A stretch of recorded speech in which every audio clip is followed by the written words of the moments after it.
Death and Its Mystery. By Camille Flammarion. The greatest of problems, can it actually be solved? To be or not to be? Shakespeare. Although I am not yet entirely satisfied with it, I have decided to offer today, to the attention of thinking men, a work begun more than half a century ago. The method of scientific experiment, which is the only method of value in the search for truth, lays requirements upon us that we cannot and ought not to avoid. The grave problem considered in this treatise is the most complex of all problems and concerns the general construction of the universe as well as of the human being, that microcosm of the great whole. In the days of our youth we begin these endless researches because we are full of confidence and see a long life stretching out before us. But the longest life passes, with its lights and shadows, like a dream. If we may form one wish in the course of this existence, it is to have been in some way of service to the slow but none the less real progress of humanity, that fantastic race, credulous and skeptical, virtuous and criminal, indifferent and curious. Good and wicked, as well as incoherent and ignorant as a whole, barely out of the chrysalis wrappings of its animal state. When the first edition of my book, La Pluralité de Mondes Habits, were published, 1862-64, a certain number of readers seemed to expect the natural sequel, La Pluralité des Existences de l'Âme. If the first problem has been considered solved by my succeeding books, Astronomie Populaire, La Planète Mars, Uranie, Stella, Rives Étoiles, etc. The second has remained as open question, one and the survival of the soul, either in space or on other worlds or through earthly reincarnations, still confronts us as the most formidable of problems.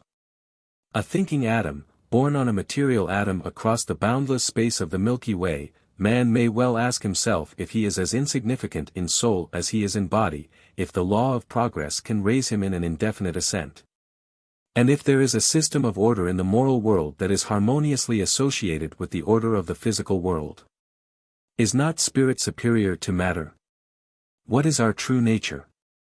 What is our future destiny? Are we merely ephemeral flames shining an instant to be forever extinguished? Shall we never see again those whom we have loved and who have gone before us into the great beyond? Are such separations eternal? Does everything in us die? If something remains, what becomes of this imponderable element, invisible, intangible, but conscious, which must constitute our lasting personality? Will it endure for long? Will it endure forever? To be or not to be? Such is the great, the eternal question asked by all the philosophers, the thinkers, the seekers of all times and all creeds. Is death an end or a transformation? Do there exist proofs, evidences of survival of the human being after the destruction of the living organism? Until today the subject has remained outside the field of scientific observation. Is it possible to approach it by the principles of experimentation to which humanity owes all the progress that has been realized by science? Is the attempt logical? Are we not face to face with the mysteries of an invisible world that is different from that which lies before our senses and which cannot be penetrated by our methods of positive investigation? May we not seek to find whether or not certain facts, if carefully and correctly observed, are susceptible of being scientifically analyzed and accepted as real by the severest criticism? We want no more fine words, no more metaphysics. Facts. Facts. It is a question of our fate, our destiny, our personal future, our very existence. It is not cold reason alone that demands an answer, it is not only the mind, it is our longings, our heart also. It is childish and may appear conceited to bring one's own self upon the scene, but it is sometimes difficult to refrain from doing so. And as I have undertaken these laborious researches primarily in order to answer the questions of sorrowing hearts, it seems to me that the most logical preface to this book will be furnished by some of those innumerable confidential communications which have reached me during more than half a century, begging with anguish for the solution of the mystery. Those who have never lost by death someone deeply loved have never sounded the depths of despair, have never bruised themselves against the closed door of the tomb. We seek, and an impenetrable wall rises inexorably before the terror that confronts us. I have received hundreds of earnest appeals that I should have liked to answer. Should I make these confidences known?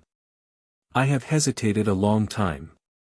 But there are so many of them, they reflect so faithfully the intense desire that exists to reach a solution, that it has now become a matter of general interest and my duty is clear. These expressions of feeling are the natural introduction to this work, for it is they that have decided me to write it. Nevertheless, I must apologize for reproducing these pages without alteration. For if they reveal the very souls of their sensitive authors, they also express themselves about me in terms of praise that it might well seem immodest on my part to publish. But this is only a personal detail, and consequently insignificant, especially as an astronomer, who realizes that he is an atom before the infinite and eternal universe, is inaccessible to and hermetically sealed against feelings of worldly vanity. Those who know me have considered me for many long years. My absolute indifference to all honors has abundantly proved this true. Whether I am considered great or insignificant, whether I am praised or criticized, I remain the distant spectator. The following letter was written me by a distracted mother and has been reproduced literally. It shows how well worthwhile it would be at least to attempt to relieve suffering humanity. It is more than the science of doctoring the body, it is the science of healing the soul that must be created. To our great Flammarion. Reynosa, Spain, March 30th, 1907. Monsieur. I wish I might cling to your knees and kiss your feet while I beseech you to hear me and not reject my prayer. I cannot, I know not how to express myself. I wish I might arouse your pity, might interest you in my grief, but I should have to see you, to tell you myself of my own unhappiness, to paint the horror of what is passing in my soul, and then you could not deny me an immense compassion. What I have had to suffer before I could bring myself to commit this act of daring and indiscretion that resembles madness. Whence came the idea of addressing myself to our illustrious Flammarion, of asking him to console an unknown person who has no other claim upon his kindness than that of a fellow countrywoman? It is because I am suffering. I have just lost a son, an only son. I am a widow and my only happiness consisted in this son and one daughter. Monsieur Flammarion, you would have had to know the beloved child I have just lost, to understand. I should have to tell you the story of the 33 years of his existence, then you would understand. When at 5 years of age he was given up by all the celebrated physicians of Paris and Madrid, because of hip trouble. My poor husband and I sacrificed a brilliant position at Madrid and buried ourselves in a lonely country district in Spain in order to save this little boy who was the object of our devotion. For 8 years he was ill and he was left lame. What he cost me in anxiety, care, sorrow, sleepless nights, anguish, and sacrifices it would be impossible to explain. But how dear and lovable he was! Brought up in a little carriage, petted and caressed, he was the most adorable child one could imagine. Oh, that childhood! How I wish I could get it back! At 12 years of age he no longer suffered from his leg, but he could not walk without crutches. What a grief this was to me, who had brought him into the world strong and well made. Later, at 17, he walked with only one crutch and a cane. At 20, he was as handsome a lad as could be seen anywhere. If I dared, I would send you his photograph, so that you might see that my mother's love exaggerates nothing. Everyone felt his charm. He had that gift of pleasing which can be neither defined nor explained. Men, women, children, old and young were charmed by I know not what that radiated from his person. Wherever I went with him, I was congratulated on the beauty and goodness of my son. People envied him. Ah! That was because he was as beautiful as he was good. His soul was all nobility, grandeur, generosity. Intelligent and spiritual, even-tempered and sweet in his disposition as he was, life with him was a heavenly dream, a continual enchantment. You will realize what this meant, monsieur, when I tell you that at 20 he developed cystitis, which was certainly a return of the first trouble in his leg. And that this cystitis was the beginning of a whole chain of suffering of which only hell could give you any idea. I cannot understand how God, our Creator, can permit the human body to be so martyrized. Above all, when this martyrdom is inflicted on a good and innocent being like my son. All the great specialists were consulted again, but alas! None of them was able to cure him. He spent 13 years alternating between periods of better and worse, preserving, in the midst of the most atrocious suffering, his sweetness, his goodness and even his gaiety, so as not to sadden others. For the past 4 years he has scarcely suffered at all, and last year he was so much better that he believed he was cured. My poor husband had died in 1902. From that time my son had been the head of our little family, mother, sister, and himself. How happy we were! Although we were obliged to work to supply our needs, life appeared very beautiful to us. My daughter had never wished to marry, so that she might devote herself to her brother, whom she adored. I was so happy in the love I saw that my children bore each other that I no longer feared death for myself, as I knew I should leave them together, not to be separated as long as they lived, living each for the other. And how shall I describe to you the tenderness of my son for his mother, of this mother for her son? Seek in heaven among the angels, seek above, among those worlds to which your gaze penetrates. Seek among all the best and sweetest things that love can produce, and you will have only a feeble idea of the filial and the maternal love of these two. I dare not think of it. I dare not remember his eyes, his voice, when he looked at me and said, "Darling mother." Last August it was proposed to him that he should visit a mine. He had acquired a taste for this kind of work and had been occupied with it for some time. He wished to take me with him. When we had reached a certain spot we were told that we should have to go on horseback to reach the mine. As I knew he had been forbidden to ride on horseback, because of his bladder, I refused. But my son assured me he felt certain he could make this trip without danger. We hesitated, we discussed it, I yielded. Ah! Why can we never retrace our steps? This excursion so tired my son that he fell ill of gastric fever. He was in the hands of stupid and ignorant physicians who knew nothing of his condition and who let the months slip by while they said that nothing was the matter. A tumor attacked the bladder, the walls could not endure the strain, the bladder burst. The tortures of hell are nothing to the tortures suffered by my unhappy son. A celebrated surgeon was called in. He did not arrive until 22 hours after the accident. My child had made all his preparations for leaving this world. They operated, but all hope was gone. The poor boy survived the operation for 13 days. The surgeon had given him only 24 hours more. But my son, who understood his mother's and sister's grief, resisted, fighting bravely in spite of everything. What days, monsieur! They gave us the measure of his greatness of soul. Thinking only of us, of the consequences of his death to two women who would remain alone and without support in a foreign country, who would always mourn an adored son and brother, he tried in all ways to soften the horror of this situation. What he said to us in those supreme moments were the words not of a young man of 33 but of a saint, an angel, a superhuman being. Oh, that face tortured by suffering! Those eyes that seemed to see something of another world. And his mouth, twisted by pain, still trying to smile, his hand pressed mine as he said, "Goodbye, darling mother, goodbye. I have loved you so dearly. Do not forget me. Oh! Almighty God," he said, "you did not lay so much on your son, on your own son, who was God, and I, who am only a poor man, you give 10 times more to bear. Oh! Death! In pity, death! If you love me, ask God to send me to death. For 13 days and longer. Oh, Flammarion! Have pity on me. In the name of your mother, be merciful.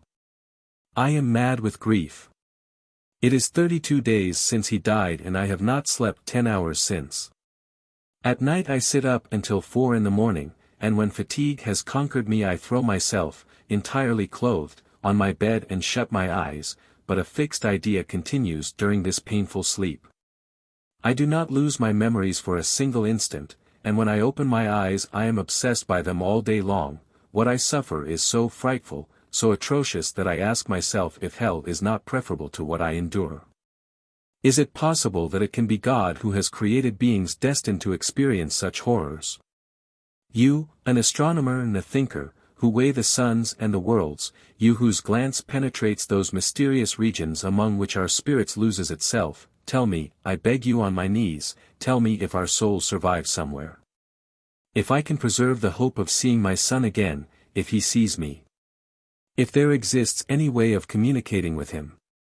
You who know so many things about the heavens, about spirits, about the marvels of the universe, I ask you in pity to tell me something that can leave my wounded, tortured heart a ray of hope, however feeble. You cannot understand the excess of my grief. I wish that I might die of it. I hope to die, but, my daughter is here, who beseeches me to live, not to leave her alone in the world, and then I see myself forced to live and forced to suffer. What horror! When I think that in an instant I could put an end to my misery. If it were possible to weigh grief, to measure it as you measure the worlds, the weight would be heavy. The extent so great that you would be frightened to think that one human soul could reach such a degree of torture. There must be something infernal in my destiny. Neither red-hot irons nor pincers could cause such suffering. My son, my beloved child. I want him, I wish to see him. I desire no heaven without him. Oh! My adored Emmanuel! Flesh of my flesh! Joy of my life! My happiness as a mother lost forever! Is there a God? Is it he who permits these horrors on earth? Monsieur Flammarion, in pity, in the name of those you love and who love you, do not be insensible to the greatest human grief that has ever torn an heart. You who know. We simple mortals can neither know nor understand. Tell me if souls survive somewhere, if they remember, if they still love those who remain on earth, if they see us, if we can call them near us. Ah! If I could see you and fall at your knees. Forgive this mad act. I no longer know whether I dream or wake. I feel only one thing, a grief so sharp that it seems like a red-hot iron, continually plunged into a gaping wound. Forgive me, Monsieur Flammarion. Your suns and stars, so beautiful and so marvelous, do not feel or suffer. And I feel a grief greater than all the worlds that move in space.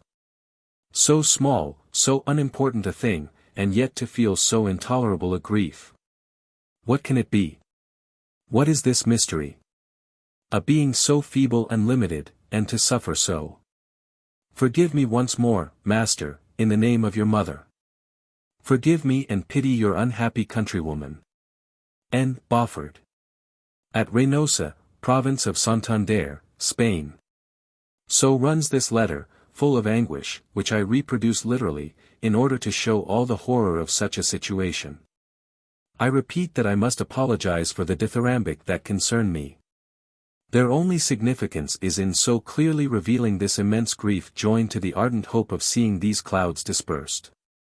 One would have to possess a heart of stone to be untouched by these heart-rendering appeals of mother love, to remain deaf to the anguish of such despair, and not to feel an ardent desire to consecrate one's life to bringing some relief.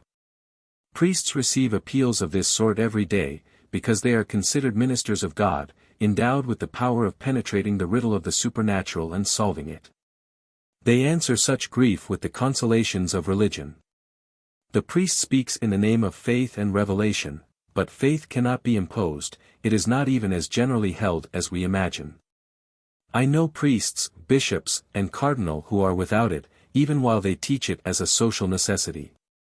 There are 100 different religions on earth, all of them perhaps useful, but unacceptable from the point of view of philosophy. Face to face with such events as I have just related, are there ministers able to convince us that a just and good God rules over humanity? The man of science is seated neither on the bench of the confessional nor in the bishop's chair, and he can tell only what he knows. He is honest, frank, independent, rational before everything. His duty is research and study. We are still seeking and we do not pretend to have found the answer, still less to have a revelation of the truth from heaven.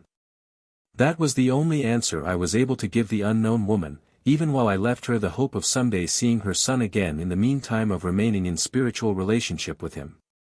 But I do not, like Auguste Comte, Saint Simon, or Enfantin, imagine myself the high priest of a new religion. Nevertheless, there can be no doubt that the universal religion of the future will be founded upon science and especially upon astronomy, associated with the knowledge of physics.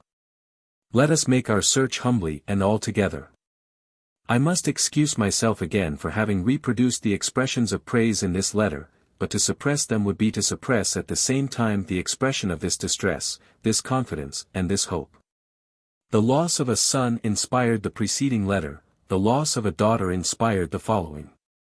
Thiel-sur-Van, November, 1899. Master. I have the honor of knowing you through your works well enough to be sure that you are kind and to hope that, although I am unknown to you, you will be willing to read with indulgence what I write and will pity my misfortune while according me your spiritual help, of which I have such great need. On the 19th of last September I had the unspeakable sorrow of losing a charming child 16½ years old, of great intelligence and an exquisite delicacy of feeling, and oh, how beautiful! She seemed an incorporeal being, so ideally lovely were her chaste, graceful body in her angelic face. My sweet darling, with her large, magnificent eyes full of expression, framed with lashes as dark as her delicately arched eyebrows, her nose a little long but fine and straight, her mouth somewhat large but expressing much goodness. Her face a soft oval, the color of a lovely lily. A dear little dimple in her chin gave beauty to her smile and lighted up a face that was usually rather serious. A splendid mass of light auburn hair, naturally curly, delicately waved, graced her virginal forehead like a golden foam. Her eyes were dear little shells which you divined, hidden in the mass of her fine hair, little nests for kisses, upon which I can no longer place my lips, hungry with tenderness. My dearly loved daughter is no more. My eyes can no longer rest in affection upon her charming, beautiful face, I can only weep for her. So many moral and physical perfections brutally, cruelly, stupidly, savagely blotted out. Pitiless death has taken everything from me. My Renée, my beloved, I have her no longer, and I go on living. Life. What a prison! And with her have vanished our good talks. They are ended now, all our wonderful conversations on the most abstruse questions of the life beyond, for although she was young, my daughter was a thoughtful girl, a precious friend, my confidant and dearly loved companion. She was everything to me, this pure and lovely flower, cut down before her full and perfect blooming. Why? What a problem! Since then, I have thought of suicide as a way of rejoining her, but, did this intuition come from her approaching end? The evening before her death, while her arms were about me, she said coaxingly, "Mama must not commit suicide, she must wait, mustn't she?" I was completely taken aback and I did not understand until the next day when, white as a lily, she gave me her last kiss and closed her eyes forever. Ah! That last kiss! She put all that remained of her life into it. What moments! What tortures! Supreme, never to be forgotten hours. I still see her. I love my suffering. I see my dear little dead girl who had felt, who had guessed my despair, she wished me to remain to weep for her. My revolt against everybody and everything. I find myself murmuring against God Himself, who has taken from me what is 1,000 times dearer than my life. From this time on I can live only in the memory of her, my daughter, my constant thought, she was my religion, I adored her. If it is possible, I should like to find some consolation in Spiritism, to take refuge in it with faith, hope, and love. But I know so little about these matters. My husband and I have tried to experiment with a table, alas! Without results, although we did everything to ensure success, placing on the table the photograph of our dear child, one of her curls, a page of her writing, and although we evoked her with all the strength of our will. But our tears, our calls, our longings were all useless. I wish to go on, to persevere, and it is toward this end, dear and illustrious Master, with your help, I cannot tell you what this never-failing source of consolation would mean to me. You would mingle in my thoughts with my daughter and God. Reading your admirable works has made me think of placing my hope in you. Feeling sure that you will be able to do as I ask and will be willing to receive kindly the prayer of a poor mother who lives only in the hope of finding once more the child who, as you believe, has vanished but is not dead. Extend your kindness to this sad and ignorant mother. You who have light, lighten her darkness, help her in her moral distress. It is the most beautiful gift of charity that can be given. My greatest desire to fathom these mysteries does not spring from vain curiosity, it is a real, a unique, a potent need from which death alone can deliver me. I await your answer with confidence, but also with impatience, and should you think it wise, I will gladly go to Paris or wherever you advise me. Be good enough to receive, Monsieur and illustrious scientist, my thanks in anticipation and the warmest greetings of your servant.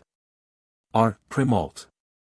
I have reproduced this letter, like the former, too, without modification, and without suppressing the words of praise addressed to me.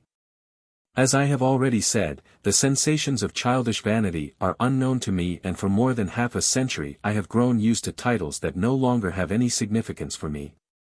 The absolute conviction of an astronomer is that we are all atoms of the utmost insignificance. But these expressions of admiration from an author's readers, whoever he may be, explain the confidence and the faith expressed and should be respected. Alas! Scientific honesty obliges us to say only what we know. We have no right to deceive anyone, even from the best of motives and in order to offer him a transitory happiness. I could not give absolute certainty to that poor mother. That was 20 years ago. Since then I have never ceased to search along the same path. This book is written to set forth the elements of a solution. I have allowed myself to produce literally the touching letter of my unknown correspondent because it expresses the grief of all mothers who have lost a child. Of all those who have lost someone dearly loved and whom the very term, just God, seems an insult to reality. We can easily understand the revolt of these souls. I possess other letters that are incomparably more severe with all the false consolations of religion, that have been sent me by Catholics, Protestants, Jews, spiritualists of all beliefs, freethinkers, materialists, atheists.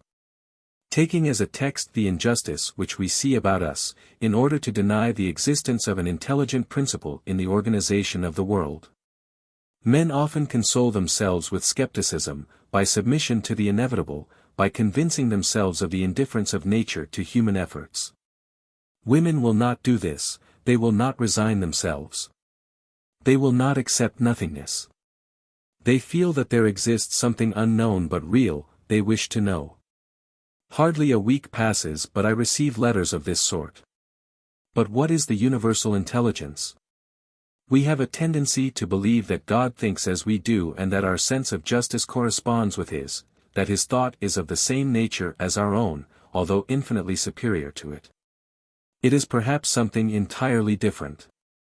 The insect thinks dully when it forms the chrysalis and also when it bursts this envelope to spread the wings it has acquired. Perhaps our thoughts is as far removed from the thought of God as that of the caterpillar is from our own. We are surrounded by mystery. But our duty is to search.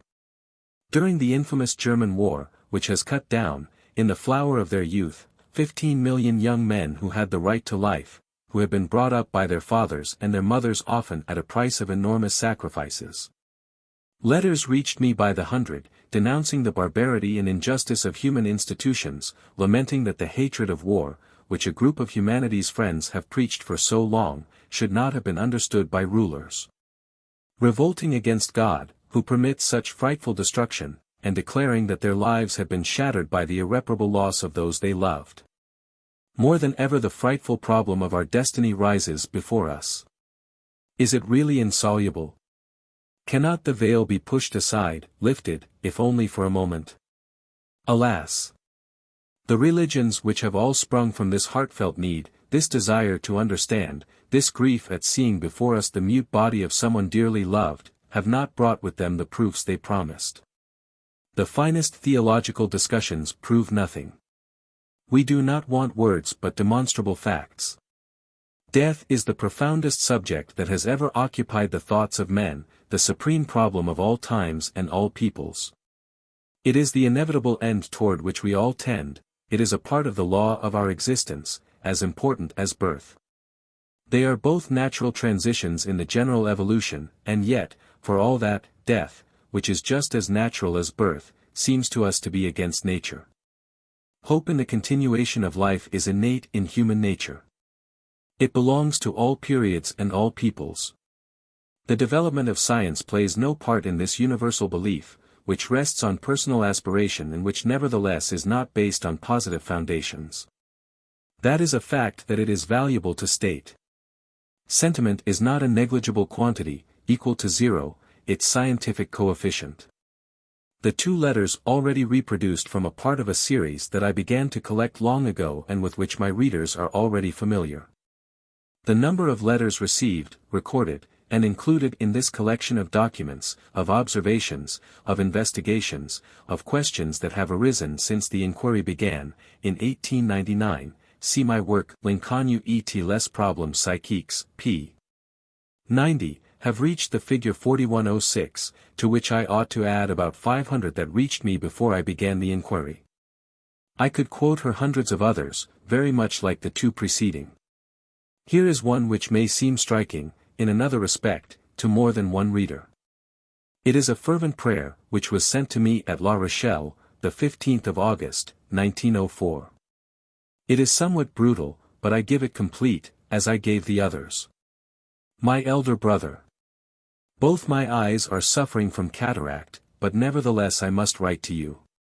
I am a skeptic, a hardened scoffer, but I must believe in something. A frightful, irreparable catastrophe has just crushed the lives of 4 people.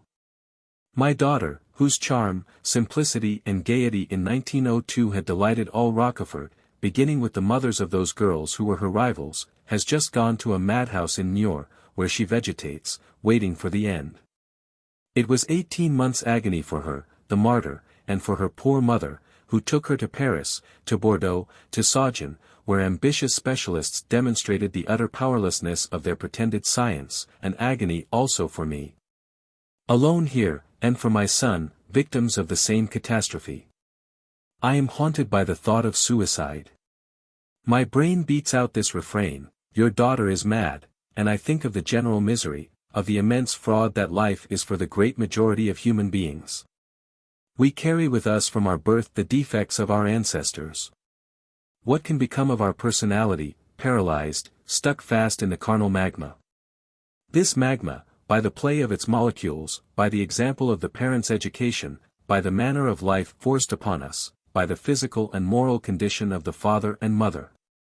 This matrix will be the all-powerful director of the destiny of the personality that has just become incarnate, or rather that has just been merged into an aggregate of which it will be the slave, all its life.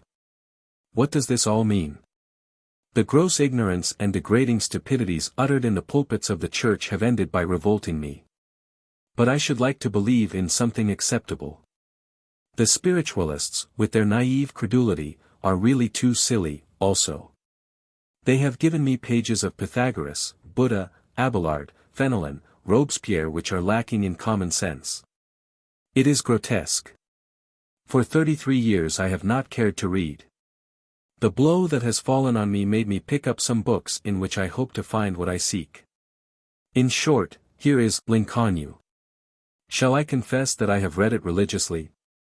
I admit on principle the manifestations and apparitions you mention, as, for example, the story of Marie de Thelot's cat, page 166. The fear of the cat, which must have seen the phantom, seems to have been due to some electrical excitation. But, monsieur, my elder brother, why do you see in these dying things only the dying? There is nothing to prove that the last sigh, the last human thought of the one who is passing should be the cause of manifestations produced without his knowledge. Would it not, on the contrary, be a question of the first step in the world beyond, at the moment of the rupture with the flesh? I surely belong to the great number of your unknown friends, of those who sympathize with you. They are awaiting, at present, a final book that will conclude your physical investigations. Spirits. Mediums. What have you been able to prove, to verify scientifically, as an astronomer and a mathematician for whom 2 and 2 make 4 and not 5? In a word, with your universally recognized authority, what conclusion have you reached? We wish to know. And it is the part of a man such as you to enlighten so many eager minds. And do not think that I am burning incense before you when I speak this way. That is not one of my failings. Are you not going to make up your mind to it? You have no right to conceal anything. Ah! What a service you would render us in writing this honest, convincing book. We have enough of evangelical sermons, of the dissertations of mediums, of neuroses, of claptrap. We beg you, tell us what you know. Letter 1465. It will be easily understood that I cannot reveal the author of this letter, who is a high official on the government. It will also be understood that I should not wish to publish this work until I believed it had attained the dignity of its important subject.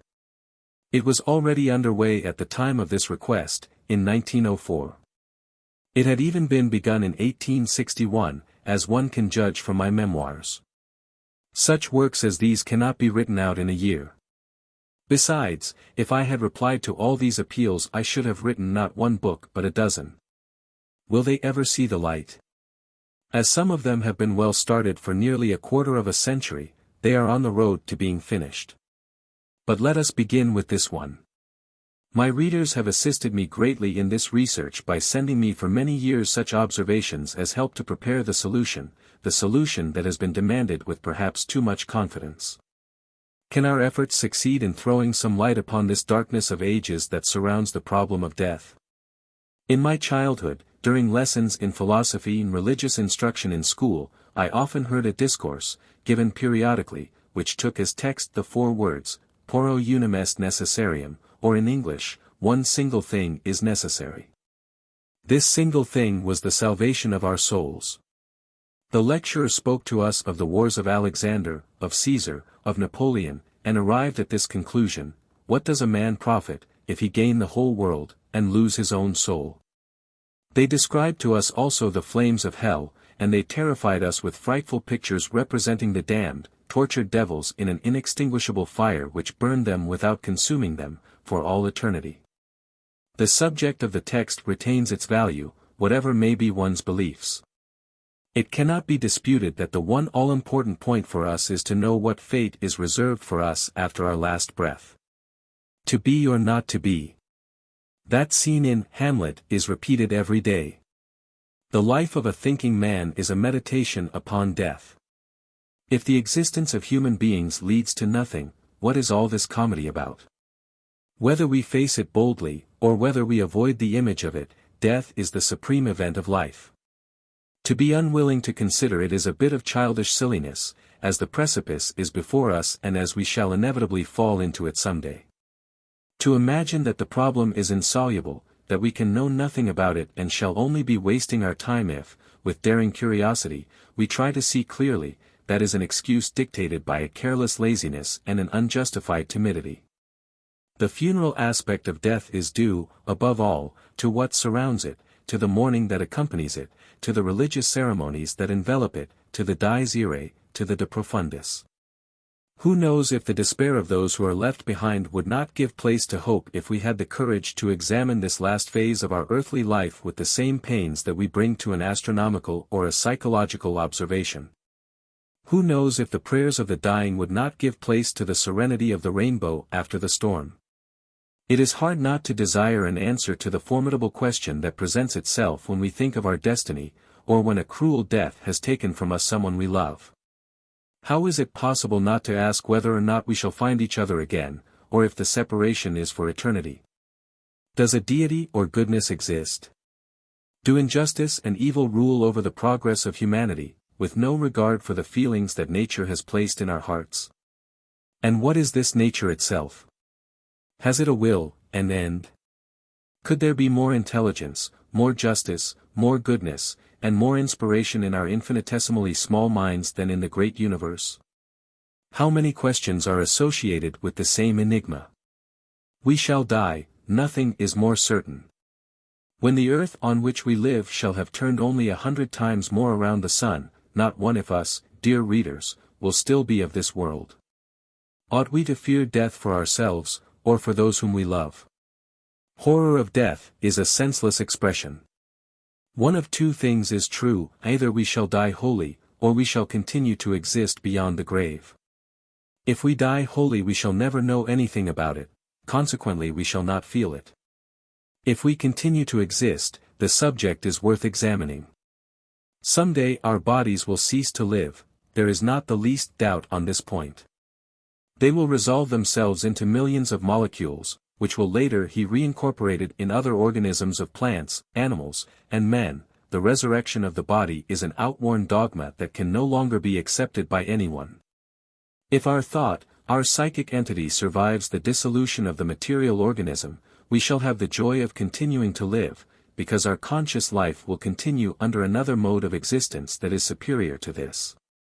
It must be superior, for progress is a law of nature that manifests itself throughout the whole history of the earth, the only planet that we are able to study directly. As concerns this great problem, we can say with Marcus Aurelius, "What is death?" If we consider it in itself, if we separate it from the images with which we have surrounded it, we see that it is only a work of nature. But whoever fears a work of nature is still a child.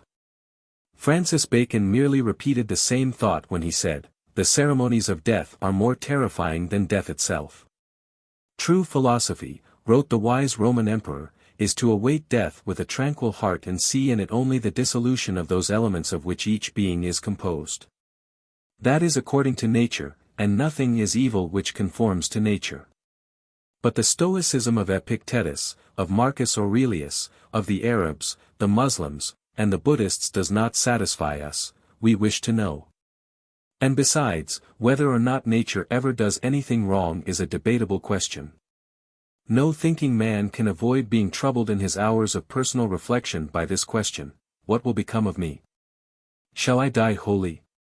It has been said, not without apparent reason, that this is on our part a matter of naive vanity. We attribute a certain importance to ourselves, we imagine it would be a pity for us to cease to exist. We suppose that God occupies himself with us, and that we are not a negligible quantity in creation. Assuredly, especially when we speak astronomically, we are no great matter, and even the whole of humanity itself is likewise of little importance. We can no longer reason today as in the time of Pascal. The geocentric and anthropocentric system no longer exists.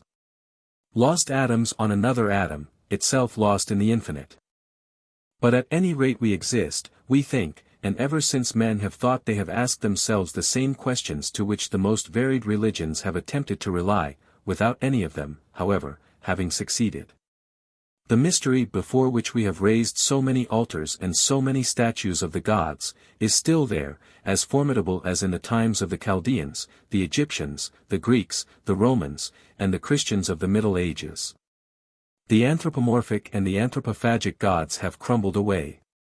Their religions have vanished, but the religion remains, the research into the conditions of immortality.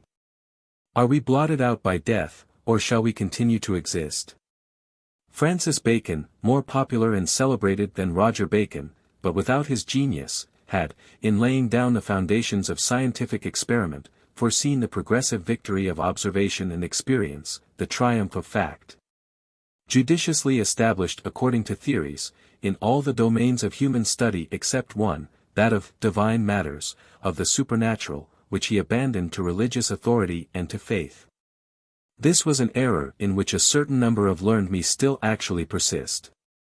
There is no valid reason for not studying everything, for not submitting everything to the test of positive analysis, and we shall never know anything that we have not learned.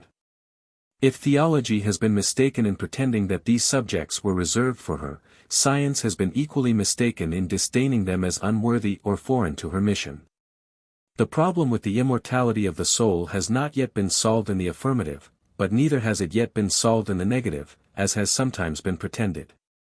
It is the general tendency to believe that the solution of the Sphinx's riddle of what lies beyond the grave is out of our reach, and that the human mind has not the power to pierce this mystery.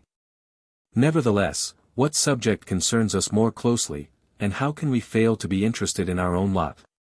The persistent study of this great problem leads us to believe, today, that the mystery of death is less obscure and impenetrable than has been admitted hitherto.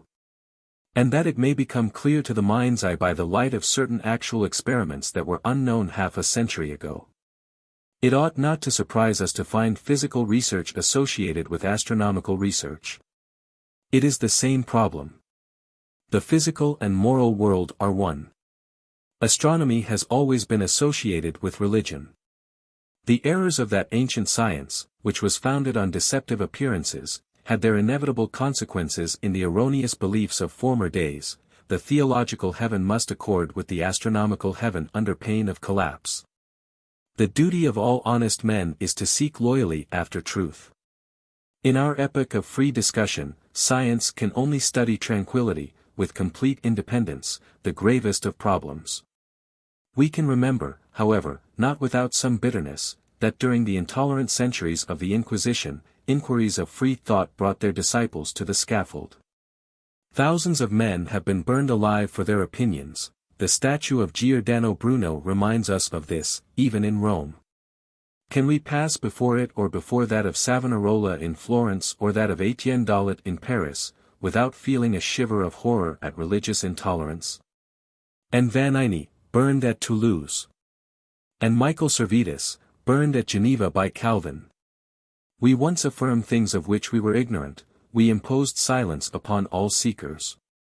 This is what has above all retarded the psychic sciences. Undoubtedly this study is not indispensable to a practical life. Men in general are stupid. Not 1 out of 100 of them thinks. They live on the earth without knowing where they are and without having the curiosity even to wonder. They are brutes that eat, drink, enjoy themselves, reproduce their kind, sleep, and are occupied above everything in acquiring money. I have had, during an already long life, the joy of spreading among the different classes of all humanity, in all countries and all languages, the basic ideas of astronomical knowledge. And I am in a position to know the proportion of those who are interested in understanding the world which they inhabit and of forming a rudimentary idea of the marvels of creation. Out of the 1,600 million human beings who inhabit our planet there are about 1 million interested in such things, that is to say, who read astronomical books, out of curiosity or otherwise. As for those who study and make themselves personally familiar with the science, who keep up with the new discoveries by reading special and yearly publications, their number can be placed at about 50,000 for the entire world. Of which 6,000 are in France. We can therefore conclude that out of every 1,600 human beings there is one who knows vaguely what world he inhabits, and out of 160,000 there is one really well informed. As for the instruction in astronomy in primary and secondary schools, in college and lyceums, either civil or ecclesiastical, it virtually amounts to nothing. In the matter of positive psychology the results are equally negligible. Universal ignorance is the law of our mundane humanity, from the days of its simian birth. The deplorable conditions of life on our planet, the obligation to eat, the necessities of material existence, explain the indifference to philosophy on the part of the earth's inhabitants, without entirely excusing them. For millions of men and women find the time to indulge in futile amusements, to read newspapers and novels, to play cards, to occupy themselves with the affairs of others, to pass along the old story of the mote and the beam. To criticize and spy upon those about them, to dabble in politics, to fill the churches and the theaters, to support luxurious shops, to overwork the dressmakers and hatmakers, etc. Universal ignorance is the result of that miserable human individualism that is so self-sufficient. The need of living by the Spirit is felt by no one. Men who think are the exception. If these researches lead us to employ our minds better, to find what we are here to do, on this earth, we may be satisfied with this work, for, truly, out life as human beings seems very obscure. The inhabitant of earth is still so unintelligent and so bestial that everywhere, even up to the present day, it is still might that makes right and upholds it. The leading statesman of each nation is still the minister of war, and 9/10 of the financial wealth of the peoples is consecrated to periodic international butcheries. And death continues to reign over the destinies of humanity. She is indeed the sovereign. Her scepter has never exercised its controlling power with such ferocious and savage violence as in these last years. By mowing down millions of men on the battlefield, she has raised millions of questions to be addressed to destiny. Let us study it, this final end. It is a subject well worthy of our attention. The plan of this work is outlined by its aim, to establish the positive proofs of survival. It will contain neither literary dissertations nor fine poetic phrases, nor more or less captivating theories, nor hypotheses, but only the facts of observation, with their logical deductions. Are we to die wholly? That is the question. What will remain of us? To believe that our immortality rests with our descendants, depends on our works, on the way in which we have helped humanity, is a mere jest. If we die wholly, we shall know nothing of these services we have rendered, and our planet will come to an end and humanity will perish. This everything will be utterly destroyed. In order to discover if the soul survives the body, we must first find out if it exists in itself, independently of the physical organism. We must therefore establish this existence on the scientific basis of definite observation and not on the fine phrases and the ontological arguments with which, up to the present, theologians of all times have been satisfied. And first of all we must take into account the insufficiency of the theories of physiology, as they are generally accepted and conventionally taught. How do you find this book? Any thoughts about the book or the author? Any suggestion for improvement? Please take a moment to share your thoughts in a comment. If you like it, share it with your friends who might enjoy it as well. Subscribe to keep in touch. Visit CompleteAudiobooks.com for more quality content. 2. Materialism, an erroneous, incomplete, and insufficient doctrine. We should distrust appearances. Copernicus. Everyone is familiar with the positive philosophy of Auguste Comte and his judicious classification of the sciences, descending gradually from the universe of man to astronomy and biology. Everyone is also familiar with Littré, the follower of Auguste Comte. His dictionary is on all the libraries and his works are scattered broadcast. I used to know him personally. He was an eminent savant, an encyclopedia, a profound thinker. In addition, a convinced materialist and atheist. The beauty of his face did not correspond to the beauty of his soul. It was difficult to look at him without thinking of our simian origin, and yet he had the greatest nobility of mind and a rare generosity of heart. He lived not very far from the observatoire. His wife was very pious, and on Sunday he used to escort her to Mass at St. Sulpice, out of pure and simple goodness, without ever entering the church himself. Le Dantec, atheist and materialist, who succeeded him, let himself be buried with the rites of the church, though this is to be regretted, in order not to pain his wife, who also was very pious. We should like to see these lifelong companions of the same minds as their husbands. This professor of atheism also was very good. All this is rather paradoxical. The same was true of Jules Soury, that devourer of cures, who was buried by them with their liturgies. There is no real logic in this world. But one's doctrines do not always direct one's deeds. One can be professing Catholic and yet a liar, or one who takes advantage of others. One can be a materialist and an entirely honest man. I also knew the excellent Ernest Renan, who, out of deep sincerity and in order to absolve himself from all hypocrisy, had refused the priesthood to which his theological studies had led him. These eminent minds are much to be respected in their sincere opinions, which we should respect as they respected the opinions of others, but we may take exception to their ideas, and moreover they never made any pretense to infallibility. Littré worked over the psychological questions that we are proposing to study here. We may take his arguments, as well as those of Taine, his emulator, as a basis for the modern materialistic assertions. Do not let us fear to meet them directly and to take the bull by the horns. In his work entitled La Science au point de vue philosophique, a chapter on psychic physiology contains the following statements. Perhaps the expression psychic physiology may appear anomalous. I could have made use of the term psychology, which is used to designate the study of the intellectual and moral faculties. I myself have used this word many times in my writings, and because of its common usage and when the text leaves no room for obscurity in my thought, I shall use it again. It is true that the word which is its root, is suited to metaphysics and theology, but it can also be applied to physiology by giving it the meaning of the totality of the intellectual and moral faculties.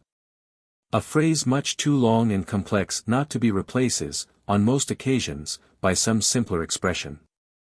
Nevertheless, as psychology was undoubtedly at its beginning, and still is, the study of the mind, considered independently of the nervous substance. I neither wish to nor ought to use an expression which is peculiar to a philosophy quite different from that which lends its name to the exact sciences.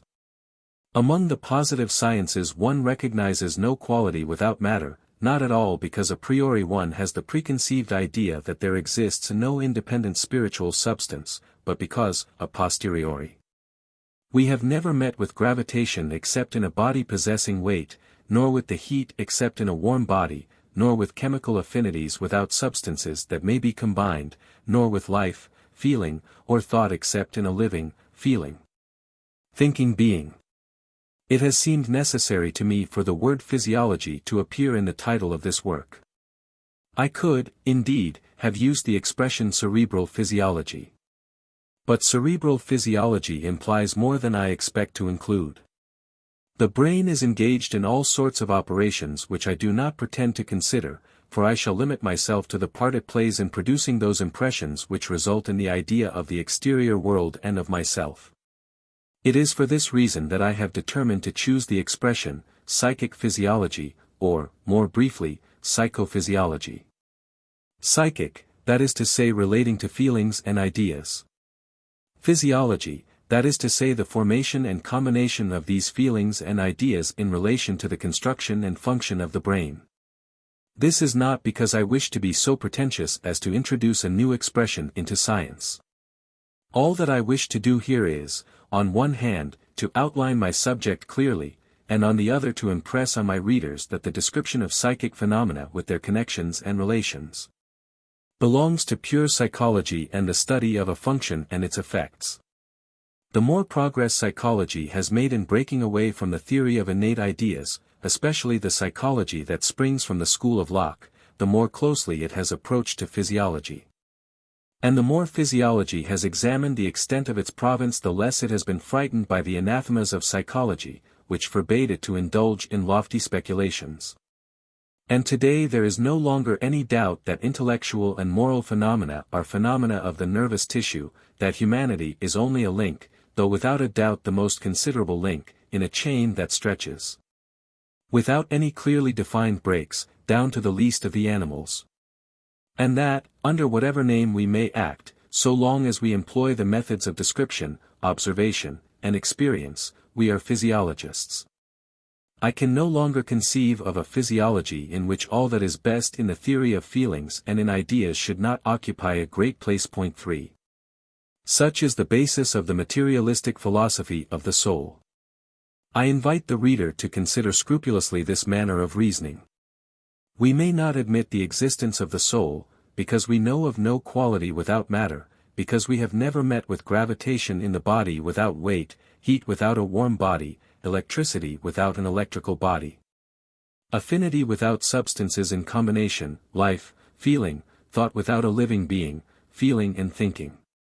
But this sort of reasoning, starting with the use of the word quality, simply begs the question. To compare thought to gravitation, to heat, to the mechanical, physical, and chemical reactions of material bodies is to compare two very different things, precisely those things that we are debating, mind and matter.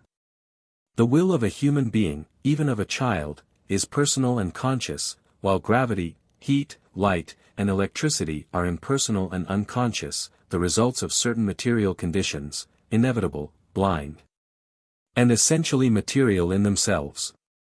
The difference between the two subjects I have mentioned is great, it is all the difference between night and day. Scientific reasoning itself sometimes errs fundamentally.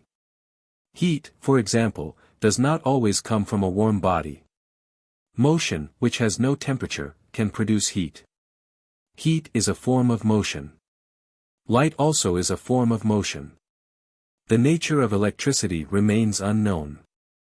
I confess that I cannot understand how a man of merit of Littre, the head of the positivist school, could have been satisfied with such reasoning and not have perceived that this was merely begging the question, almost a play on words. For this argument plays with the word quality. What we ought first to prove positively is that thought is a property of the nervous substance, that the unconscious can create the conscious, which is contradictory in principle. We should hardly dare to compare a piece of wood to a piece of marble or a fragment of metal, and yet we carefully compare the mind and thought, the sentiment of liberty, justice, goodness, the will, to a function of the organic substance. Taine assures us that the brain secretes thought as the liver secretes bile. Does it not seem, with such intellects as his, as if the trend of the argument had been determined in advance, and no less blindly than with the theologians? Is not that a case of preconceived ideas, of systematic convictions? It is important, from the very beginning of this discussion, for us not to be easily satisfied with words. What is matter? According to general opinion, it is what is perceived by our senses, what can be seen, touched, weighed. Very well. The following pages are to prove that there is in man something besides what can be seen, touched, and weighed. That there exists in the human being an element independent of the material senses, a personal mental principle, which thinks, wills, acts, which manifests itself at a distance, which sees without eyes, hears without ears, discovers the future before it exists, and reveals unknown facts. To suppose that this psychic element, invisible, intangible, and imponderable, is an essential faculty of the brain, is to make a declaration without proof. And it is a self-contradictory form of reasoning, as if one said that salt could produce sugar or that fish could become inhabitants of terra firma. What we wish to show here is that actual observation itself, the observation of the facts of experience, prove that the human being is not only a material body endowed with various essential faculties, but also a psychic body endowed with different faculties from those of the animal organism. And by actual observation, we mean that we shall use no other method than that of Littre, Taine, Le Dantec, and other professors of materialism, and that we shall repudiate the grotesque doctrines of oral arguments. Mere wanderings from the subject. How was it possible that eminent thinkers such as Kant, Littre, Berthelot were able to imagine that reality is bounded by the circle of our sense impressions, which are so limited and so imperfect? A fish might well believe that nothing exists outside of water. A dog which has made a classification of canine sense impressions would classify them according to odor and not according to sight, as a man would do. A carrier pigeon would be especially aware of the sense of direction, an ant of the sense of touch in his antennae, etc. The spirit overrules the body, the atoms do not govern, they are governed. The same reasoning can be applied to the entire universe, to the worlds that gravitate in space, to vegetables and animals. The leaf of the tree is formed, an egg that hatches is formed. This formation, itself, is of the intellect in its nature. The universal spirit is in everything, it fills the world, and that without the intervention of a brain. It is impossible to analyze the mechanism of the eye and of vision, of the ear and of hearing, without concluding that the organs of sight and hearing have been intellectually constructed. This same conclusion can be drawn, with even more supporting evidence, from the analysis of the fecundation of a plant, an animal, or a human being. The progressive evolution of the fertilized human egg, the role of the placenta, the life of the embryo and the fetus, the creation of the little creature in the womb of the mother, the organic transformation of the woman, the formation of the milk, the birth of the child, its nourishment, the physical and psychical development of the child, are so many irrefutable manifestations of an intelligent, directing force that organizes everything and directs the tiniest molecules with as perfect an order as it does the planets and stars in the immensity of the heavens. And this spirit does not come from a brain. It has been truly said that if God has created man in his own image, man has returned the compliment. If the cockchafers imagined a creator they would make him a great cockchafer. The anthropomorphic God of the Hebrews, the Christians, the Muslims, and the Buddhists has never existed. God the Father, Jehovah, and Jupiter are only symbolic words. If generation has been admirably arranged from the point of view of physiology, it has been far from perfect from the point of view of maternity. Why so much suffering? Why the frightful final pains? The Church sees in them a punishment of Eve's sin. What nonsense! Did Adam and Eve ever exist? Do not the female animals suffer? Nature takes no heed of the woman's periods of suffering or of the brutality of the actual birth. It is undoubtedly lacking in sensibility. The good God is not tender towards his creature. He is not even humane, and the sisters of charity are kinder than he. What a problem! We do not understand God, all the evidence shows this. What does it prove? Our own spiritual inferiority. It is undeniable that spirit, intelligence, and mental order exists in everything. Experimental science stops short when it teaches that all the phenomena of the universe reduce themselves, in the last instance, to the dualism of matter and movement, or even to the monism of matter and its properties. In natural history, botany, animal physiology, anthropology, an element may be observed that is distinct from matter and movement, that is life. Has not the physiologist Claude Bernard shown us that life is not a product of material molecules? Moreover, the universe reveals itself to us as a dynamism, for movement is inherent in the atoms themselves, and this dynamism is not confined to the material order, since it organizes everything, things and persons. 4. We may say with the psychologist Bergson that the doctrine that makes thought a function of the brain, or which sees a parallel, an equivalent, between the labor of the brain and that of thought, is entirely insufficient. They tell us that the memories are there, accumulated in the brain under the form of a modification that has been impressed on such or such a group of anatomical elements. If they vanish from our memory, it is because the anatomical elements in which they lie have been impaired or destroyed. The impressions made by external objects would exist in the brain as on a sensitized plate or a photographic film. These comparisons are really most superficial. For example, if the visual image of an object were an impression left by this object upon the brain, there would not be the memory of an object, there would be thousands, there would be millions of them.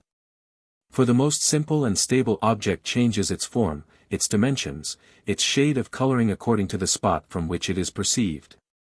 Unless I condemn myself to absolute stability while watching it, unless my eye remains absolutely immovable in its orbit, innumerable images, which cannot be imposed upon one another, will be traced, one after another, on my retina and transmitted to my brain.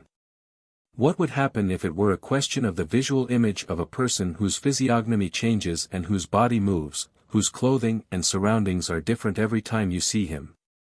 And yet it cannot be denied that our consciousness holds in reserve a unique image, or one almost unique, an invariable image of the object or the person. Which is evident proof that something quite different has taken place here from a mere mechanical registration. The same things can be said about auditory memories. The same words spoken by different persons, or by the same person at different moments, in different sentences, give sound images that are by no means exactly the same. How can the memory be compared to a phonograph? This consideration alone would be enough to make us suspect the theory which attributes a weakness in the memory for words to the impairment or destruction of the memories themselves, automatically recorded by the surface of the brain. But let us see, according to the same author, what happens in these maladies. In those cases where the injury to the brain is serious and the memory of words has been greatly impaired, it sometimes happens that a more or less great excitement, for example some deep emotion, will suddenly bring back the memory that had seemed lost forever. Would this be possible if the memory had been lodged in the brain matter, now impaired or destroyed? Far more often things happen as if the brain served to recall the memory but not to preserve it. The sufferer from aphasia becomes incapable of finding the word he needs, he seems to go round and round it, and to lack the necessary strength to put his finger on the desired sound. And in fact, in the realm of psychology the outward sign of strength is always precision. But the memory still seems to be there, and at times, when he has replaced by paraphrases the word believed to have disappeared, the sufferer from aphasia will manage to slip into one of them the word itself. Let us now consider what takes place in progressive aphasia, that is to say, when the difficulty in remembering words grows steadily greater. In such cases, the words generally disappear in regular order, as if the malady were well acquainted with grammar. Proper names disappear first of all, then common names, next adjectives, and finally verbs, as if they were in layers, placed one above another, and the injury reached these layers successively. Yes, but this malady can spring from the most diverse causes, take the most varied forms, appear at some point in the affected region of the brain and progress in no matter what direction. The order in which the various memories disappear remains the same. Would this be possible if the malady were attacking the memories themselves? If the memory has not been stored in the brain, then where has it been preserved? For that matter, has the question of where any significance when we speak of something else than a body? Photographic plates are preserved in a box, phonographic records in racks, but why should memories, which are not visible, tangible things, have need of a container, and how could they have one? Are these memories anywhere but in the mind? But the human mind is consciousness itself, and consciousness means first of all memory. Point 5. We can say here, with the eminent thinker, that all things happen as if the body were simply made use of by the spirit. In this case we have no reason to suppose that the body and the spirit are inseparably bound together. Here is a brain that labors, there is a consciousness that feels, thinks, and desires. If the labor of the brain corresponded to the totality of consciousness, if there were some equivalence between the cerebral and the mental consciousness might share the fate of the brain and death be the end of everything, at least experience could show nothing to the contrary, and the philosophy which affirms our survival would be reduced to basing its thesis on some structure of metaphysics. A basis generally fragile. But if the mental life surpasses the physical life, if the brain is limited to translating into movement a small part of what takes place in our consciousness, then life after death becomes so probable that the burden of proof rests upon him who denies rather than on him who affirms. For the only reason we can possibly have to admit the extinction of consciousness after death is that we see the body disintegrate, and this reason is no longer valid if it is a fact, established by experience, that the consciousness is at least partially independent of the body. Bergson, metaphysician that he is, appears more positive than the physicist Littré. Spirit is not matter. It has never been proved that the soul is a function of the brain, a property of the cerebral substance that is destined to die with it. We even ask how it is possible that a thinker of Taine's breadth of mind, for example, who appreciates at its full value the conception and composition of a work, its plan and execution, and who has even written a special book on the intelligence, l'intelligence, should be able to attribute the creation of a philosophical work to the secretion of a combination of molecules of the materials that constitute a brain. The action of personal intelligence is so evident in a matter like this, so irrefutable, that it needs a veritable and systematic autosuggestion to eclipse it. The brain is, without any doubt, the organ of thought, and no one would attempt to deny it. But in contradiction to what was formerly believed, the whole brain is not necessary to thought or to life. To the examples drawn from the disorders of memory that we have just cited, we can add many others leading to the same conclusion. My learned friend Edmond Perrier presented to the Academy of Sciences, in his lecture of December 22, 1913, an observation of Dr. Robinson's concerning a man who had lived for nearly a year with almost no suffering and with no apparent mental trouble, with a brain that was nearly reduced to a pulp, and was no longer anything but a vast purulent abscess. In July, 1914, Dr. Halepo brought to the Society of Surgery the account of an operation that had been performed at the Necker Hospital upon a young girl who had fallen from the Metropolitan Railway. At the trepanning it was ascertained that a large proportion of the brain matter was reduced literally to pulp. They cleaned, drained, and reclosed the wound. The patient recovered. On March 24, 1917, at the Academy of Sciences, Dr. Guépin showed, through an operation on a wounded soldier, that the partial ablation of the brain does not prevent manifestations of intelligence. Other examples could be cited. At times there remain only very slight portions, the mind makes ingenious use of what it can. If the students of anatomy do not find the soul at the points of their scalpels, when they dissect a body, it is because it is not there. When the doctors and physiologists see nothing in our psychic faculties but the peculiar qualities of the brain, they are grossly deceiving themselves. There is something else in the human being besides the gray or white substance of the brain. We may object that generally the faculty of thinking seems to depend on the condition of the brain and that, like the brain itself, it grows feeble with age. But is it not the instrument that grows weaker, the body and not the spirit? Very often, among great brain workers, the mind remains sound up to the very last day of life. All my contemporaries have known in Paris writers like Victor Hugo, Lamartine, Le Gouve, historians like Thiers, Mignet, Henri Martin, scholars like Barthélemy Saint-Hilaire, 1805–95, savants like Chevreul, 1786–1889, who have shown up to a very advanced age the strength and youth of their souls. Homo sapiens, thinking man, it is under this title that certain physiologists have long defined the human race. Is it possible that a chemical association of the molecules of hydrogen, carbon, nitrogen, oxygen, etc., should be able to think? Biology is a very recent science. Deterministic biology is a philosophy. The field of this philosophy is to consider mental and psychic phenomena as the effects of physiological reactions. But physiological explanations in the form of figurative expressions are only a confession of weakness. People look on the invention of a word as a great discovery and the hypothetical statement of a fact as an explanation. Despite modern discoveries in the purely physico-chemical origin of muscular movements, sensation and the vital principle have remained almost as mysterious as in past ages. We cannot refuse to recognize in each one of us, side by side with, or rather above, physiological phenomena, an intellectual principle, active and autonomous, without which nothing can be explained, with which everything is easily understood. As for this, let us say at once that the normal and well-known manifestations of the soul, of which we have just spoken, are eclipsed beside those that will be represented in the following chapters. Medicine would find it of great advantage to take these things into consideration, and to work not only with the physical organism but also with the intellectual dynamism.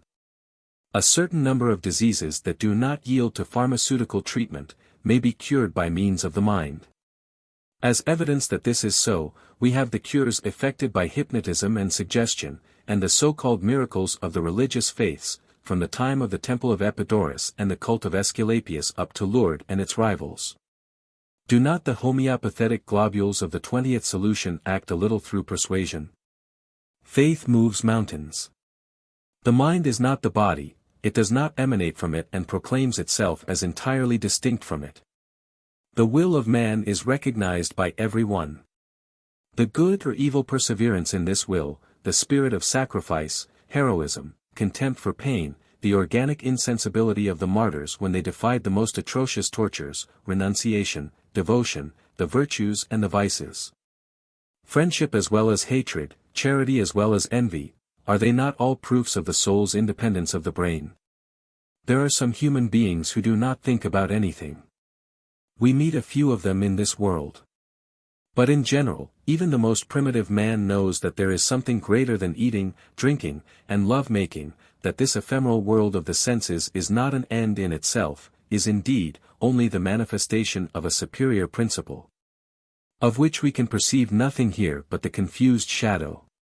This is the feeling that the religions have tried to satisfy. If we analyze the human body and its natural functions, we cannot fail to recognize that despite all the charms it can offer to our senses, it is, on the whole, when we consider only its substance, a rather vulgar object. Its true nobility lies in its spirit, its feeling, its intelligence, in its veneration for art and science. And the value of a man does not lie in his body, so short-lived, so changeable, so frail, but in his soul, which reveals itself, even in this life, as blessed with the faculty of enduring eternally. Moreover, this body is not an inert mass, an automaton, it is a living organism. But the construction of a being, a man, an animal, or a plant, is the witness of the existence of a constructive force, of a mind in nature, of an intellectual principle that governs the atoms and is not of them. If there were only material molecules, devoid of direction, the world would not go on, some sort of chaos would have existed indefinitely, without mathematical laws, and the cosmos would not have been ruled by order. According to the mechanical theory of the universe, the totality of things is the inevitable effect of unconscious combinations. Creation is an intellectual nothingness that becomes something and ends by thinking. Could we imagine a hypothesis more absurd in itself and more contrary to all our observations? Mysterious nature has filled everything with spirit, and she even shows herself endowed with a malignity that is generally unsuspected. What is the coquetry of the young girl that leads her to become a wife, to suffer in her beautiful body, to be happy in the pains of motherhood in order to perpetuate the human race? What is love, that delightful snare? What is mental suffering? What is feeling? Does not the silent language of nature make itself clearly heard? What is the building of a nest by two birds? The brooding mother fed by the future father? The beakful of food brought by the father and mother to the hungry nestlings? What are the hen and her chickens? Have you ever thought about the first beat of a heart in an egg, in a child? Have you ever analyzed the fertilization of flowers? Not to see in that a reasoned order, an intention, a plan, a general aim, a finality, a mind which governs us all, not to see in life itself the supreme aim of the organization of the worlds, that is to fail to see the sun at high noon. Where does this mysterious force lead us? We do not know. So long as life imposes its laws upon us, the planet that we inhabit carries us through space at the speed of 107,000 kilometers an hour, itself the plaything of forces that direct the world system and of 14 different movements. We are thinking atoms on a moving atom 1,000,000 times smaller than the sun, which is itself an atom in our gigantic stellar nebula, which is only one universe, surrounded by an infinity of other universes.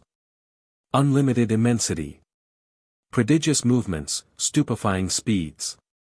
Force itself seems inherent in the atom, for we can nowhere find an immovable atom. A living being that did not contain in itself a directing force, would not live but would fall in ruins like an abandoned building. Renan and Berthelot, those two inseparable friends, would sometimes discuss together the problem that interests us here. They both died without the hope of a future life, but with somewhat different sentiments. On August 2, 1892, Berthelot wrote to Renan, who was sinking from day to day, and died a month later, "Let us console ourselves in watching the growth of our grandchildren. It is the only sort of survival of which we can have any certain, scientific knowledge." This manner of speaking does not imply, in its spirit, an absolute negation, and undoubtedly it responded to certain thoughts of the author of La Vie de Jesus. On the preceding July 20th, Renan had written to Berthelot, 6. The most important act of our life is our death. Generally we perform this act under detestable circumstances. Our school of thought, the very essence of which is to have no need to blind ourselves with illusions, has, I believe, quite special advantages for this solemn hour. At this moment I am at work correcting the proofs of my 4th and 5th volumes of Israel, and I should greatly like to see it all again. If someone else should give the proofs to the printer I should be somewhat impatient in the depths of purgatory, yet no one but the Eternal and myself will ever be aware of the greater part of the corrections I intended to make. God's will be done. In utrumque paratus. The philosopher, the ancient theologian, is prepared. His belief in God persists. One can be an anticlerical and a deist, like Voltaire. Renan was perhaps not far from admitting an indeterminable survival of the soul. According to his son-in-law, Monsieur Sicary, who was at his deathbed, Renan declared that nothing of him would remain, nothing, nothing, nothing. This was the impression of his last hour. 100 other great minds have had the same skepticism concerning the survival of the soul. Nevertheless, they continue to think about it. This opinion is founded only on our ignorance. Ptolemy considered nothing more stupid than the hypothesis of the movement of the earth, pi alpha nu upsilon gamma epsilon lambda omicron iota omicron tau alpha tau omicron nu, superlatively ridiculous. What is thought? What is the soul? The supernatural does not exist, and the soul, if it exists in individuals, is as natural as the body. We have finally reached the point of admitting the unity of force and the unity of substance. Point 7. Everything is dynamism. Cosmic dynamism rules the worlds. Newton gave it the name of attraction. But this interpretation is insufficient. If there were nothing but attraction in the universe, the stars would form only one mass, for it would have brought them together long ago. In the beginning of time, there is something else, there is movement. Vital dynamism governs all beings. In man as he has evolved, psychic dynamism is constantly associated with vital dynamism. At bottom all these dynamisms are one, it is the spirit in nature, deaf and blind as far as we are concerned in the immaterial world, and even in the instinct of animals, unconscious in the majority of human works, conscious in a small number. In Erroneous, 1888, I wrote, "What we call matter vanishes just as scientific analysis believes it is about to grasp it. We find force is the dynamic element, the mainstay of the universe, and the essential principle behind all forms. The human being has the soul as its essential principle. The universe is an intelligent principle that we cannot understand." In Les Forces Naturelles Inconnues, 1906, I wrote, "Psychic manifestations confirm what we have learned elsewhere. That the purely mechanical explanation of the universe is insufficient and that there is something else in the universe than this pretended matter. It is not matter that governs the world, it is a psychic and dynamic element." Since the time when these lines were written, the progress of psychic observations has superabundantly confirmed them. A mental power rules silently and all-powerfully over the instincts of insects, assuring their existence and their perpetuation, as it rules over the birth of a bird and the evolution of the superior animals, including man himself. It is this sort of dynamism that leads the caterpillar to become a formless pulp in the chrysalis, and afterward a butterfly. It is this that from the organism of certain media brings forth a substance which changes into organs that are real, though they live for but a short space, a dynamism instantaneously creating transitory materializations.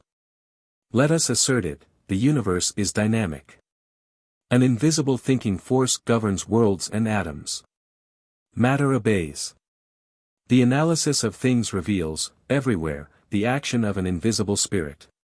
This universal spirit is in everything, governing each atom, each molecule, though they themselves are impalpable, imponderable, infinitely small, invisible, and constitute by their dynamic aggregation visible things and living creatures. And this spirit is indestructible and eternal. Materialism is an erroneous doctrine, incomplete and insufficient, which explains nothing to our entire satisfaction. 8. To admit only matter endowed with certain essential qualities, is an hypothesis that does not bear analysis. The positivists are mistaken, there exist positive proofs that the hypothesis of matter dominating and governing everything through its essential qualities is beside the truth. They have not divined the dynamic intelligence which animates living creatures and even things. We are able to say, with Dr. Gellie, that the classical agents are powerless to solve the general difficulty of philosophy in regard to evolution, which has at least brought the most out of the least. 9. Materialism that, whether consciously or unconsciously, has become so widespread among all the classes of society, is only a theory of the appearance of things, is only the outer surface of things that have not been analyzed. Quod terra immobilis, in medio celi, si ego contra acerrum turam movere, wrote Copernicus, on the first page of his immortal work, in its dedication to the Pope. And it proves that what has been considered fully demonstrated was absolutely false. We should do as much today for psychic physiology. For it is through the experimental method itself that we are going to prove the weakness of materialism. We shall bring forward as evidence the entire error of classic materialism. The whole of the standard psychic physiology is erroneous, contrary to reality. There is in the human being something more than chemical molecules endowed with certain qualities, there is an element that is not material, a spiritual principle. The impartial explanation of facts will show it to us and we shall see it act, independently of the physical senses. 3. What is man? Does the soul exist? We ought to seek for truth in entire liberty of mind, freed from all preconceived ideas. Descartes. We have just shown that the theories of materialism are entirely unproved. They are not founded on as solid a basis as has been imagined, they have many deficiencies, they leave a large number of things unexplained. They cannot be compared, as is pretended, to geometrical theorems or to mathematical certainties. Therefore the question is open to our free examination. Before seeking to learn if our soul survives the dissolution of our body, it is indispensable to know if our souls truly exist.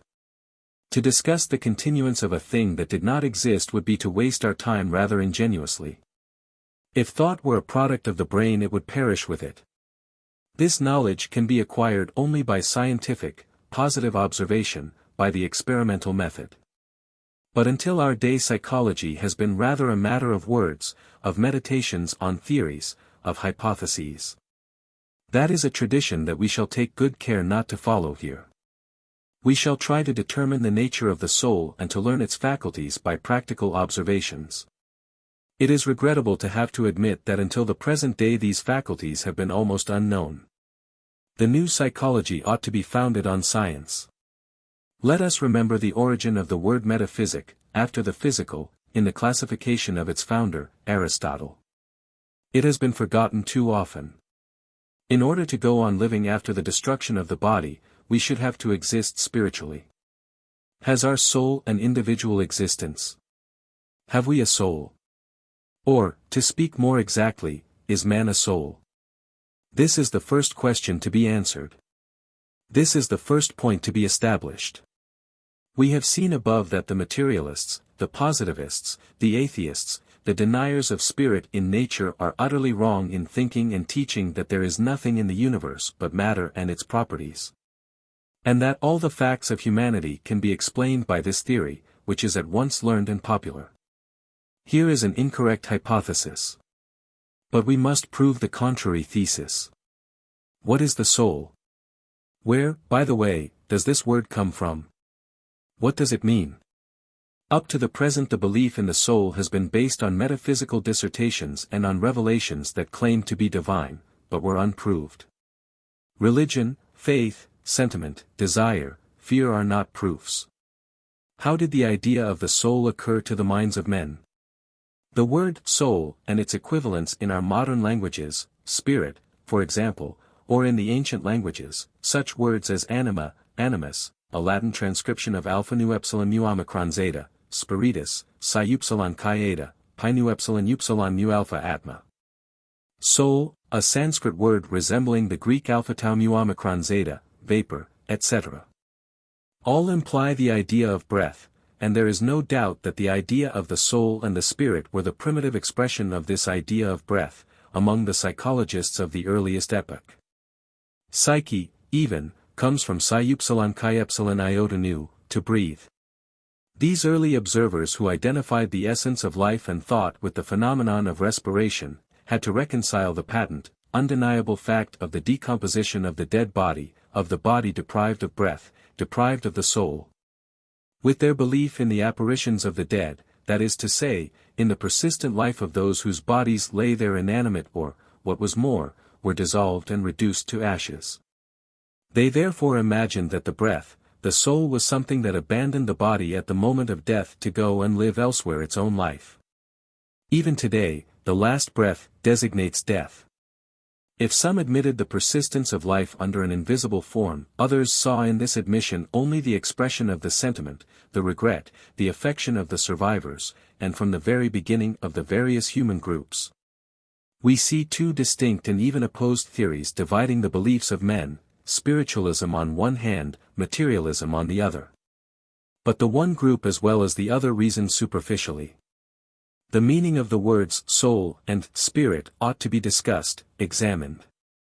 There are fundamental distinctions to be established. The properties of the living organism and psychic elements differ essentially. In general, men think, with complete conviction, that there is only one incontestable reality in the world, the reality of objects, of matter, that is to say, of what we see and touch and of what comes within the range of the senses.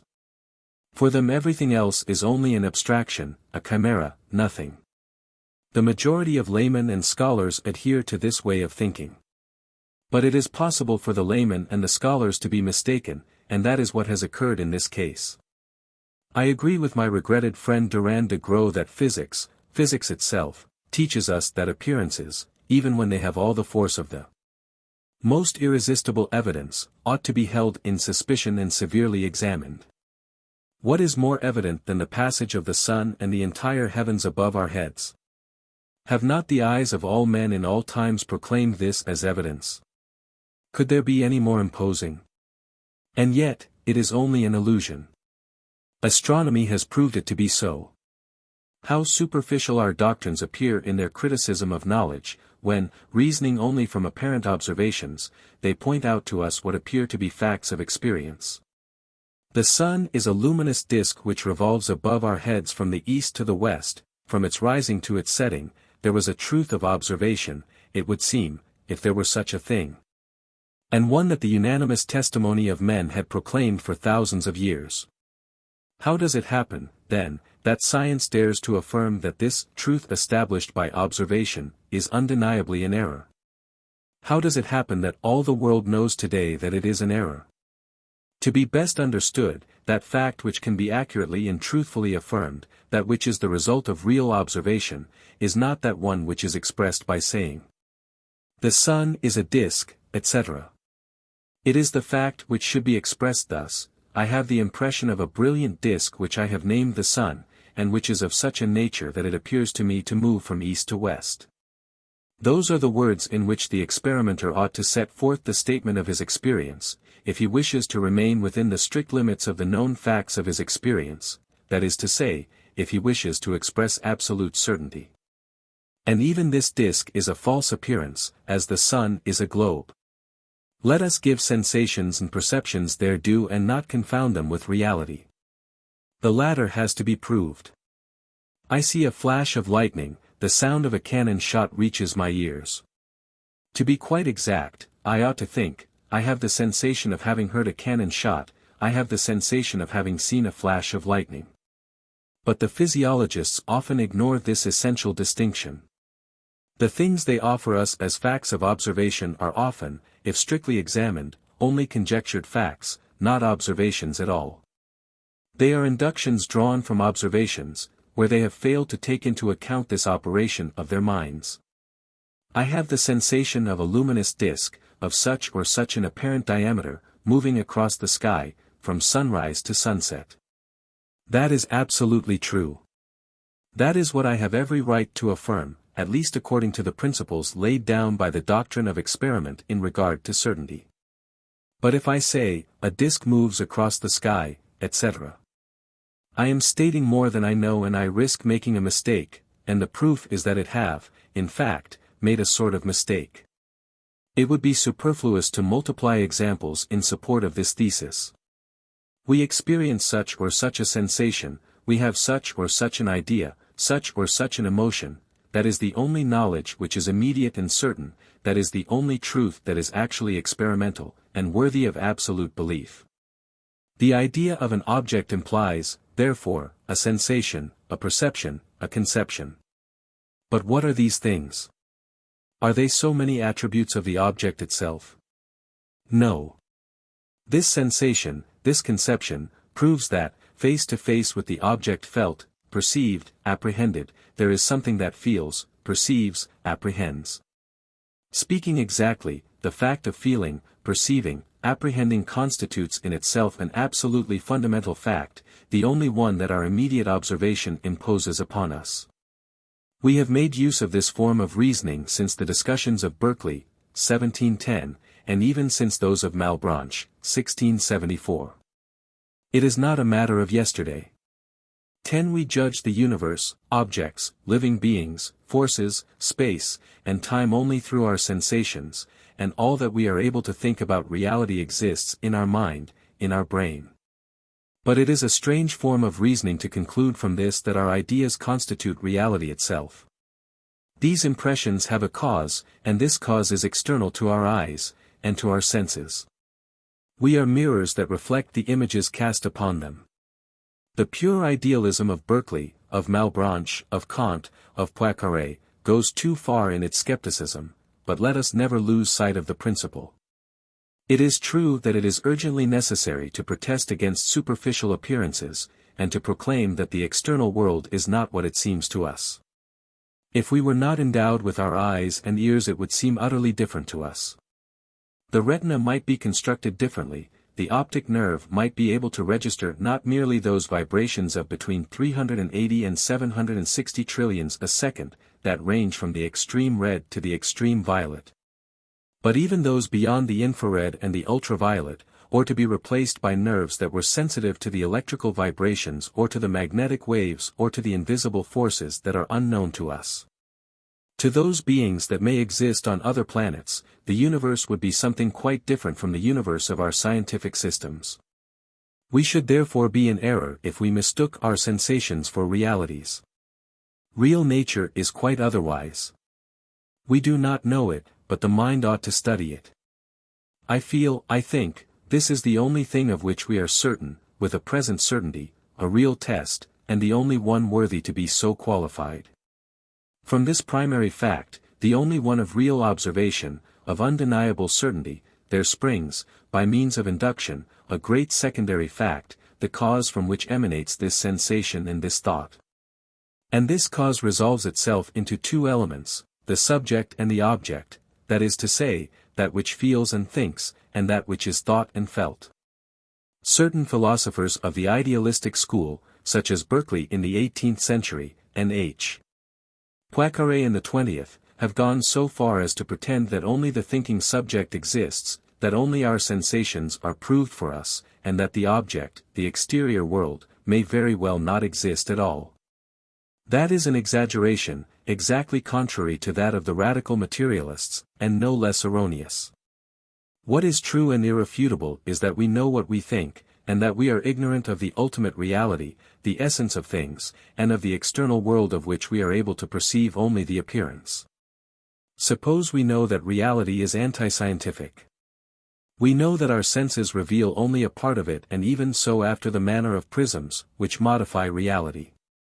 If our planet were constantly covered with clouds, we should know nothing of the sun, nor the moon, nor the planets, nor the stars, and the world system would remain unknown.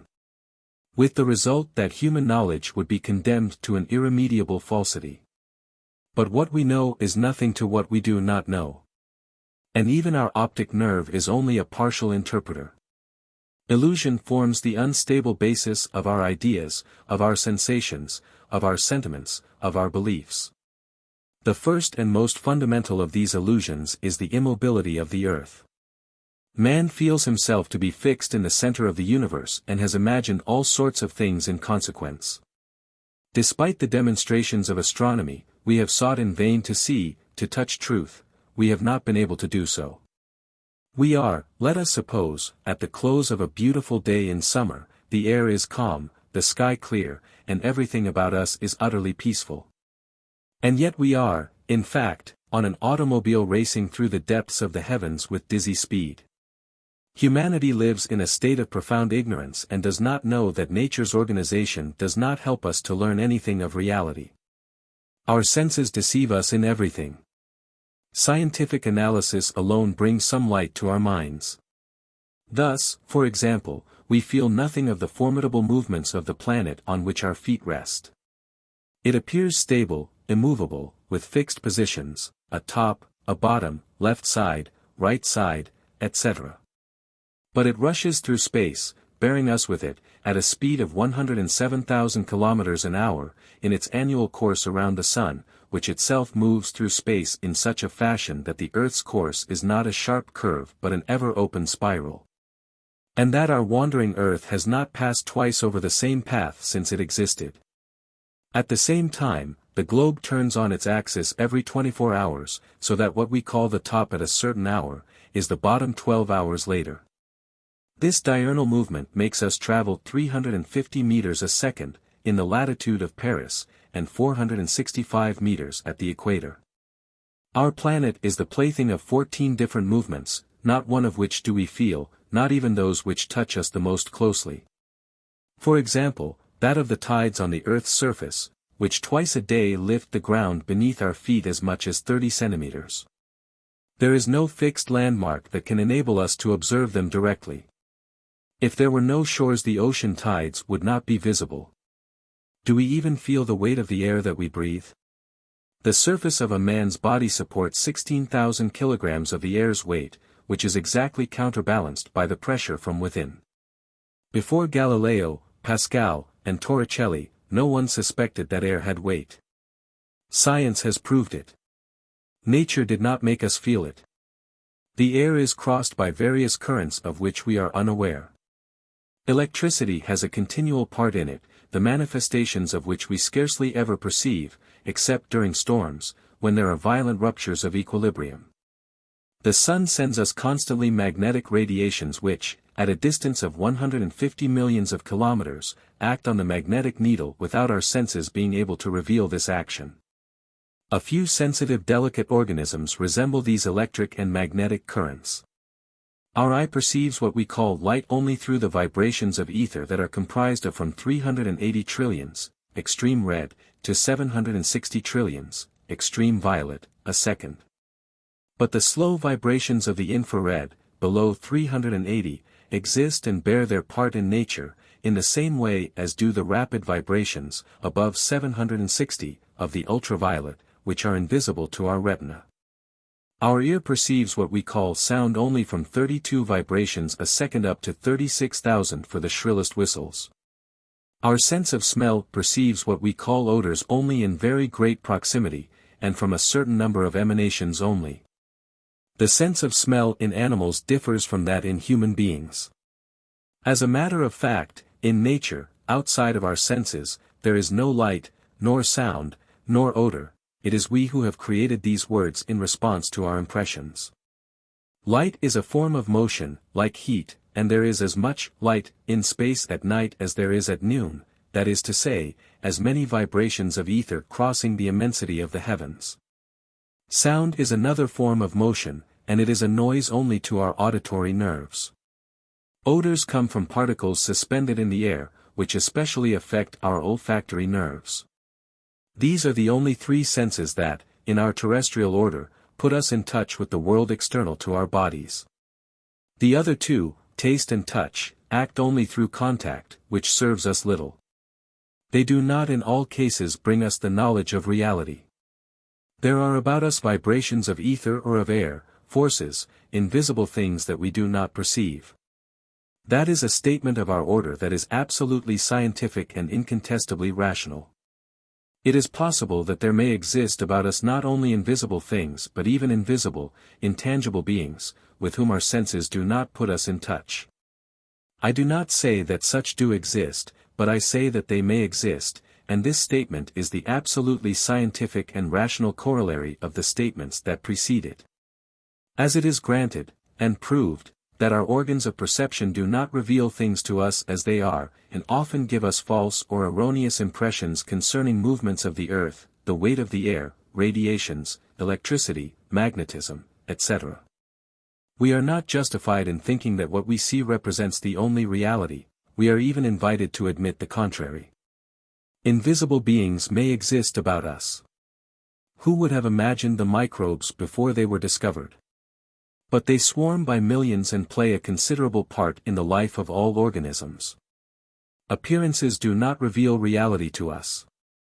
There is only one reality directly appreciated by us, that is our thought. And what is most undeniably real in man is the spirit. My former works have already led to this conclusion. The present book is destined to prove it even more convincingly. Will my readers pardon me for having repeated here what I published in Lumen in 1867, and in Les Forces Naturelles Inconnues, 1907? It is absolutely necessary to recall these ideas. Henri Poincaré, of whom we were just speaking, idealist, not spiritualist, as he was, despite the skepticism of his conversation, wrote the following page, apropos of the last years of a French scholar, Potier, a professor at the École Polytechnique. The illness that killed him was long and cruel. For 12 years he was stretched on his bed or on a sofa, deprived of the use of his limbs and often tortured with pain. The encroachment of the disease was slow and prolonged, the crises were more frequent every year. At the end, there was almost nothing left of his body, and in the bed, from which he could no longer rise, one saw only 2 eyes. His soul was stronger than the blind power of a brutal illness, it did not yield. He had himself carried to the Polytechnic School and the School of Mines. More and more, in the moments that were left him of respite from suffering, he continued to interest himself in all that he had once loved. And in this body, which became more piteous from day to day, the intelligence remained as luminous as ever, like a fortress, the ramparts of which crumble bit by bit under the enemy shells and which is still rendered redoubtable by the energy of its commander. Several weeks before his death, he asked me for some hooks on mathematics, in order to take up a study that was new to him. To his last day, he showed us that thought is stronger than death. 11. No, it was not a spiritualist who wrote these lines, it was a professor of skepticism. So true is it that truth triumphs through itself and burns, inextinguishable, like Sirius in the midst of the starry night.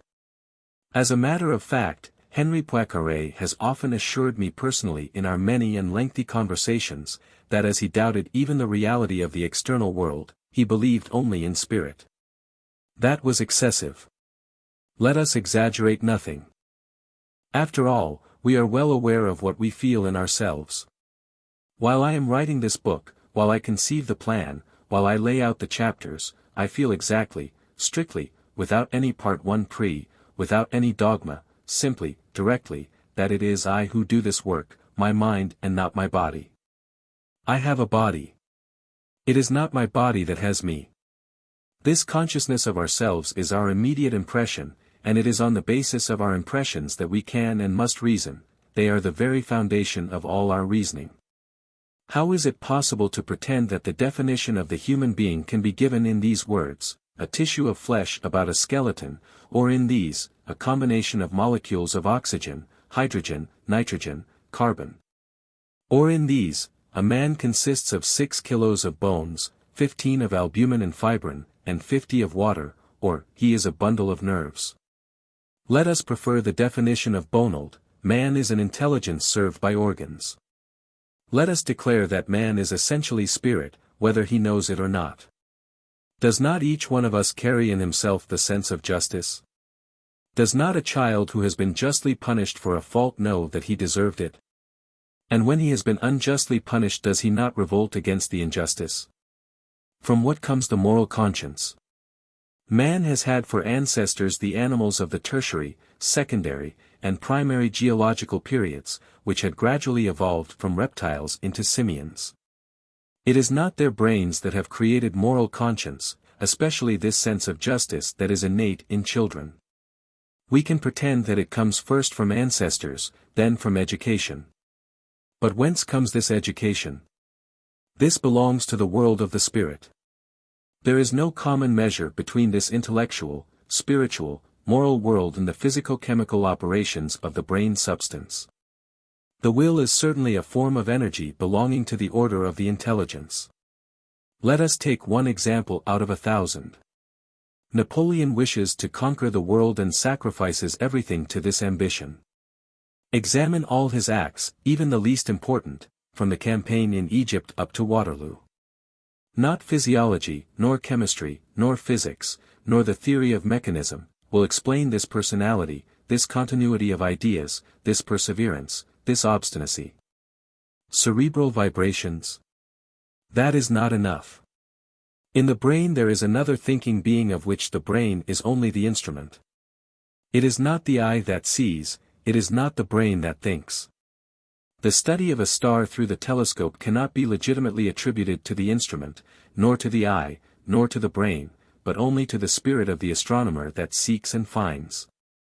The human will, in itself alone, would suffice to prove the existence of the psychic world, of the thinking world that differs from the material, visible, tangible world.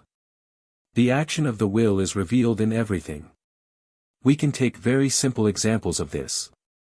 I am sitting in an armchair, my hands on my knees.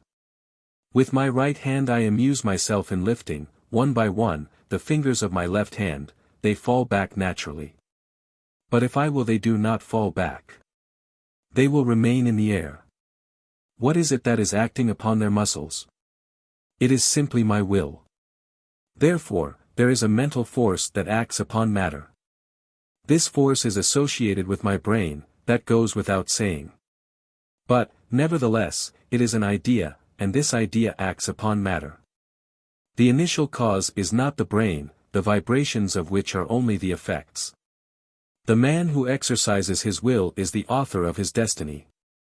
Let us now consider, especially, thought in man. It is the perpetual demonstration of the existence of the soul. When we reflect, when we say simply, I think, or I will, when we calculate a problem, when we exercise our power of abstraction and generalization, we affirm the existence of the soul. Thought is the most precious, the most personal, and the most independent thing possessed by man. Its liberty cannot be attacked. You can torture the body, imprison it, drive it by material force, you can do nothing against thought. Nothing you do, nothing you say can compel it. It laughs at everything, scorns everything, dominates everything. When it acts a sham part, when worldly or religious hypocrisy causes it to lie, when political or commercial ambition puts a deceptive mask upon it, it remains itself, despite and against everything, and knows what it wishes. Is this not convincing evidence of the existence of a psychic being, independent of the brain? It is not merely matter, not merely an assemblage of molecules that is able to think. It is just as childish, just as ridiculous to assert that the brain feels and thinks as to attribute the thoughts expressed in a telegram to the galvanic batteries that create the electricity used in the telegraph. Spirit, thought, the controlling power of the mind, is neither matter nor force. The earth which gravitates about the sun, a falling stone, running water, heat which loosens or tightens the bonds between the atoms, show us, on the one hand, matter, on the other, energy. Thought, reason, the direction of things in accordance with a certain plan, reveals an entirely different principle. No one has forgotten the classic lines of Virgil, in the magnificent sixth book of the Aeneid. Spiritus intersalit, totam confusa per artis. Mens agitat molem, iti magno se corpore missit. 12. The poet has expressed the truth. The universe is ruled by spirit, and when we study this spirit in man, we ascertain that it is neither physical energy nor matter. It makes use of both and it often governs them according to its will. The proofs of the existence of the human personality are innumerable, a special volume would be necessary to state them. As a matter of fact, has not each one of us many times apprehended their significance? We have these proofs before our eyes every day. Stoicism in adversity, the energy displayed in escaping poverty, the devotion to noble causes, the sacrifice of one's own life for the welfare of the country, the will to conquer, the apostle of either religion or science. The martyr for the triumph of what lie believes to be true, are not all these just so many manifestations of the existence of the soul?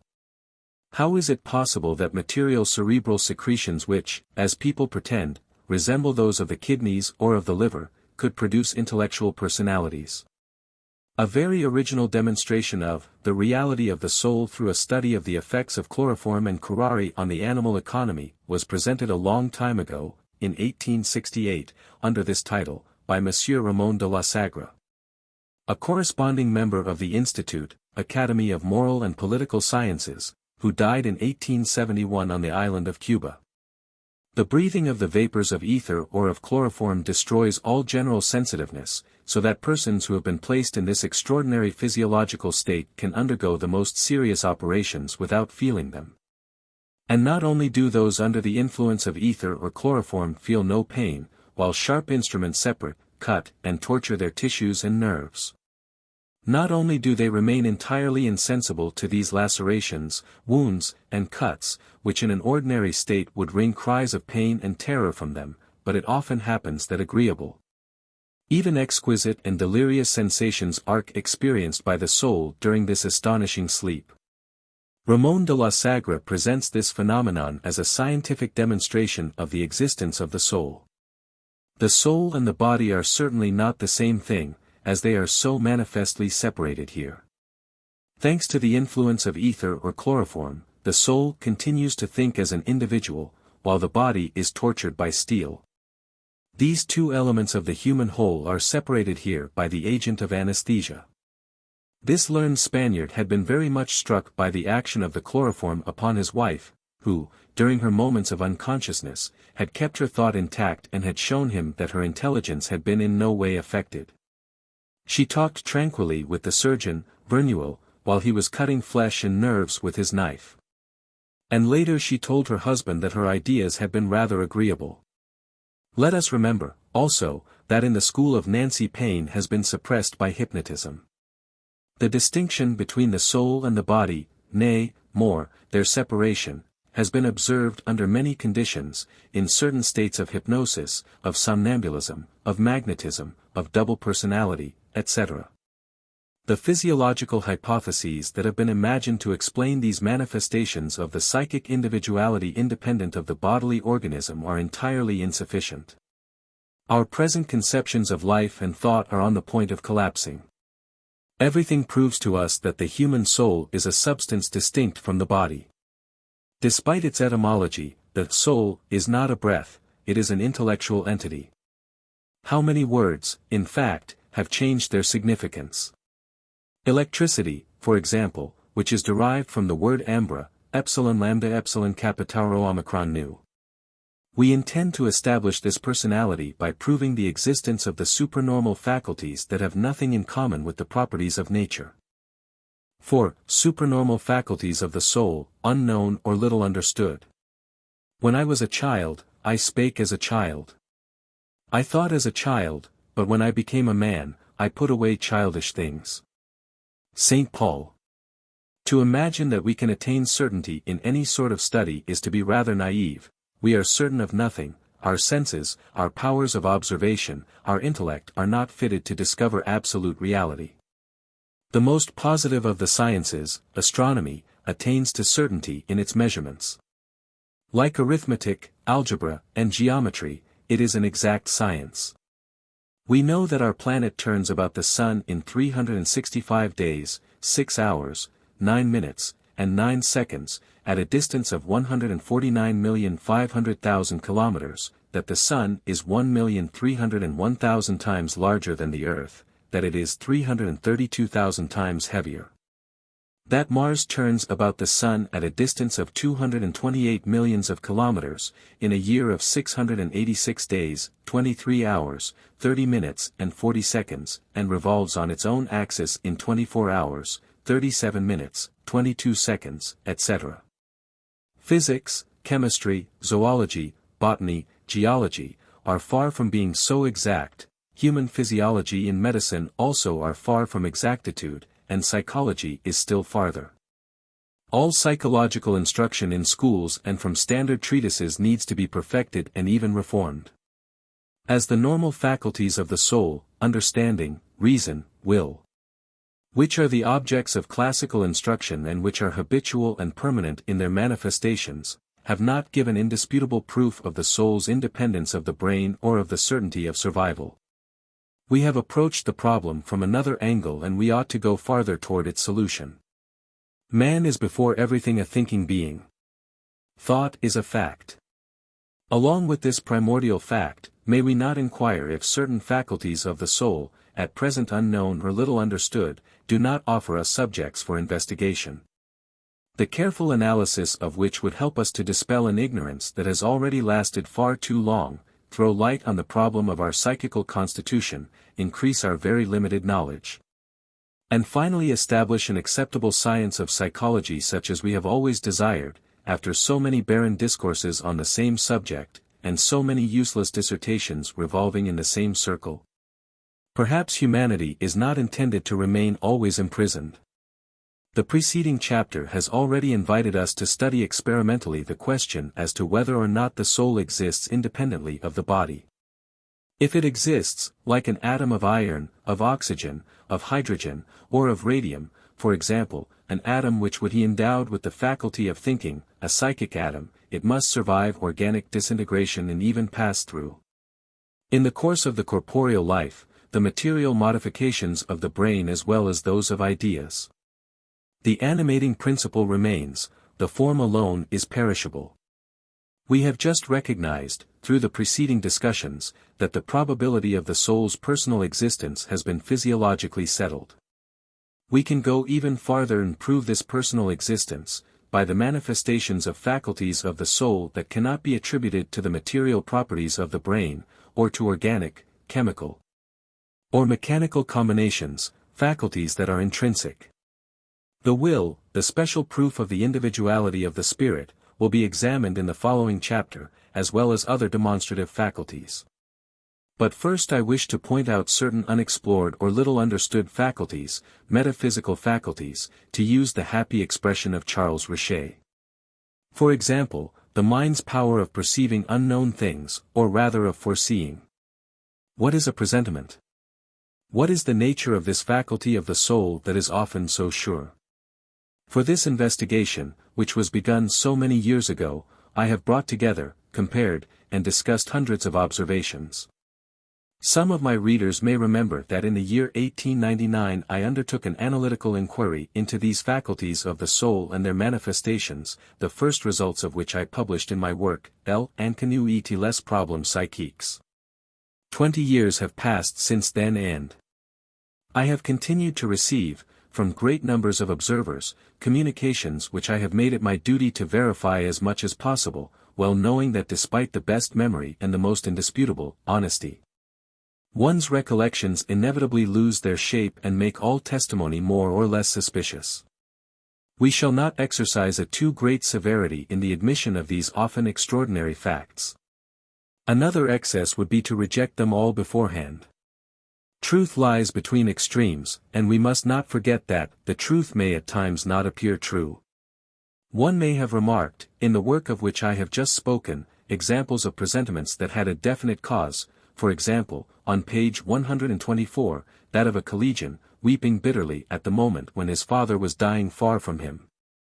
On page 324, that of a student of medicine who met a doctor whom he had not seen for a long time and of whom he was just thinking. On page 326, that of a lady oppressed with a great uneasiness at the hour in which her father was dying, far away. On page 332, that of a workman leaving his work to rush to his wife who had just been knocked down by a wagon. That of a man leaving his friends abruptly, at a pleasure party, to return home, where he found his child ill with croup, surrounded by 4 doctors, etc. These presentiments were caused by the transmission, if not of thoughts and of some sort of appeal, at least of psychic waves. We shall give them special study here. The presentiment of which you are about to read is particularly worthy of attention. I invite my most stubborn readers to weigh it well in every way. Monsieur Constans, Minister of the Interior, President of the Council of Ministers, while he was dining one day, with Madame Constans, at my table in my observatory of Juvisy, told us the following incident as it had happened to himself. It was in 1889, at the time of the great struggle against General Boulanger XIII and his party over the revision of the French Constitution. One morning, in his office, a book was handed him with his mail. As he was in a hurry to leave for the Council of Ministers, he flung it on a table, asking Madame Constans to see what it was, and went out. Madame Constans, who was having her hair arranged by her maid, took the book on her knees and started to open it. She thought it was a prayer book sent by a cousin. But 3 days before she had received, she said, some horrible things, which had made her prudent. When with great care she had half opened the book she thought she saw some vile things. She immediately gave the whole package to her maid, saying, "Carry that out to the entrance hale, it's some more filth."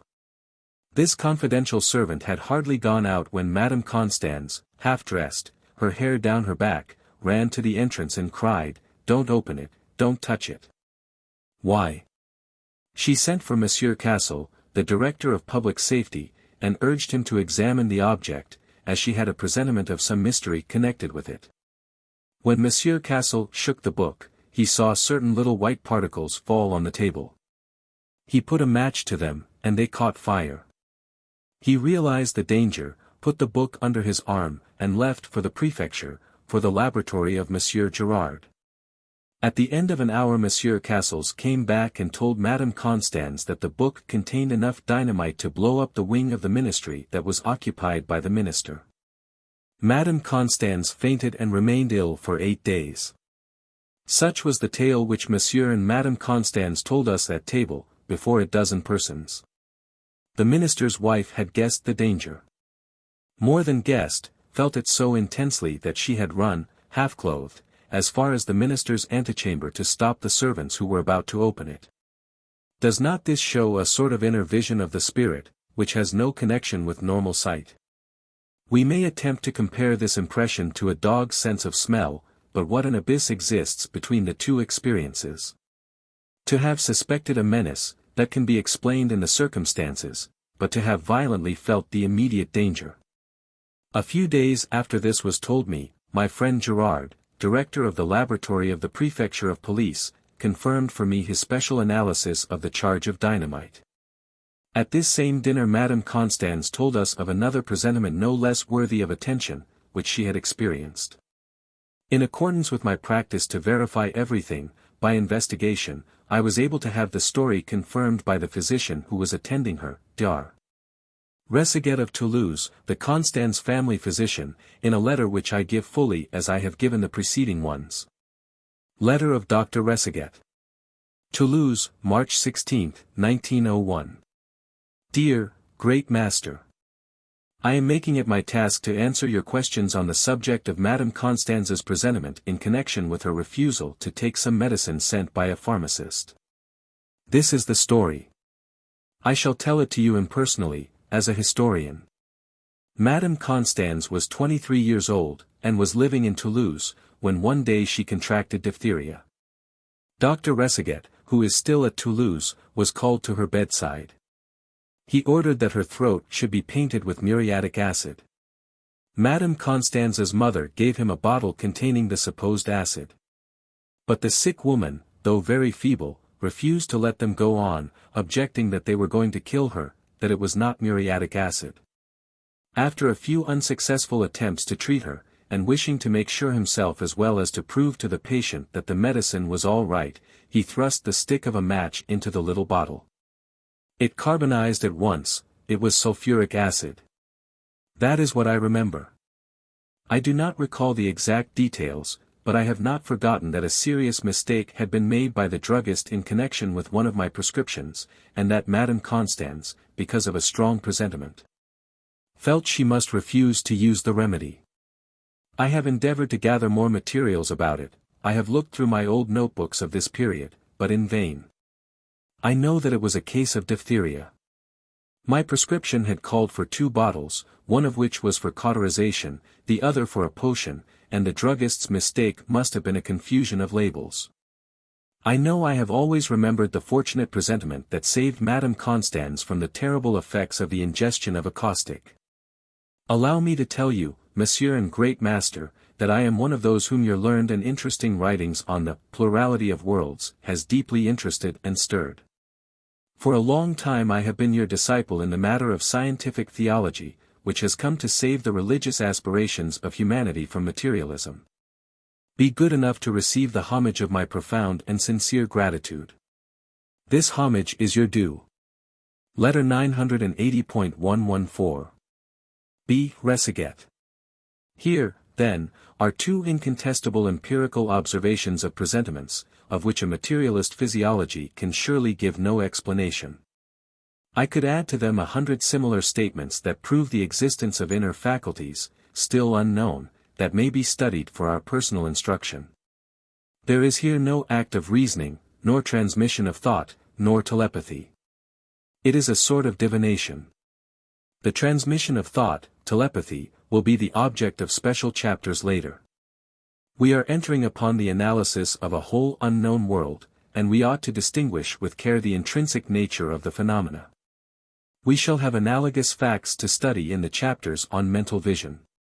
Let us limit ourselves here to what are strictly presentiments of our waking hours, without troubling ourselves for the moment about what happens in dreams.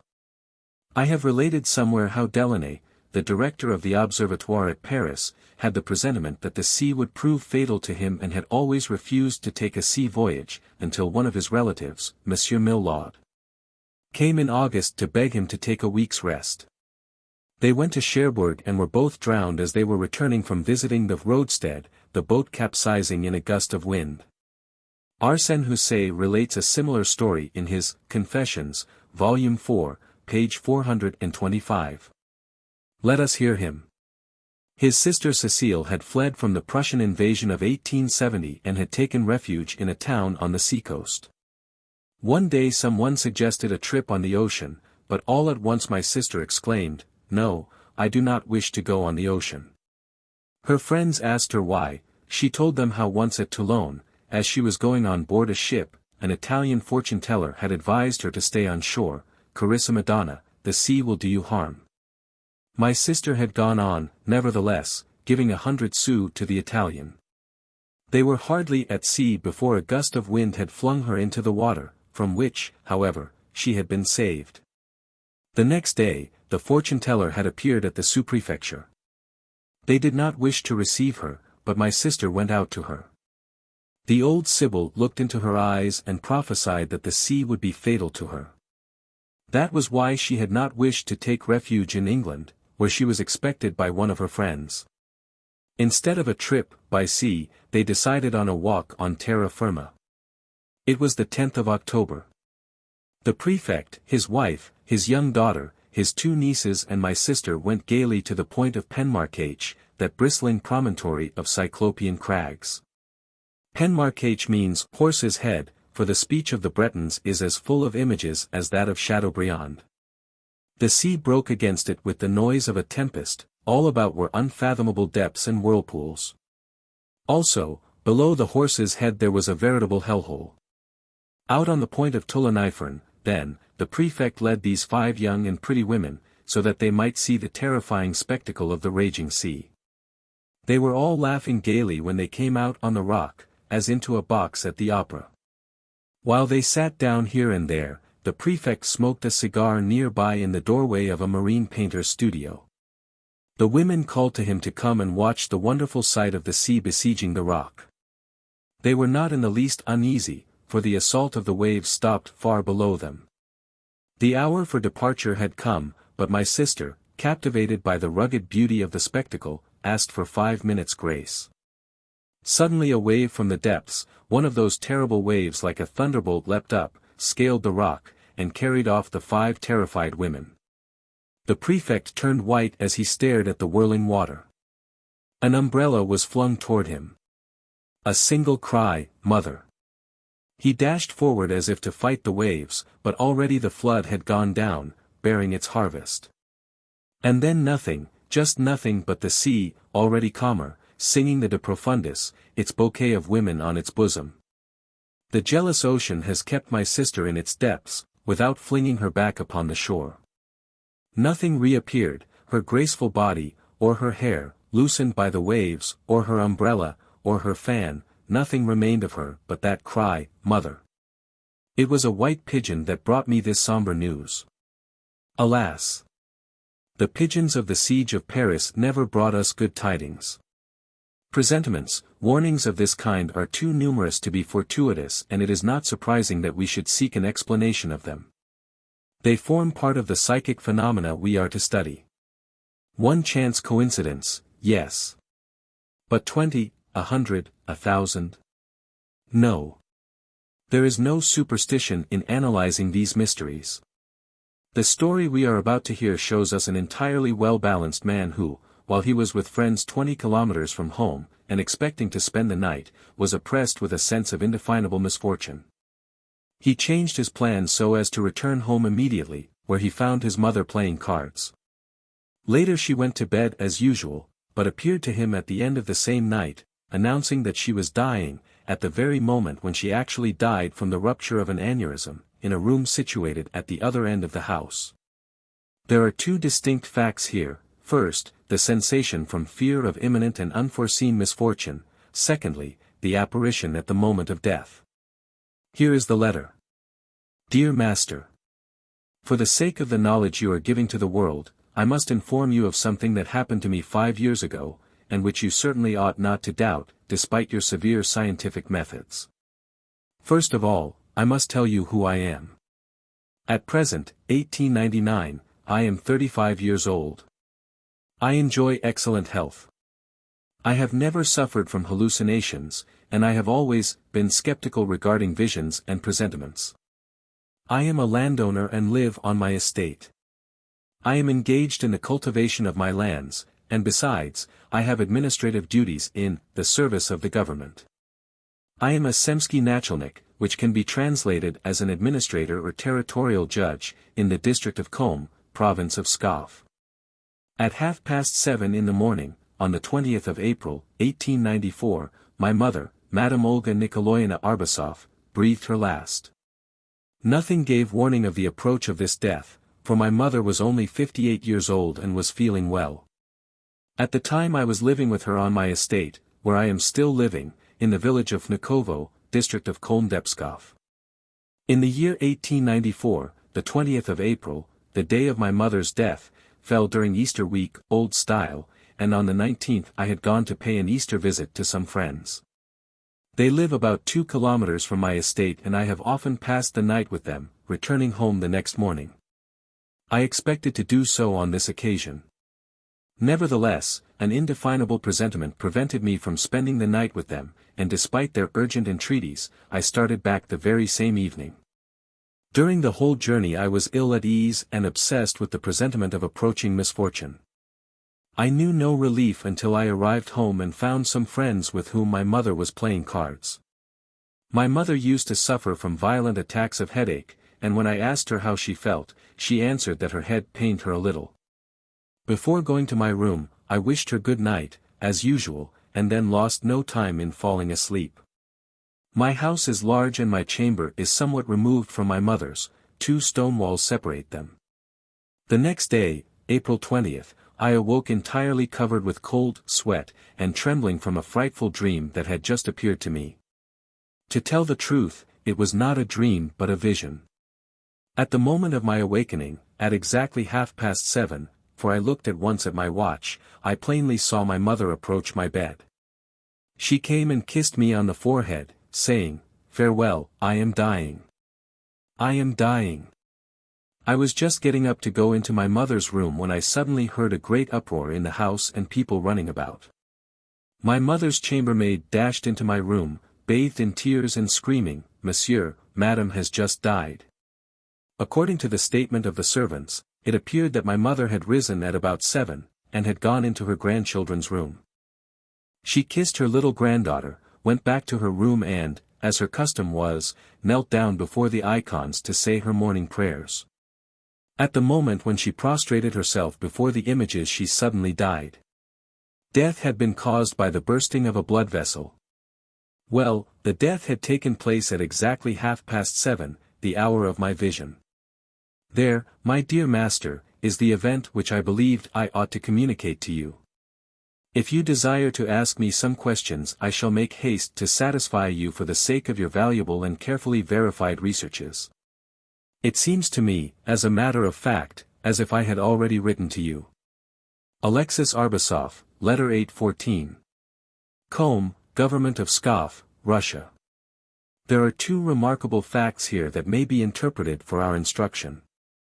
Whatever may be the tale of the observer, who may vary his expressions according to his memory, and whatever may be the orthography of the foreign names, the events in themselves exist. In the first place, the account is scientifically admissible. It is that of a well-balanced man, at the height of his powers, and it is our duty to consider it with the same care as an astronomical, meteorological, or chemical observation, or any other actual observation. There are 2 remarkable facts here to be examined for our instruction. Monsieur Alexis Arbasov, 30 years of age, in 1894, living with his mother, 58 years of age, on his estate in Russia, goes to visit his friends, 20 kilometers from his home, intending to spend the night and return the next day. But that very night a painful presentiment disturbs him to the depths of his being and prevents him from carrying out his plans. He feels himself urged to return home at once, without waiting until the next day. When he comes back into the house, he is amazed to find no explanation of this presentiment. Everything is going along tranquilly, as usual, and friends are playing cards with his mother. The interesting thing to know would be what had been the cause of this telepathic sensation. It did not seem that it could have been his mother, as she did not appear disturbed about her health despite the headache from which she was suffering. We know of cases in which sorrowful appeals have been sent out, physically or morally, and heard far away under some form or other. Here we seem to find an intuition in the mind of the son.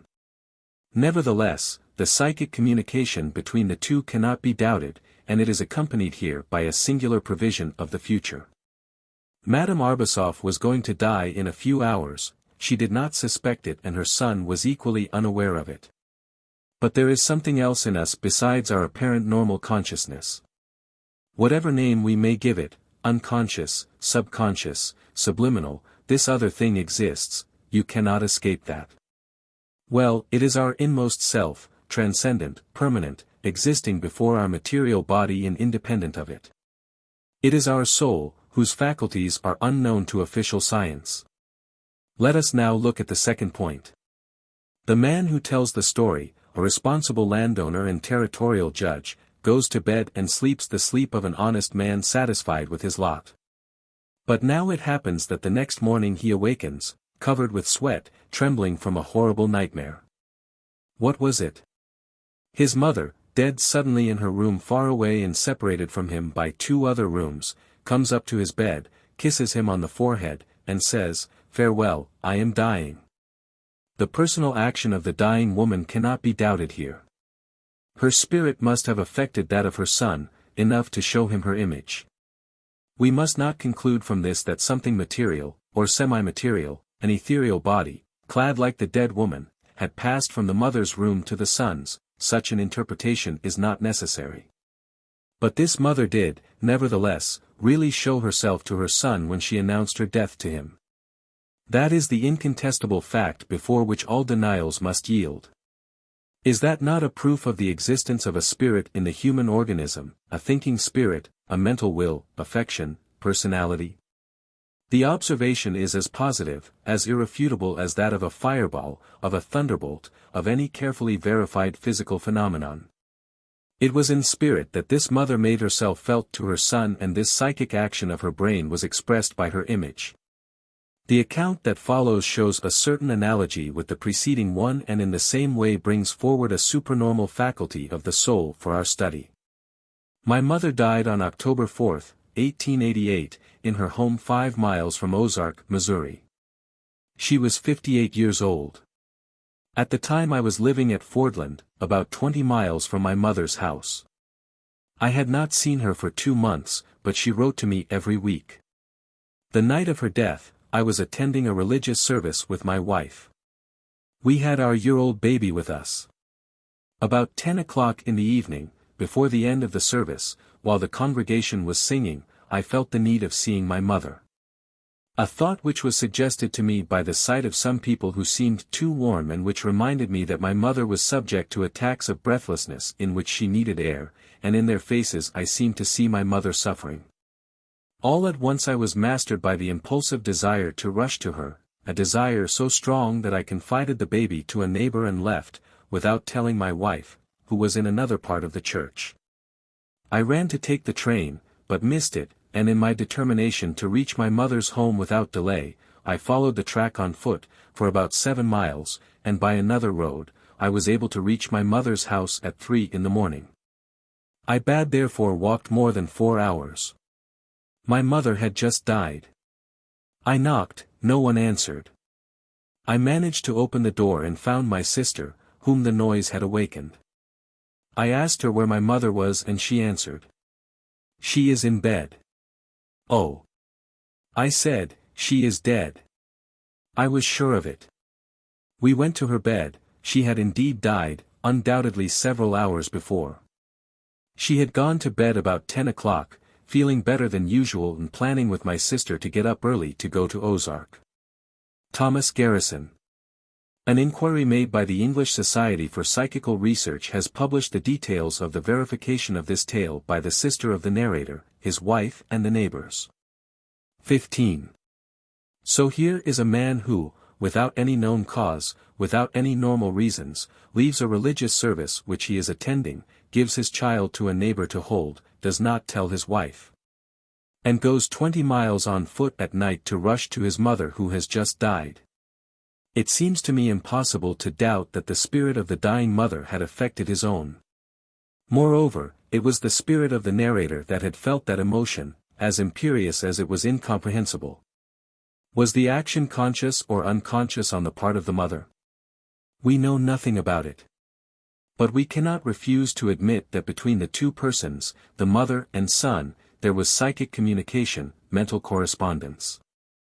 It is what we call supranormal faculties belonging to the soul, independent of the physical senses. Let us continue our free examination. Ought we to classify this event in the category of tragic presentiments?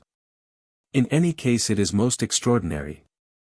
Among hundreds, among thousands of psychic phenomena of this order, we have merely an embarrassment of choices to prove the existence in man of unknown powers and unsolved riddles. For example, here is one of recent date, of which I heard from the mouth of the very person to whom it had occurred. A lady living in Paris, Madame Miracle, 20 Rue Custine, XVIIth arrondissement, awoke on a certain night, Thursday, the 26th of March, 1904, under the impression of a terrible nightmare. A sort of spectre, vague and formless, was there, close to her bed, clutching her arm, and ordering her to choose between two frightful menaces. It is necessary, it made her understand, that of the two, your husband and your daughter, one must die.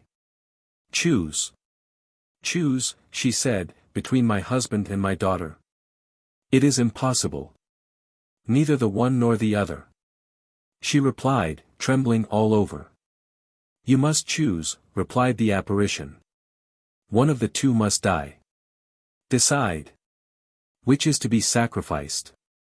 The woman struggled long minutes, a prey to the most dreadful anguish, without being able to decide. Mad with grief, she refused to answer. What indescribable suffering gripped her soul? We can imagine it. Her husband was there, in perfect health, 46 years of age, sleeping beside her. Her daughter, who came with her to tell me this singular hallucination, is, at the moment at which I write these lines, June, 1918, a beautiful girl of 17. We can imagine Madame Miracle's agitation. She felt an equal affection for them both. Finally, conquered by a will stronger than her own that insisted on an answer, she ended by saying to herself that maternal love ought to be stronger than anything else and that she would sacrifice her husband sooner than her child. 5 days later Monsieur Miracle, whom she had been careful not to tell of this nightmare, and who had never been ill in his life, felt fatigued when he returned from his office, marine cable, and went to bed. The doctor, who was called on Wednesday, could not discover symptoms of any malady, and diagnosed the case as a slight attack of grippe. On Thursday his condition grew worse. On Saturday the condemned man was dead. The heart had stopped, the doctor declared. No indication of any heart trouble had ever been discovered. I have questioned Madame Miracle and her daughter, both separately and together, in order to compare their accounts of this strange tale, and for me its authenticity is unquestioned. We can add this premonitory dream to the 76 similar dreams published in L'Inconnu. But what a sinister affair! And how explain it? The most simple thing is to suppose that Monsieur Miracle was to die at this date, without himself suspecting his state of health. When we die it is, in certain circumstances, only the end of a cycle of illness of which we are unaware. We think our health is good, but gradually an unknown sickness is weakening us. The very sensitive subconsciousness of the wife may have unconsciously perceived this state of health and its fatal end. Our psychic personality is endowed with powers that have as yet been analyzed very little. This is an explanatory hypothesis, but it is only a hypothesis. If we accept it we must, to complete it, imagine why it took the form of an apparition with an annunciation. Another hypothesis. Does not the invisible world, in the midst of which we live, contain beings as invisible as the forces that govern nature, such as attraction, electricity, magnetism of the sun and the planets, etc.? Beings, spirits, thoughts which may possess a rudimentary consciousness as well as the power of seeing what is taking place in a living organism and of making themselves manifest. That is a bold hypothesis, but it will help us to understand the case that has just been reported. An invisible being that had become visible could, so to speak, impose on Madame Miracle the trick of the forced card. We have all seen those sleight-of-hand men who offer us a handful of cards, inviting us to choose freely. But we always choose the card the man wishes, except when another is substituted. The spirit we are imagining might have known, seen that the condemned man had to die shortly and have led the wife to choose him herself. Even while I am imagining this hypothesis, I admit that it seems to me very unlikely. But we cannot declare that it is inadmissible. It recalls, under another aspect, the guardian angel that the Christian religion teaches us is the invisible companion of each one of the faithful. Whether it is applicable or not, the fact to be explained is there before us, unassailable. May we not also admit, from the evidence of events, a series rich in concurring observations, that the atmosphere, or, to speak more exactly, the ether contains a psychic element that has not yet been discovered? The chemical composition of the air, oxygen, and nitrogen, was discovered only in the 18th century. It was believed then that its composition was entirely understood. About 20 years ago, however, more subtle, unknown elements were discovered: neon, trypton, argon, and tenon. Others may exist, even more tenuous and of a finer essence. Every second a human soul abandons a body. Is it annihilated? Nothing proves that it is. These souls number about 86,000 to 100,000 a day, more or less, 1 million in 10 days, 10 millions in 100 days, 36 millions a year.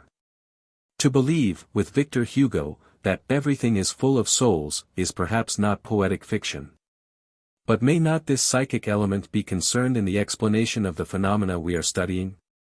Nevertheless, in the example with which we are dealing here, the first hypothesis seems to me the most probable, especially if we reflect that our mental being is able to externalize itself. To go out from us and assume a form that is foreign to our consciousness and even to talk with us, as happens in dreams.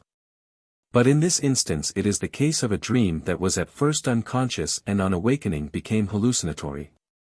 We see how complex the question is which we are studying.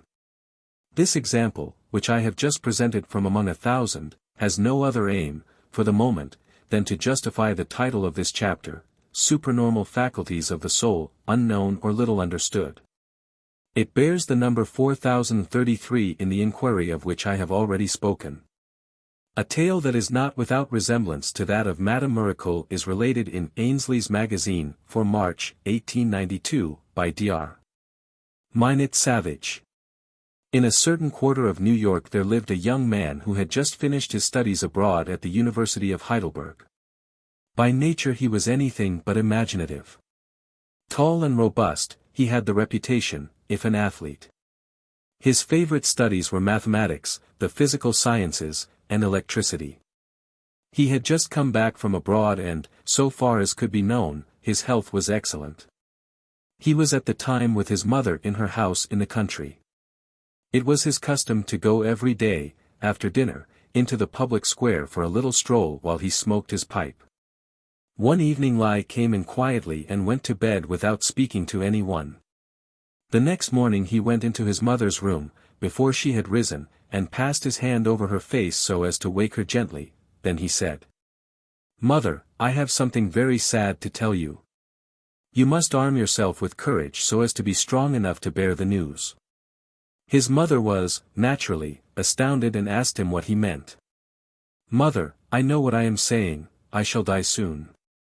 Troubled and full of anguish, as may be imagined, she asked him to explain himself. "Last evening," he answered, "as I was walking in the square, a spirit appeared to me and began to walk beside me. I have received the warning, I must die. Very much impressed, the mother sent for a doctor and told him of the incident. The doctor, after having carefully examined the young man, found nothing abnormal in his condition and assured them that it was only a bad dream, a pure hallucination, that they must not think of it again.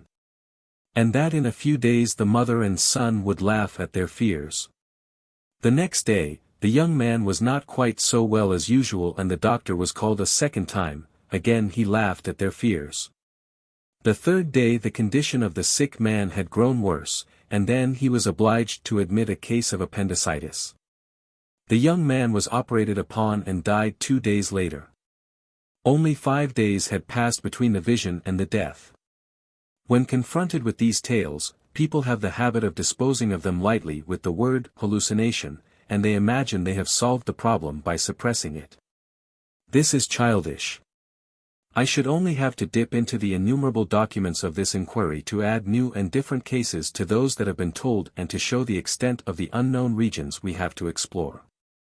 My hand has just fallen on the following letter, which is quite different from the preceding one and no less curious. It was sent me from Constantinople, September 22, 1900. Here it is. Monsieur. On behalf of the scientific research, based on experiment, to which you are faithfully consecrating so many hours, devoted to the furthering of public instruction, I have made it my duty to acquaint you with 2 cases observed by myself. A gentleman, who is related to me, was at my house in Constantinople one day, at about 11:30 in the morning, and said to me, I don't know why, but since this morning I have been obsessed with the thought that my aunt is dead at Geneva. I asked him, then, if he thought his aunt was ill, and he answered that he had quarreled with his family 10 years before, and had had no news of them since. But while we were talking and I was trying to prove to him what mere imagination his presentiment was, his servant came to my house, bringing him a telegram from Geneva, announcing the sudden death of his aunt, which had taken place that very morning. This same gentleman, on the night of the 31st of last July, awoke with a start and said to his wife, They have killed the King of Italy. His wife, thinking he was dreaming, did not answer him. The next morning she spoke to him about this dream, but he answered that it was not a dream and that those words bad come out of his mouth without his being able to imagine how or why. From the window they could see the harbor, and he himself said to his wife, The best proof that the King of Italy isn't dead is that all the police ships have raised their flags. An hour later, he went back to the window and all the police ships had their flags at half-mast. Astonished at this change, he ran out for information and learned that King Humbert had been assassinated during the night. Frightened at this coincidence, he came to consult me as an alienist, and asked me if this vision were not a grave symptom that something was wrong with his brain.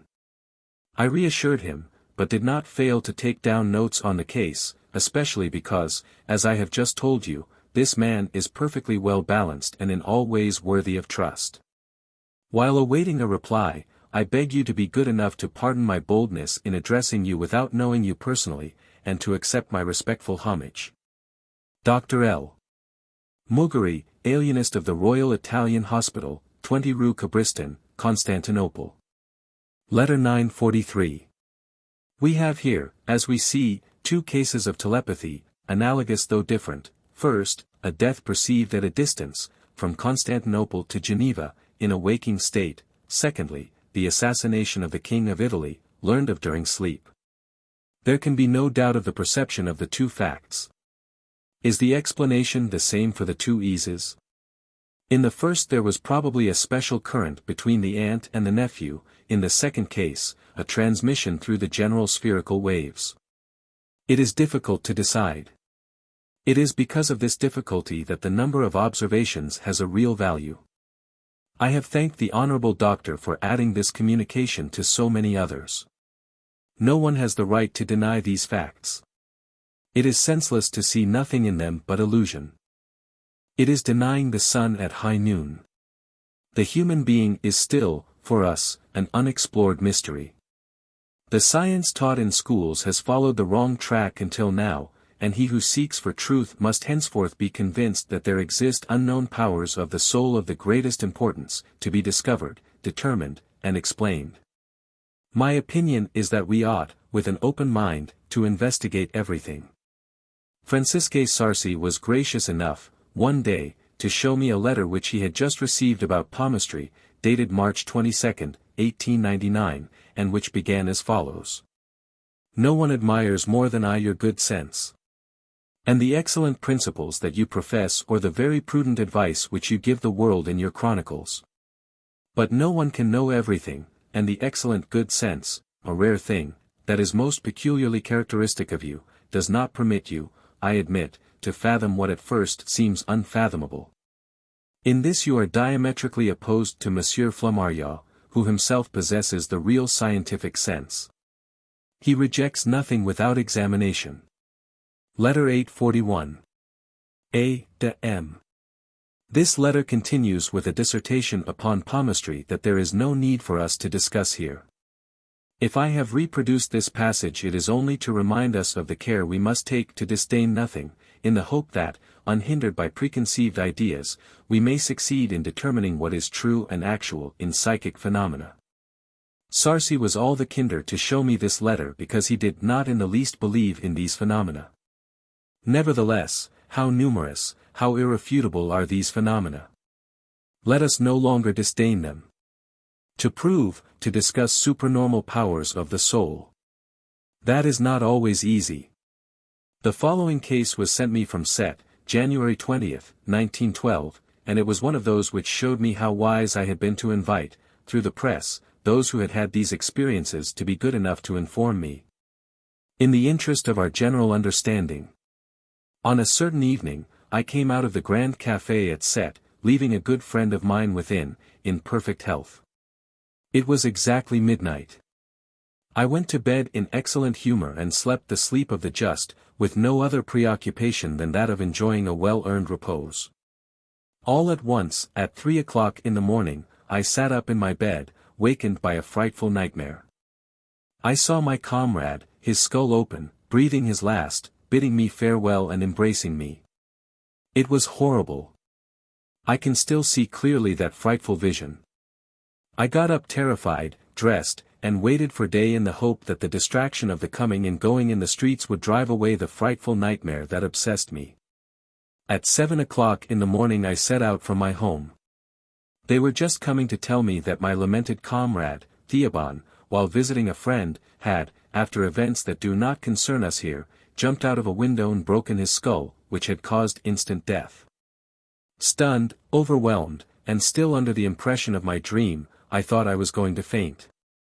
What I tell you is the exact truth, for I have too much respect and veneration for the great scholar whom I admire to tell him anything that is not literally true. Louis Purrier, employed in the town hall at Set. Letter 2220. How should we interpret this vision? Did the spirit of the narrator see the accident at a distance, or did the person appear and show himself? We are familiar with so many cases of sight at a distance that the first explanation occurs to us. However, the author did not see the accident, he saw his friend, his skull broken, breathing his last and embracing him. But, on the other hand, if the dead man had been killed instantly, at a most tragic moment for himself, can we imagine that he would have thought of his friend? This is not probable, but after all it is possible. He had just left him, 3 hours before. We see how complex the question is.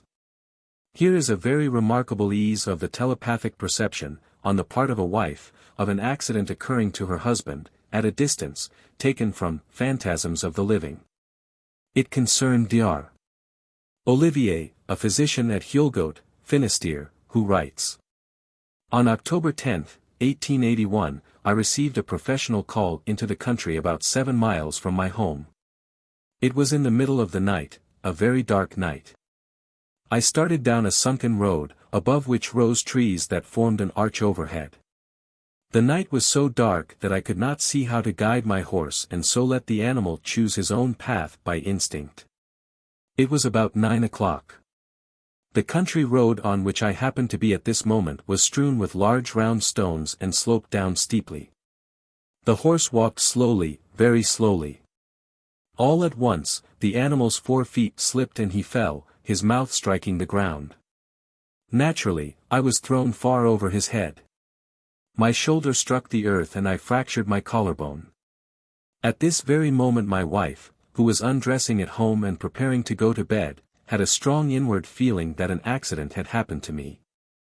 She was seized with a nervous trembling, began to cry, and called the maid, "Come quickly, I am frightened, some misfortune has happened to my husband, he is dead or injured." Until my arrival she kept the servant beside her and did not cease weeping. She wished to send a man to find me, but she did not know to what village I had gone. I returned home about 1 o'clock in the morning and called the servant to bring me a light and unsaddle my horse. "I am hurt," I said, "I can't move my shoulder." My wife's presentiment was confirmed. A. Olivier, physician at Hulgoat, Finistère. I possess, in my collection, the accounts of a certain number of events similar to this, the perception of misfortune or accident at a distance. Further on we shall see one almost identical, which oddly enough occurred 3/4 of an hour earlier. The actual existence of the human soul is revealed by the evidence of psychic powers that cannot be attributed to matter and that are still far from having been sufficiently studied. Man does not yet know his true nature. He is endowed with hardly suspected powers, which his gradual evolution will develop. The classical schools of learning have taken the wrong path. We see, touch, analyze, and dissect, in the human organism, only what is most apparent, most superficial, and most crude. We still ignore what subtleties it possesses inwardly, and nevertheless, this is what it is essential to understand. Analysis by experiment of the powers of the soul ought from now on to take the place of our former metaphysics and the words that represent it. The pretended knowledge of the soul has consisted, in fact, of words. There is very little reality beneath these expressions with which we have been contented for centuries, and which have never taught us anything. Another method is necessary from now on. This examination of the powers of the human soul will lead us to consider as exactly as possible all the actual observations which reveal them, and which prove the reality of such much disputed paradoxical happenings as the following. The will acting without words and at a distance. Psychic transmissions, telepathy. Mental vision, by the spirit, the provision of the future. Manifestations of the dead at the moment of death, and after. Diverse and independent observations all agree in affirming that there is in man an active psychic element, different from the properties of his material senses. We are entering, here upon an immense world, newer than that which Christopher Columbus discovered on arriving at the so-called West Indies. Is it from his own brain that the subject, who has been hypnotized, can draw what he says, when he speaks of things that he does not understand, visits, mentally, houses that are unknown to him, treats of questions that are foreign to him, replies to unknown languages, hears the thought and not the words, feels what a person, near or far away, is thinking, or transports his spirits to a distance and describes scenes of which he can know nothing?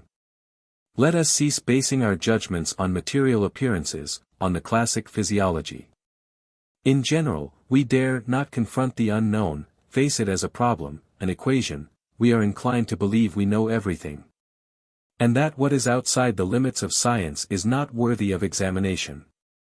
Long ago, about the year 1865, I was almost alone in France in upholding the connection between solar activity and the diurnal oscillations of the magnetic needle. The astronomers, among others Monsieur Faye who, with Leverrier, was the most celebrated of all, said I was mistaken. For them the observed correspondences were only fortuitous. Kepler's sentence, comparing the sun to a magnet, corpus solis esse magneticum, 16 was my own, his humble disciples, the physicists would not admit it. The sun, they proclaimed, could not be a magnet, since the magnetism of an iron bar is lost when it is heated. But the sun, despite its 6,500 degrees of heat, is a magnetic center, and now, 1919, they have found the means even of measuring the magnetism of the individual spots. It is thus that science itself is transformed. We are far from understanding reality in anything whatever. Apropos of the constant observations that any one can make on the difference between reality and appearance, I have just caught sight of the following note. I wrote it in my observatory at Juvisy on November 13, 1917. On this cold morning, the solar disk is a burning red. The atmosphere is impregnated with a half-transparent fog. Lovely winter landscape, although a great number of trees still keep their green foliage. Many red and yellow. Many entirely bare. If, because of atmospheric conditions, the sun constantly appeared as red as this, we should believe this was its natural color. No one would ever have seen it white. It is thus with a great many things. Our impressions form the natural basis of our judgments.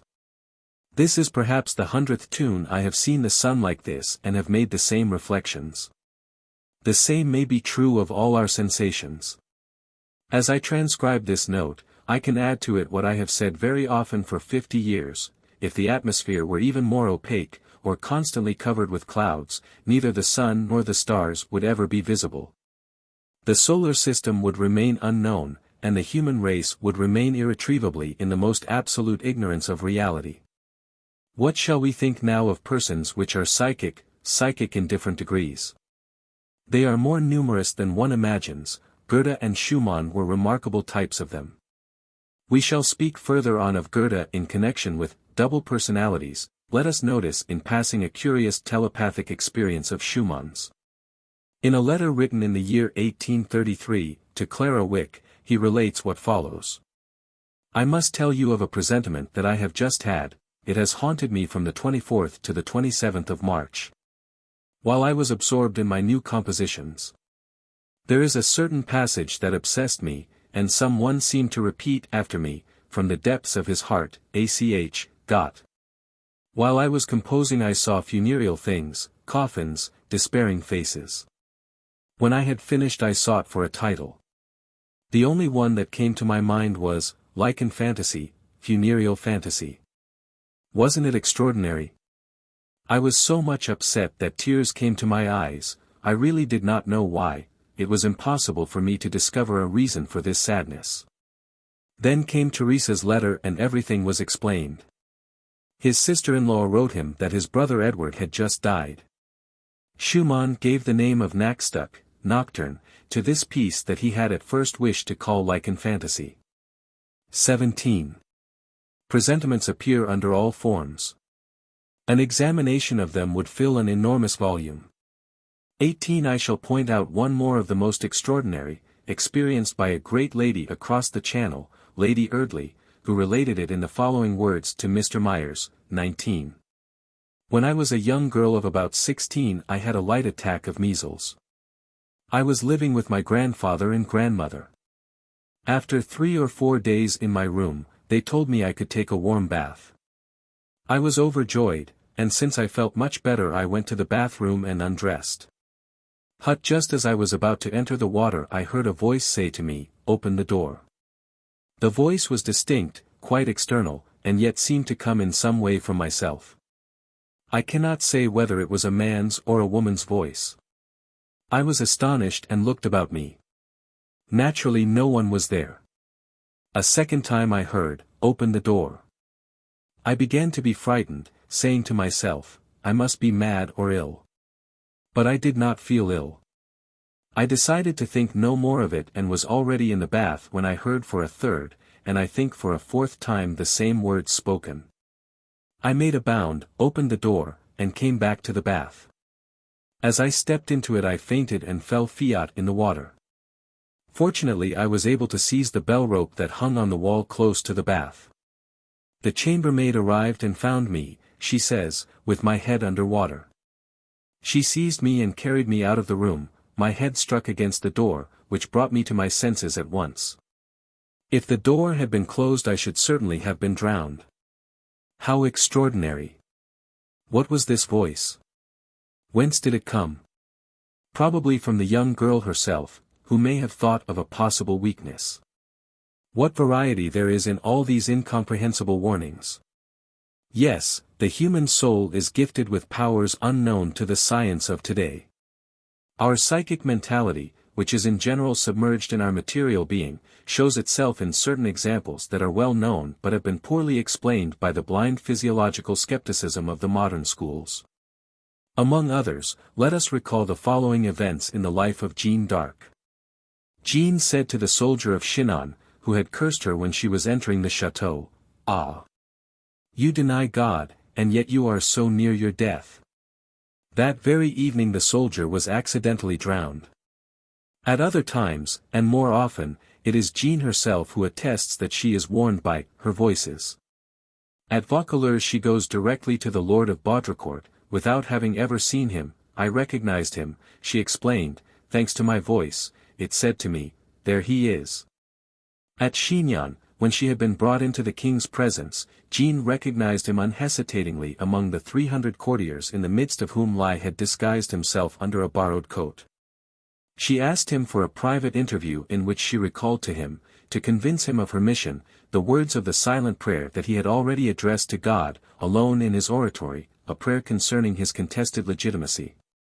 It is once more her voices which inform her that the hammer of Charles Martel is buried in the church of St. Catherine Delaware Fierbois, which waken her at Orleans when, worn out with fatigue, she has flung herself on her bed in ignorance of the attack on the fortress of St. Lou, which warn her that she will be wounded by a dart on May 7, 1429, at the attack of Tournelles. At the siege of Orleans she warns Glandale that he will perish, without losing blood, within 3 days. As a matter of fact, at the capture of Tournelles, Glandale falls in the Loire and is drowned.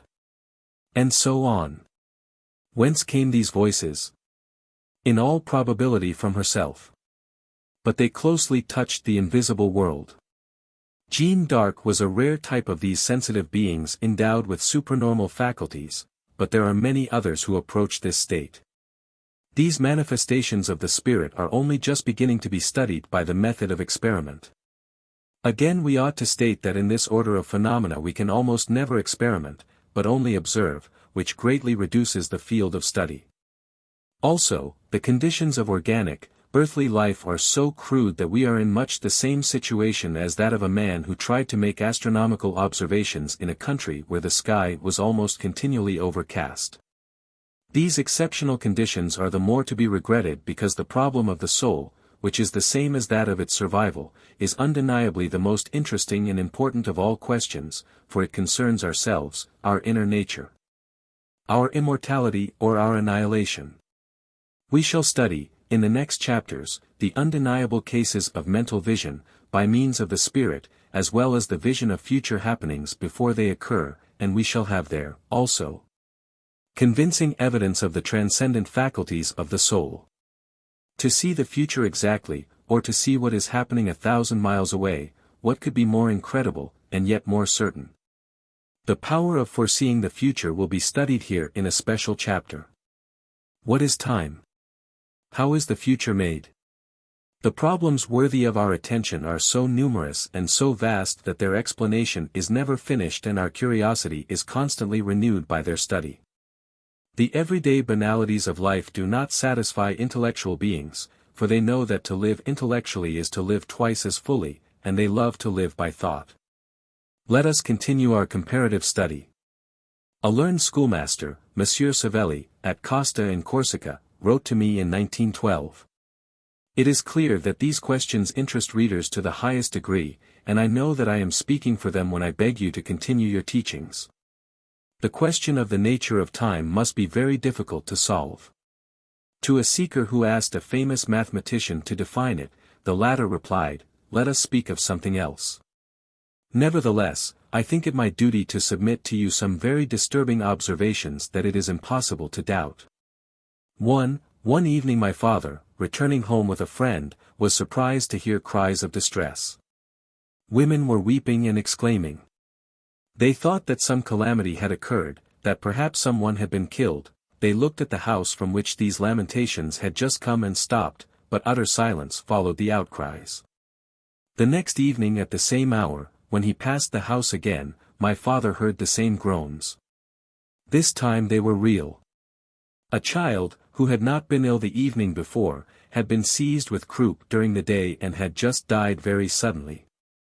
This event took place at Valdiparaiso, a neighboring commune to that in which I exercised the functions of a teacher.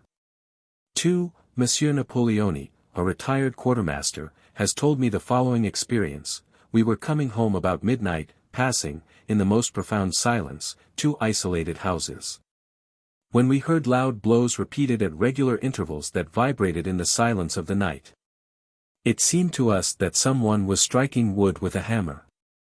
I will not deny that my hair rose on my head and I returned home very much stirred by this inexplicable phenomenon.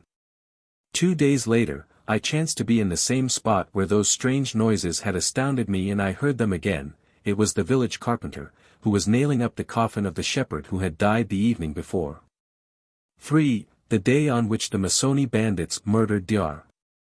Malaspina of Costa, my uncle, Costa Michelangelo, who is still alive and who was then, 1850, a pupil in the Lycée of Bastia, had the sensation of being seized in an invisible clutch that paralyzed all his movements. The maternal grandparent of my uncle was the sister of Dr. Malaspina.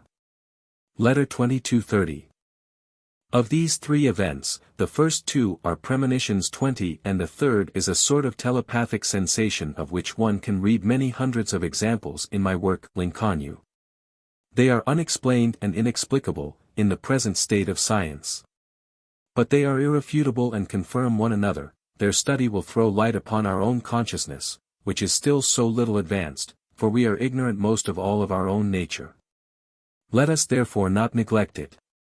We are beginning to understand telepathic transmissions through the discovery of the wireless telegraph, but nothing has yet put us upon the track of the explanation of premonitory events that, although incontestable, are so difficult to admit.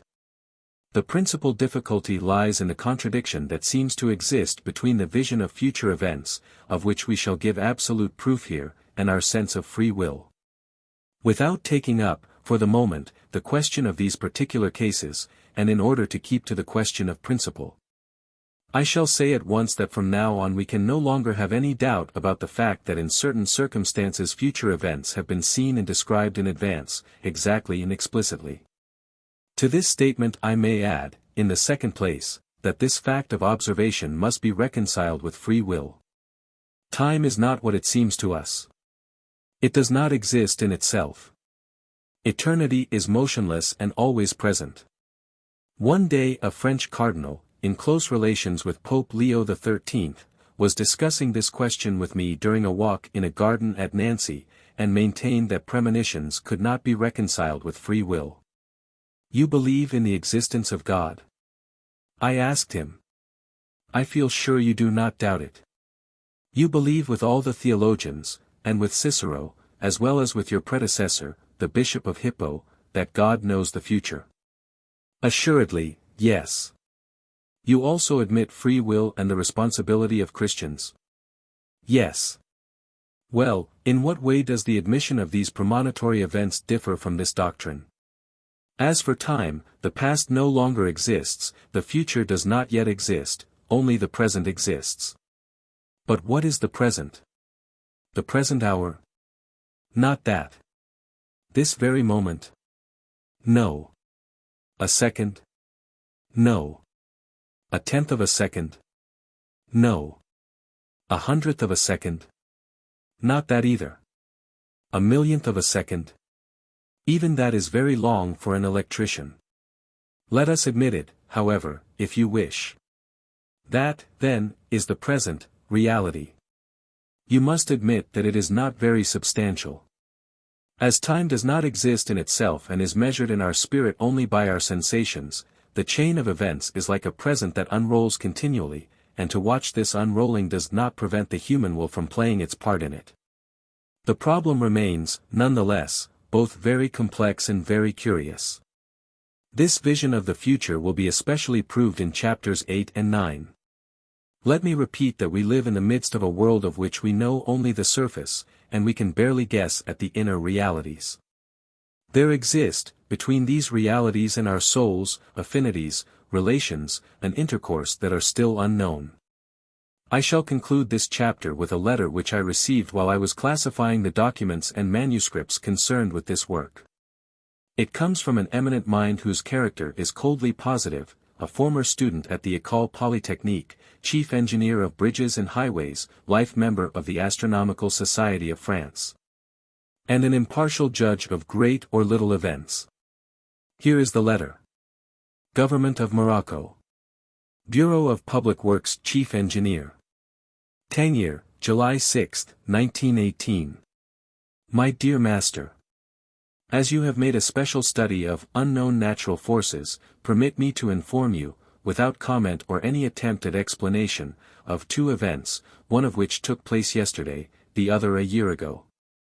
And the chief interest of which lies, for me, in the fact that, being the person concerned, I can guarantee their authenticity. First event, I possess, for my observations of the heavens, an electric clock from Leroy, a clock that runs, as you know, by means of batteries for 4 years and does not stop until the batteries are exhausted. This clock has run for 3.5 years in my workroom and has never suffered the least derangement.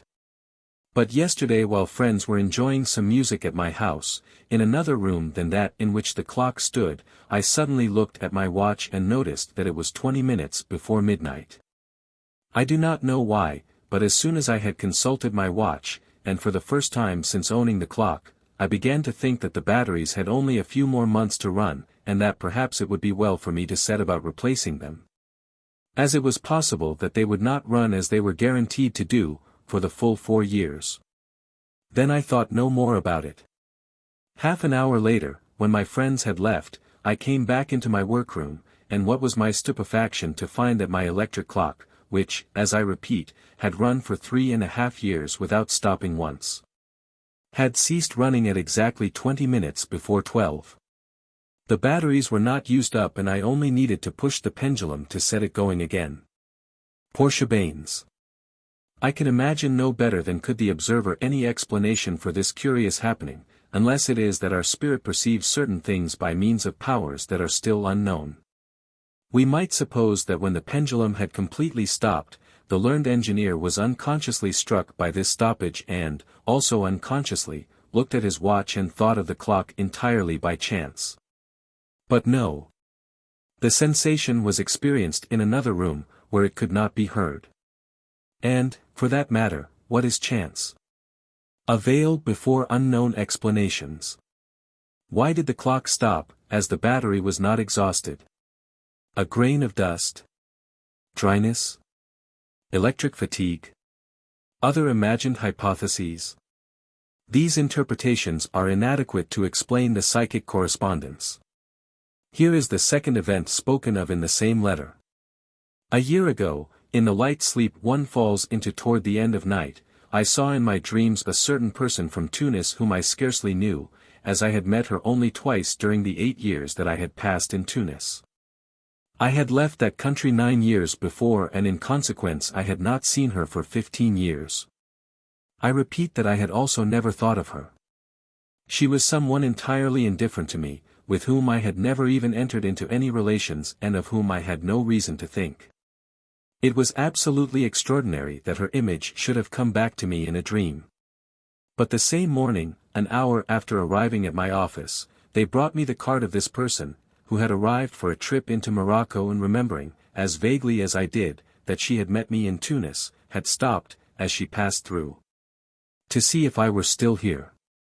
At the moment of my dream the boat that was bringing the person in question to Tangier was at the entrance of the harbor, but I suspected nothing, least of all that the person in question was on board. I do not know whether these two anecdotes will interest you, but I guarantee their absolute authenticity. You know, as far as that goes, that I am a scientific person and that I reason out my sensations. If one calculates the probability of one of these events, still more of both of them, being produced by chance, one will find it infinitely small. Portia Baines. Letter 4041. So far as this second case is concerned, we have the beginning of an explanation through the ether waves, of which we shall speak later in the chapter on telepathy. What we ought to admit, without the least doubt, is that the science of the future should seek to explain the powers of the soul that are still unknown to the science of today, or that have been too little studied until now. The following pages will plunge us into such a study, while at the same time they draw the necessary distinctions, will acting through mental suggestion, telepathy, and psychic transmissions at a distance, mental vision, by means of the spirit. Vision of the future. These indubitable documents prove a spiritual existence of the soul independent of the physical powers of the senses. The soul and the body are two different entities, endowed with different attributes. The will, acting without the spoken word, without a sign, and at a distance. Science is forced, by the eternal law of honor, to look squarely at any problem which appears frankly before it. Sir William Thomson. Of the many different manifestations of our psychic being, one of the most remarkable is, assuredly, the action of the human will, without the intervention of the spoken word, or of any sign, and at a distance. The will is an essentially immaterial faculty, distinct from what we generally mean when we speak of the properties of matter. You can act upon the brain of another person through the force of your spirit. In a theater, in a church, several yards behind him, you can force him to turn without his suspecting your action, without his being aware of your presence. The experience is far from rare, and after eliminating the eases due to chance, there remain a respectable number of authentic declarations, even where an unknown person is concerned. In the case of a person known to the experimenter, already in touch with him, the effect takes place far more frequently. It proves nonetheless surely the action of the will at a distance. The materialistic critic might maintain that it was a matter of the exercise of an unknown sense belonging to the brain and that this exercise did not prove its spiritual origin. The objection is easy to answer. The brain is a material organ. It is once more the story of the electric apparatus. Behind the apparatus, at the back of the brain, there is a personality. When I speak it is because I think speech, language is the effect, not the cause. To imagine an apparatus, a brain endowed with a responsible, mental personality, willful, capricious, reasoning, reflective, is to raise up an hypothesis that would have to be proved. Is not our own sensation there to make us understand the truth? In the exercise of the five senses, sight, hearing, smell, taste, touch, the vibratory movement goes from the external world to the brain, being transmitted to it by the aid of the nerves, the optic, auditory, olfactory, tactile. In the exercise of the will, operating at a distance, in the transmission of thought, the vibratory movement goes, on the contrary, from the brain to the exterior world. Within the brain there is the active cause, the soul. Entire works have been written about mental suggestion, and the examples that prove it are innumerable. I myself have observed several, in the past, in the experiences of Charcot, at La Salpêtrière, and of Dr. Lies, at La Charite. One of the most striking is, perhaps, the experiments of Pierre Janet, at Havre, on a good, honest peasant, the mother of a family, not in the least neurotic. What he ordered her to do, while he was several miles from her, she understood mentally and obeyed him with absolute precision, and without there being any way in which she could have been made aware of it. 21. Does the will reveal a psychic personality, an individuality, a spirit, a soul? Is this a more certain interpretation than that which admits only physical-chemical powers belonging to the brain matter? Does the I exist? To ask the question is to answer it.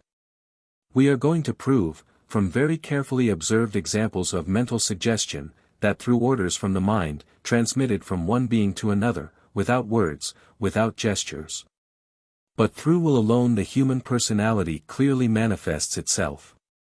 The well-known experiences of Dr. Ockerowicz will enable the reader to judge impartially, with full knowledge of the situation. The doctor had under his care a lady affected with hysterical epilepsy, in which the malady of many years' standing had been aggravated by an access of suicidal mania.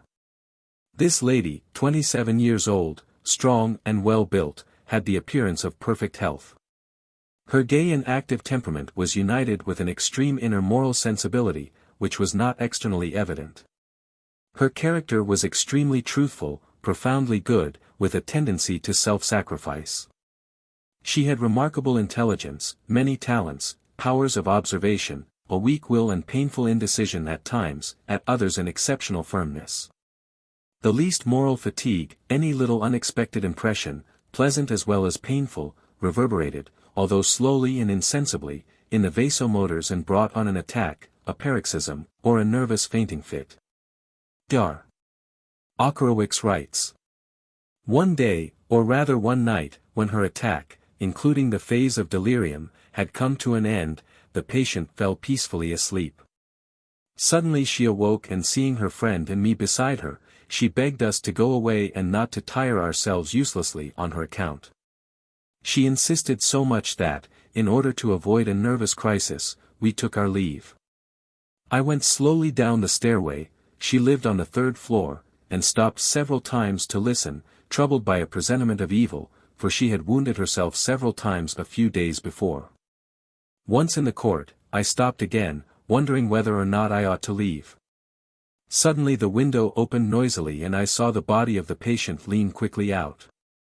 I dashed toward the spot where she might fall, and mechanically, without attaching any importance to it, I concentrated all my will to oppose her fall. It was mad. I merely imitated the billiard players who, foreseeing that a shot is going to miss, try to stop the ball by gestures or by words. Nevertheless, the patient, already far out, stopped and drew back, jerkily. The same maneuver was repeated 4 or 5 times, and finally the patient, as if wearied, stood motionless, her back pressed against the frame of the still open window. She could not see me, I was in the shadow, it was night. At this moment Mademoiselle X, the patient's friend, ran in and caught her by the arms. I heard them struggling and ran up the stairway to help. I found the patient in a paroxysm of madness. She did not recognize us but took us for brigands. I succeeded in forcing her from the window only by exercising the ovarian pressure, which made her fall on her knees. Several times she tried to bite me, and it was only after great difficulty that I succeeded in putting her hack to bed. At last I got her to sleep. As soon as she was in a hypnotic state, her first words were, "Thank you, and forgive me." Then she told me that she had been determined to throw herself from the window, but each time she felt herself supported from beneath. "What do you mean by that?" "I don't know." "You did not suspect Ray presence?" "No, it was precisely because I thought you had gone away that I wished to carry out my plan. However, it seemed to me at moments that you were beside me or behind me and that you did not wish me to fall. Here is another experience from the same source. It was my custom to put the patient to sleep every other day and to leave her in a deep sleep while I took notes. After an experience of 2 months, I could be certain that she would not stir before I approached her to induce the real state of somnambulism. But on this day, after having taken several notes and without changing my attitude, I was a few yards from her and outside her field of vision, my notebook on my knees and my head leaning on my left hand. I pretended to write, scratching my pen, but inwardly concentrating my will on an order which I gave mentally. I lift the right hand. I look at the patient through the fingers of the left hand pressed against my forehead. 1 minute, no action. 2 minutes, agitation of the right hand. 3 minutes, the agitation increases. The patient rubs her lids and lifts her right hand. I confess that this experience stirs me more than anything ever has. I begin again. 2, rise and come to me. She rubs her eyes, stirs, rises slowly, and comes to MC with difficulty, her hand outstretched. I lead her back to her place without speaking. 3, draw the bracelet, oil the left wrist and hand it to me. No action. She stretches out her left hand, rises, and goes towards Mademoiselle X, then toward the piano. I touch her right arm and probably push it a little in the direction of her left arm, while I concentrate my thought on the order given. She draws off her bracelet, seems to think, and hands it to me. 4, rise, approach the armchair by the table, and sit down beside us. She rises, rubs her eyelids, and walks toward me. I must do something else, she says. She searches, touches the table, moves a cup of tea. She draws back, takes hold of the armchair, pushes it toward the table with a smile of satisfaction, and sits down, limp with fatigue. All these orders have been given mentally and without gestures, without pronouncing a single word. There are in the works of Ockrowicz 41 accounts of experiences of the same order, given after this one. My readers are already familiar with those which I have published in L'inconnu, in the chapter on the psychic action of one spirit upon another, notably, pages 296, 316. These conclusive experiments made on the action of the will, and on mental suggestion, cannot be attributed to matter, to chemical combinations, to mechanical movements. Their cause is a thought, a mental cause. A spiritual principle acting under a still unknown form, but of which we can form an image by means of the wireless telegraph and telephone. Such cases of mental suggestion were studied long since by Mesmer, and before him by Van Helmont. Here, among others, is a remarkable experience related by a judicial witness, the scholar Seifert, who at first considered all this humbug. One day they brought in some papers. In one of them there was a tale concerning Mesmer, according to which he had provoked convulsions among some epileptics while he remained hidden in a neighboring chamber and merely moved his fingers in the direction of the invalids. Seifert arrived at the castle, the paper in his hand, and found Mesmer surrounded by gentlemen. He asked him if what they said of him in this paper was true, and Mesmer confirmed the report. Then, with considerable audacity, Seifert demanded, or almost demanded, proof by experiment, of this influence through a wall. Mesmer stood a few feet from the wall, while Seifert, as the observer, placed himself in the half-open doorway so that he could see at the same time both the hypnotist and his subject. Mesmer first made several rectangular movements from one side to the other, with the index finger of his left hand, in the presumed direction of the invalid. The latter soon began to complain. He touched his sides and seemed to be in pain. "What is the matter with you?" asked Seifert. "I feel uncomfortable," he said. Not satisfied with this reply, Seifert demanded a more exact description of what he felt. "I feel," said the subject, "as if everything in me were swinging from right to left." In order to avoid asking questions, Seifert told him to describe any changes Lai felt in his body, without waiting for a request. A few moments later Mesmer made some oval motions with his fingers. "Now everything is turning about me as if in a circle," said the invalid. Mesmer ceased all action and almost at once the invalid declared that he no longer felt anything. And so it went on.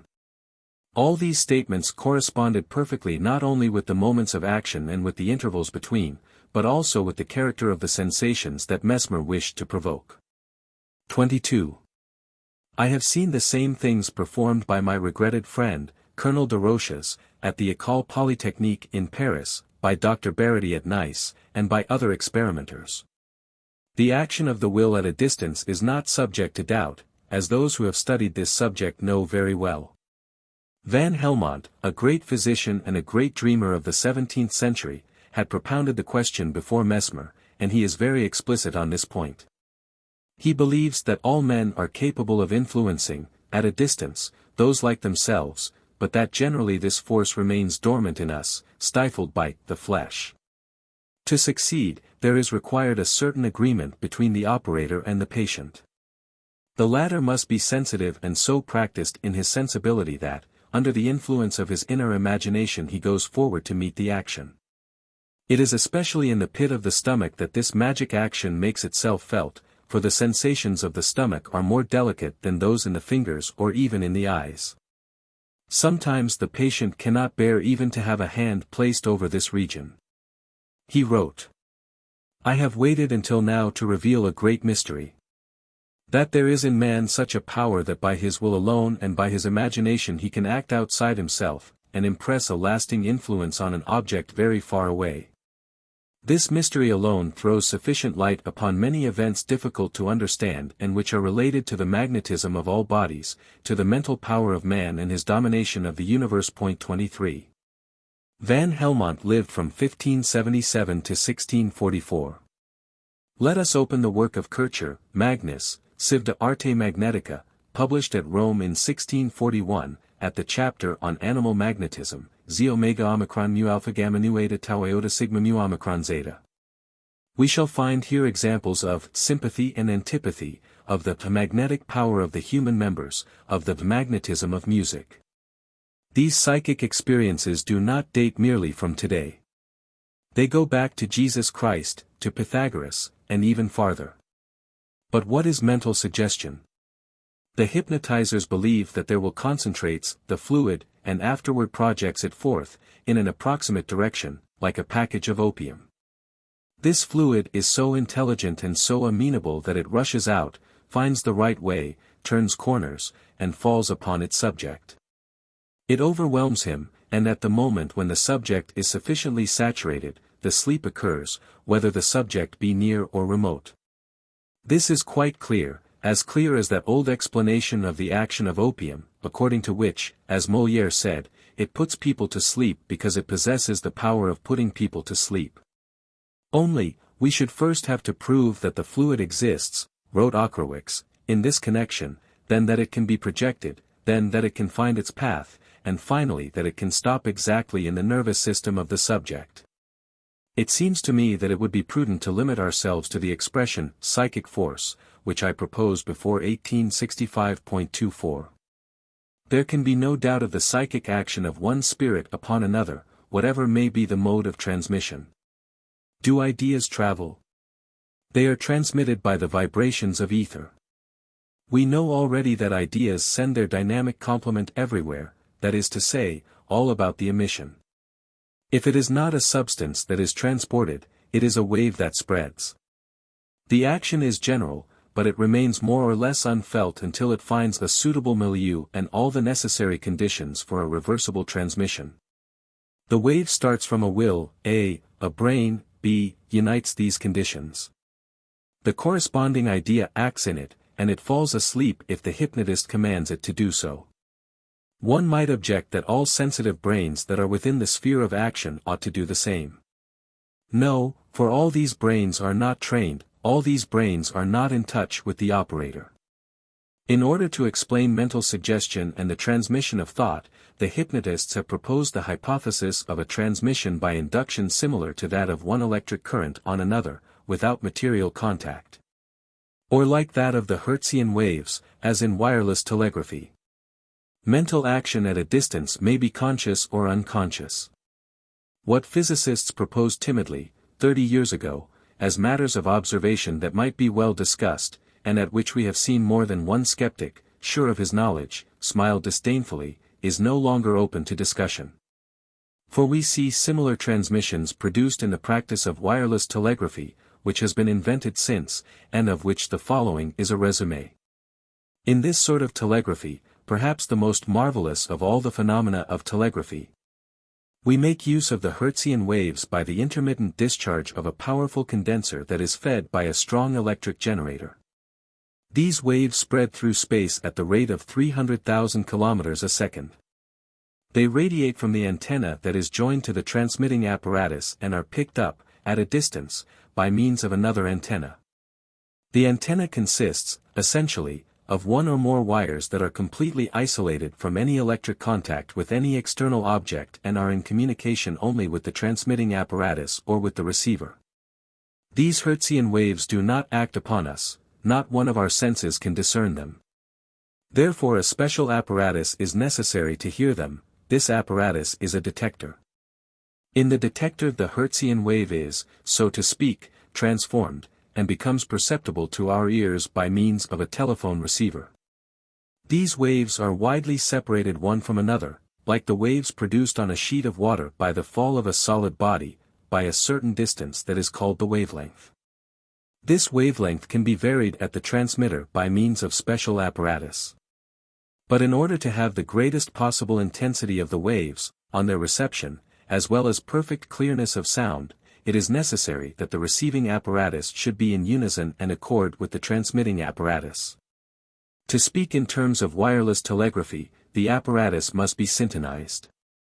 This accord is brought about at the receiving post, by inserting between the antenna and the detector a self-inducting spool, with a regulating slide. In this way the operators find the positions that correspond to the greatest wavelength of the post from which they wish to receive. And in this apparatus for attaining precision they manage to eliminate completely the other posts that are sending messages at the same time, but messages of different wavelengths. These wavelengths act upon the receiving apparatus according to the different positions of the self-regulating spools and according to the different capacities of the condensers. The various transmissions, sent in different wavelengths, move simultaneously through space, without any ear being able to perceive them, but we intercept the messages we wish to receive by regulating the slide. And we hear what we wish to hear, to the exclusion of anything else, as two persons speaking together understand each other. This quite modern invention of wireless telegraphy, and now that of the wireless telephone, helps us to understand the method of transmission of thought at a distance. Science will make many other discoveries, which will alter our interpretations of phenomena. What is certain is that it is wrong for us to deny what we cannot explain. Without these inventions of contemporary physics, the human will would nonetheless be able to make itself felt at a distance and thus prove to us that it exists and makes use of the brain as of an apparatus. One day during the war with Germany of 1914-18, I was in communication from my observatory at Juvisy with the Eiffel Tower by means of the wireless telegraph. When I was surprised to hear a conversation between two speakers situated I knew not where, whose voices were as clear as voices in a drawing room or in a lecture hall. This telephone, which operated without any conductor, at the time unknown, seemed to me more striking, more astounding than the transmission of the little telegraphic shocks of the Morse system. For that consists of the transmission of the Hertzian waves across the ether and at such distances that the sounds could not be heard. At the telephone, on the other hand, no one thinks of this. It is not the voice which is transmitted but an electric wave which becomes a voice again.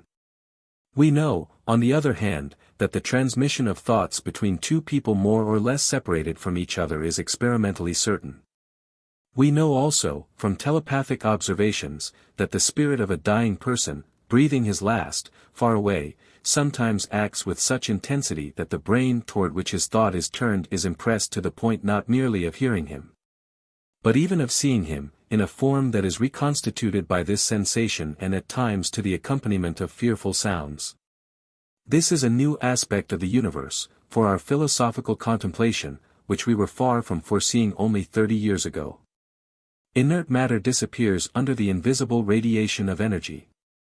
What exists in cosmic life is energy, ethereal force, movement. I wrote in Lincoln, page 378. Without doubt, our psychic force gives birth to an ethereal movement that is projected to a distance like all the vibrations of ether and is felt by those brains in harmony with our own. The transformation of a psychic action into an ethereal movement, and back, may be similar to that which we observe in the telephone, where the receiving disc, which is identical with the sending disc, recreates the sound movement that was transferred not by sound but by electricity. But these are only comparisons. The action of one spirit on another, at a distance, especially in such grave circumstances as that of death, and in particular of sudden death, the transmission of thought, mental suggestion, communication at a distance, are not more extraordinary than the action of a magnet on iron, the attraction of the moon for the sea, the carrying of the human voice by electricity, the discovery of chemical construction of a star through the analysis of its light, and other marvels of contemporary science. Only, these psychic transmissions are of a higher order and may set us on the road to knowledge of the human being. These lines were written by me in 1899. We have every reason to think the same today, and even to strengthen our comparisons, which have been confirmed and developed by the recent discovery of the wireless telegraph, and above all by the transmission of speech by the wireless telephone. A case of will acting through thought alone is shown by the following experiment made on his wife by my friend and colleague Monsieur Schmall. On June 9, 1887, a warm and stormy day, I was taking my siesta swinging in a hammock that was hung in the dining room and reading a pamphlet by Monsieur E.D.M. Gurnett. It was 3 o'clock in the afternoon. Not far from me, my wife was resting in an armchair. She was sleeping heavily. When I saw her thus, the idea came to me to give her, mentally, the order to wake. So I looked at her fixedly and, concentrating all my will in an imperious command, I cried out to her in my mind, "Wake up! I wish you to awake." When 3 or 4 minutes had passed without my obtaining the least result, for my wife continued to sleep peacefully, I gave up the experiment, saying to myself that, after all, I should have been very much astonished to see it succeed. I tried it again, however, a few minutes later, with no more success than the first time. At that I began to read again, and had soon completely forgotten my unsuccessful attempt. All at once, 10 minutes later, my wife awoke, rubbed her eyes, and, looking at me with a surprised and somewhat annoyed air, said, "What do you want? Why did you wake me?" "I haven't said anything." "But you have. You have just been tormenting me to make me wake up." "You are joking." "I haven't opened my mouth." "Can I have dreamed it?" she said hesitating.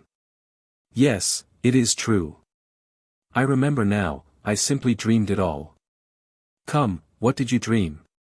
"Perhaps it was interesting," I said, smiling. "I had a very disagreeable dream," she went on.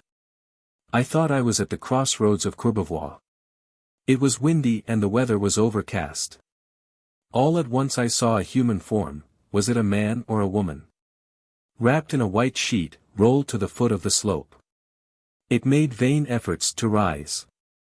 I wished to run to its help, but I felt myself held back by an influence which I did not at first notice, but that I finally understood to be you, who were determined that I should abandon the images of my dream. "Come, wake up," you shouted at me. But I resisted you, and I was perfectly aware of struggling successfully against the awakening that you were forcing upon me. However, when I awoke, just now, your command, "Come, wake up," was still sounding in my ears. My wife was very much astonished to learn that I had really ordered her, in my mind, to awake.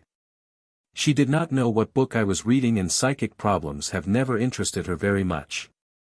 She has never been hypnotized, either by me or by anyone else. A. Schmal, 6 Rue de Fourcroy, Paris. I have many other observations of the same sort among my documents. Certainly, everything here cannot be explained. Why should there be a 10-minute interval between the order and the result? Monsieur Schmal is used to scientific methods. We owe many excellent observations of the sun to him. He was my collaborator at the founding of the Astronomical Society of France in 1887. The event reported can neither be doubted or attributed to coincidence.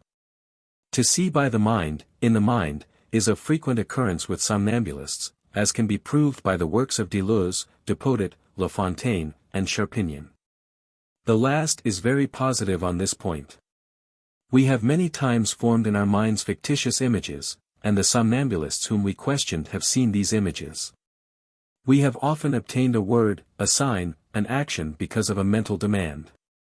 Others, when they addressed questions to somnambulists in foreign languages unknown to the hypnotized patients, have obtained replies, showing a knowledge not of the idiom but of the thought of the speaker. For if the experimenter spoke without understanding what he said, the somnambulist remained powerless to grasp the sense of the question. The act of putting a subject to sleep, at a distance, and suggesting to him in this state acts which he accomplished quite as well as when under the influence of an oral suggestion, was successfully tried many times by the hypnotists of old. My friend of 50 years, Dr. Macario, relates 25 how one evening Dr. Gromier, after having put to sleep a hysterical woman by hypnotism, asked permission of her husband to make an experiment, and this is what happened. Without uttering a word he led her out into the open sea, mentally, of course. The invalid was at ease as long as the waters were quiet. But the hypnotist soon raised a frightful storm in her mind, and the invalid began to utter piercing shrieks and to clutch at nearby objects. Her voice, her tears, the expression of her face indicated great terror. Then, still in his mind, he brought the waves gradually back within reasonable limits. They ceased to rock the ship, and as they grew less, calm returned to the mind of the somnambulist, although she still panted and trembled nervously in all her limbs. "Never take me on the ocean," she cried passionately, a moment later. "It frightens me too much. And that wretched captain who wouldn't let us up on the bridge." This exclamation astounded us the more, said Monsieur Gromier, because I had not uttered a single word that could have shown her the nature of the experiment I intended to make. Macario remarks. This power, the transmission of thought, explains a great number of somnambulistic phenomena that one would be tempted, otherwise, to attribute to supernatural influences. It explains, for example, the gift of languages that is said to have been sometimes observed in somnambulists, that is to say, the power of understanding what is said to them in a foreign language unknown to them, or of replying by expressions belonging to a language of which they have no knowledge. For if it is true that the somnambulist perceives your thought, it makes very little difference to him whether you speak Greek, Latin, or Arabic. It is not your expression, as a matter of fact, that he hears. He reads your thought, and in consequence he understands as well as if you spoke his native tongue. Events confirm this theory. Monsieur Gromier, whom I have quoted above, has several times asked questions in a language unknown to the somnambulist. At first the latter did not understand, but as the will of the hypnotist persisted, he ended by understanding and by replying suitably to the question put to him. But each time that the hypnotist spoke in a tongue of which he himself was ignorant, that is to say, when he used expressions of which he himself did not know the meaning, the somnambulist did not answer. Because the hypnotist pronounced words to which no idea was attached. I, for my part, have collected undeniable evidence of this much disputed comprehension of languages unknown to the subject. Another form of experimental transmission of thought consists in making a drawing, out of sight of the subject, which the latter must reproduce without having seen it. There are numerous cases of this. See, among others, L. Ancanu, pp. 349, 354. The phenomenon of thought transmission is an established fact and unanimously admitted by all the philosophers who have taken the trouble to study it conscientiously and thoroughly. And only obstinate and superficial minds could persist in denying it after so much experience and so many positive proofs. Telepathy consists essentially in the event of an intense physical impression manifesting itself, generally unexpectedly, in a normal person, that is to say, in one not subject to functional troubles and hallucinations. Either while he is awake or during sleep, an impression that is in accord with an event that has taken place at a distance. Let us note that, in spontaneous telepathy, the person who receives the impression is usually in his normal state, while he who sends it is passing through a state of abnormal crisis, an accident, agony, fainting, lethargy, death, etc. The preceding observations prove the action of the human will without the spoken word, and without the intervention of the physical senses. The action of the spirit upon matter, which has been studied for a long time, is nowhere so evident as in the phenomena produced by autosuggestion upon certain troubles of the blood circulation, such as red spots, cutaneous congestion, vesiccation, hemorrhages, bleeding stigmata, etc. That the spirit is different from the body, that it controls it, that mind acts upon matter, that thought, that even the most subtle idea produces material effects. That the mental imagination suffices, under certain conditions, to create organs or to alter them, is rendered so evident by so great a number of varied examples that it is impossible to preserve the least doubt upon this capital point. We may notice, among these examples, the stigmata, with a bloody flow, fixed upon the skin by an idea, by faith, by conviction alone. For example, there is Saint Francis of Assisi, a mystic soul of an extraordinary piety, who renounces the material world, retires into a forest, consecrates himself to prayer, brings together a few pious men to whom he gives, through humility, the name of the Lesser Brothers, Franciscans, goes to preach in Syria, in Egypt, returns to Italy, submits himself to a rigorous fast, to an ascetic life, in consequence of which he is the dupe of imaginary visions in which, among others, there appears to him a seraph with many colored wings who binds him and imprints upon his body the stigmata of Jesus' crucifixion. His feet and his hands are pierced as if by nails, and his side opens as if it had received a lance thrust. Stigmata that persist. There is here fully evidenced a psychic action of the soul upon the body, and this fact is of such importance, from the point of view of the materialistic physiology, that it has been denied, flatly denied. A religious legend, people have said. It is exaggerated, it is not true. As it took place about the year 1220, it has been attributed to the credulity of the Middle Ages. Who were the witnesses, has been asked. Monks, ardent Christians, who accept everything with their eyes shut.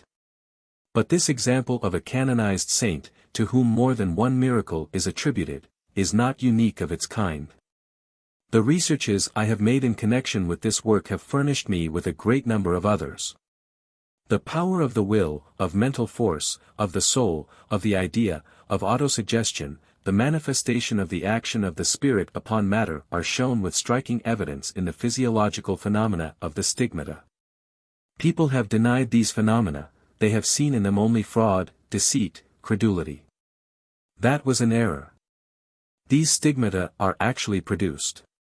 Holes are formed in the palms of the hands of those suffering from hallucinations, on their feet, in their sides, and these wounds, the counterparts of those of the crucified, really bleed.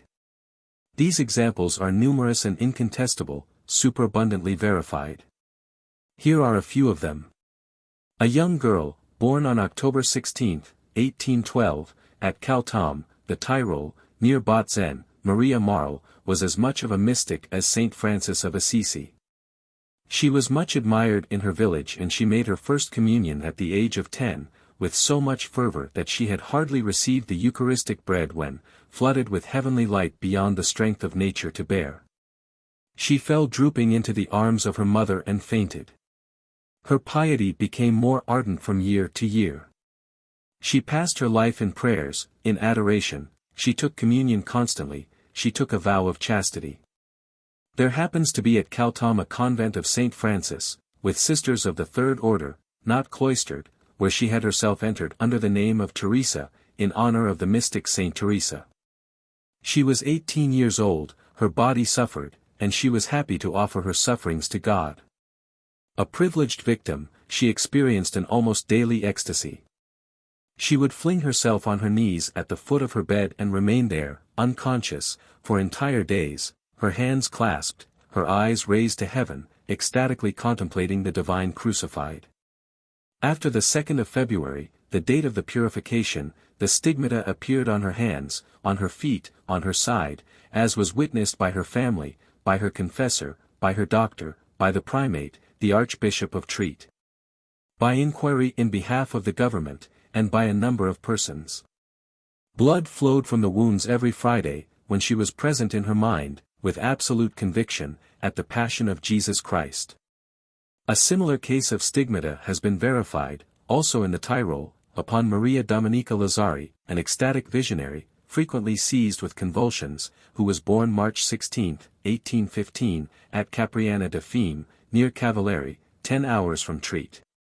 From the age of 19 she felt and showed the wounds of the Passion, which she saw with her inner vision.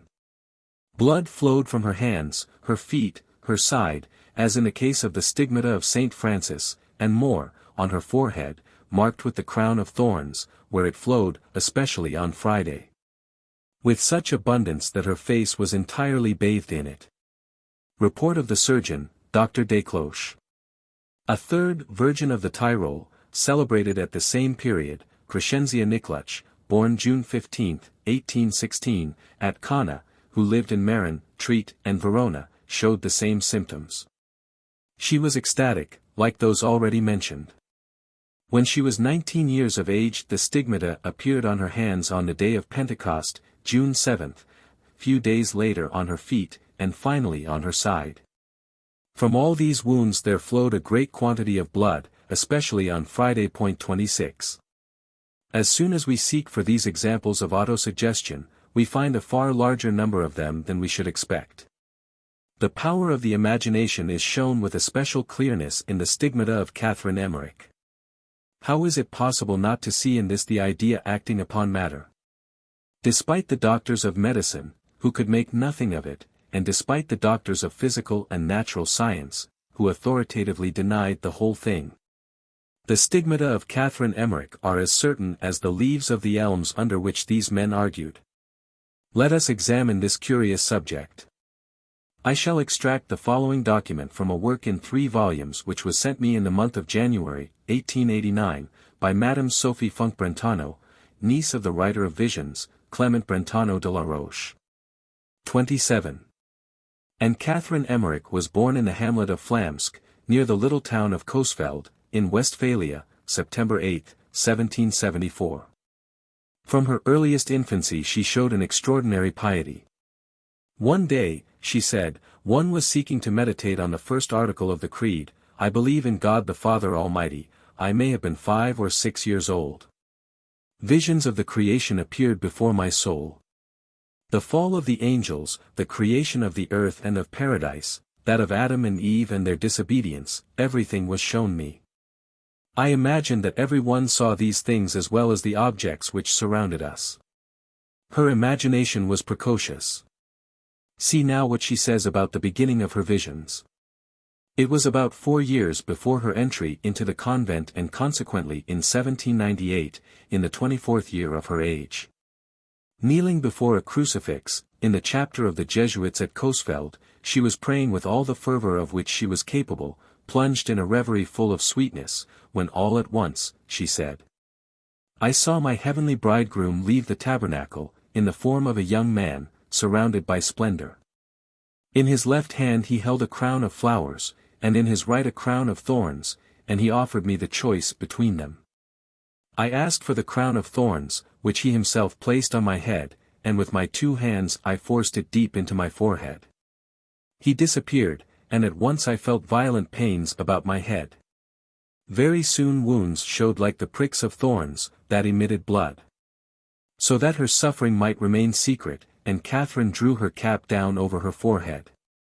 She entered the convent of Dulmen in 1802, and from then on led a life of ecstasy. One day her heavenly bridegroom appeared to her and made the sign of the cross upon her. Her breast was at once marked with a red double cross, about 3 thumbs long and about half a thumb wide. On December 20, 1812, she was resting on her couch, motionless, her arms extended like a cross, ravished, in ecstasy, her face on fire. She was contemplating the passion of the Savior, and her ardent prayer begged the favor of sharing in his sufferings. Suddenly a light descended upon her, in the midst of that she saw Christ crucified, his 5 wounds resplendent as suns. The heart of Catherine was suspended between grief and joy. At the sight of the sacred stigmata her desire to feel the pain of the Son of God became so violent that it seemed to take on a visible form and to penetrate into the wounds of the Savior. At once, from each one of them, there sprang 3 rays of reddish purple, terminating in arrows, which pierced her hands, her feet, and her side. Drops of blood escaped from the wounds that had just been made in her. From that time on she suffered all the inner and outward pains of Christ in his passion. It is impossible to deny the authenticity of these events. Innumerable visitors came from all over Germany and elsewhere to verify them. As the noise of these occurrences spread abroad, when the French had established their government in her town, the prefect of Munster, accompanied by the lieutenant of police, went to Dulmen, to assure himself of the state of things. They had to admit that these events, physiological or otherwise, baffled all scientific explanation. The prefect sent 8 physicians and surgeons from the army to visit the seeress, with the order to make use of all the resources of their art to heal the wounds. But these formed again every Friday. With these examples we can compare many other similar ones, 28 such as those of Saint Teresa, Saint Catherine of Ricci, Archangela Tardero, Saint Gertrude, Saint Lidwine, Saint Helen of Hungary, Saint Ozanne of Mantua, Saint Ida of Louvain, Saint Christine of Strummelin, Saint Jean of the Cross, Saint Lucy of Marny, Saint Catherine of Siena, Pascthus and Clarice of Cogis, Catherine of Ranconioso, Veronica Goiolani, Colombe Chanault, Madeline Lorger, Rose Sarah. 29 and also more than one pious man.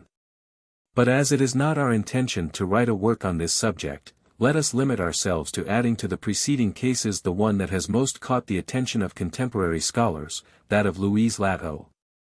The famous stigmatist of Bois de Lane, Belgium, studied in 1869 by Professor Delboeuf of the University of Liège. It was on Friday, April 2, 1868, 12 days after Easter, that Louise Latreau, aged 18, she was born January 30, 1850, who had reached the age of puberty only 5 days before, but who had been ill and languid for more than a year. And who was possessed of an ecstatical, ardent, and mystical imagination, saw her first stigma appear, that on her left side. The following Friday the stigmata appeared on her left foot, and on the third Friday all 5 were present. The stigmata of the crown of thorns did not bleed until 5 months later.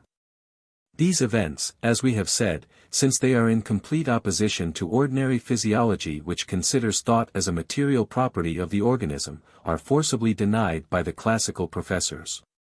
In 1877 the celebrated doctor, Herfurco, speaking of the stigmata of Louise Lato, proclaimed pompously that this baffling mystery was either a fraud or a miracle, eliminating at once the miracle and leaving as possible only the fraud. But as for us, we can affirm in the name of free science, that it was neither a fraud nor a miracle. I have had the pleasure of counting so many springs that I was a contemporary of the creation of Lourdes in 1858, and heard from witnesses living in the country the amorous story of Madame P. and Lieutenant U., graduate of St. Cyr, in 1857. Then with the 42d of the line at Lourdes, who died as chief of battalion at Tonkin, which gave birth to the incident of the grotto and of the little idiot Bernadette Soubirous, on the Shrove Thursday of that year. An incident which has had such marvelous results, despite the refusal at first of the honest cure of Lourdes, the Abbé Périmale, the confessor of Madame P., to admit the appearance of the Virgin. 30 My friend Commandant Mantin, born, as I was, in 1842, at present at Pau, is still here to affirm it. Let me mention also, among our contemporaries, Captain de G. and Monsieur Politza. The miracles of Lourdes, at which I as well as thousands of others have been present, are assuredly one of the most curious and obvious manifestations of the power of the idea, of mental exaltation, of faith. The same is true today of those of Our Lady of La Salette, which have flourished for 20 years, despite the findings of the Civil Tribunal of Grenoble, April 15, 1855, proving that this Virgin which appeared to 2 children on September 19, 1846, was Mademoiselle de la Merlière, who was deliberately playing this comedy. The water of La Salette also effected cures, as I have seen with my own eyes, in the diocese of Langres, in 1854. These various miracles, produced by autosuggestion, have been observed from antiquity as well as in our days, among pagans as well as among Christians. We can also see, in the museum at Dijon, the votive offerings sent by the Romans to the goddess Sequana, at the source of the Seine. They were found in a temple that had been raised to this divinity, in a valley that I have just visited recently, not far from the village of Saint-Seine. Dar. The sermon relates, on his part, that they discovered, not very long ago, among the excavations carried on by Monsieur Coadias in the ruins of the temple of Aesculapius, pedestals bearing commemorative inscriptions of the principal miraculous cures that were produced at that time. These pedestals represent the sacred archives. They date from the 3rd to the 4th century before Christ. It appears from them that at this period, and contrary to what is generally supposed, the priests in the service of Aesculapius, in the sanctuary, did not prescribe any remedy. It was the god that cured. The sick saw him perform very daring operations on their bodies. The persons who were cured declared that they had seen the divinity come and open their abdomens, take away their tumors, and feel among their entrails. Thus, for example, a man who had cancer of the stomach, tells how lie came to Epidaurus, fell asleep, and it seemed that the god ordered his servitors, who accompanied him, to seize him and hold him tightly while his stomach. The man, frightened, fled, but they caught and bound him. Then Aesculapius opened his stomach, cut out the cancer, and, after having carefully sewed everything up again, released the man from his bonds. Immediately after, the man awoke and found himself cured. We see that always and everywhere it is the vision that operates on the body of the invalid as a surgeon of today would do. All the sick who go to Lourdes wish to be cured and in consequence have the image of the cure in their brains.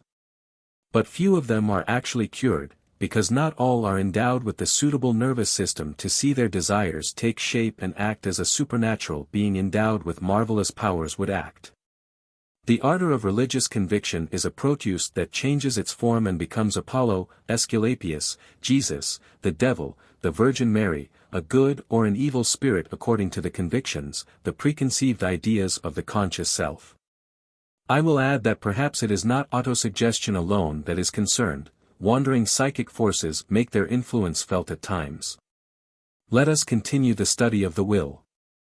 That the will can act at a distance, without speech, without any material telegraphic or telephonic communication, by the very force of this will, can henceforth no longer be denied. We can appear to others. Is it the soul that moves and is transported? Is it an action upon the brain producing a real hallucination? We are confronted with this question, and our duty is to examine it frankly, with no preconceived ideas. We shall solve it by means of experiment through these examples. Among other instructive observations, I shall bring to the attention of my readers the following occurrence that was related by Mrs. Russell, of Balgaum, India, the wife of the Inspector of Public Instruction in the district of Bombay. This very remarkable experience is as follows. 31. I was living in Scotland, my mother and sisters were in Germany. I was living with a very dear friend, and every year I went to Germany to see my people. It happened that for 2 years I was not able to see my family, according to my custom. All at once I decided to leave, but my family knew nothing of my intention. I had never been to see them in the early spring, and I had not time to warn them by letter. I did not want to send a telegram for fear of frightening my mother. The thought came to me to wish with all my strength to appear to one of my sisters, in such a way as to apprise them of my arrival. I thought of her with all the intensity possible. I wished with all my might to be seen by one of them. I believe I did not concentrate my thought for more than 10 minutes. I left by the Leith steamship one Saturday evening, toward the end of April, 1559. I desired to appear to them toward 6 o'clock in the evening of this same Saturday. I reached the house at about 6 o'clock on the morning of the following Tuesday. I entered without being seen, for the door was open, and made my way into the room. One of my sisters was sitting with her back turned to the door. She turned about when she heard me, and on seeing me stared at me, turned pale as death, and dropped what she held in her hand. I had said nothing until now. Then I spoke. "It's I," I said. "Why are you so frightened?"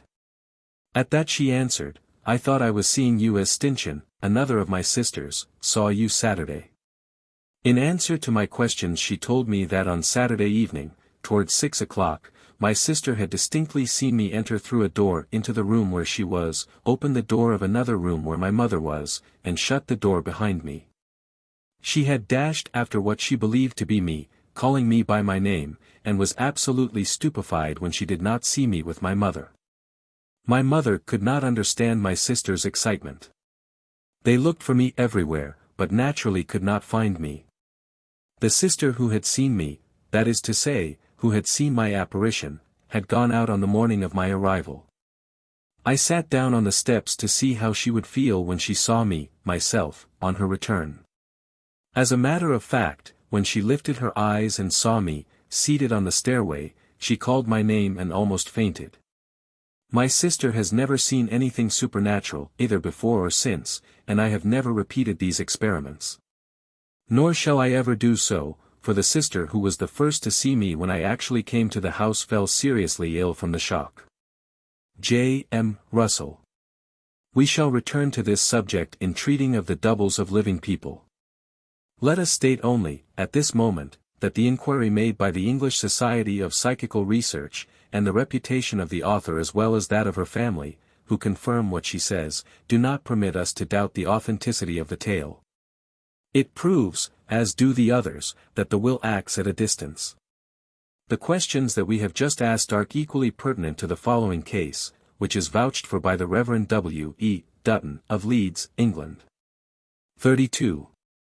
Toward the middle of June, in 1863, I was walking in the main street of Huddersfield, in broad daylight, when I saw approaching me at a distance of several yards, a very dear friend, who I had reason to believe was seriously ill at his home in Staffordshire. I had learned of his illness a few days before from his friends. As the figure came toward me, it was easy to examine it, and while I commented to myself on his rapid recovery, I never suspected that it was really not my friend. At the moment of our meeting the figure looked at me with a sad and penetrating expression and, to my great astonishment, neither seemed to notice that I was offering him my hand nor answered my affectionate greeting. Hutt tranquilly continued on his way. I was transfixed with astonishment and for several seconds incapable of speaking or walking. I have never been quite certain that he made any sound.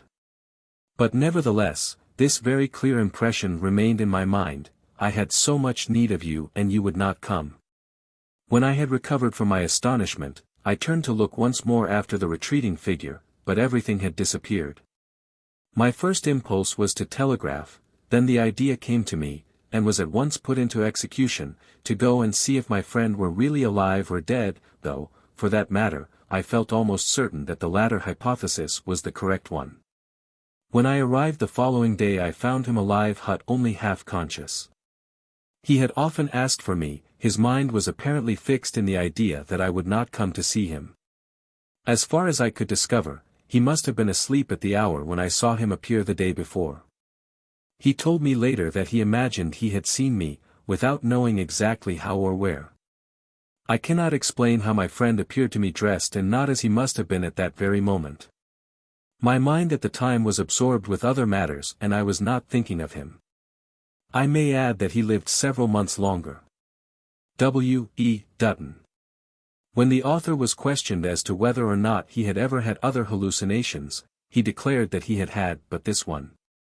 All these cases of magnetism, of hypnotism, of mental transmission, of autosuggestion, of doubles of the living, which we have merely touched upon here in order to affirm the principle of their reality, and to which we shall return later, establish, beyond any possible doubt, the action of the spirit upon the physical organism, and lead us to conclude that the soul exists independently of the body. Let us continue our experimental study.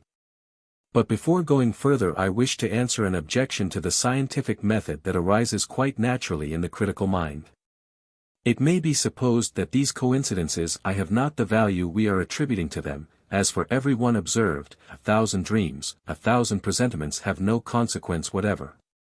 This would be a valid objection if it were not a question here of special sensations, of precise facts, of circumstantial details, of unforeseen accidents, at times of scenes as clear to the sight as if they had been photographed. It cannot be applied, for example, to the presentiment of Madame Constance, quoted on page 68, refusing, in spite of her doctor, to take a dose of medicine that would have poisoned her. Or to those very personal cases of Delaunay and of Mademoiselle Husset, drowned in the sea, page 70, or to the dramatic death of Madame Arbasov, page 72, etc. Our conviction concerning psychic transmissions is, on the other hand, gradually strengthened by the facts themselves, which are so absolutely characteristic. 6. Telepathy and psychic transmissions at a distance. Not words. Facts. If the intervention of the will, without any word or sign, is a manifestation of the personal existence of the soul, telepathy and mental communications at a distance furnish more evidence that is no less demonstrable of this truth. Cases of instantaneous and unexpected perception of accidents, of sickness, of death, from a distance of thousands of miles, occur in such numbers that today they form a normal part of the usual material of psychological studies. Denied and misunderstood for centuries, they form, from now on, an almost classic chapter. My readers are familiar with them and I do not wish to repeat what I have already published on this subject. 33. I will limit myself to recalling on principle this important mental phenomenon of telepathy, because it proves the existence of the soul, and to simply putting before their eyes a few new and characteristic events. In a chapter in L'inconnu, on the vision, in dreams, of actual events, at a distance, I believe I have given irrefutable proofs by authentic and remarkable examples, notably the experience of Pierre Corneille, the writer, who saw and heard his dying uncle. The vision of his brother's bloody head, as seen by the captain of a vessel returning to Marseilles, the sight of a ship carrying his father and mother, by the engineer Palmero. The sight of a young girl falling from a window, by Monsieur Martin Halley, the sight and description of a cancer operated upon by Dr. Cloquet, etc. On the whole, 46 proofs of the telepathic transmissions of sight at a distance, or in the interior of the body, upon which we do not need to dwell here. With this conclusion, vision from a distance, in dreams or in a state of somnambulism, can no longer be denied. We have read there, among others, of the well-known case of the Princess de Conti who in a dream saw that a remote wing of her palace in which her children were sleeping was going to fall and rushed to save them. We shall have occasion to observe other events that will confirm this statement more and more. Here is one of them, exceedingly curious, and of a most intimate nature, between a person awake and a person asleep, which was sent to me in August, 1904, by Monsieur A. D'Argy, Commissioner of the Marine, in retreat at La Rochelle, who begged me not to reveal the names. Madame S., of La Rochelle was living in 1887, in the Vendée, with her family. At the time she was engaged to Monsieur T. There was an intense reciprocal affection, and an active correspondence. One night, toward 11 o'clock Madame S. awoke, hearing herself called despairingly by her given name. She recognized the voice instantly and felt a breath on her face. Mechanically she put out a hand to see what it was, thinking that someone was actually there. She felt nothing, she saw nothing. Very much frightened, she called her mother, who was sleeping in another room, and told her about her disturbing hallucination. She had at the same time an intense feeling of some misfortune that had just come to pass far down in the Bas-Pyrenees. She wrote the next morning to her fiancé, but received no reply. The letters that followed met with the same fate. Several months passed without any news. Then Madame S. learned, by chance, that her friend had been taken to prison that very night, on very grave charges, to avoid creating a scandal in a little town. A doctor who accompanied the unfortunate man testified that, overwhelmed and seeing all his chances for happiness disappear, he called upon his fiancée in a despairing voice. Their relations were broken forever. Monsieur T., who married later into another family, died 3 or 4 years ago. This tale is scrupulously exact. R.G. Letter 1068. This case of communication between the living recalls other cases that have been as carefully observed, among them that of a woman, Madame Wilmot, who set out to see her husband on a ship, and did indeed arrive there, see Lincoln, page 489. And hundreds of telepathic transmissions of the same order. There are innumerable cases of many sorts of similar communications between living beings at a considerable distance. Among those that have been sent me by careful observers I shall cite especially the following, which I owe to my fellow member of the scientific press, Mr. Warrington Dawson, at present in the American Embassy at Paris, who in 1901 was directing an American agency for the great newspapers of Paris.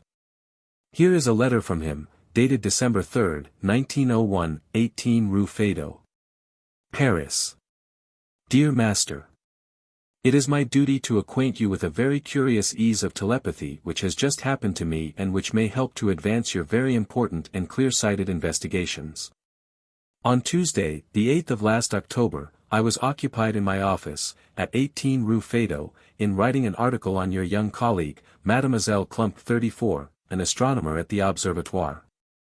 When I stopped for lack of notes on an interview that she had been kind enough to give me. Remembering that these notes were in a drawer of my work table in my apartment, 36 Rue de Varennes, I returned to get them. I climbed up to my floor, the fourth above the entresol, leaving my hat on a table in the entrance hall, as I always did. Then I noticed that the apartment was deserted, although my housekeeper was supposed to remain there during my absence. I made a gesture of annoyance, saying, "This must stop." Then, remembering that my mother was to return to Paris before long and that she could arrange these matters better than I shrugged my shoulders while I crossed the narrow little hall to enter my workroom. Here I sat down at my table that was laden with papers and on which stood a lamp. It was about 2 o'clock in the afternoon of the 8th, and I am certain of the date, for the same evening I sent to Americas the article on Mademoiselle Klump, of which I am sending you a copy, bearing the date of October 8th. You can read in this article, that she owes her initiation into astronomy to you, and that you were, through your books, her first master. What was my astonishment to receive through the mail from America, the following week, a letter from my mother, telling me all the incidents that I have just told you, as they had been seen by one of our friends, Mrs. George Coffin of New York. My mother's letter bore the date of October 11th, in New York, and the envelope was postmarked with that date. The letter was therefore mailed 3 days after the event and, as it takes at least 8 days for a letter to go from Paris to New York, there was no possible way to learn of these happenings in less than 3 days except by cable. And certainly no one would dream of sending such unimportant details, especially at the rate of 1 franc, 25 centimes a word. My mother wrote on October 11th, Friday, and said that she had seen Mrs. Coffin the preceding Tuesday, which was therefore the 9th. It is a curious fact that while trying to see me at 2 o'clock in the afternoon, New York time, Mrs. Coffin had seen not what I was doing at that moment but what I had done the afternoon before at 2 o'clock, Paris time. You will see from the letter that Mrs. Coffin began by describing the apartment, as it had never been photographed, and Mrs. Coffin had seen my mother for the first time since her return from Europe only a few minutes before describing this interior. She could not have known of the arrangement of our apartment. This could be explained by suggestion, as my mother knew of it, but my mother, who is used to Paris ways, would never think of calling a floor placed 4 flights above the entresol anything but the 4th floor, while to a New Yorker, who is not used to the entresol, and who calls the ground floor the 1st floor, it would be the 6th floor, as Mrs. Coffin says. It seems, therefore, from this fact alone, that Mrs. Coffin has really seen the apartment. Moreover, for almost a year, that is the only time that I have happened to return home at that hour of the day. Mrs. Coffin's astonishment at seeing the porcelain stove, an object unknown in America, shows her usual exactness in this vision at a distance. During the long years that my family has known Mrs. Coffin, we have often amused ourselves by asking her to see what was happening to people who interested us or to answer questions which we wrote on bits of paper, closed and sealed, and which she held without looking at them. Her replies have always been clear and, when we were able to verify them, exact. Very sincerely, etc. Francis Warrington Dawson. Letter 1003. This letter was accompanied by that of Mr. Dawson's mother, dated New York, October 11th, describing exactly, as dictated by Mrs. Coffin, the apartment in Paris, on the 6th floor, Mr. Dawson's visit to this apartment, his annoyance over the servant's absence, his hat placed on a table, the search for his papers, the condition of his bureau, his sitting down to write, in a word, all the details of what he had done in Paris. This very exact sight at a distance is absolutely spontaneous and incontestable. But what is more singular yet is that this vision went back to the day before, and not to the day and moment itself, so that it expresses a sort of double phenomenon of telepathy in time and space. Telepathic transmissions between living people are not so rare as one who is ignorant of them would suppose. The following is worthy of attention. Commander T.W. Aylesbury, living at Sutton, in the country of Surrey, England, wrote in December, 1882. At the age of 13, I fell overboard from a ship that was approaching the Isle of Bali, to the west of Java, and I was almost drowned.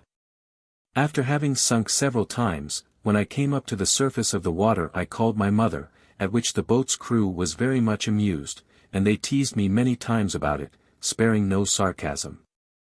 Several months later, on my return to England, I told the whole story to my mother and said at once, "While I was under the water I saw you all sitting in this room, you were working on something white. I saw you all, Mother, Emily, Eliza, and Ellen." His mother confirmed his statement. "I heard you call me," she said, "and I sent Emily to look out at the window." The time, considering the difference in longitude, corresponded to the hour at which the voice had been heard. Another letter from the commander completes the story. "I saw their faces, the faces of my mother and my sisters, the room and the furniture, above all the old-fashioned Venetian blinds. My eldest sister was seated by my mother's side. As regards the time of the accident, it was very early in the morning. I remember a ship had capsized the day before and been tossed up on the shore. The officer gave us the order to go and find it and to bring it back in the morning, but I cannot remember the exact hour. The situation was terrible and the waves broke furiously. We almost turned upside down. I had never thought myself so near my end, and yet I have been in many a tight place. But that accident made such an impression upon my mind that I couldn't forget a single detail, nor the jokes of the sailors. "Boy, why are you calling your mother? Do you think she can pull you out of the devil's claws?" And other remarks that I cannot repeat. The inquiry elicited a letter from the commander's sister. She wrote. I recall the incident perfectly. It made such an impression upon me that I shall never forget it. We were seated and working peacefully, one evening, when first we heard a feeble cry of "Mother." We raised our eyes and said, "Did you hear someone cry, Mother?" The words had hardly left our lips when the voice called again, "Mother." Twice in succession. The last cry was stamped with terror, it was like a cry of agony. We all rose and my mother said, "Go to the door and see what it is." I ran into the street and searched for several minutes, but everything was silent and I saw no one. The evening was fine, without a breath of air. Mother was very much upset by this experience.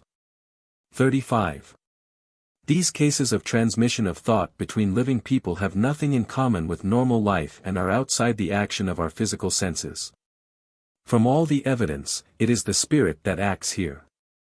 It would be easy to cite many other examples, notably that of a young Amazon who, having leaned over too far, to open a barrier, fell from her horse and gave a cry that was heard by 5 persons 7 kilometers away.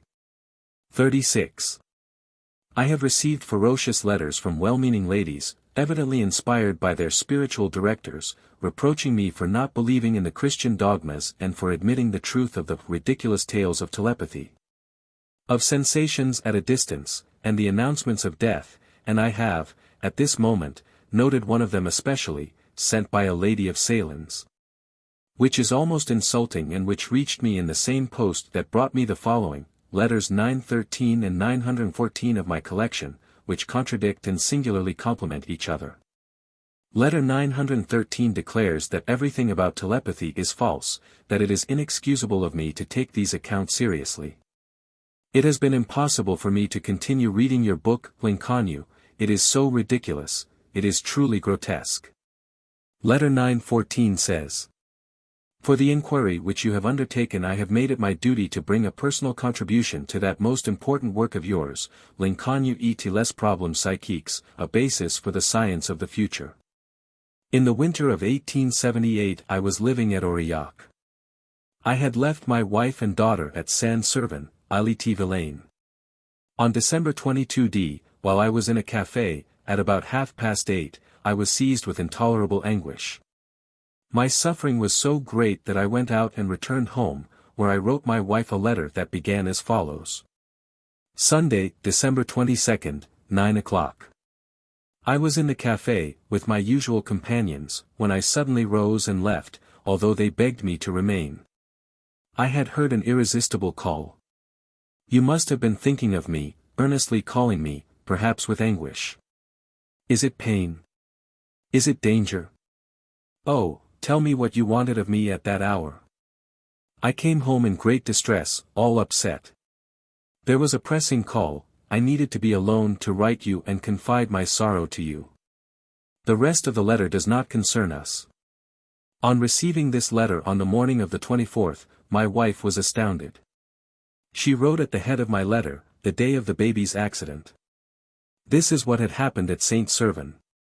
At 8 o'clock in the evening of the 22nd, my daughter, aged 6 weeks, was put to bed with a hot water bottle at her feet. Her mother went to bed shortly after. A few minutes later the infant gave cries of distress, and they discovered that the hot water bottle had leaked and the child, its feet scalded, was twisting in convulsions of pain. My wife was distracted, and did not regain possession of herself until after the doctor came, which was certainly more than an hour later. The coincidence of these events and their perfect agreement can be established, thanks to the dating of my letter, December 22d, 9 o'clock. I had dined, as was my custom, from 7 to 8, at the café. I had taken a hand at cards. The time required to take me to the café, about 159 meters from my apartment, that necessary to settle myself for writing, everything shows that I heard the call at about 8:30 at the earliest. The child had been put to bed at 8 o'clock, and the scalding water could not have had an effect later than 8:30, for otherwise the water, having cooled, would not have instantly caused the blister it did. My wife no longer remembers if, in her distraction, her thoughts actually turned to me or if she called me. She is convinced she did, but her actual recollections have been destroyed. Such as it is, this experience, so clearly proved by my letter of December 22d, seems to me literally exact. I will add that the nature of my mind, and that of my occupation, lead me toward the study of scientific realities much more than toward events of the mysterious order of the psychic world. I have never had any other experience of this nature. Jiggin. Superintendent of the first class. Does not this curious tale show the greatest similarity to that of Monsieur Arbasov, Chapter 4, page 71, and that of Monsieur Garrison, Ibid, page 75? All reveal the powers of the supranormal soul. Let us continue. Here are some more cases concerning which it is impossible to doubt, showing telepathic transmission of thought. I am taking them from a letter that was sent me from Passavant, Haute-Saône, by Dr. Poisson of the Faculty of Paris. I am sending you accounts of 3 events of a somewhat different order, but which may be useful to you in your studies on psychic phenomena. I can guarantee their authenticity, as I have the habit of attributing no importance to events of this order unless I have observed them myself. About 2 months ago, happening to be in Belfort, a quarter of Paris, I began to think suddenly and with singular insistence of one of my colleagues of the Jura, of whom I do not think once a year. As I have no relations with him except in a professional way. Moreover, these relations date from 13 years ago, and I have not seen him since.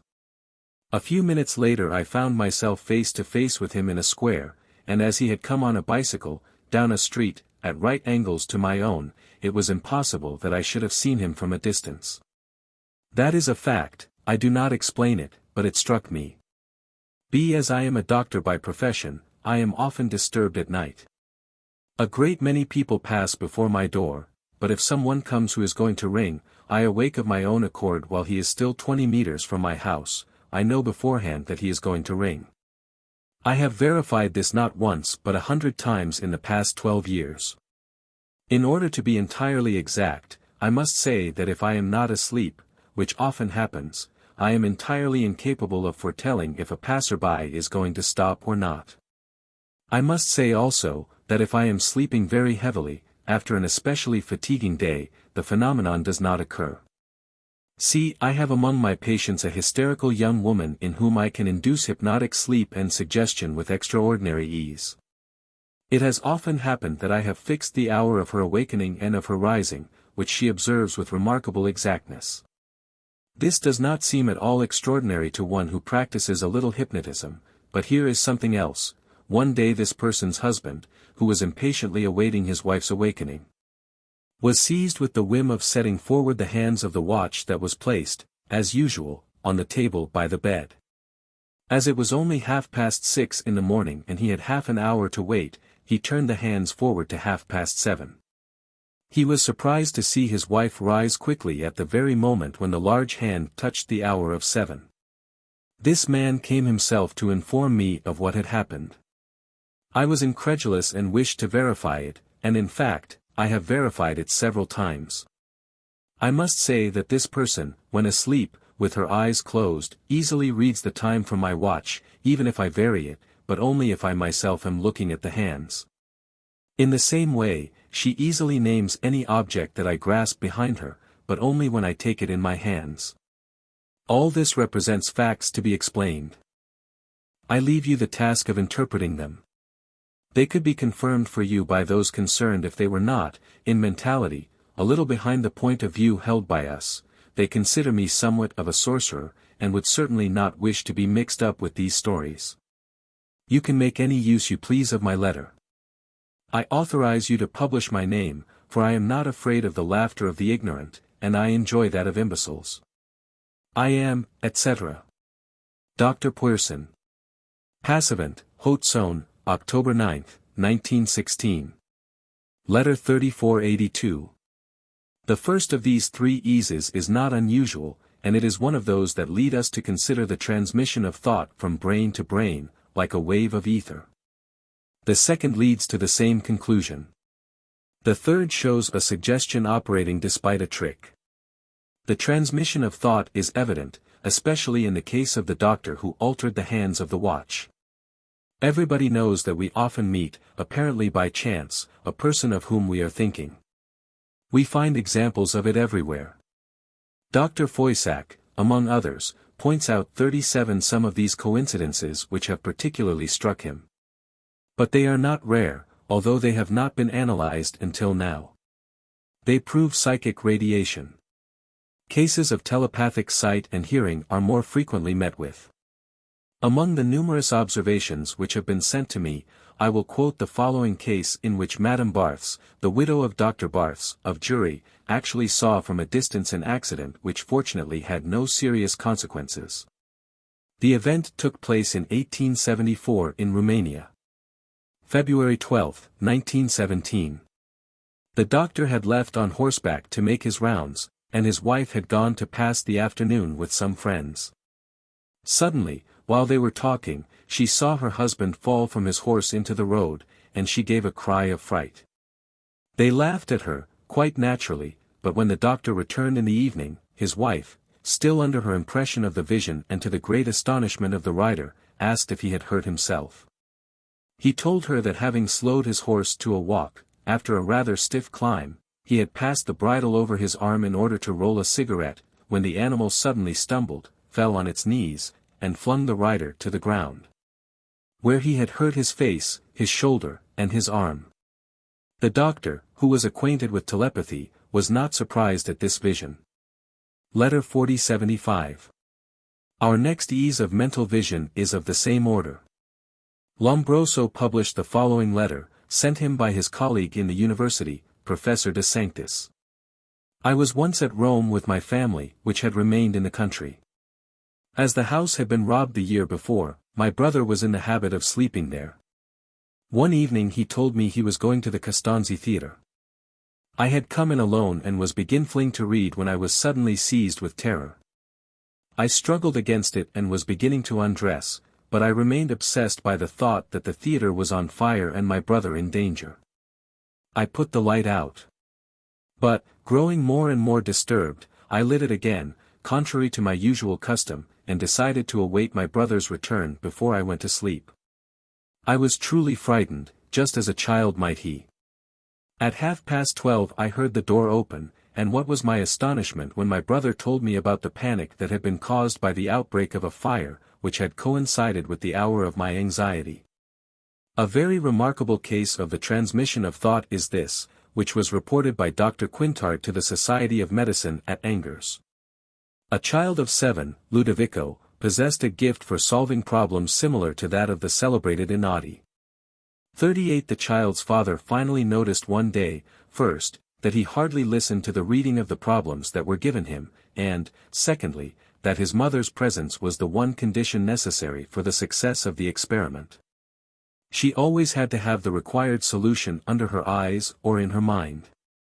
From this he deduced that his son did not calculate but divined, or, to be more exact, that the mother transmitted her thought to him. And he resolved to make sure of the matter. Consequently, he asked her to open the dictionary and ask the boy which page she was looking at, and the boy answered at once, "It is page 456, which was correct. 10 times he repeated this and 10 times we obtained the same result. When a sentence of any length was written on a tablet it was enough for it to pass under the mother's eyes for the child, when questioned, even by a stranger, to be able to repeat the whole of it. All these observations unite in proving to us that communication exists between mind and mind. A case of vision and also of exact hearing from a distance, in a dream, has been reported to me by one of my correspondents, Monsieur Maurice Rollinet, who had it from Monsieur Detaz, the cure at Dom Didier, Canton of Fribourg, Switzerland. Here it is, somewhat abridged. It was in the middle of November of the year 1859. At the time I was 18 years old. I went to bed and to sleep. I do not know how long Morpheus had rocked me in his arms, when a strange vision appeared before my mind. I saw the sorrowful face of my dear old father, speaking to me from my old home, which was 24 kilometers from the town near Fribourg where I was living. "My dear Joseph," he said. "It is with great sorrow that I am writing to tell you that your poor sister Josephine is dying in Paris." I was awakened by this vision but said to myself at once, "Ah! Bah! It is a dream," at that I went to sleep again. But behold, the same vision appeared again, exactly as at first, with the same sorrowful look and the same words, "My dear Joseph," etc., "Hut, your mother does not yet know the sad news." "This time," I said, jumping out of bed, "I no longer believe it's a dream," and under the painful impression of a sorrowful reality, I dressed and looked at my watch. It was 12:30. When day had come I set out for the college. As I had some material to get from my room, I went up to the house, which was left in the care of an old concierge. One had barely entered when I saw the good old man coming toward me, holding a small package in his hand. He said to me, "A gentleman who has just arrived from your home has asked me to give you without delay this present sent by your father, for it is of the utmost importance." I opened the package at once. It was accompanied by a letter from my father, written in great haste. I read, "Dear Joseph, it is with great sorrow that I am writing to tell you that your poor sister Josephine is dying in Paris. But your mother does not yet know the sad news. The telegram reached me at about 10 o'clock this evening. I did not think I ought to tell your mother, for the moment. It is now 11 o'clock. At 12:30 our deputy will leave for the Grand Council. I will put this in the package that your dear mother prepared for this occasion. Try to arrive here without fail tomorrow evening. It is impossible for me, at my age, to fulfill this sorrowful duty. You, alas, will represent us." This account is accompanied by the following certificate, signed by the narrator. The undersigned declares, on his conscience, that the account is perfectly exact and that his memory of this event is as clear as if it had taken place yesterday. Jos de Taz, Cure, Dom Didier, April 18, 1918. It is utterly impossible here to plead a chance coincidence between this dream and the event, and we are forced to admit that the father's thought was carried to the son, with the very text of the letter that he was sending to him. 39. We see that everything unites to prove the value of the thesis upheld here. The action of the soul is independent of the body. The following instance of telepathic sensation has been described by Dr. Foysac, Chance ou la Destiny, page 599, as having been experienced by himself. At the time the importance of these events was never suspected.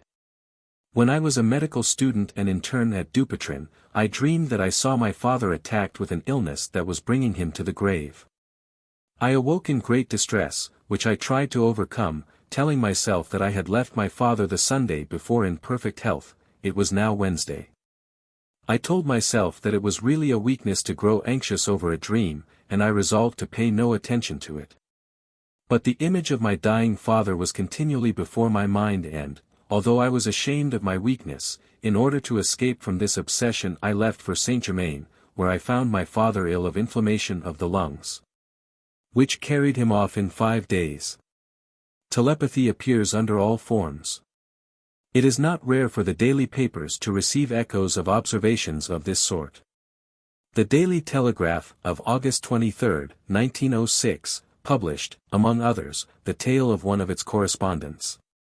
His little daughter, aged 3, was saying her prayers and refused, that evening, to follow her usual custom and pray for a happy ending to the voyage of her grandmother, who had left Russia for England. "No," she repeated, "I shall not pray this evening that grandmother will arrive safely, because she has arrived." "What did you say?" "Yes, I saw the boat in the harbor and she is very well." The correspondent added that she had made a note of the date, and that when she received word from her mother, she learned that that lady had really arrived. as this child had seen in her dream the day before she had refused to make her usual prayer. She observes that this power of seeing things at a distance, in dreams, is in her family, and that she herself saw one night the explosion on board of the Great Eastern.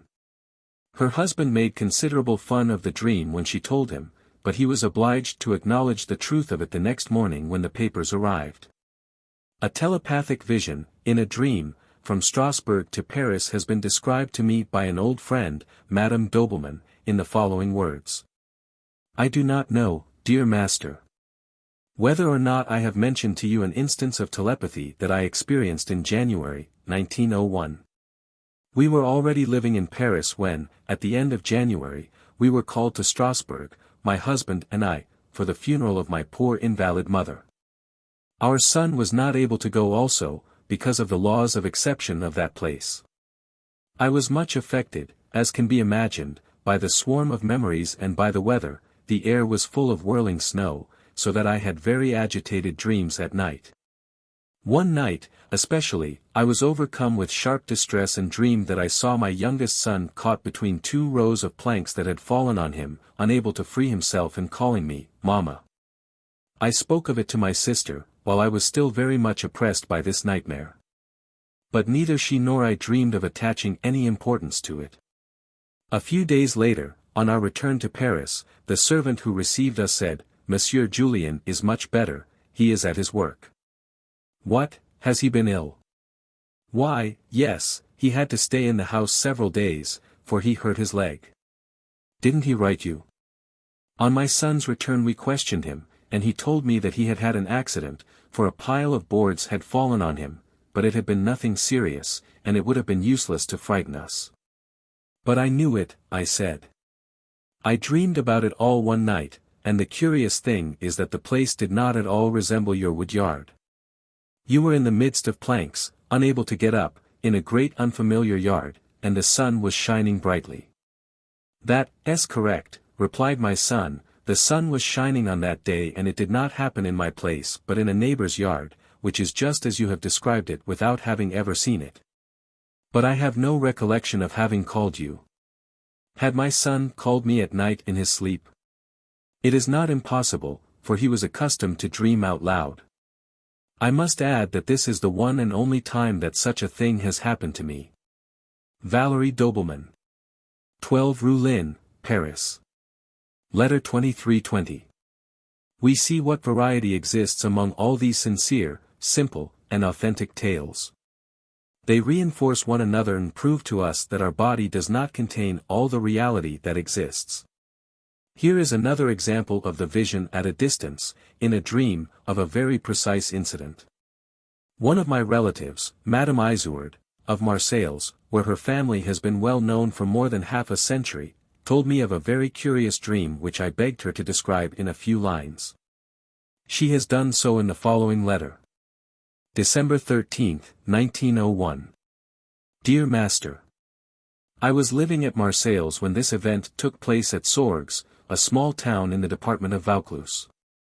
I saw in a dream one of my friends in the hands of a man who was cutting off her beautiful hair, and I awake very much astonished. A few months later I learned that the lady whom I had seen undergo this disagreeable operation had been through a severe illness, and they had not merely to cut her hair, but to shave the entire head. My dream had occurred at the same moment, which is why I have kept an unforgettable memory of it. V. Isoard. Letter 1201. Distance does not exist for the spirit. We have brought up the question in order to learn whether the souls of the seers are transported to the places seen, or whether the person seen acts at a distance upon the seer, or whether there is not a simultaneous sensation on both sides. But what is space to thought? The sight of an accident, an illness, a death at a distance is not so rare a thing as might be imagined. We shall have occasion farther on to examine a large number of exact and precise cases of the vision of death. Let us describe, in connection with telepathy, the following striking observation. I have taken it from a book by Mrs. Crowe, The Obscure Sides of Nature. A certain Mrs. H., living in Limerick, had a few years ago a servant named Nellie Hanlon, whom she esteemed very much. Nellie was a most responsible person, who rarely asked for a holiday, and Mrs. H. was all the more disposed to grant her request when she asked for a day off in order to attend a fair a few miles away. But Mr. H., learning on his return of Nellie's plans, said they could not do without her, as he had invited guests to dinner on that day, and Nellie was the only one to whom he could trust the keys of the cellar.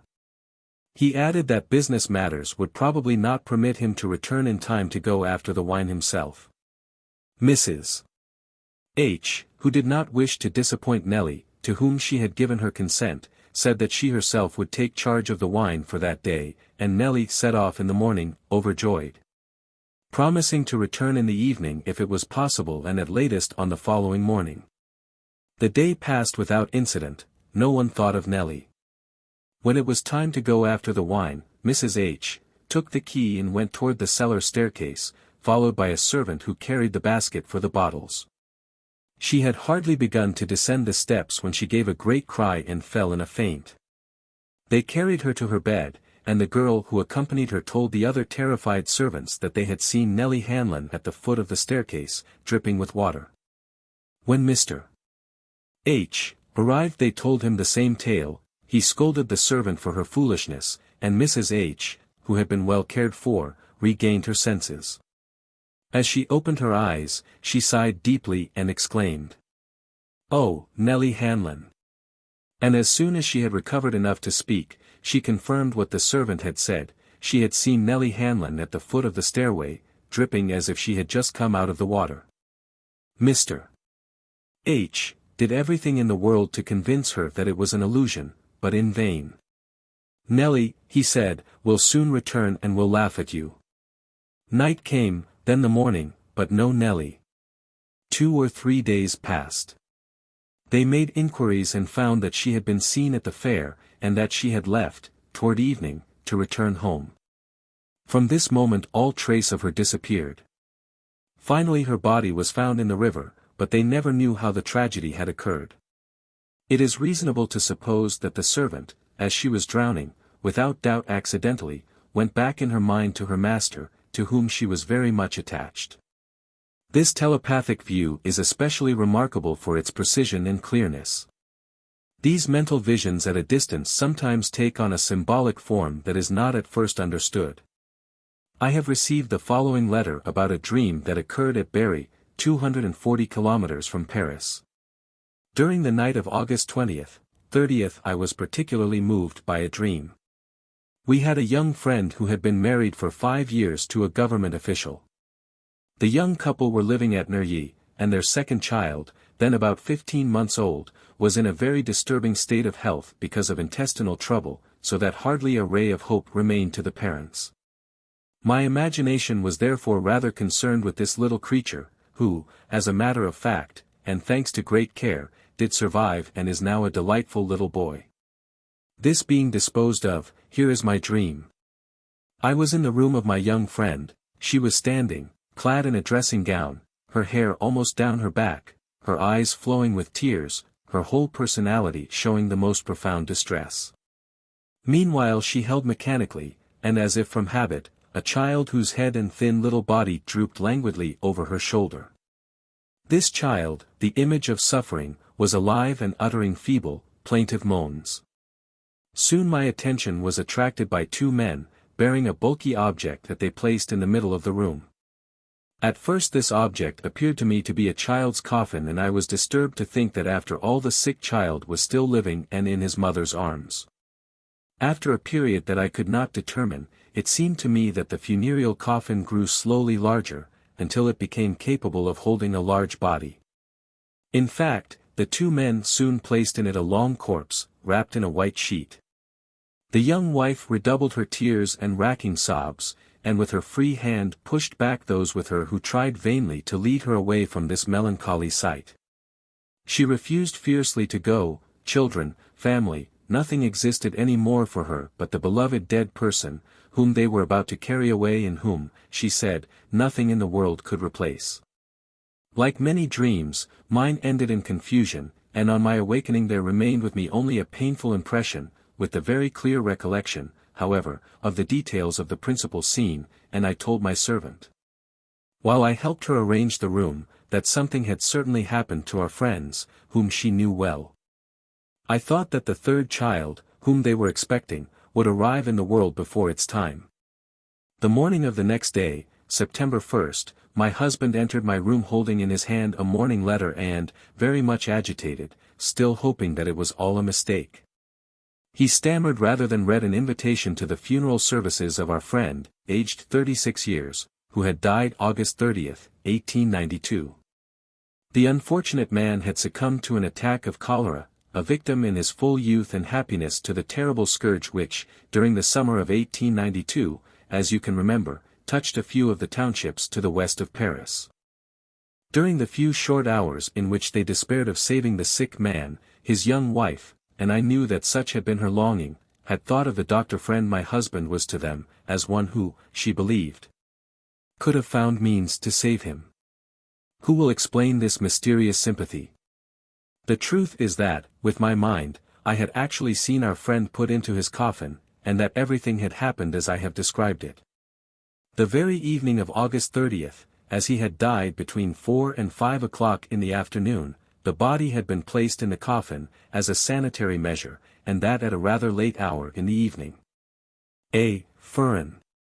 Dunseroren, Cher. June 6, 1899. Letter 671. How is it possible for us not to be convinced by all these experiments, at once diverse, positive, and harmonious? Apropos of vision at a distance, I have received from a correspondent, Monsieur Egisto del Panto, of Sesto Fiorentino, Italy, no less curious a note than the following. On taking, one day, the train from Toulouse to Paris, I observed in my compartment a middle-aged gentleman of very distinguished appearance, with whom I soon fell into conversation. We discussed philosophy, socialism, religion, and he let me understand that he was very religious and that he had become so through a frightful misfortune which had befallen him some time before. He told me that it was the first time he had talked to a stranger of this terrible unhappiness that had come to him. All his family, if I remember rightly, had been swept away by a flood at Toulouse. Well, this gentleman, who seemed to me a professor, told me that several days after this catastrophe, he had seen in a dream the spot where the body of one of his drowned children lay under the water. And that when he went the next day to look for it, it was found in exactly that spot. It is impossible to admit that this honest middle-aged man of superior intelligence and education, with tears in his eyes, should have told me a false story. Letter 1013. Here is a very remarkable example of vision at a distance, in a dream, of a most unusual accident.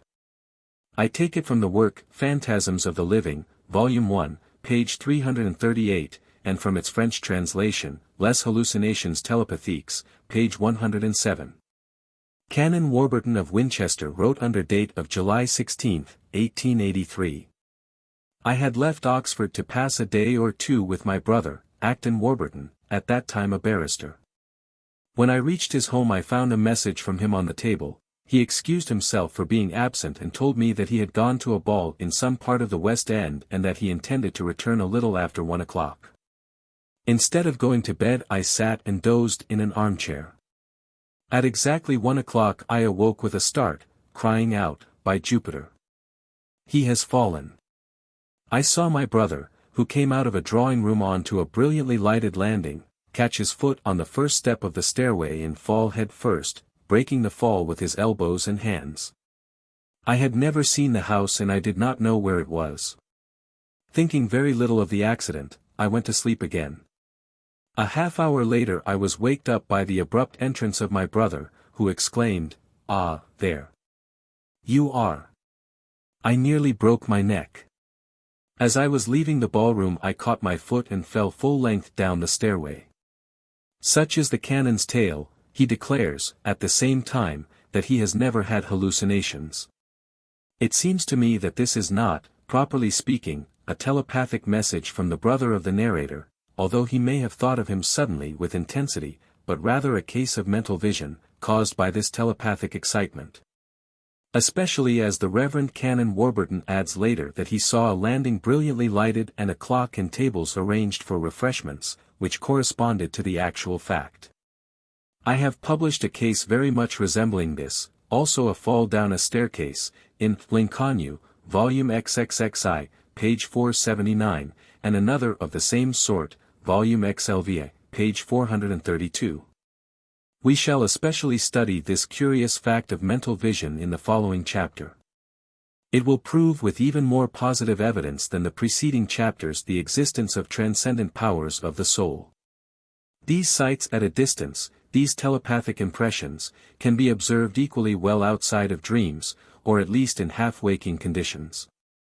Let us read, for example, the following observation of the barrister Richard Searle, sent to the Society for Psychical Research on November 2, 1883. One afternoon I was sitting in my office in the temple writing out a memorandum. My office is placed between one of the windows and the chimney. The window has a view of the temple. Suddenly I noticed that I was looking through the lower pane, which was about at the level of my eyes, and I saw the head and face of my wife.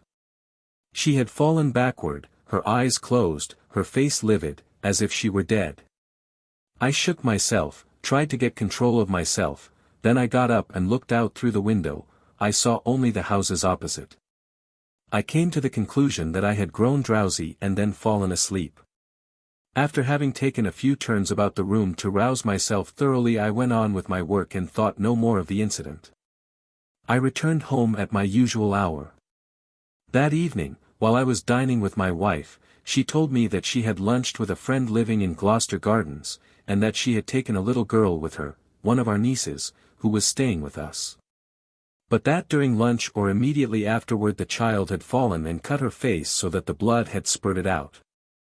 My wife added that she herself had fainted. What I had seen through the window came back to my mind, and I asked her at what hour it had happened. She answered, at a few minutes after 2. It was at the very moment of my vision. I must add that it is the only time my wife has fainted. At the time I told the event to many of my friends. Richard Searle. In confirmation of this incident Mr. Paul Pyerard, of 27, Gloucester Gardens, London, writes. Some ladies and children had met at my house one afternoon. Mrs. Searle, of Home Lodge, Herne Hill, had come with her little niece Louise. As they were playing a noisy game and running a good deal about a table, little Louise fell from her chair and hurt herself slightly. The fear that the accident was serious so upset Mrs. Searle that she fainted. The next day we met Mr. Searle, who told us that the afternoon before, while he was looking over some business in his office, 6, Pump Court, the Temple, he had felt a curious impression and had seen the image of his unconscious wife as clearly as in a mirror. This vision had come at the moment of the accident. The fact is undeniable. It certainly seems that there was here an instantaneous communication between the two minds, those of the husband and those of the wife. Mental vision, through telepathy, of events taking place at a distance of 10, 20, 50, 100, or 200 miles, or even more, is not doubted by those who have studied this subject. Here is an example related in February, 1901, in the Proceedings of the English Society for Psychical Research, and which the investigators of this subject have seen many times since. 40. This is a case of very exact vision at a distance of 230 kilometers. The writer, Mr. David Fraser Harris of the University of St. Andrews, tells of it himself in the following words. A few years ago, an urgent matter of business prevented me from returning to London at the end of the week. As I did not care to spend Sunday in Manchester, I went on Saturday afternoon to Matlock Bath, resolved to spend my Sunday quietly and to return home by a morning train on Monday. When I reached my destination, a little family hotel near the station, I asked at once for tea, and went into the drawing-room to warm myself, as it was a very cold day in January, with quantities of snow. And the thermometer marked a respectable number of degrees below zero. I found that, at the time, I was the only guest in the hotel, and while I waited for my tea I settled myself comfortably in a big armchair before a cheerful fire. It was not yet dark enough to light the gas, nor light enough to read. I turned my back on the window and thought of nothing in particular. I was in a state of passive tranquility, when all at once I lost the sense of where I was. Instead of the wall and the pictures that were hung on it, I saw before me the front of my house in London. My wife was standing on the doorstep and speaking to a workman who held a big broom in his hands. My wife seemed much distressed, and I felt an instant certainty that the man was in a wretched condition of poverty. I did not hear their conversation, but something told me that the unfortunate man was asking my wife to help him. At this moment the servant brought the tea and the vision vanished. The impression made on me by this vision was so profound, I was so convinced that I had seen something real, that after I had finished my tea I wrote my wife to tell her what had just happened to me and to beg her to find out about this man and to help him as much as possible. Now, this is what had taken place in London. A young boy had come and knocked at the door of our house. He had spoken to the servant and had offered for a penny to sweep the snow that covered the sidewalk and the house doorstep. While the boy was talking, a poor devil in tatters came up, who said, "I beg you to give me the preference. This child will probably spend for candy the penny you give him, while I need it to buy bread. I have a wife and 4 children, all ill. There is nothing to eat, no fire, etc." The servant begged the man to wait while she went to tell my wife, who came to speak to the unfortunate fellow. He repeated that he had been ill, that all his family was in the most wretched poverty, but that before appealing to public charity he wished to try to find some sort of work. It was this scene that I had beheld at the very moment when it came to pass. It had been transmitted to me, probably through the impression that the misery of this poor man had made on my wife's mind. Here is the end of the story. My wife promised the man that she would go to his home in the evening and see what she could do. She found he had told the truth. My wife gave what she could in food, clothes, money, and fuel. It is useless to add that my letter that reached her Monday morning caused her the greatest surprise. A few days later I saw the man myself. He was exactly the one I had seen in my vision. Later he found a position as milkman and has distributed milk in our quarter for at least 2 years. David Fraser Harris. Is there not in this actual observation an absolute proof of a power of the soul that has nothing in common with the material eye, the retina, the optic nerve, or the brain? Was it not the spirit that alone acted here? Was it not psychic transmission at a distance? For the observer not only saw the scene but even perceived the nature of the conversation between his wife and the beggar. Psychic, mental communications between living people often take on an auditory form, as we have already noticed. One hears a voice, an urgent call, and this voice, this call corresponds to a desire, an intention, a plan, a sort of faraway order, which it is wise to obey. Here is a remarkable case, experienced by Dr. Nicholas, Count Gonomes, of Corfu. 41. In 1869 I was a doctor, with the rank of major, in the Greek army. By order of the Minister of War I was attached to the garrison of the Isle of Zante. As I approached the island where I was to occupy my new post, I was about 2 hours from the coast. I heard an inner voice say unceasingly to me in Italian, "Go and see Volterra." This phrase was repeated so often that I was stunned. Although I was in good health at the time, I was alarmed by it, because I believed it an auditory hallucination. There was nothing to make me think of Monsieur Volterra, who lived in Zante and whom I did not even know, although I had seen him once 10 years before. I tried to stop my ears, to talk with my fellow travelers, to no avail. The voice continued to make itself heard in the same manner. Finally we made land. I went straight to the hotel and occupied myself with unpacking my trunks, but the voice did not cease to torment me. A little later a servant entered and told me that a gentleman was at the door and wished to speak with me at once. "Who is it?" I asked. "Monsieur Volterra," was the answer. He entered all in tears, full of despair, and begged me to follow him, to see his son, who was very ill. I found the young man in a delirium of madness, naked, in an empty chamber, having been given up by all the doctors of Zante 5 years before. His aspect was hideous and rendered more frightful by continual paroxysms, accompanied with whistling, howling, baying, and other animal cries. Sometimes he twisted himself on his stomach like a serpent. At other times he fell on his knees in a state of ecstasy, at times he talked and quarreled with imaginary beings. The violent periods were sometimes followed by prolonged and complete syncope.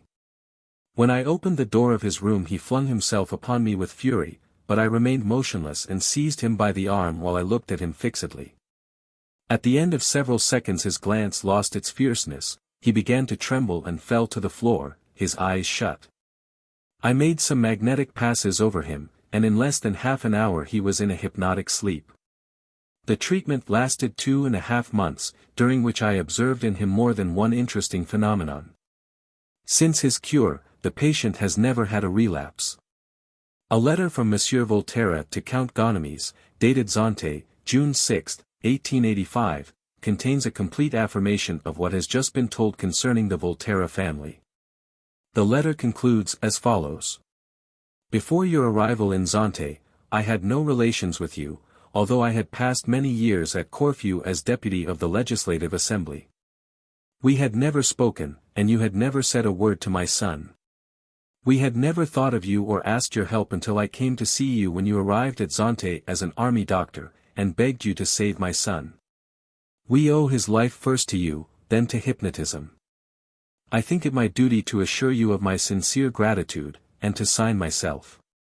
Your very affectionate and grateful Demetrio Volterra, Count Chrysoplevri. Additional signatures. Laura Volterra, wife of Monsieur Volterra. Denisio D. Volterra, Count Chrysoplevri. Anastasio Volterra, the recovered invalid. C. Vassipoulis, witness. Lorenzo Mercati, witness. Demetrio, Count Guarino, witness. Another case of hearing at a distance. Dar. Baum of Nancy was caring for the Countess of L., who was suffering from dyspepsia. She came to him for consultation and he never went to her house, which was situated outside of the town. 3 days after one of her visits, on May 19, 1899, when he crossed his antechamber after returning home, he heard these words, "How ill I feel, and no one to help me." Then he heard the sound of a falling body. The voice was that of Madame de L. When he tried to verify his impression, he found that no one in the whole house had seen or heard this lady. He retired to his workroom, collected his thoughts and, having placed himself in a light state of hypnosis, he transported himself to the lady's presence. He saw all her actions and gestures and noted them minutely. Madame de L. came to see him and told him her impressions, which agreed on all points with those of the doctor. After you had retired to your chamber, he asked her, "What was it you seemed to be searching for about you?" "It seemed to me that someone was looking at me," she answered. This case, which is worthy of having been watched by an experienced observer, led Monsieur Primat to the following reflections. It certainly seems to have been a telepathic call that came from the invalid. An appeal which was explained by her distress, and which was translated by the recipient into the form of an auditory impression exercised upon his subconsciousness. Dar.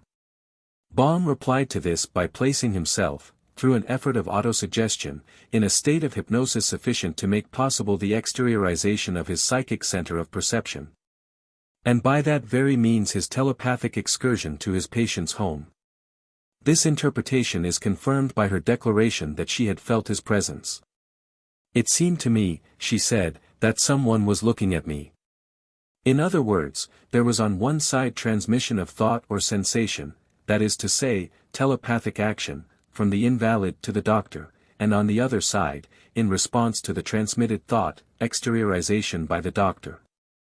In a state of semi-somnambulism, and the transference to the neighborhood of the patient of his psychic center of perception, that is to say, telepathic action. Is this word transfer exact, and does it represent the actual conditions of the phenomenon? Perhaps the psychic organism has no need to be transferred from one point to another in order to see and feel effectively despite distance. But events took place as if he had really transferred himself, and that is all that we can affirm with certainty. At bottom it makes little difference, for in whatever manner one interprets them they are nonetheless a striking and living proof of the extraordinary faculties and powers that belong to the psychic organism. 42. Such hearing at a distance as we are now about to consider is inadmissible if one is not willing to recognize that the mind, the soul, our psychic entity, whatever may be the word we use, acts outside the body and the limits of the senses. The author of the account, Mr. Rod Fryer, Hallucinations Telepathiques, page 293, writes.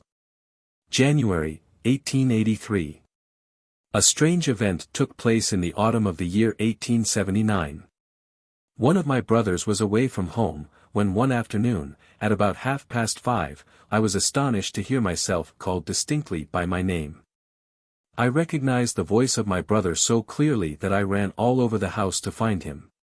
But as I did not find him, and knowing that he was 40 miles from there, I ended by believing it an illusion, and thought no more of it. When my brother arrived, 6 days later, he told me that he had just escaped a very serious accident. As he was getting off the train his foot had slipped and he had fallen his entire length on the platform. "What is very curious," he said, "is that when I felt myself falling I called you." This fact did not strike me at the moment, but when I asked him at what hour it had happened he named an hour that exactly corresponded with that in which I had heard him. When he was questioned, Mr. John E. Fryer, the victim of the accident, wrote as follows. Newbridge Road, November 16, 1885. I was making a trip in 1879 and had to stop at Gloucester.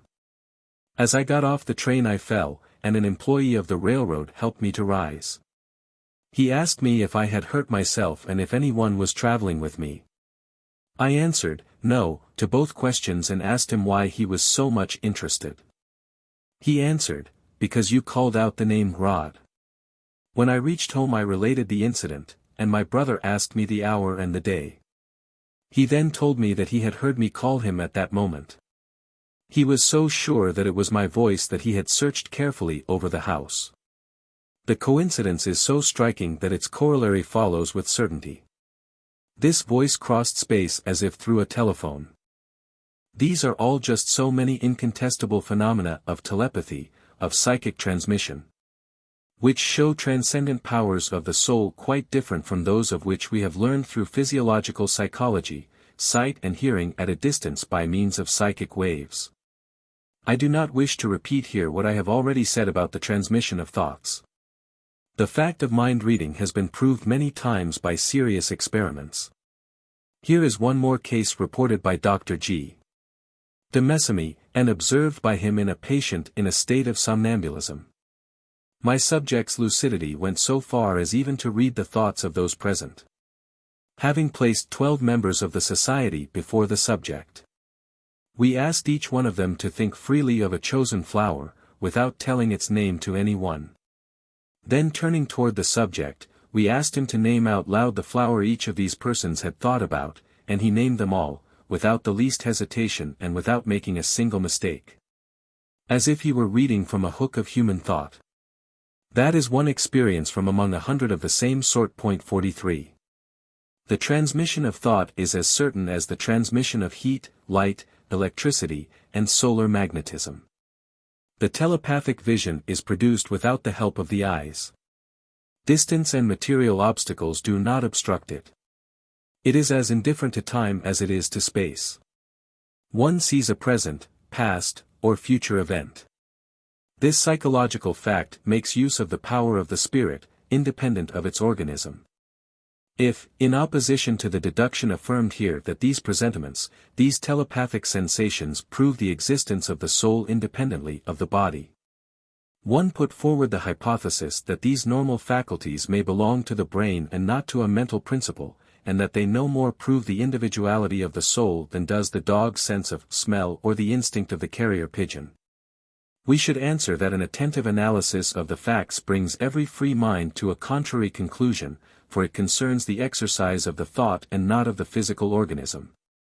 We are here entirely in an invisible psychic world. Whether one attributes these perceptions to the unconscious, to the subconscious, or to the subliminal, etc., the name matters little. What we feel here is a spiritual entity in action. It is the soul. It is not the retina nor the optic nerve, nor their connections with the brain that are employed. All the imaginable functions of any brain substance whatever cannot read the mind of another, nor perceive an event which is taking place at the antipodes, nor a scene which has not yet come to pass. Are these transmissions carried out through ether? If they can be compared to light, as phenomena of the vibratory order, they nevertheless differ from it because light diminishes according to the square of the distance, while thought appears to be transmitted integrally, with the same intensity. Does an appropriate milieu serve for the transmission? The modern theory of ether waves has been proved, but has the old Newtonian theory of the emissions themselves been really disproved? Do not certain emissions manifest themselves? Is not the repelling action of the sun in its favor? Has not the aurora borealis a solar emission as its origin? Do not the ions and electrons traverse space? We are going to examine, in the following chapter, irrefutable proofs of mental vision, outside of telepathic transmissions. But it is very difficult to decide, in many cases, whether telepathy, the correspondence of thought, is entirely foreign to this vision at a distance. Here, also, among 100 other cases, is a vision of death at a time when this seemed most unlikely. The author of the following letter tells how he saw, in a dream, the death of his father. Les Moutiers, October, 1911. For 2 years I have intended to write you about the following event, which resembles in many points those that you relate in your works. I shall be obliged to you if you do not publish my name. In January 1909, I was a notary at St. Martin de Noyers, Vendée, and I had just been negotiating for the practice at Moutiers les Moxfates, where my parents were living, of which I have since become the incumbent. On January 9, 1909, I had come to Moutiers to spend a few hours with my parents, whom I left in good health. A few days afterward my mother sent me word of herself and my father. They were both well. On the night of January 30th to 31st, I dreamed that I arrived at my parents' home. In the drawing room I saw a crowd of people leaning over an improvised bed and I saw my father stretched out on a mattress which had been placed on boards. I began to weep, which awoke my wife, who was sleeping by my side. She, in turn, woke me and asked what was the matter with me. I answered, "It is nothing, I have just had a senseless dream, I dreamed that Papa was dead." We fell asleep again without anxiety, after having noticed that it was 5:30 in the morning. The next day I learned that my father had been taken ill at 11 o'clock the evening before and had died at 5:30. At the precise moment when I had had this nightmare, they had laid him out on a bed like that which I had seen in my dream, and in the drawing room, as the apparition had shown me. What role did telepathy play in this vision at a distance? Our mass of documentary evidence is really too rich. The tree of the new science has a quantity of branches, each one of which demands a special study. Here is another case of vision at a distance, remarkably precise for a child of 7, which was sent to Professor Richer by Dr. Jean, a major in the medical service during the late war. 44 He wrote. About 10 years ago I had under treatment, in my village, at Cogolese, Var, a young patient about 7 years old. One morning I was urgently summoned to see the little invalid. The frightened mother told me that the child had had a sudden paroxysm of delirium. He had awakened, as usual, and all seemed to be going well, when at about 10 o'clock he rose up in his bed, terrified by a sudden hallucination. He saw water everywhere and began to cry for help, for his father was drowning, he said. His father was away from home. He had gone to Nice, where his brother lived, and was to spend several days there.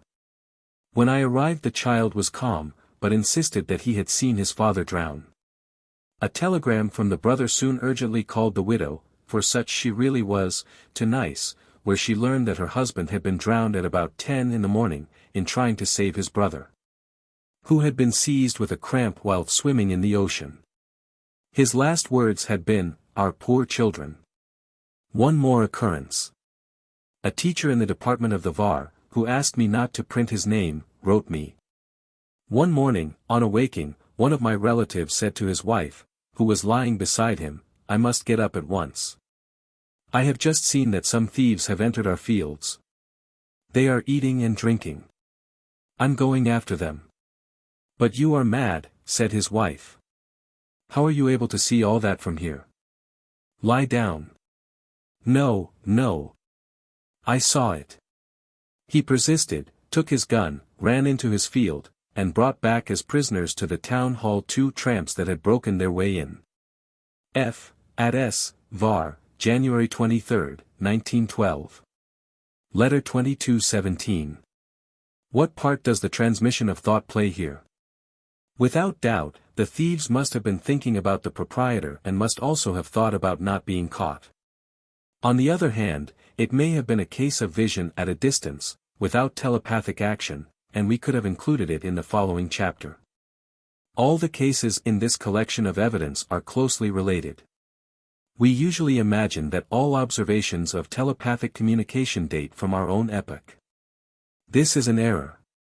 Thus, for example, we can read in a work printed in 1752, Dissertations, by Langlet de Fresnoy, Volume 2, Part 2, page 88, this sentence: "In dreams objects appear to us in faraway places, through the affinity of the spirit with the external air.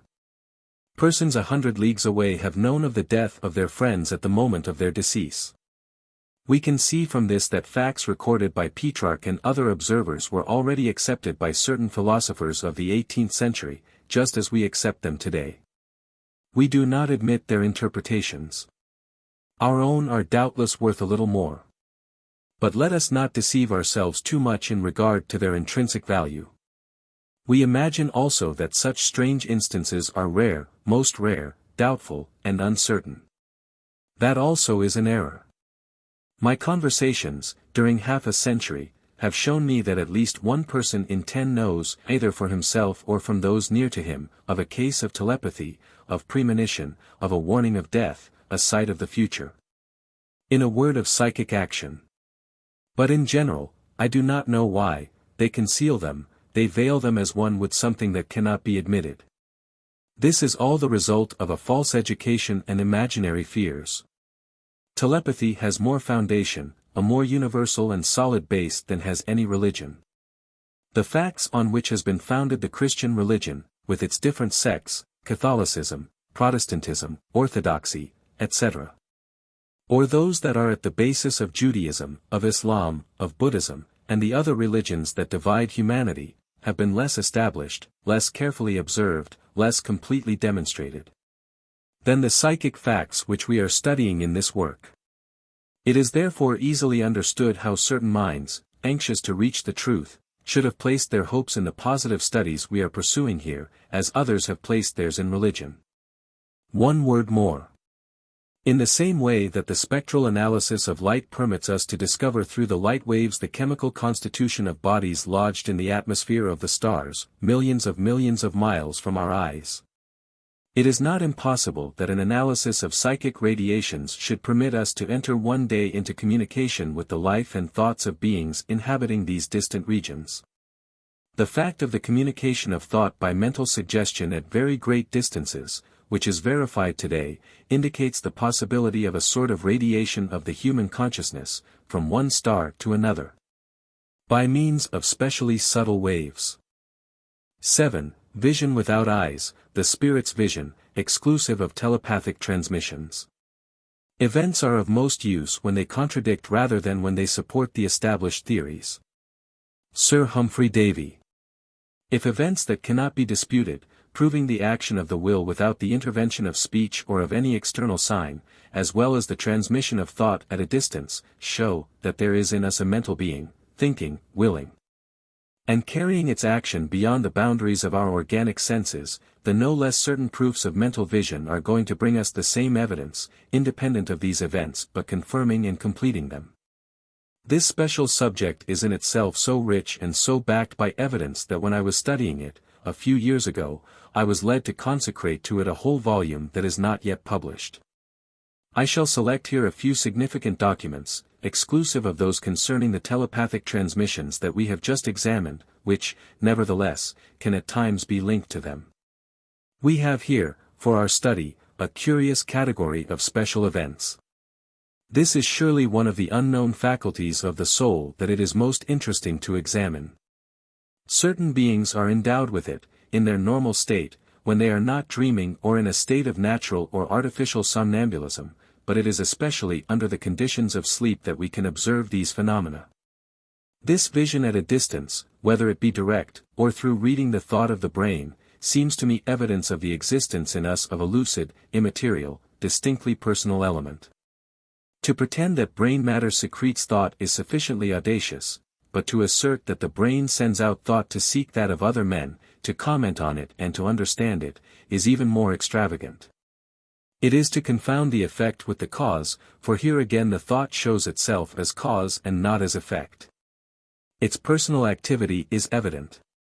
If there is an assemblage of words qualified to make a man of science roar with indignation, it is assuredly this: vision without eyes, but with the forehead, the ear, the stomach, the tips of the fingers, the feet, the knees. By the inner vision, through opaque bodies, or at the distance of many kilometers. What an untenable assertion and what a paradox! The forehead, the stomach, the hands, the feet, the knees are not organs of vision. Vision does not operate through them, it is the mind that sees.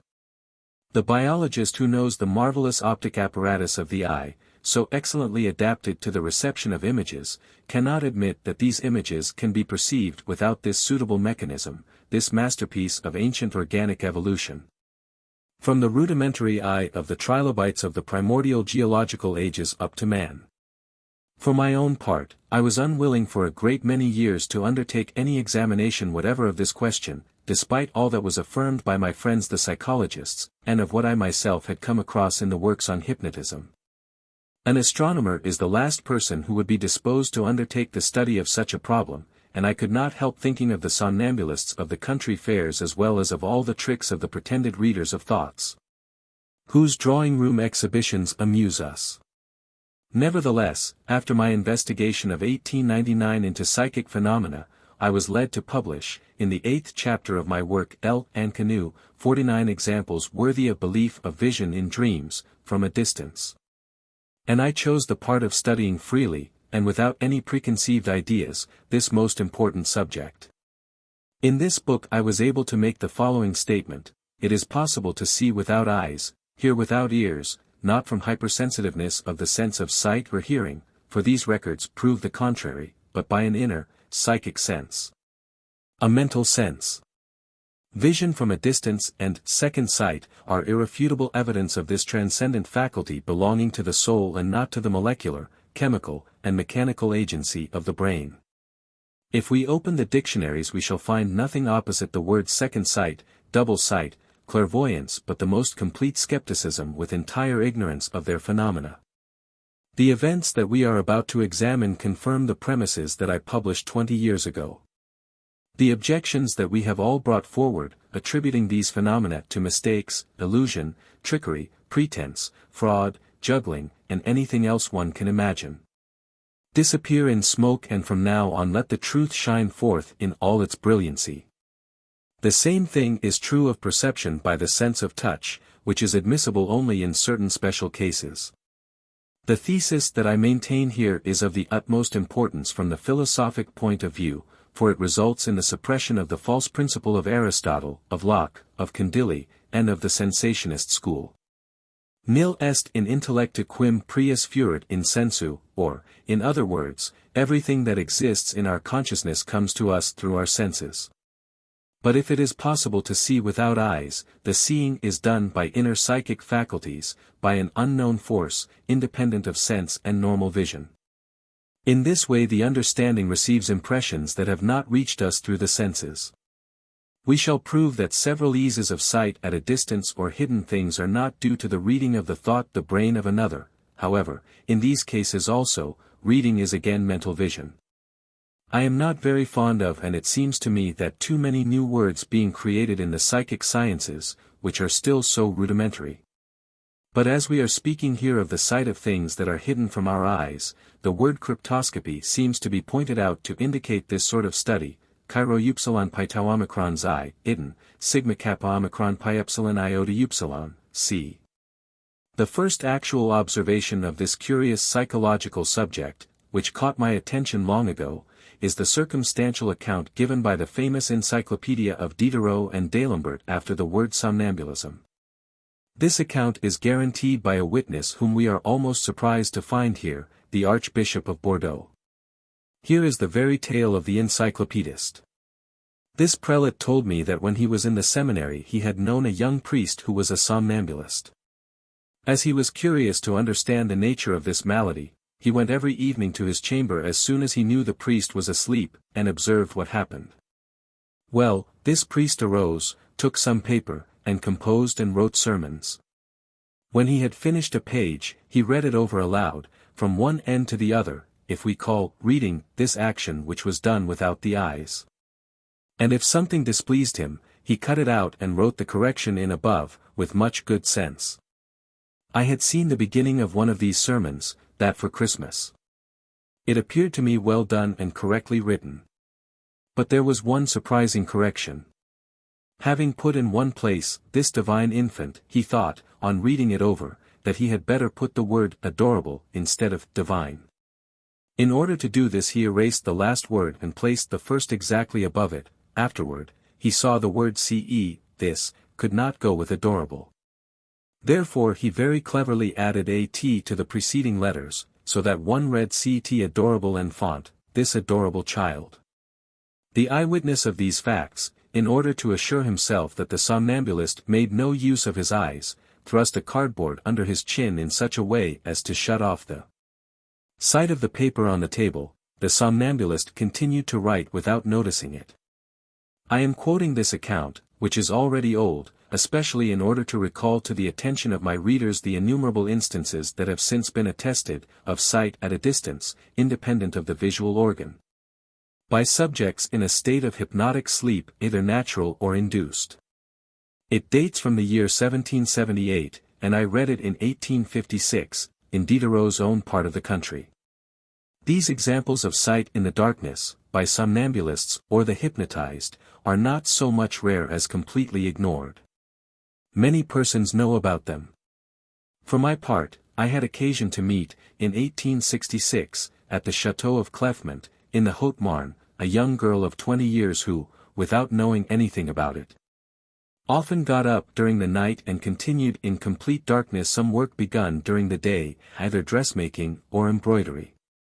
We may compare this visual power to that possessed by cats, by bats, by owls, by screech owls, but in their case it would not be mental vision. These animals have a peculiar retina, and several of them are blind during the day. We can also ask ourselves, as the intercepting screen intercepts nothing, if this vision does not penetrate through opaque bodies as the eye of photography does with the help of the X-ray. That would be a rather daring hypothesis.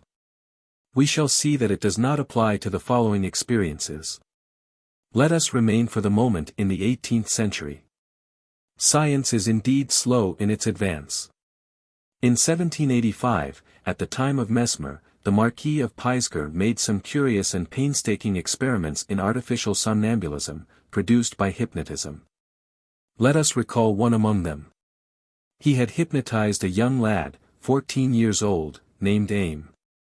Here is what he wrote concerning him. In replying to my question as to where the seat of his trouble was, he told me that a year before he had strained himself, carrying some stones against his stomach, and that for 6 months a humor had been gathering which caused him continuous pain. Do you believe you will recover soon? I asked him. Yes, monsieur, he answered, taking my hand. Day after tomorrow, at 4:30 in the afternoon, I shall be cured. The result of this information was that I had to hypnotize him only twice, that is to say, the next day at 10:30, and a second time the day after. He had severe pain in his head. Questioned as to whence came the pain, he answered, from the stomach. Is there communication between the stomach and the brain? Yes. What is it? It is a tube. What route does it take? For his only answer he indicated the path of the great left sympathetic nerve. When asked what he sought his pain with, he answered, with the tips of the fingers. So you have to touch yourself to know about our pain. Yes. The next day the young man gave certain information about the distinct magnetic properties of the different fingers of the hand. We do not need to examine this question here. But let us listen to Peisker. What this boy told me about the varying powers of the fingers to produce more or less of an effect upon an invalid, struck me particularly. Monsieur Mesmer had told us the same thing, and certainly this young boy could not have had the least idea of it. If this phenomenon actually occurs, we shall know of it with certainty only because of the agreements in the reports of the somnambulists. As for the vision of the somnambulists, it differs a great deal. Little Aim, for example, said he needed his fingers to see, or rather to feel where his trouble was. He is the only one who has told me of this peculiarity. All the rest can understand themselves very well without this means and make free use of the word see instead of the words know or feel such or such a thing. We must remember, however, that these are peasants speaking. When I have happened to put educated, or partly educated, persons into a state of hypnotic sleep, I have always heard them complain of the poverty of the language to express their sensations, and make use of the expression to know. To be quite sure of what they were telling me, without being able to find words expressive enough for their ideas. Whatever may be the sort of sensation which the most simple class of men designate by the expression see, when in a state of somnambulism, I believe that the phenomena of our vision when in a natural state can give us only a slight idea of it. Our vision is nothing but a sensation that we procure from external objects. It is by the path of the nerves that all our sensations come to us. And of all our nerves only that which we call the optic can, by its construction, procure for us the sensation of sight. All external objects, nonetheless, present themselves equally to the other nerves. But unless there is immediate contact, they produce no effect whatever. If, therefore, in the state of somnambulism, things happen differently. If the somnambulist, although his eyes are tightly closed, walks, avoids the objects with which he meets, reads, writes, and, in short, does all he can and even more than he can in his natural state, he certainly must be able to see. Not by the optic nerve, as it is concealed, but by means of other nerves which have become so sensitive that they bring to his soul a sensation absolutely similar to that of vision. How does this vision operate? What are the nerves that procure it in this singular state? This I do not venture to determine, but quite certainly the phenomenon exists, as without it the somnambulists would not see. But I do not believe that any one will be able to deny them this faculty. 45. So speaks the Marquis of Peisger, friend of Mesmer. We shall see later that this identification of sight with touch will be taken up by other experimenters, apparently without their suspecting the existence of these early accounts. As for me, I shall not discuss any explanatory hypothesis at present, and I shall be satisfied to say with Newton, hypotheses non jingo. Let us first examine the facts themselves, these facts still so much debated today. These observations have continued during the 134 years that separate us from the previous era. A great number are without interest, only partially verified, full of illusions and errors, but others have undeniable value. They prove that there exist processes of understanding different from the normal processes.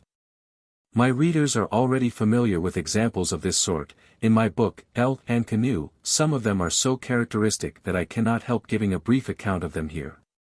We can see, page 496, XLIII, the undeniable anatomical observation of an operation, the removal of the breast, performed by Dr. Cloquet upon Madame Plantin, who, in a hypnotic state, felt absolutely no pain, and talked tranquilly with the operator, while her daughter, Madame Lagandy, also in a hypnotic state, saw the interior of her mother's body.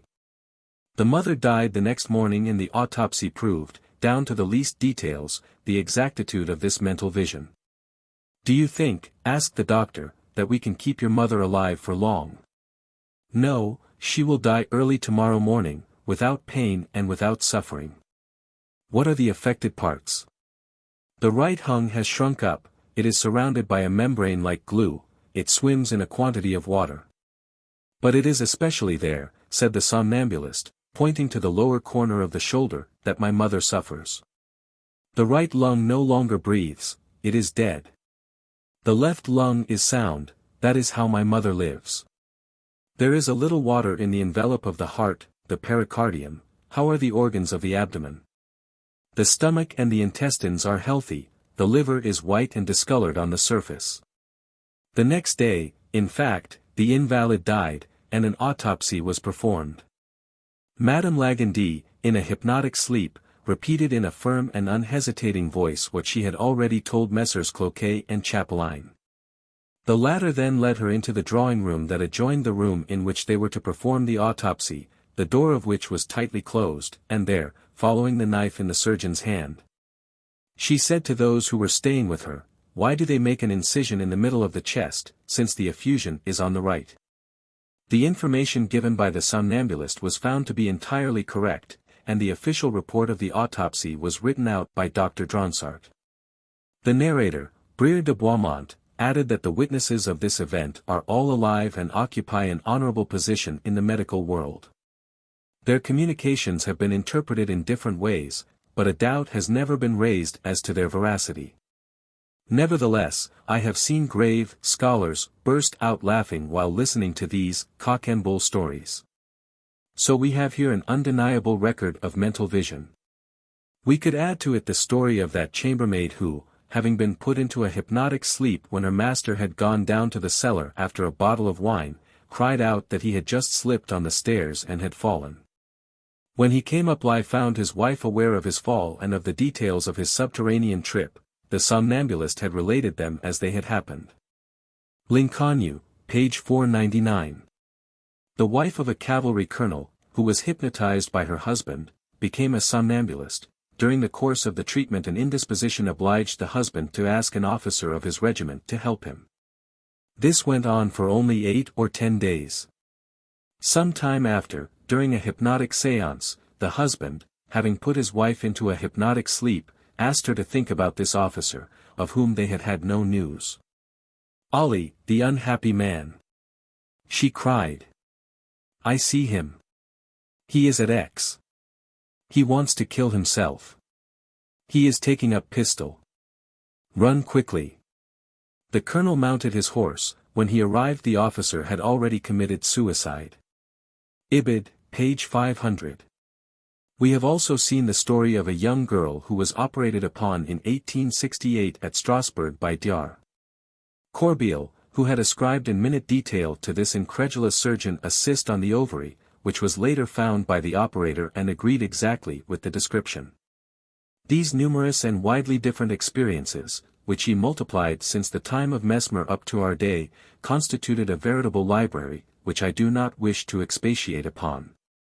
But despite all the reserves, all the discussions, all the legations, all the battles of the academies of medicine of all countries, these experiences are instructive. I have followed him, under all sorts of conditions, for more than half a century. I shall follow, in this recital, the chronological order. When I was about 20, at the age when you think you ought to conquer the world and when you feel an unquenchable desire to understand and solve everything, I was very much interested in a rather odd man, the writer Henri Delage. A mystic dreamer, an occultist initiated into the sect of Saint Martin, the unknown philosopher, a grandson of Choctaw, who was one of Napoleon's ministers. His conversation was res picturesque and often instructive. For a long time, had studied very attentively the phenomena of hypnotism. Here are some of the events of which he knew at first hand, and of which, for that matter, he has spoken in his works. Alphonse Esquiros, who was amusing himself one day in hypnotizing his own mother, asked her this question: "Does chance exist? Could you, for example, determine the chances in a lottery?" "I do not think it would be hard," she answered. "Try." Here the hypnotized woman seemed to make a great effort. Her struggle brought a slow and difficult response. "I see a number," she said at last. "What is it?" 89. "It is good, it is going to appear." "Do you see others?" "No, why?" "God does not wish it." The number 89 did, in fact, appear at the next drawing. 46. The formulas change. This occurred about 1848. Today we should no longer say, "God does not wish it," but simply, "I see nothing more." This may all have been due to chance alone. But we shall see further on, in the chapter on Knowledge of the Future, a premonitory reading of 4 numbers by Barton Larry. Here there are 2,555,189 chances against 1. Delage reports also the following happening, which took place at the home of the Vicomtesse de Saint-Mars, with the famous Alexis, a clairvoyant subject, at the time very famous. That had been hypnotized by Marcelet. Victor Hugo was present at this séance, with his habitual curiosity, and had prepared at his home a package, hidden in the midst of which was a single word printed in large characters. The package was first turned about in all directions by the somnambulist, who, at the end of a moment, spelled out, Poeli, Polly. I do not see the next letter, but I see those that come after, IQUE 8 letters, no, 9, T, politique. That is surely it. The word is printed on light green paper. Monsieur Hugo has taken it from a pamphlet which I see at his home. Marcelet at once asked Victor Hugo if it were true, and the poet hastened to do justice to the lucidity of the subject. From this time on, Second Sight counted Victor Hugo among the number of its most illustrious defenders. In our epoch, we call this exercise, thought reading, and we think we have found an explanation in this. Let us admit, if we wish, a transmission of cerebral waves, but is not at mental vision. Delage told this story in the book that I have just mentioned. He continues it in the following account, which brings on the scene one of our contemporaries of the last century whom I also knew. Alphonse Karr, one of the men whom it would seem almost impossible to mystify. Because the sharpness of his wits is proverbial in Europe, has related what occurred to him with the somnambulist Alexis. I had come accompanied by several of my friends, at the home one of whom we had dined. On leaving the house I had broken a branch of flowering white azalea, and I had stuck this branch in empty champagne bottle. The man with whom we had dined said to the somnambulist, "Do wish to come to my house?" "Yes, what do you see in my drawing room?" "A table with papers, plates, and glasses on it."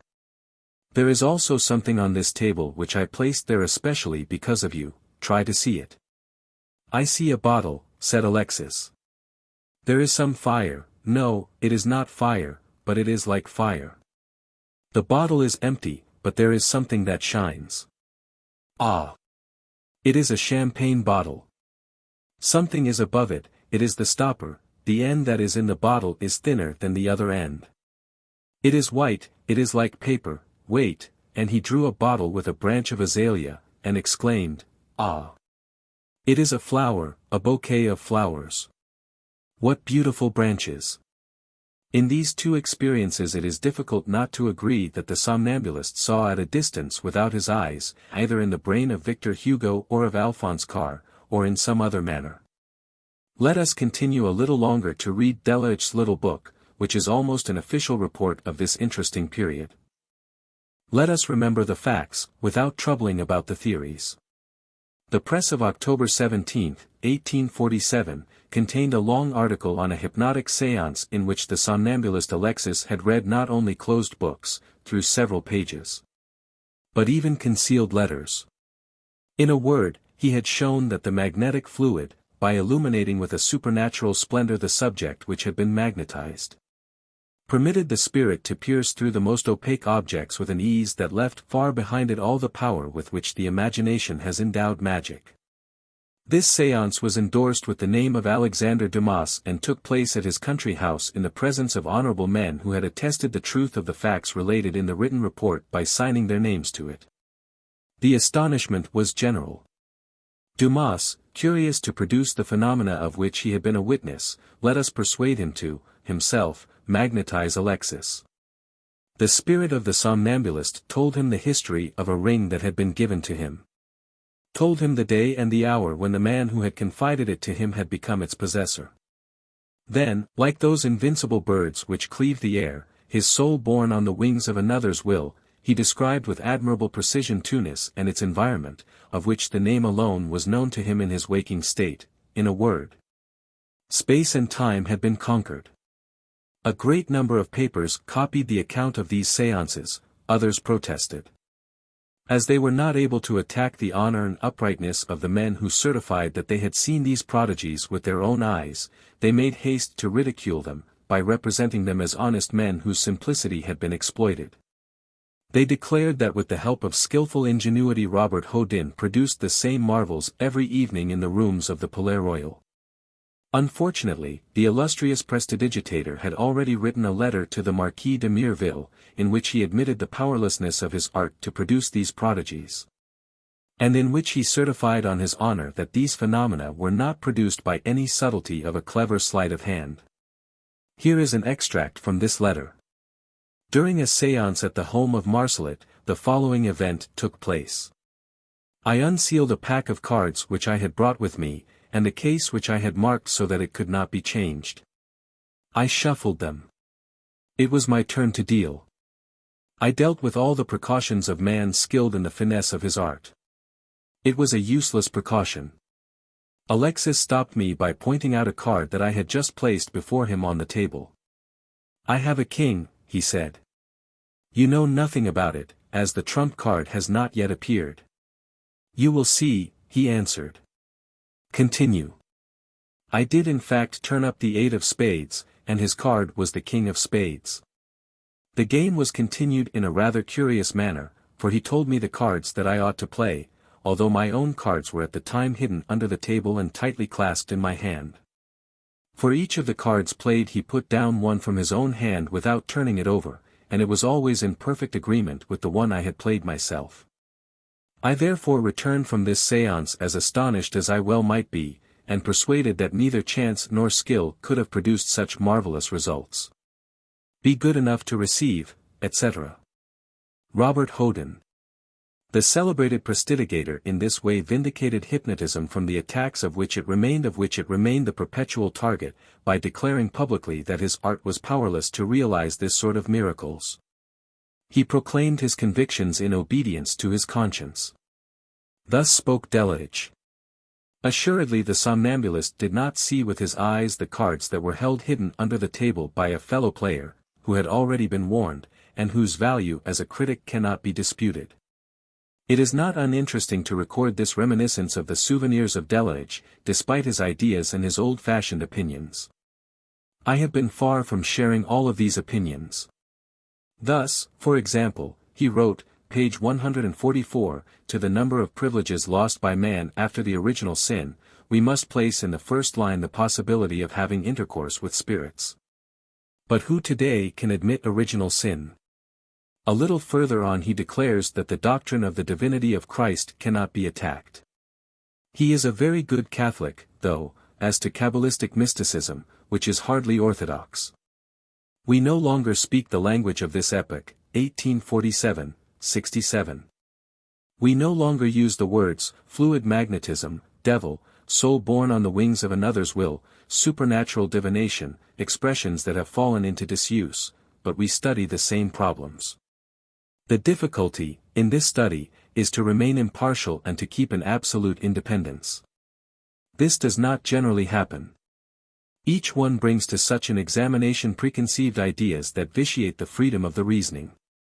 Apropos of seeing a hand of cards, when they are hidden, we may read the following in the work of Podmore, Apparitions and Thought Transference, published in 1894 and reprinted in 1915.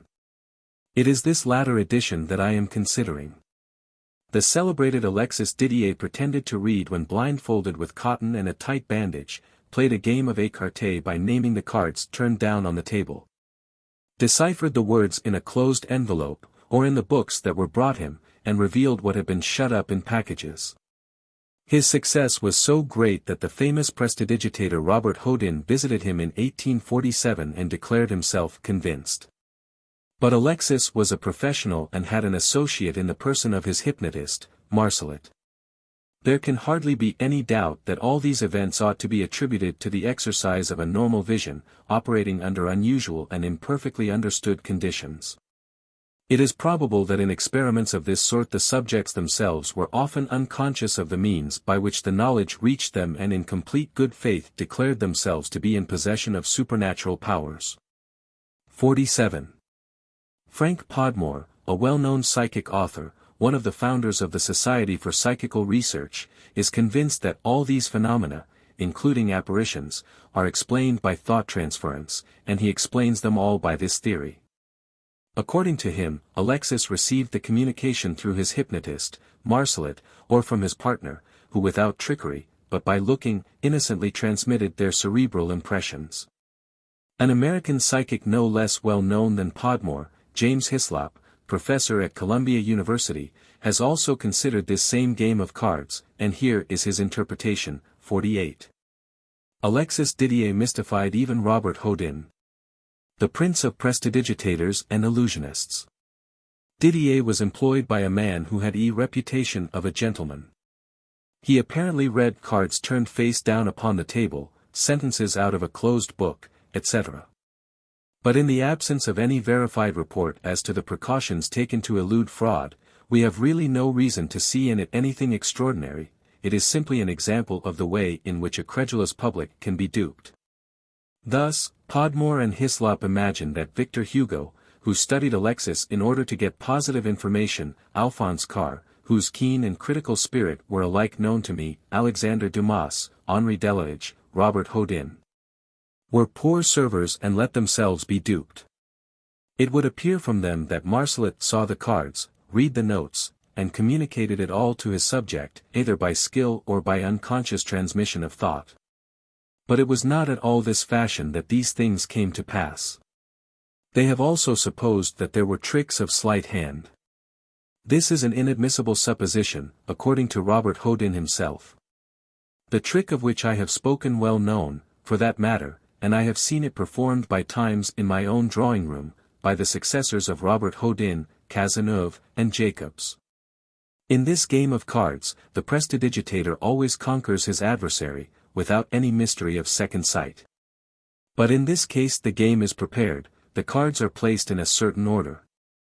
The prestidigitator shuffles, but very skillfully, without changing the order, the partner cuts, but the former has prepared the cut. And in fact it is all very simple for such tapering fingers as those of Jacobs, and even for thick fingers like those of Cazeneuve. In my drawing room I have had such good observers as Admiral Mouchet, Félix Tisserand, directors of the Observatoire, General Parmentier, Hervé Fay, eminent scholars, who, despite their scientific titles, played cards very well. I have never known how, stupefied by the fellow player who at once took their tricks and knew their card every time in advance. But this trick of cards cannot be carried out with a pack bought from a shop, and still unopened, and as for affirming that Martelet was the confederate of Alexis, that is a pure supposition, untenable to those who have known of the powers of Alexis in a state of hypnosis, of which one can learn, among other sources, from the memoirs of La Fontaine. It is quite true that the methods of observation have not always been scrupulously accurate and that the conclusions have not always been well weighed. But that is not a reason to reject everything and to refuse to separate the good grain from the chaff. The supranormal faculties of Alexis cannot be disputed. On the whole, to Podmore these cases of mental vision are transmission of thought. For Hislop the particular case is very doubtful. The other cases which he has examined seem to him both certain and inexplicable by any theory, including telepathy, and he has a tendency to attribute them to communications from the souls of the dead. Spiritualistic elements are generally associated with clairvoyant incidents. I do not wish to maintain any hypothesis, for the observations are not yet sufficient. Science is not made in a day, and astronomy wandered for millions of years before reaching the truth. It seems to me that what is necessary before everything is to establish the absolute reality of still disputed facts. It is not impossible that either the transmissions of subconscious thoughts or telepathic cerebral waves are concerned in these cases. This side of the cards, while in a state of hypnosis, cannot, despite all negations, be contested. It has often been verified. We find in a certain number of accounts, worthy of all confidence, the corroboration of card players who played with their eyes tightly closed. In his Lettres sur le magnétisme et le somnambulisme, published in 1840, Dr. Frappart wrote what follows to a friend. I have already told you that Monsieur Ricard had promised to bring to my house, provisionally, Callisti, his best somnambulist, to put him to sleep before the persons whom I should invite. And to make Bun play cards with his eyes bandaged, then, if he was in good condition, to put him through other experiments quite as incomprehensible and marvelous. So yesterday the séance promised by Monsieur Ricard took place, in the presence of 60 persons, all of whom, except for Dr. Test, were incredulous. I will tell you about what happened. As soon as Callisti was asleep, or seemed asleep, for I know of no positive sign of sleep, two strangers each laid a handful of cotton wadding on his eyes and over these a large silk handkerchief, the ends of which were brought forward toward the nose and tied. Then we made sure that the bandage was tightly tied, well placed, and that along its lower border, an all-important precaution, the cotton formed a thick pad which was an impenetrable obstacle to sight. At once 8 packs of cards were brought in, still intact. We chose one by chance, tore open the envelope, and began. Monsieur Ricard did not touch the somnambulist, did not speak to him, and it would have been impossible for him to see the hand of the person who was playing. When matters had been arranged like this, everything went on as if between two skillful and wide-awake persons. In this way the somnambulist named the cards that he held and those of his adversary. Such is the fact. 3 persons took turns, each of them playing 2 games, so that 100 cards passed before Callisti, who often named them and always saw them, as he always played what it was best to play. Was this experience the result of sleight of hand? But we were all of us upon our guard, and we scrutinized everything, fingered everything, analyzed everything. For example, did the bandage have some imperceptible fissure? No, for it was composed of 2 handfuls of cotton wadding and of a silk handkerchief which skeptical and skillful people had adjusted. Was the bandage adjusted in such a fashion that the somnambulist could see below it? Besides the cotton placed over the eyes beneath the bandage, some had been pushed in from below, under the bandage, so that the cotton formed a wad. Had the cards been prepared? No, for the cases of all the packs still carried the revenue stamps. Did not the somnambulist recognize the cards by touching them? No, for he named those of his adversary without touching them. Did not the hypnotist have some means of communication with the somnambulist? No, for the hypnotist did not speak, did not move, did not look at the cards, and did not touch Callisti. Finally, was it possible for someone by some sort of means to show Callisti the proper play from his own hand? No, for every one remained silent in anxious expectancy, which was soon followed by astonishment and admiration. Therefore, we were as certain as it is possible to be that we were not deceived in regard to the bandage, the cards, the somnambulist, the hypnotist or the adversary himself. We see that this experience antedated that of Robert Houdin, reported by Delitzsch. We can cite many others, all of which resemble one another in this sense, that those who deny the whole thing, as a foregone conclusion, can always pretend that the experimenters were tricked by those more skillful than they. Such idle discussions would waste our time. A very skeptical magistrate, Monsieur Seguier, 49, went incognito to the house of Alexis. "Where was I at 2 o'clock this afternoon?" he asked. "In your study. It is cluttered with papers, twists of tobacco, drawings, and little machines. There is a pretty little bell on your desk." "No, there is no bell on my desk." "I am not mistaken. You have one, I see it, to the left of the writing table, on the desk. By heaven! I must go to the bottom of this thing." Monsieur Seguier rushed home and found a little bell on his desk that Madame Seguier had placed there during the afternoon. Such is the simple account. Vision at a distance. Here there was evidently no reading of the mind of the questioner, or suggestion, of thought, which does, however, seem to be the case in the instance that follows. Delitzsch tells how the Comte de Saint-Hilaire, the well-known diplomat, after having called hypnotism foolish trash, came to make honorable amends. He wagered he could prove it was impossible for Alexis, in spite of his pretensions, to read a well-concealed paper, and he went to him with a thick envelope, substantially and skillfully fastened and sealed. "What is there under this fold?" asked the ambassador. "There is a paper folded 4 times. And on this paper? A half-line of writing. Can you read it?" "Certainly." "And when I have read it you will retract what you have written?" "I do not think so." I am sure of it.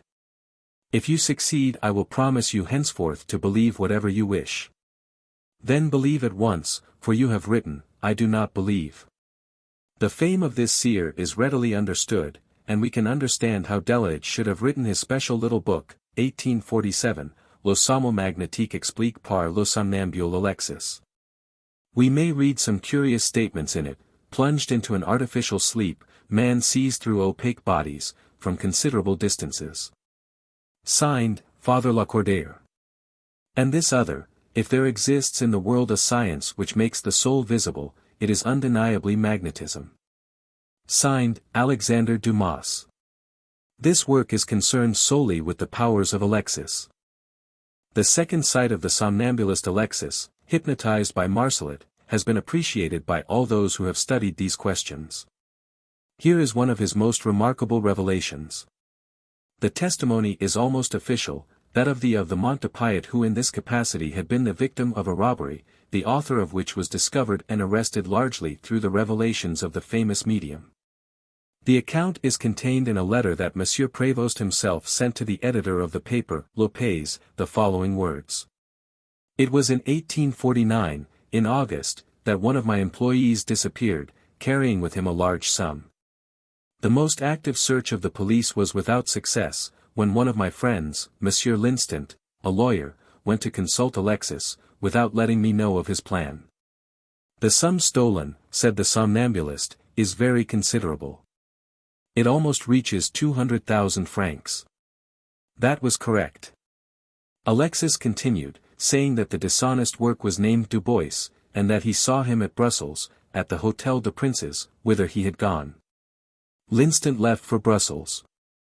He learned on his arrival that Dubois had indeed stayed at the Hôtel des Princes, but that a few hours earlier he had left the city. Alexis declared that he saw Dubois at the gambling house at Spa, Lt. He was losing a great deal of money and that when arrested would not have any left. That very evening the narrator set off, but at Brussels he was so delayed by the legal formalities he had to go through in order to arrest his thief that he arrived at Spa only to learn that the man he was after had left the city a few days before. When he had once more returned to Paris, he went again to see Alexis. You haven't much patience, he told me. To tell the truth, Dubois went to Aix-la-Chapelle. He continued to play, for he had lost heavily. Just now he has returned to Spa, where he will lose and play the little that remains to him. I wrote immediately to the authorities of Brussels and Spa, and a few days later Dubois was arrested at Spa. He had lost everything in gambling. 50. We see that not only was the medium able to read, with his eyes closed, a book that was out of his sight, but he could even follow from a distance the peregrinations of a thief. This Alexis had such an extraordinary reputation as a seer, that the hypnotist La Fontaine, who had often had disappointments with his unprepared subjects, sent from Lyons to Paris for him, so as to be sure of succeeding in his exhibitions. We find the confirmation of these tales in the Memoirs of La Fontaine, Volume 2, page 160 to 171. They merely repeat what has been published above. What surprises us most is that this mental vision should have for so long a time been acknowledged, and that hardly any one now admits it. Ignorance is universal. I should not like to suppose a lack of honesty. The naturalist Alfred Russel Wallace describes 1451 séances of Dr. Edwin Lee at Brighton, in private houses, with this same Alexis Didier. In each of these séances, the latter played cards with his eyes bandaged, often named the cards of his opponents as well as his own. He also read many of the cards written by the visitors and put inside envelopes.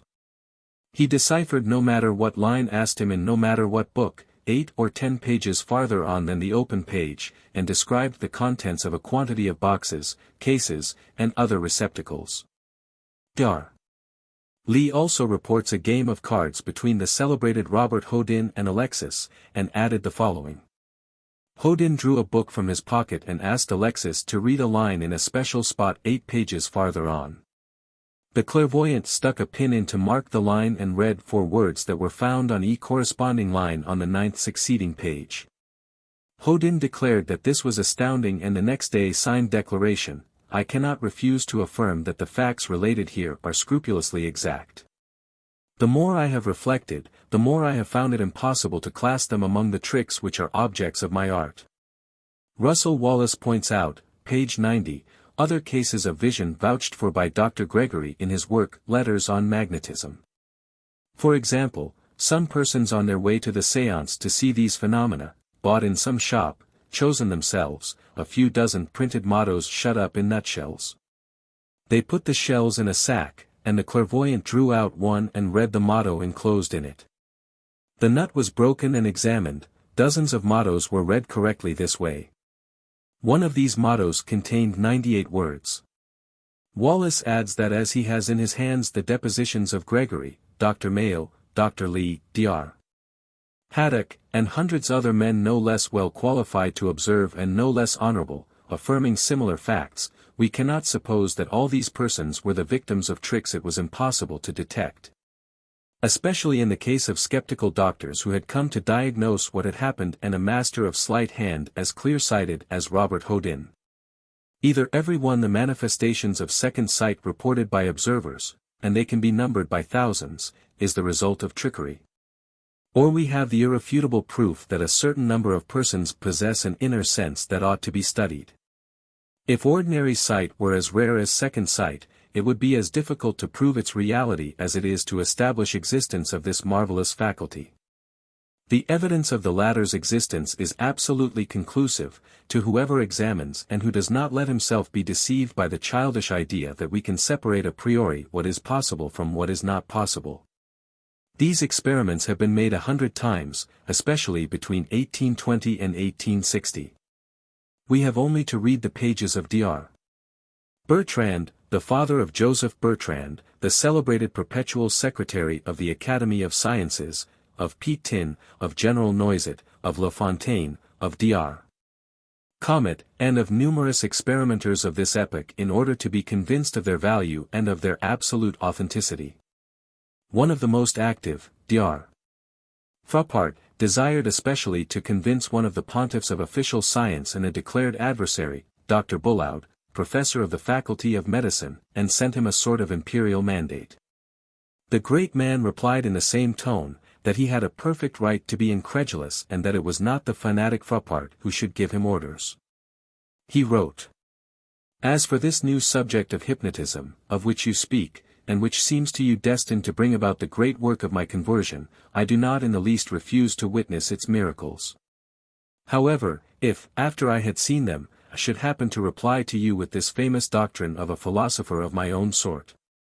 I believe because you have seen, but if I had seen I should not have believed, if, I say, I should reply to you in this way, how could you object? The experience of which you tell me could not, indeed, prove a physical impossibility, such as sight without eyes. And, as I have said at the Academy, in such cases it is best to follow the example of the Academy of Sciences when it is informed that the square of the circle has been found. Considering the at once upright and aggressive character of Frappart, we can imagine that this sentence did not fall on deaf ears, if I had seen I should not have believed, because it is a physical impossibility. Therefore, he began to jeer at it without much regard for the official character of the learned professor, who replied in his turn. This is my last word, I don't believe, and never shall believe, that one can see without the aid of one's eyes. It is not at all, as you say, because the thing is extraordinary that I do not and will not believe in it, it is because it is supernatural, and, what is more, against nature. I believe, on the other hand, in many extraordinary facts. If I do not believe in these, it is not because I not understand them, it is because they are evidently, clearly, physiologically impossible. To these arguments Frappart replied, in 1838, as all men of sense reply today.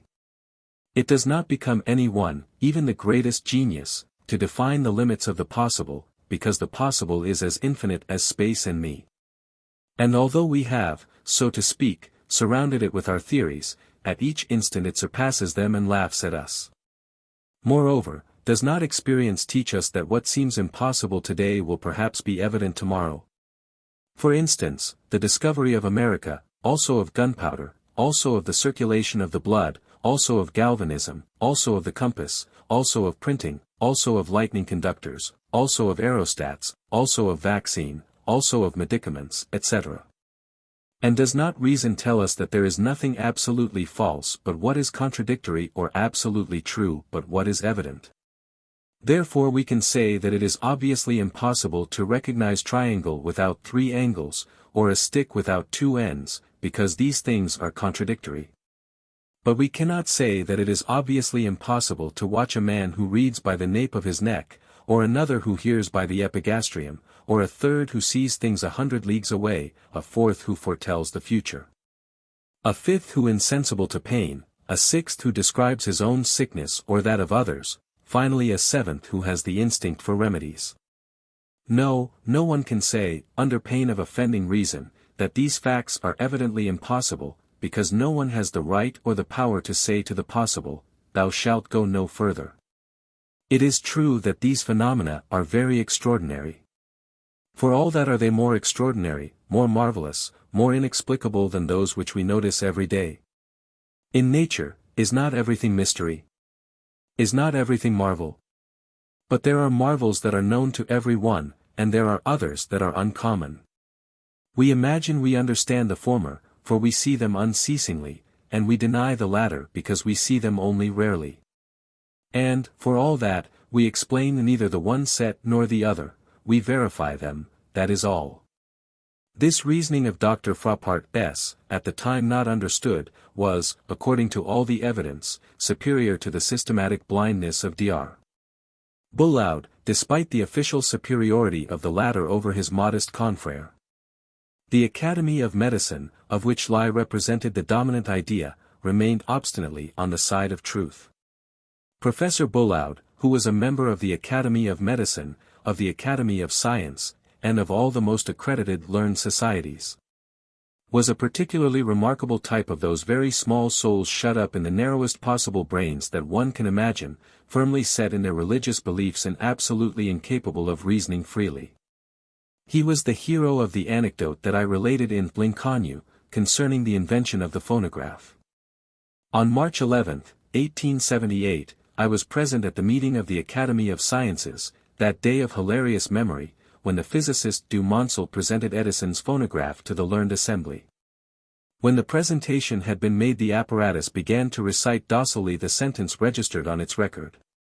Then we saw an academician of ripe age, his mind imbued, saturated even, with the traditions of the classical culture, revolt nobly against the audacity of the innovator. We saw him hurl himself upon Edison's representative and seize him by the throat, crying out, "Wretch! We are not going to let ourselves be duped by a ventriloquist." This member of the Institute was Monsieur Bullard. The most curious part of it is that 6 months later, on September 30th, at a similar meeting, he esteemed it an honor to declare that after a mature examination he was convinced that there was nothing to it but ventriloquism, and that we cannot admit that a vile metal can replace the noble apparatus of human phonation. The phonograph was to him only an acoustic illusion. Such people are fastened to the rear of the chariot of progress and delay everything by impeding its forward march and succeeding in hiding the light under a bushel, for their official titles impose upon the sheep-like masses. This great man was the physician of Arsène Houssaye, and we can read in the Confessions of this charming writer that he was responsible for the death of his delightful wife and their child, and also of the second wife. Such is the scientific reasoning of certain scholars. We could wish that the title of member of the Institute conferred intelligence upon its elect and opened their minds. These remarks called forth by Bullard could be applied to his colleagues in the Academy, Chevreul and Babinet, in regard to the problem of physics. My regretted friend Dr.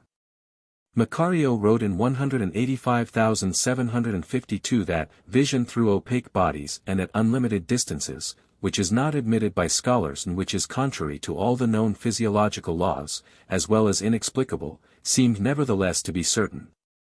And he noted the following as confirming it. Dr. Bellinger was convinced of this by repeated experiences. Many times he has written out in his home, without any witness, a sentence on a sheet of paper that he has folded and refolded and placed inside 2 or 3 wrappings, carefully sealed. The somnambulist has been able to read the enclosed sentence through the opaque sheets, or to write it on the back of the envelope. This phenomenon had already been verified in 1831 by a commission of the Academy of Medicine. In fact, one reads in its reports, Monsieur Rebes, a member of the Academy, presented a catalogue which he drew from his pocket. The somnambulist, it was Monsieur Petit d'Athos, hypnotized by Monsieur Dupotet, after several efforts that seemed to tire him, read quite distinctly, Lavater. It is very hard to understand men. These last words were printed in very small characters. They placed under his eyes, which, of course, were shut, a passport. He recognized it and called it a passman. They substituted for the passport a permission to carry arms that, as we know, almost exactly resembles a passport, and they showed it to him on the blank side. Monsieur Petit could only recognize that it was a framed piece of paper, very much like the other. They turned it over, and after a few minutes of hesitation he said what it was and read very distinctly these words, by law, and at the left, permission to carry arms. They showed him an open letter. He said he could not read it, as he did not understand English. It was in fact, a letter written in that language. All these experiments greatly fatigued Monsieur Petit. They let him rest a little, then, as he was fond of cards, they suggested that, in order to rest himself, he should take a hand at cards. Monsieur Raynal, former inspector of the university, played 100 points at piquet with him, and lost. Several times they tried unsuccessfully to trick him into a mistake by changing the cards. A law student, Monsieur Paul Villegrand, paralyzed on the left side, who was put into a hypnotic sleep by Dr. Foissac, also read with his eyes shut. The lids were kept constantly closed by the experimenters in turn. They handed him a new pack of cards, breaking the revenue stamp and shuffling them, and Paul recognized the king of spades, the ace of clubs, the 7 of diamonds, the queen of diamonds and the 8 of diamonds. They presented him, while his eyes were held shut by Monsieur Sigilas, with a volume that Monsieur Husson had brought with him. He read the title, History of France, but he could not read the intervening lines and he read on the 5th only the name Enquedel, which was preceded by the preposition, by. They opened the book at page 89 and he read on the first line, the number of his. He passed over the word troops and continued, at the moment when they thought him the most occupied with the pleasures of the carnival, etc. 53. These facts, which were clearly established in the report drawn up in the name of the Academy of Medicine by Monsieur Husson, carry with them the sanction of science and impartiality. But, strictly speaking, it could be maintained that the somnambulists had seen these sentences in the minds of the experimenters. That may be true so far as concerns some of the experiments made by the Academy, but this explanation cannot be applied to the following facts. For here the experimenters did not themselves know the sentences that they caused the somnambulists to read. Quite recently, one of my friends, Dr. N., who is surely incapable of wishing to impose on any one, found himself at an evening reception where there were many artists and men of letters. All these persons knew one another intimately. Among them was Alexis, the celebrated somnambulist. Monsieur Martilet hypnotized him and this is what occurred. My friend Drive N. went into an adjoining room to find a book with its leaves still uncut. Then, without opening it, he asked the somnambulist to read such and such a line on such and such a page. The somnambulist hesitated, seemed to make a great effort, then asked for a pen and wrote the line indicated. At that they cut the leaves of the book, found the page and the line, and every one, transfixed with astonishment, learned that the experiment had succeeded perfectly. Only the sentence in the book was written in English, and the somnambulist, in transcribing it, had translated it into French. It was a curious fact that, a few minutes later, this same somnambulist could not read the word Paris, written in large letters on a sheet of paper that had been folded twice. Here we surely cannot invoke the transmission of thought, as no one had opened this uncut book. Thus spoke Dr. Macario, more than half a century ago. That which they sometimes accuse us of affirming a little audaciously has been known for a long time. If I have quoted these old affirmations of 1850, 1840, 1830, and even 1786, Peisger, and 1778, Encyclopedia, Vol. XXXI. It is in order to show that these psychic phenomena have been proved for many years, we might say for many centuries. But let us continue. The mine is rich. I, for my part, have often had occasion to hear accounts of mental vision and to verify them personally. In the course of the summer of the year 1865 I stayed, during a month of vacation at Saint Adresse, on the slope of Cape La Heve, to the west of Havre, 5 Rue de Piches. And I had opposite me a celebrated doctor who bore the rather astronomical name of Comet. His wife had given him curious examples of this power. She was subject, at certain periods, to somnambulism, during which she read with her eyes shut, through opaque bodies, named the smallest objects that were shown her shut up in the hand, divine thoughts. Saw unexpected actions taking place in the apartments adjoining hers, named exactly the days and hours on which her next attacks were to seize her, and prescribed the medicines that were to cure her. We can read the history of Madame Comet's cure by means of her hypnotic revelations, as well as the account of the sight of her internal organs, in the Lettres sur le magnétisme, by Dr. Faculties, which can leave no doubt about the actuality of these events. The observations of Dr. Comet are followed by similar declarations made by Dr. Alphonse Test, also about his wife. All these inquiries date from the year 1840. The author wrote that it would be necessary to wait 50 years before science officially recognized the value of them. He was mistaken. In 1890, the prejudices due to ancient ignorance were not dissipated. And they are not now. Time passes quickly, for that matter, and humanity is slow in its progress. I said on the first page of this work that I had begun this study more than half a century ago. The lines that we have just read, and the year 1865, are the proof of it. Among the numerous experiments that can help us in the solution of the problem we are studying here, I shall cite a very curious one reported in one of his works 54 by Dr. Gibier, a former intern of the Paris hospitals. It took place in April, 1885, and he has often repeated it before witnesses, whom he names. This reading, independently of the organs of sight, was done in a state of hypnotism, the modern name for magnetism and mesmerism. Here is the account of the experiment. The subject was a young woman of about 20, of Jewish descent. Once she was asleep, and in an intermediate state of a materialization, which was not lethargy, nor somnambulism, nor even a talking trance, but rather what the professional hypnotists call lucid somnambulism. I put a pad of cotton over each eye. Then over them a large, thick napkin or silk handkerchief that was tied behind the nape of the neck. The first time I attempted the test of which I am speaking, I was very much astonished at its success. I must say that at the time I did not have the experience which a long series of investigations have since given me, and, I must add, long and continuous studies of the question as well. I took from my library the first hook that I laid my hand on, one opened it by chance. When I had held it a moment, the cover uppermost, without looking at it, about 2 centimeters above the hair of the hypnomagnetized young woman, I asked her to read the last line of the page on the left.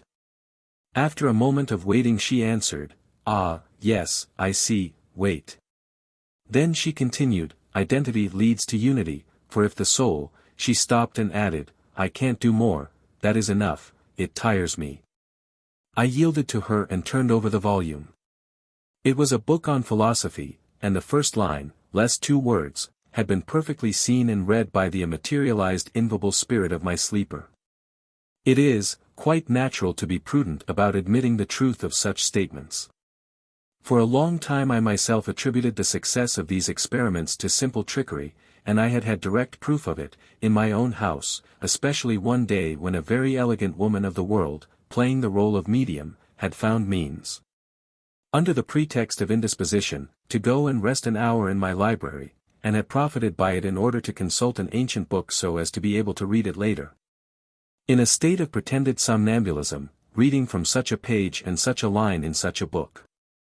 But it is quite certain that trickery is not practiced today, and that there cannot even be a question of it in the experiences that I have just offered as examples. Do not let us be willfully blind. We shall admit that these are most varied experiences, and that they all prove the existence of mental vision by means of a psychic faculty independent of normal vision. We have, indeed, an embarrassment of riches from which to choose the proof of these phenomena. Let us compare some other experiences. Let us open, for example, that carefully verified work of Sir Oliver Lodge on Human Survival, page 110, and quote the curious spiritual communication of Stainton Moses, which I abridge. Mr. Stainton Moses, professor at the University College of London, had acquired the habit of writing automatically, like a medium, in the solitude of each morning. A great number of writings that have been obtained in this way have been published and are familiar to those who study these problems. But the following incident is of a surprising character and offers a singularly striking example of the power of vision at a distance. The present text was obtained by Mr. Stainton Moses, when he was at a séance in Dr. Spear's library, and his hand wrote automatically, in supposed conversation with invisible speakers. Here is this episode. Stainton Moses, speaking to the so-called spirit, "Can you read?" Reply, "No, friend, I cannot, but Zachariah Legree as well as Rector can." S.M., is one of these spirits here? Reply, "I will go and find one." They wait some time. Rector is here. S.M., can you read? Reply, "Yes, friend, but with difficulty." S.M., will you write for me the last line of the first book of the Aeneid? Reply, "Wait. Omnibus errantum terris edi fluctibus estes." Stainton Moses verifies the quotation, which is exact, but thinks at once that he may have known and unconsciously preserved it in his memory. He therefore asks another question.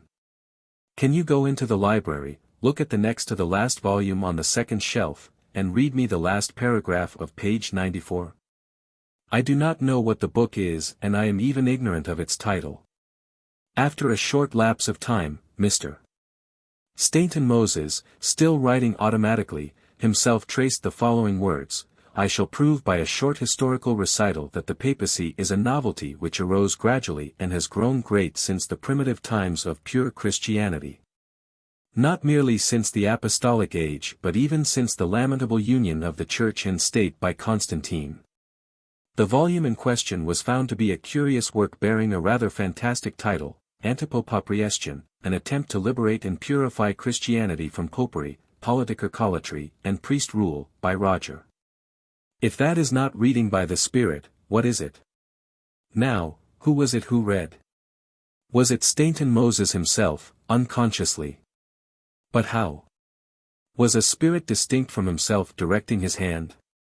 Let us limit ourselves here to verifying the fact. It was the spirit which read, it was not the material eye. Let us recall, in this connection, the experiences of Sir William Crookes, consisting in the reading of sentences unknown to him and to the medium. This medium, a lady, gave communications by means of a little board to which a pencil was attached and which, conducted by her hand, slipped over a paper. I hope to discover the means of proving that what she wrote was not due to the unconscious action of her brain.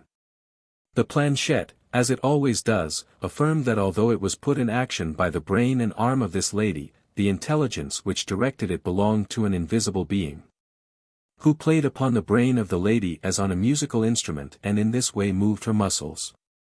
Therefore, I said to this intelligence, "Do you see what there is in this room?" "Yes," wrote Planchette. "Do you see that newspaper and can you read?" I added, putting my finger on a number of The Times, which was on the table behind me, but without looking at it. "Yes," answered Planchette.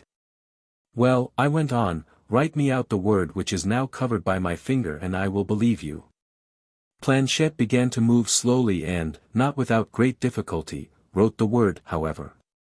I turned about and saw that this word was covered by the tip of my finger.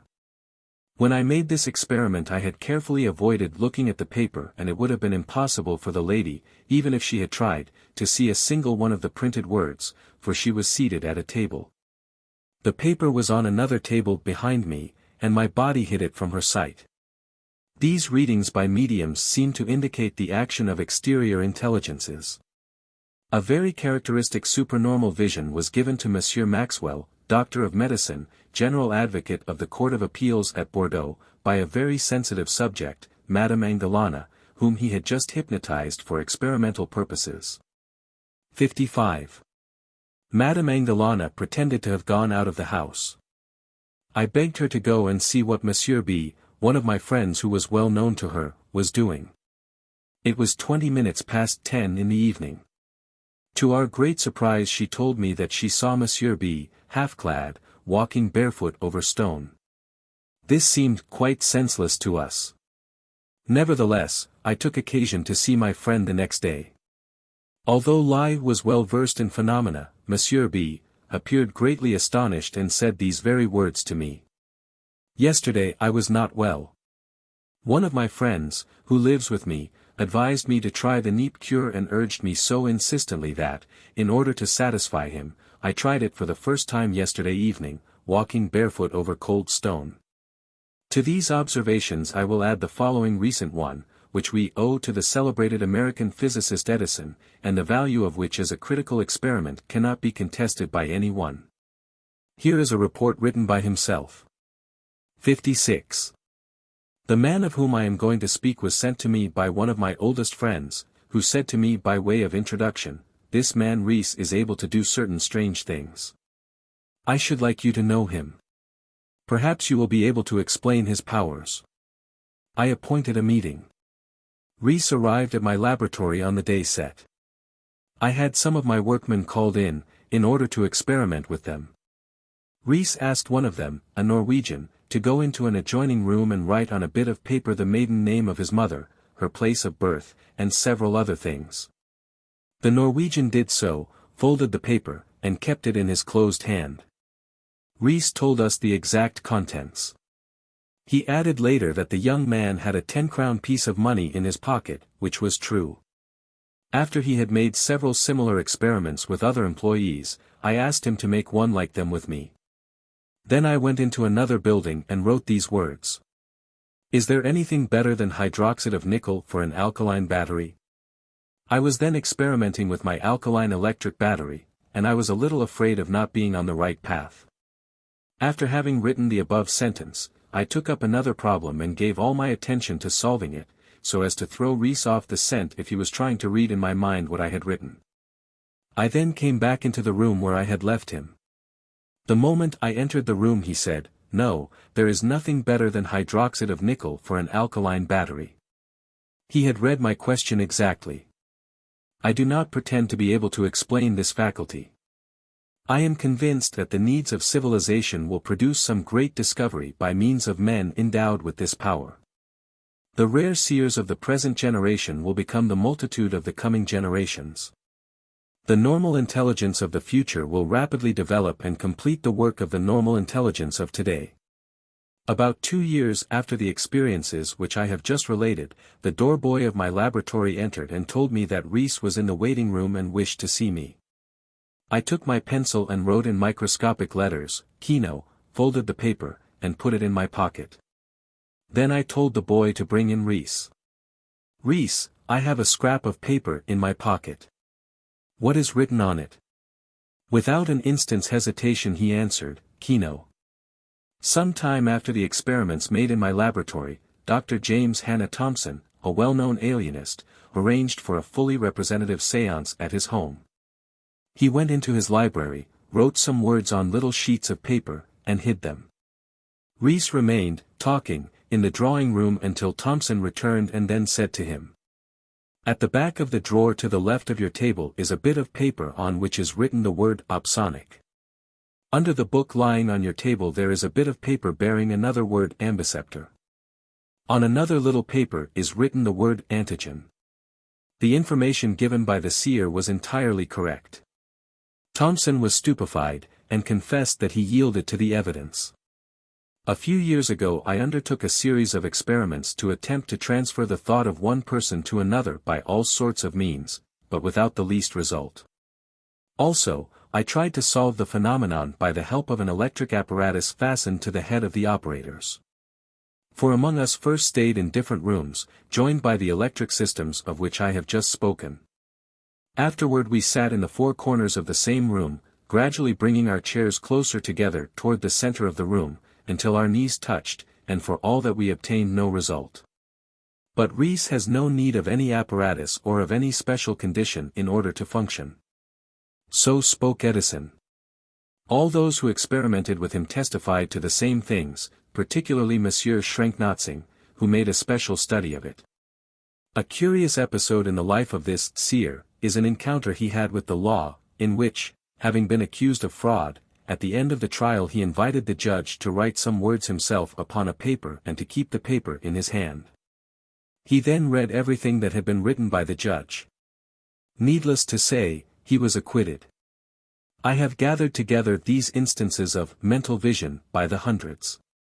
One of the most remarkable is assuredly that of Professor Grassard of Montpellier, who, having hidden 4 lines written by himself, in a thick envelope tightly sealed, saw these lines read 300 meters away, by Dr. Farrell's medium, Annales des Sciences Psychiques, 1897, page 322. We have here a mine of unsuspected riches. I shall also mention in this place the following tale which was brought to me by my learned colleague of the Astronomical Society of France, M.H. Daburon. With this profession of faith, I know of no more captivating matter than the study of the soul undertaken in your work L'Inconnu, and I wish, with all readers in love with truth, that this great work might have successors. Also, it interests me to point out to you, if you do not know it already, the following fact, which is an extract from the correspondence of the Duchess of Orleans, Princess Palatine. Here is this letter. About 10 years ago a French gentleman who had been a page to the Marshal de Humieres, and who had married one of my ladies-in-waiting, brought with him to France a savage from Canada. One day while they were at table the savage, his face convulsed, began to weep. Longwhile, as the gentleman was called, asked him what was the matter with him and if he was in pain. The savage only wept more bitterly. Longwhile insisted, and the savage said, "Do not force me to tell you, for it is you it concerns, and not me." When he was urged more than ever, he ended by saying, "I saw from the window that your brother had been murdered in such a spot in Canada." Longwhile began to laugh and answered, "You have gone mad." The savage answered, "I am not at all mad, write down what I am telling you and you will see if I am mistaken." Longwhile wrote it down, and 6 months later, when the ships arrived from Canada, he learned that his brother's death had occurred at the exact moment and in the very spot where the savage had seen it in a vision through the window. This is an entirely true tale. Versailles, March 2, 1719. The Princess Palatine did not pass as one easily duped, at the court of her husband, the Duke of Orleans, regent of the kingdom. And at the time of the Regency Paris and Versailles were assuredly far from mysticism. The fact reported here ought to be considered authentic. How did the Canadian seer see in the air? As one reads in a crystal ball or in a glass of water. That is to say, it was the spirit of the soothsayer that was operating. It does not seem that any other conclusion can be drawn from these observations. Gradient de Semer, a remarkably skeptical writer and a scoffer who had ridiculed the story of Pliny's ghost, as well as that of the assassin of Cicero, published in 1843 a very amusing book, entitled Traité de erreurs et de préjugés. In that he made an exception of a telepathic sensation which had occurred in his own neighborhood. He was far from suspecting the future creation of this word and the value of these sensations. Here is his account, with his commentary. In our childhood we had often seen, in our family, a lady about 40 years old, who was named Madame de Saulce. Her husband was a rich planter in Santo Domingo. Both of them had come live in France at the time of the Revolution. Monsieur de Saulce made many trips to the islands, during which he left his wife in Paris. Madame de Saulce was a very good woman, quite simple, not at all nervous, having no belief in those foolish imaginings that affect us. During her husband's last trip she was at a gathering one evening where she was playing a game of cards. All at once she cried out, falling back in her seat, "Monsieur de Saulce is dead." Every one hastened to her and pointed out that such a vision must certainly be false, and her reason once more resumed control. Nevertheless, when she was alone, she could not entirely shake off the presentiment that stifled her, and she waited for news of her husband with fearful anxiety. She received reassuring letters, but their date preceded the day of her vision. Finally a letter came from Santo Domingo, sealed in black, a letter that was not addressed in Monsieur de Saul's handwriting. The letter was from another planter and sent to a third person. To lessen the violence of the shock, Monsieur de Saulce was dead, murdered by Negroes on the very day on which Madame de Saulce had received the terrible blow. This double event, attested by more than 20 persons of good standing in the community, was one of those which most impressed me during my early years. 10 years had passed since then, when we saw Madame de Saulce again, still dressed in the eternal mourning to which she had vowed herself. The narrator adds, "What can we say about such happenings? Nothing can prove their reality or their falsity. We must believe or not believe. Nevertheless, we can apply to them the conclusions drawn from similar examples, which such an authority as Sully has put beyond all doubt. It is only too certain," wrote Sully in his memoirs, "that Henry IV had a presentiment of his cruel destiny. The more closely he saw the moment of the coronation approaching, the more he felt fright and horror redouble in his heart. He would come and unfold it all to me, in that state of bitterness and despondency for which I used to blame him as for an unpardonable weakness. His own words will make a quite different impression from anything that I could say. Ah! My friend," he said, "how this coronation displeases me. I do not know what it is, but my heart tells me that some misfortune will come to me." He would sit down as he said these words, and give himself up to all the blackness of his thoughts, tapping his fingers on the case of his spectacles and musing profoundly. Sully's declaration alone would be enough to keep us from doubting the presentiment which made Henry IV feel in his heart the point of the dagger which was to kill him. We can, however, support it by other authorities, almost equally reliable. Lestoil and Bassompierre, in their memoirs, report the same incidents. Let us hasten, nevertheless, to add that the rare examples of justified presentiments ought to be received only as exceptions. 57. Such is the tale of Gradient Deceimer, and we feel that he published it reluctantly. His recollections have their place in this book. He is more disposed to deny everything than to accept anything. These two extremes are false. Reason invites us to follow an independent path, at an equal distance from the two usual human errors. Here are still other observations, no less curious. Professor Gregory of Edinburgh had visited a friend in a city 30 miles distant, and had there met a lady who had been hypnotized by this friend, and who was unknown to Professor Gregory. He found that she described all the details of his house with striking precision. The idea then came to Gregory to make the following experiment. He asked her to go to Greenock, about 45 miles away, where his son was. She saw and described him exactly even though she had never seen him nor heard him spoken of, and she described the cottage where he was busy playing with a dog. This dog, she said, was a very young Newfoundland, black, with white spots. The boy and the dog seemed to be having a very good time together, and the dog stole his hat. There was a gentleman there reading a book, not very old but with white hair, a Presbyterian clergyman. As Gregory asked the medium to go into the house, she described the drawing room, the dining room, the kitchen, where a young servant was preparing dinner and a leg of mutton was roasting over there but was not yet done. There was also another servant. The gentleman came to the door, the boy continued to play with the dog, and then ran to the kitchen, which was on the upper story of the summer house, and began to eat. The professor immediately wrote down all the details he had received and sent them to his friend, who recognized most of them as correct. There could not have been, he noticed, any transmission of thought, as he was not familiar with the place where his son was and where the hypnotized woman had been sent. 58. Many observations similar to the preceding ones are here on my worktable. But we must know where to stop. The result of this research is the affirmation that the human being can see without eyes, with the spirit.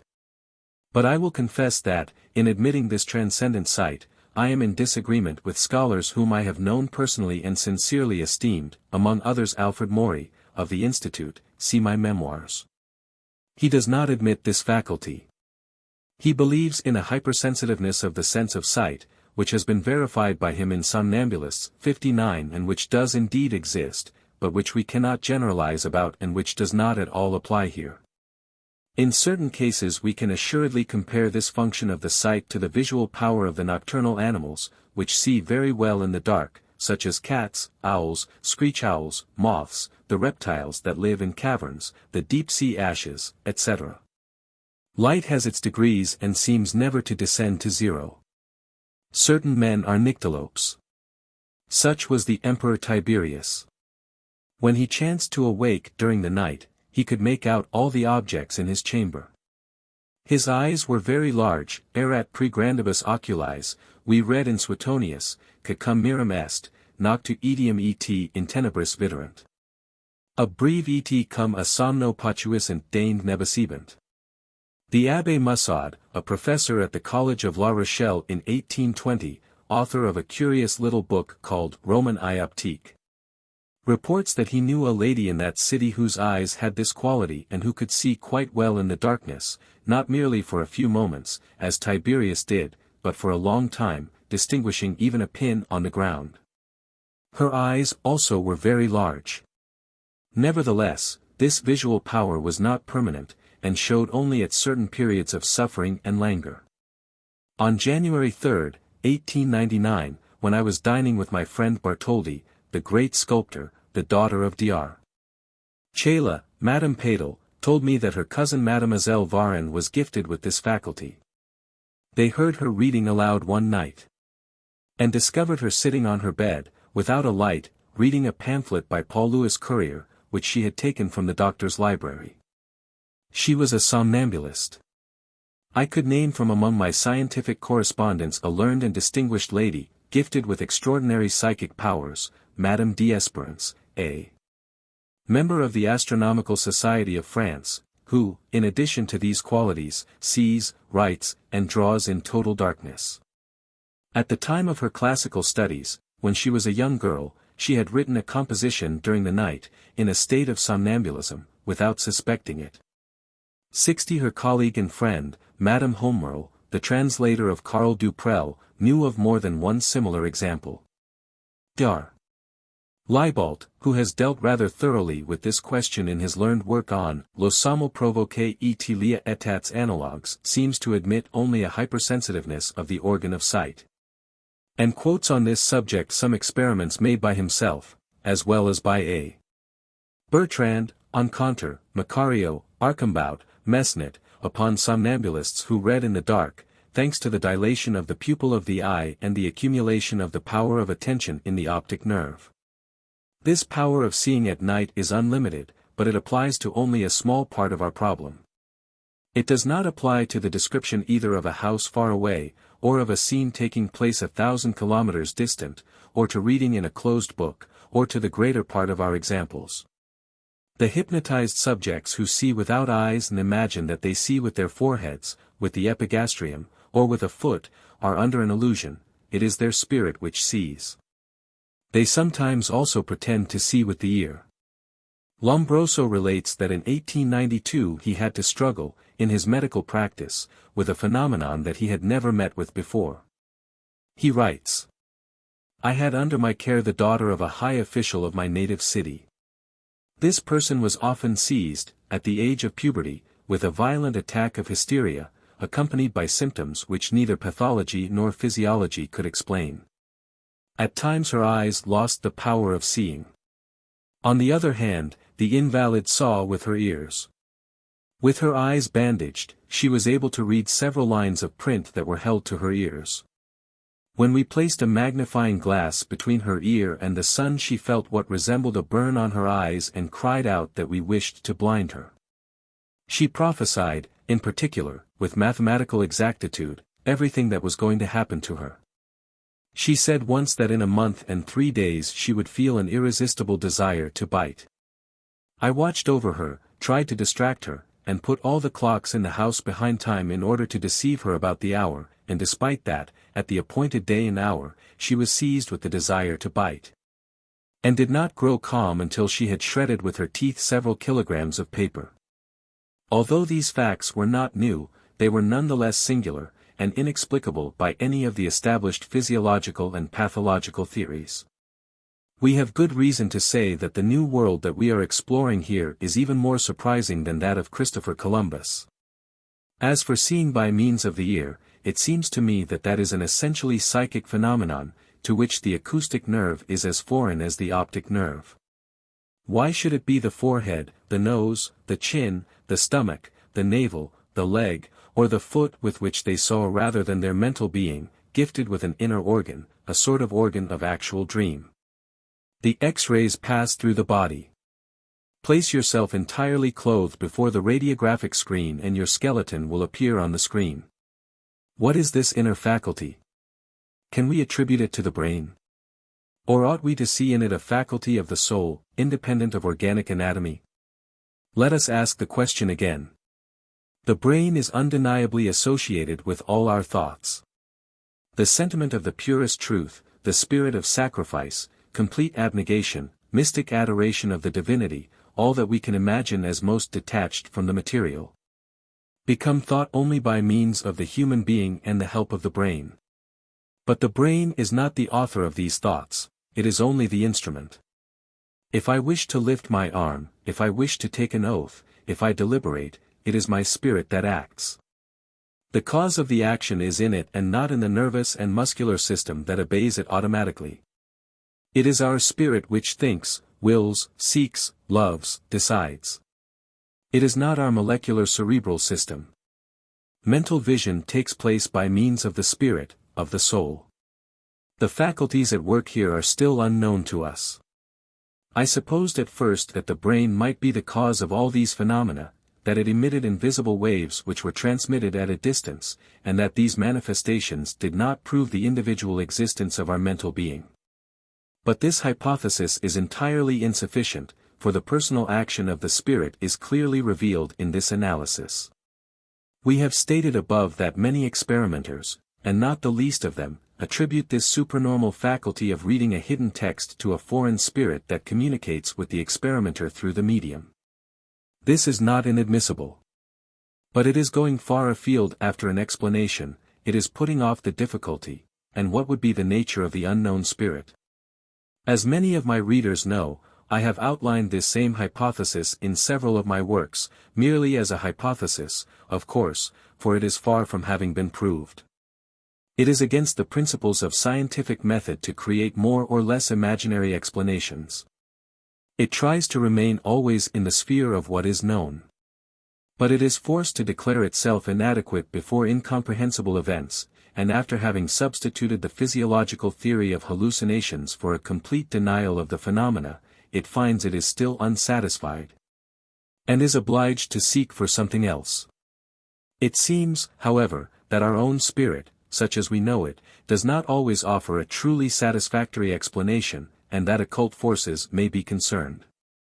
My different works have established, by a positive train of reasoning, generally accepted, that the universe is a dynamism and that the atoms are regulated by immaterial forces. Frank Podmore, a well-known psychic author of whom we have already spoken, is convinced that all these phenomena, including apparitions, are explained by the transmission of thought, and refers them all to this theory. I confess that for my part one cannot see any transmission of thought in the act of the seminarist of Bordeaux, writing his sermon in total darkness and with his eyes masked by a screen. Or in the somnambulist describing an internal malady in seeing, from a closed chamber, the details of the dissection of her mother's body. Or in Alexis, reading the cards before they had been turned and playing, in spite of a tight bandage, games which he always won, or in a medium following a thief from Paris to Brussels and to Spa. Or in the experience of Stainton Moses writing out a sentence taken from a book with which he was not familiar, or in that of Crookes with the unknown word that was divined, etc. We are very far from knowing everything. We do not pretend to explain everything. Know thyself, said Socrates. This ought still to be our motto. We do not know our inner selves any better than we did 2,000 or 3,000 years ago. But our soul does not seem so simple as we are taught. Polypsychism is not a vain word. What are the divisions of the personality? What are the unconscious, the subconscious, the subliminal.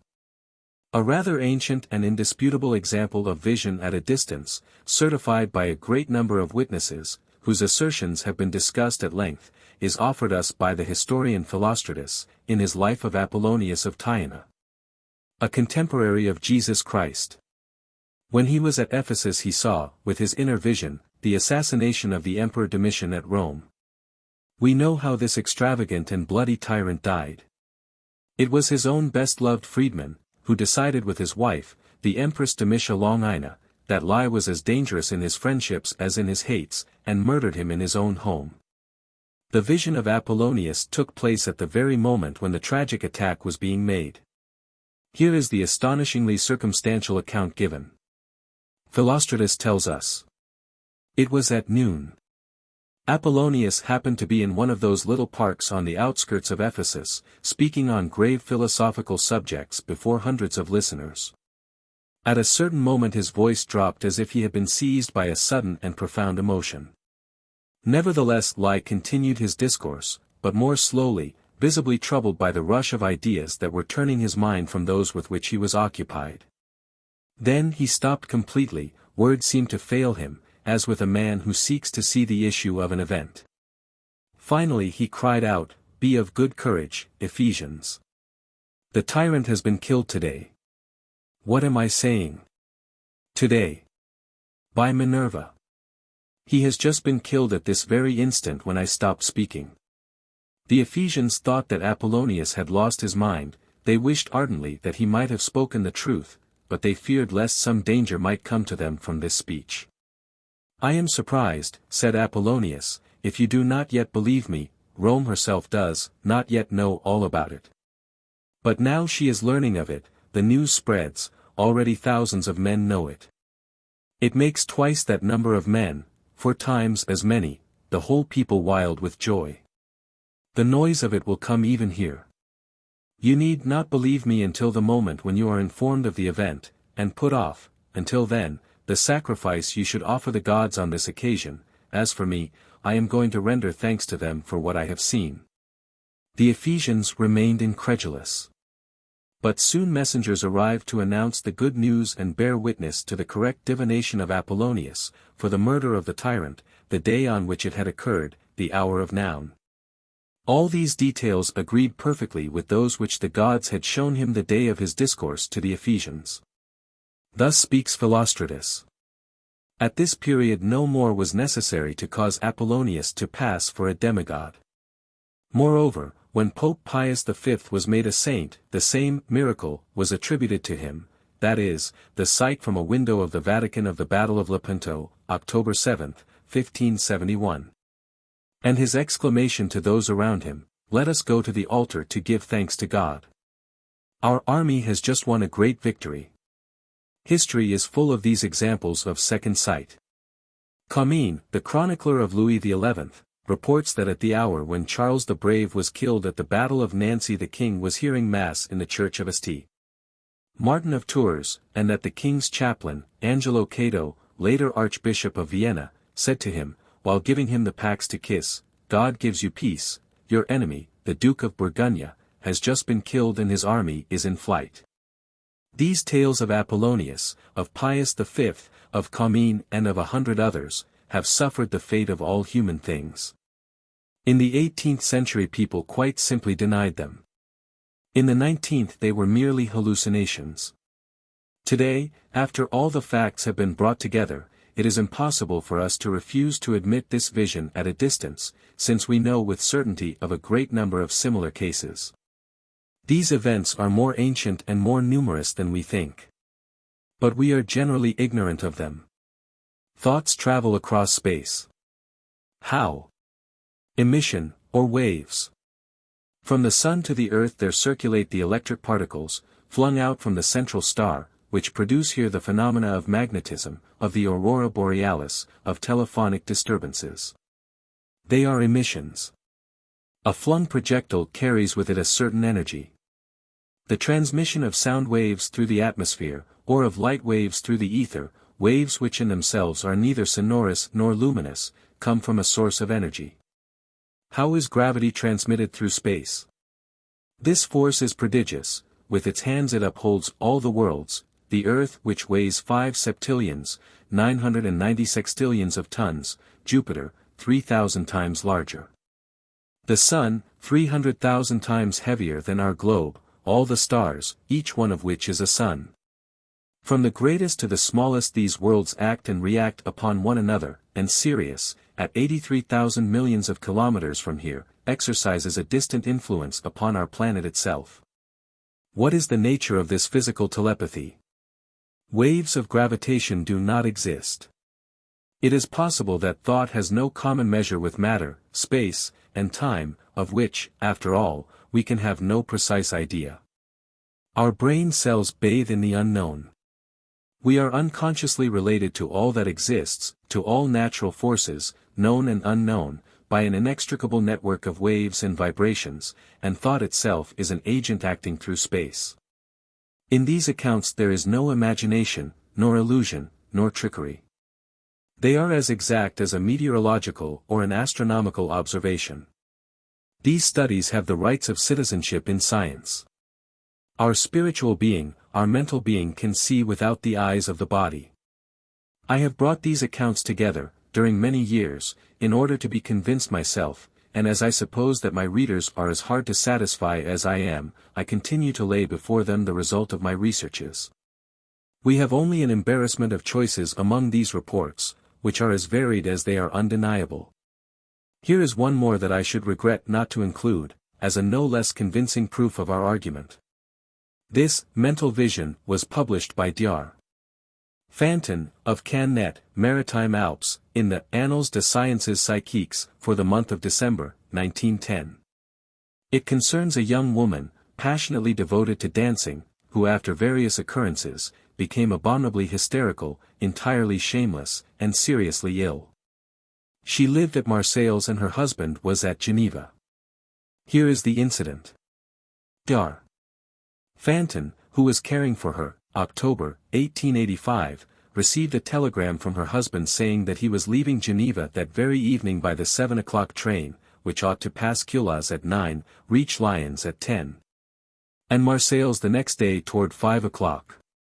On the envelope of the telegram one could make out the words, Minister of War, although they were partly covered by a spot of ink. It was 7 in the evening when the doctor was called by the patient's family for a violent crisis. However, he did not hurry about answering, and took the time to eat his evening meal, in the course of which, he said, they served him an omelette aux lines herbes. His patient's home was about 350 meters from his own. On my arrival, he said, I saw 8 persons about the invalid who were witnesses of the following events and of whom 6 are still living. She had just said to them, he doesn't hurry about coming. At last, he is making up his mind. And a little later, he is at the door, he is ringing. At once the bell sounded. On my entry into the room the sick woman received me with a great burst of laughter and addressed me thus, Ah! You don't hurry when I send for you. You send word that you are not at home, and yet you have supper and eat an omelette aux fines herbes. She continued, it is useless for you to seek excuses. I know what you were doing. You had better give me that telegram from Alfred which you have with you, he might as easily have sent it to me. At the end of a moment the sick woman repeated in a loud and very intelligible voice the whole of the telegram which was still lying at the bottom of my pocket and of which no one but myself knew among those present. This scene took place with such rapidity that I was completely taken aback by it. And the witnesses themselves were so thunderstruck that I was a moment in recovering myself before telling those present that what the patient said was correct and showing them the telegram which I had received half an hour before. How was Madame A. able to know the contents of that telegram, when she had not been warned of her husband's return and still less of the hours and itinerary of his journey? That is what we attempted to explain, without being able to do so. All at once a new outburst of laughter, still louder and gayer, broke from the invalid, interrupted by these words, he is sleeping, he is staying in the train. He will not get here. No. No. Then the laughter passed into suffocation and ended in a stammering, in which we made out, quite clearly, he is asleep, he is staying on the train, he will not get here. It was then 9 o'clock. In the morning, at about the hour when the train was due which was to bring her husband, I went to meet him with 2 of our friends. I especially urged all those who remained with the invalid to notice very exactly and in the smallest detail, all that might happen during our absence, and in the same way we others proposed to notice all our acts and gestures. The husband was not on the train from Lyons and we returned to my patient. A little after our departure a telegram had come from Grenoble saying that the husband would not arrive until the afternoon, as he had missed the train. I left her at about 11 o'clock.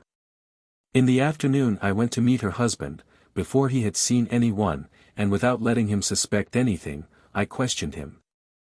I learned from his own words that at 9 in the evening he had passed through Culas, without awakening, in a car for Chambéry, and that he had awakened in the latter town. When he found he would reach Marseille 7 hours late, because of this change in his journey, Lai had telegraphed. I made him repeat this tale in the presence of several persons who had watched with his wife the night before, and we were able to prove, by the tale we told him in our turn, that she had followed him during his trip. The vicissitudes of which she had described to us. At that time Dr. Fanton was not familiar with the subject that we are studying here and was veritably thunderstruck. We know, today, that this power of the soul is undeniable, we can see by means of the spirit, not only by means of the optic nerve or the retina. Let us also listen to Dr. Asti, concerning certain facts recently studied by him. In February, 1914, Madame Camille, who was exercising the profession of a medium at Nancy, gave, during a hypnotic sleep, indications which resulted in the recovery of the body of Monsieur Cadia, who had been missing since December 30th, without there having been, until then, the least hint as to the cause of his disappearance. There was at once a great noise in the papers. Police and magistrates could not conceal their annoyance. The strong-minded, the shrewd, those whose superior intelligence shone in their expressions, did not hesitate an instant to accuse the somnambulist of being an accomplice, paid by those interested to mislead justice. Professor Bernheim, interviewed by a reporter of the Matin, declared that divination did not exist. I have never been able to establish, he said, in the course of my long career, phenomena of vision at a distance or of divination. All my scientific education revolts against the existence of such phenomena, and until there is serious verification I shall contest the truth of them. Nevertheless, nothing was more certain than this hypnotic revelation. 61. A month later, on March 19, 1914, Monsieur André Rifaut, the caretaker of the Château of Boursault, disappeared. Men ransacked the woods and the lakes formed by the overflowing of the Maine. The police and a company of the Rainey's militia made an active search, but the judicial inquiry remained without results. Then the brothers Rifaut did as the Cadia family had done and had recourse to several mediums, who, with one accord, declared that the caretaker had been murdered and thrown into the water. Madame Camille, who was one of the 3, spoke thus, on March 24, according to the Journal. You are seeking for a relative. I see him. After having exchanged some papers with a man clad in a uniform, he goes on into the night along a deserted road. There is a river a little farther on. He approaches his home. A man comes up and strikes him on the back of his head with a club. The unfortunate man falls, stunned. His murderer picks him up and goes to throw him in the river. I see his body. It will be found in a few days, far from this spot. On April 12, the body of Monsieur Rifaut was picked up by some fishermen, who found it floating down the current at Jolgon, Aisne. Dr. Petit, the coroner, formally decided there had been death by violence. According to his evidence, the caretaker of the Château of Boursault had been struck down, the skull had been driven in, and the unfortunate man was dead before he was thrown into the water. 62. The following fact is perhaps even more striking. On March 1, 1914, Dr. Asti received a letter that told him that in the little commune of Cher, an old man of 82, Monsieur Etienne Larissel, had disappeared and that all search for him had been vain. Madame Morel, who lived in Paris and was possessed of second sight. I myself have had occasion to consult her, to whom the doctor had brought a silk handkerchief that had belonged to Monsieur Larissel. Followed the walk he had taken through a wood and saw him stretched out dead on the ground, having stopped, worn out, and, in fact, determined to die. It was the 2nd of March. For 15 days his family and the village people, 80 men, on the demand of the mayor had explored the forest without finding anything. From the detailed directions of the medium, they followed the paths described by her and reached the corpse in the attitude in which she had seen it. She had followed him as far as that, tapping with his cane, as was his habit, and stretching himself out near a great tree in a brook, never to rise again. 63 Madame Morel had never heard either of this good man or of this country about Cher. Her psychic power, which we mention here as one of the proofs of the existence of our mental element, independent of the physical organism, was able to reach the old man leaving his home, see the past, and feel the future. All this was not shut up in the fold of the silk handkerchief, assuredly, but the handkerchief served to establish a communication between the medium and the man to be discovered. There is here neither telepathy nor transmission of thought, no one knew anything. There was vision at a distance, without eyes, as in all the examples mentioned in this chapter. These are facts of observation that we cannot confound with the usual banalities of the extralucid seers and the fortune-tellers by cards. Let us exclude nothing and examine everything. We see without eyes. Cryptoscopy ought to be admitted as a new branch of the tree of science. Is it known that a blind person can see, read, draw, paint? Here is an example observed in 1849 at the village of Saint-Laurent-sur-Sèvre, Maine-et-Thieloir, by a doctor who names his witnesses. A doctor of the neighborhood had gone to visit 2 convents in this village, one of men and one of women. We were received, he writes, in the most cordial manner by Father Dalaine, the superior of the former, who also had authority over the second. After we had walked about in the 2 convents, he said to us, "I now wish to show you, gentlemen, one of the most curious things in the ladies' convent." And he had an album brought in which we admired some very perfect watercolors. There were birds, landscapes, and marines. These very successful drawings, he said, have been made by one of our young nuns who is blind. And this is what he told us about a charming bunch of roses, one bud of which was blue. Some time ago, in the presence of the Marquis of La Roquejaquilian and several other visitors, I called in the blind nun and asked her to sit down at a table and draw something. We spread out colors for her and gave her pencils, brushes, paper, and she at once began on the bouquet which you see. While she was working they several times placed an opaque body, cardboard or board, between her eyes and the paper, and the brush continued to move with the same regularity. To the observation that the bunch was a little slim, she replied, "Very well, I will make a bud come out from the joint of this branch." While she was working at this correction someone replaced the carmine with the blue.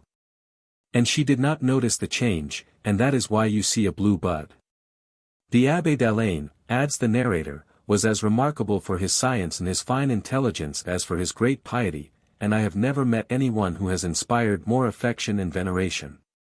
64. From the language of the blind young woman, it is certain that she saw, otherwise she would never have said, "I am going to make a bud grow from the joint of this branch." But what is no less certain is that she did not see with her eyes, for she continued her work despite the obstacle that was placed before it. She saw with the sight of the soul, as the sight of the body had been taken away. After all, the somnambulists see in this way, why should not a blind person see, in a similar condition? Was she not in a state of awakened somnambulism? As for the color blue, put in the place of the red, she may have been thinking only of the position of the bud or may not have noticed it, or may not have seen it as color. In the face of all these facts we can no longer deny the possibility, for the human organism, of sight without eyes, through opaque bodies, as well as through time and space. 65. Those who deny this really make us laugh when they state learnedly that there is nothing here but illusion, error, mystification, hallucinations, and other nonsense. That they know the laws of nature and that the universe does not hide anything from them, that the soul does not exist, that there is no spirit either in man or in the cosmos, and that everything is explained by matter and its properties. These are very simple-minded reasoners. The cases reported in this chapter on sight without eyes, by means of the spirit, are as certain as astronomical, meteorological, physical, geological, and anthropological observations, and others of which the most exacting science is composed. As certain and as irrefutable as the psychic or spiritual phenomena, or those procured through mediums, which have been carefully observed and registered by photography. 66. Although these require a particularly careful attention, as they are not in accord with our present ideas on physics, weight, and human physiology. But what forces are in action? Incontestably, indisputably, there is something there, and something transcendent, outside our little, ordinary life of flesh and blood, of muscles and nerves. Our corporeal, material existence can disintegrate, without bringing about the destruction of this psychic element, which is independent of it. This is a scientifically admissible possibility. What does appear altogether extraordinary, is that the events reported here have been observed for many long years, for centuries, without anyone's taking any account of them. That the reality of the soul's existence was positively established in 1819, by the Abbé Faria, through these same phenomena, in his book on La cause du sommeil lucide, and yet that only now do we seem to be making these discoveries. Do well-informed men continue to be in a very small minority? The vision of the future, the knowledge of future events, is going to furnish us with a demonstration even more irrefutable than all that has preceded it. 8. The sight of future events, the present future, the already seen. A presumptuous skepticism that rejects facts, without examining them to see if they are real, is more blameworthy in certain respects than an irrational credulity. A. Von Humboldt. Among the unknown faculties of the soul that we ought to study if we desire to create an experimental psychology founded on facts of positive observation, I wish to speak now of that which permits us to see the future. To see what does not yet exist. In the same way in which the soul sees across space, it sees across time. I have written a book, not yet printed, on this subject, La Vue de l'Avenir, Genuine Premonitions, Authentically Established, Premonitive Dreams, Events Foreseen with a Great Accuracy of Detail. The conflict between the vision of the future and human liberty, between determinism and free will. My intention is not to expatiate on this vast subject, but as we are concerned with proving the special faculties of the soul, it is a good opportunity to add to the preceding accounts of mental vision those which follow and which are no less worthy of attention. Especially noteworthy is what is called the already seen, a phenomenon very much disputed, very much discussed, but incontestable in the opinion of those who have studied the question and have had time to examine the accounts carefully. Future events can undoubtedly be seen in advance, and with great exactness. We shall here approach this grave question not by metaphysical considerations but by the experimental method. My attention was first called to this phenomenon in the spring of 1870, by the account which we are going to read of an observation made by a person endowed with a clear and judicious mind, the Princess Emma Karolath, who, being very fond of France, used to come to Paris every year and liked to talk with me about these great problems. The unexpected war between France and Germany touched her quick sensibility, and the young woman barely survived this international disaster, a preface to the Cataclysm of 1914. This letter is one of the last that I received from her, and the premonitory dream is remarkably explicit. I have already spoken of it in my work L'inconnu. It dates from about 12 years before 1870. Here it is, somewhat abridged. I had just fallen asleep, very anxious over the health of someone I loved, when I found myself carried in a dream to an unknown castle, into an octagonal cabinet hung in red damask. There was a bed in which lay sleeping the person whose health disturbed me. A lamp, hanging from the arch of the canopy, flooded with light the pale but smiling face, framed in thick masses of black hair. At the bed's head was a picture, the subject of which was so strangely engraved on my memory that on my awakening I could have drawn it. It was a Christ crowned with roses by a heavenly spirit, with verses by Schiller, which I read. 2 years later we went for a country visit to a castle in the depths of Hungary. I stopped, trembling, when I entered the apartment which had been set aside for us. I was in the octagonal cabinet, hung in red damask, before the bed and before the picture of Christ crowned with roses, with the verses of Schiller. This picture had never been copied or reproduced, and it was impossible that I should have seen it otherwise than in the dream, any more, for that matter, than I could have seen the octagonal cabinet. Emma, Princess Karolath, Wiesbaden, March 5, 1870. Since this already far-away period of 1870 my attention has often been called to this sort of event, which I have been led to examine with particular care. The work that I am today laying before the reader, therefore, represents almost 50 years of varied observations, and I present it with all the confidence that this slow elaboration justifies. One can object to this dream, as to other similar ones, that it was not written down and dated by a cancelled postage stamp before its verification, which would assuredly have been absolute proof. And that in the mind of the narrator it might have been made to conform to the incident as observed, so that her so-called verification would be fallacious. But this objection has scarcely any value, as, contrariwise, it was this unexpected verification which struck the observer. We attach no importance to these dreams unless they are realized, and we do not take the precaution to write them down in advance. It can also be objected that we see in dreams many scenes and countries which we never actually see again. That we see only coincidences which have occurred more or less by chance, and that for one coincidence which appears there are 1,000 which do not come to pass. To suppose that at sight of a room, a house, a landscape, a sort of sudden and fugitive dream may traverse the brain and give the impression of the already seen, is another hypothesis, and explanations have been proposed for such apparent exteriorizations. Further on we will discuss the objections and we will examine all the explanations.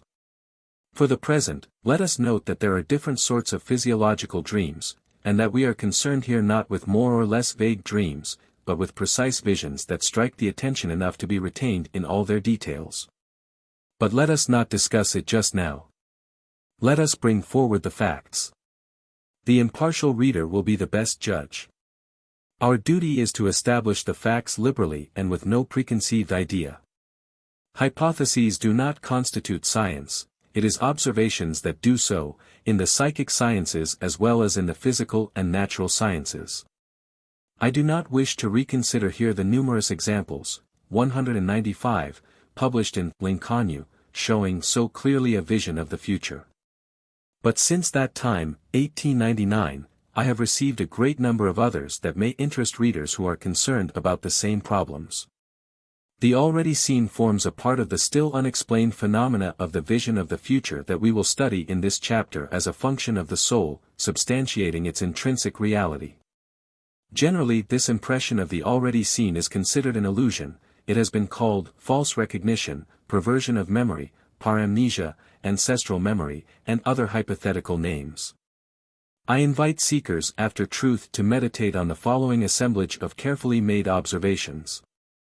And first of all, there is this one, which alone would suffice to prove the reality of which we have spoken. The already seen, clearly and literally presented by premonitory dreams, is a fact that cannot be denied, however inexplicable it may still be in the present state of our psychology. Here, for example, is an honest and irrefutable account, by Canon Gamier, a worthy priest of the Diocese of Langres 67 and former professor at the little seminary where, as we shall see, an event of this sort occurred which it is impossible to doubt. It was in 1846, during the second year of my work in the upper seminary. One night I travelled in spirit during my sleep. The road which I followed, white, smooth, and sparsely bordered with trees, seemed to descend the side of a mountain, by a gentle slope, and reach a plain that stretched away out of sight. The sun was sinking toward the horizon, as it was between 4 and 5 in the afternoon, and shed its peaceful light over the countryside, with delicate shadings of color and shadow that are easier to imagine than to describe. I found that I had suddenly stopped short, without knowing how or why, at a spot where another road cut at right angles that which I was following. For all that, there was nothing unusual about it that could have caught the eye of the traveler, nor even attracted his attention. Nevertheless, I still see myself standing there, straight as a statue, contemplating with a special satisfaction nothing much, one of those country scenes which we see every day. To the left, I noticed, the road crossed mine and passed around the mountain, where, consequently, there had been built a little wall about a meter high which ran along the road, to sustain the earth. Along this wall were planted 3 large trees that threw a dense shade. About 30 feet from the spot where I was standing, opposite me, in a well-leveled court, there rose, close to the road, a charming little house, white as chalk and bathed in sunshine. The only window, which faced the road, was open. Behind the window sat a woman well but simply dressed. Red predominated among the bright colors of her clothes. On her head was a white cap of some very light material with openwork embroidery, of a form that was unknown to me. This woman seemed about 30 years old. Standing before her was a young girl of 10 or 12 years, whom I took to be her own. She was attentively watching her mother, who was knitting and showing her how it was done. She was barefoot, her hair down her back, and was dressed somewhat like the mother. By the side of the young girl were 3 children rolling on the ground. A small boy who might have been 4 or 5 years old was on his knees, showing something to his 2 little brothers, smaller than he, to amuse them. These were flat on their backs before the eldest, and all 3 were absorbed in their admiration. The 2 women had given me a rapid glance when they saw me standing there and looking at them, but they had not stirred. Evidently they often saw travelers passing. A large dog stretched his length beside them and scratched himself from time to time, to put the fleas to rout. Through the wide open door I saw 3 men seated on benches about a table, 2 on one side and 1 on the other, at the very back of the room, playing and drinking. They looked like workmen employed in the neighborhood. They wore the linen apron and the pointed hat of the Abruzzi. On the other side, at the right, 3 sheep were browsing on the unappetizing grass. Occasionally they butted one another in a friendly way. To the side 2 homes, one bay and the other one white, were fastened to the wall. A pretty little colt wandered here and there to amuse himself, and went toward the table of the players, without doubt to take a lesson and to brush their hair with his nose. The young innocent received a good cuff as his reward. I also noticed 4 or 5 hens and a fine cock with a magnificent tail, the sort of cock whose green and black plumes decorate the caps of the Italian mountaineers. These poor fowls were seeking their pittance in the court, where the grass, dried by the sun, hardly covered the white dust. Such was the simple country scene that I was watching, in complete content, for the space of 10 minutes perhaps, and which disappeared suddenly as it had come. Before, I had seen nothing. Afterward I saw nothing, and I believed it drowned in the flood of forgetfulness for all eternity. This is how it came once more to life, and was stamped forever on my memory and imagination. I still see this little corner of the earth, as I see the clock tower of my village. In 1849 I, with 2 friends, took a trip into Italy. Arrival at Marseilles, a step to Genoa, a brief call at Leghorn, Siena, Florence, then a quick advance upon Rome. We pass through a hamlet in the Apennines. A good coach receives our august persons. 4 or 5 horses draw the coach, and set off like lightning, with a great ringing of their 1,000 little bells. The vetturino, or postilion, wearing an African helmet, or rather harlequin hat, cracks the whip eternally, as though he would throw his arm out of joint. Brings all the curious into the street, and exhibits his prowess to the eyes of the multitude. There is not time enough to admire our lordships. Our carriage does not run, it flies. But after leaving the city all ardor disappears, we sink into a dead calm, we reach the crest of the mountain. There is a halt of 5 minutes, for proud coursers replace our Rosinantes. Whip up, coachman. Our carriage flies along with the dust, we descend like a storm, recommending our souls to God. There was good reason, for I am yet unable to imagine how we ever managed to find ourselves still whole and with all our limbs after so mad a ride. Finally the carriage slows down to a reasonable speed and arrives at a relay station without mishap. During this stop, I look out of the carriage door and sweat comes out on me. My heart beats like a tambourine, and I mechanically put my hand to my face, as if to remove a veil which troubles me and prevents me from seeing. I rub my nose, my eyes, like a sleeper who awakens suddenly after a dream. I really think I am dreaming, and yet my eyes are wide open. I assure myself that I am not mad nor yet the victim of a most singular illusion. Before my eyes is the little country scene that I saw long ago in my dream. Nothing has changed. The first thought that comes to me, after I get back my wits, is this: I have already seen this. I do not know where, but I am quite sure of it, that is certain. For all that, I have never been here, as this is the first time I have been in Italy. How does it happen? Sure enough, there are the two roads that cross, the little wall which holds the earth up at the side of the court, the trees, the white house, the open window. The mother knitting and her daughter watching her, the three little fellows amusing themselves with the dog, the three workmen, drinking and playing, the colt who goes to take a lesson and receives a cuff, the two horses, the sheep. Nothing is changed, the people are exactly those I saw, as I saw them, doing the same things in the same attitudes, with the same gestures, etc. How is that possible? But the fact is certain, and for 50 years I have wondered. Mystery. First I saw it in a dream, secondly, I saw it in actual reality, 3 years after. Abbé Garnier, Canon. Letter 901. Such is the literal text. I have given it in full, instead of in a summary, for each detail is interesting. If we admit this account, it seems very difficult to refuse to do so, as the author is not a mere nobody, nor a joker, nor an illusionist. We have before us two recorded facts: first, a dream that occurred under known conditions, in a room of the large seminary of Langres, and secondly, a view of this dream in panorama, 3 years later. The psychologists who teach that the already seen is an illusion are in error. The scene observed has really been seen in advance. Without doubt, in 50 years one can imagine a more complete identification of the two scenes, that of the dream and that of the trip. It happens quite naturally in the mind of the narrator. But the foundation remains. There have indeed been two successive sights, one in a dream, the other in reality, and the first had too sharply struck the young abbé for there to be any doubt of it. This story recalls the premonitory dream at Niort of Saint Maxent with which my readers are already familiar. Monsieur Groussard, cure of Saint Trégonde, when he was in school at Niort at 15 years of age, dreamed that he was at Saint Maxent, a town which he did not know by name, with his schoolmaster, in a small square, near a well opposite to which was a pharmacy, and that he saw coming toward him a lady of the neighborhood whom he remembered to have seen once at Niort.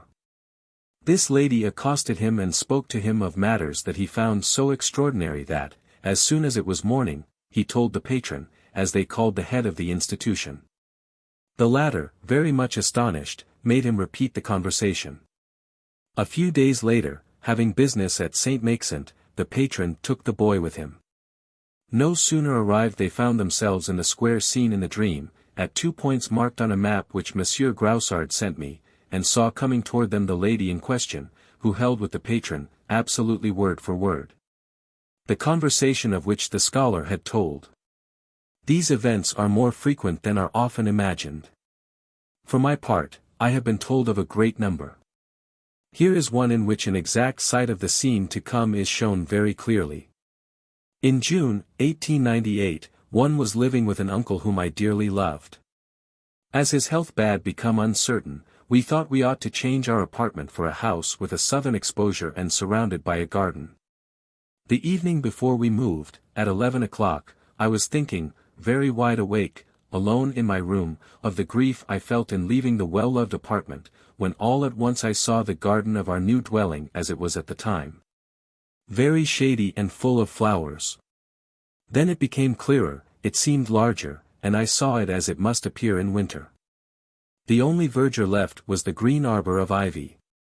And at the same time I saw 2 undertakers' men, one large and one short, going down the path that led to the street. This vision, which was very intense, struck me greatly at first, then I thought no more about it in the midst of the cares which my uncle's condition caused me. But 7 months later, in January, my uncle died, and the day of his burial, a few minutes before the body was taken away, I saw the undertaker's two men, one large and one small, going down the path in the same spot where my vision had shown them to me. Be good enough to excuse, dear master, the great liberty I have taken in writing to you and receive my most respectful salutations. Marie Libas, 15 Rue Corneille, Le Havre. Letter 920. This letter had evidently but one aim, and that quite disinterested, to let me know of a case of vision of the future that was exactly verified. We can imagine that the author foresaw the death of her uncle, but that is all. To have seen what came to pass 7 months later, the winter landscape, the two funereal men, is outside the scope of rational normality. This already seen cannot be explained, as people pretend, as a vision at the moment of the event, for the author experienced it one evening in June, 1898, and the event took place in January, 1899. The evidences of the already seen are very numerous. The following account was sent me by a reader of an article, La Glaine, in La Nouvelle Mode, for May 26, 1918. I dreamed that I was on my vacation, at the place where I usually go. But the room which was given me was different from my own, and behind a clothes press I saw spreading flames. A stupid dream, I forgot it. 6 months later I reached my destination. I was led into a very small summer house. Although I had never seen it before, I recognized this little corner that was meant for me. The clothes press, in the same spot, recalled the fire. I spoke of it and they reassured me. For 10 years no fire had harmed the neighborhood. I had begun to lose my fear, when, toward the 4th week, the tocsin sounded. An immense fire consumed a farm not far from my dwelling, made worse by the straw and rubbish, and even licked the wall where the clothes press stood. Amy Roche. Once more, these premonitions are neither so exceptional nor so uncertain as is supposed. In his carefully verified work on Premonitory Phenomena, the Italian scholar Bazzano reports the following occurrence that is quite typical as regards the already seen. The Chevalier Giovanni da Figueroa, one of the best and most renowned fencing masters of Palermo, relates what happened to himself. One night in the month of August, in the year 1910, I awoke under the impression of a dream that had been so vivid that I roused my wife and told her immediately all these strange, curious, and precise details.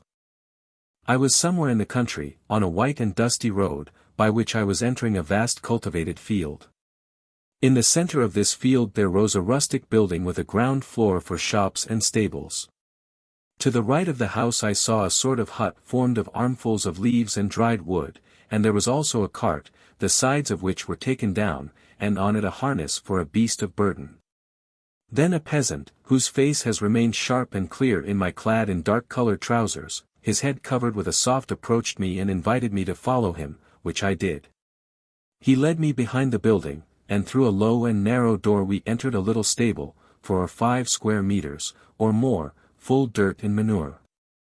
In this little stable there was a short stone stairway that turned inward above the entrance door.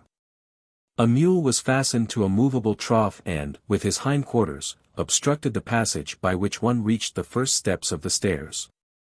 The peasant having assured me that the animal was gentle, I made him move and climbed the stairway, at the top of which I found myself in a little chamber, or attic, with a wooden floor.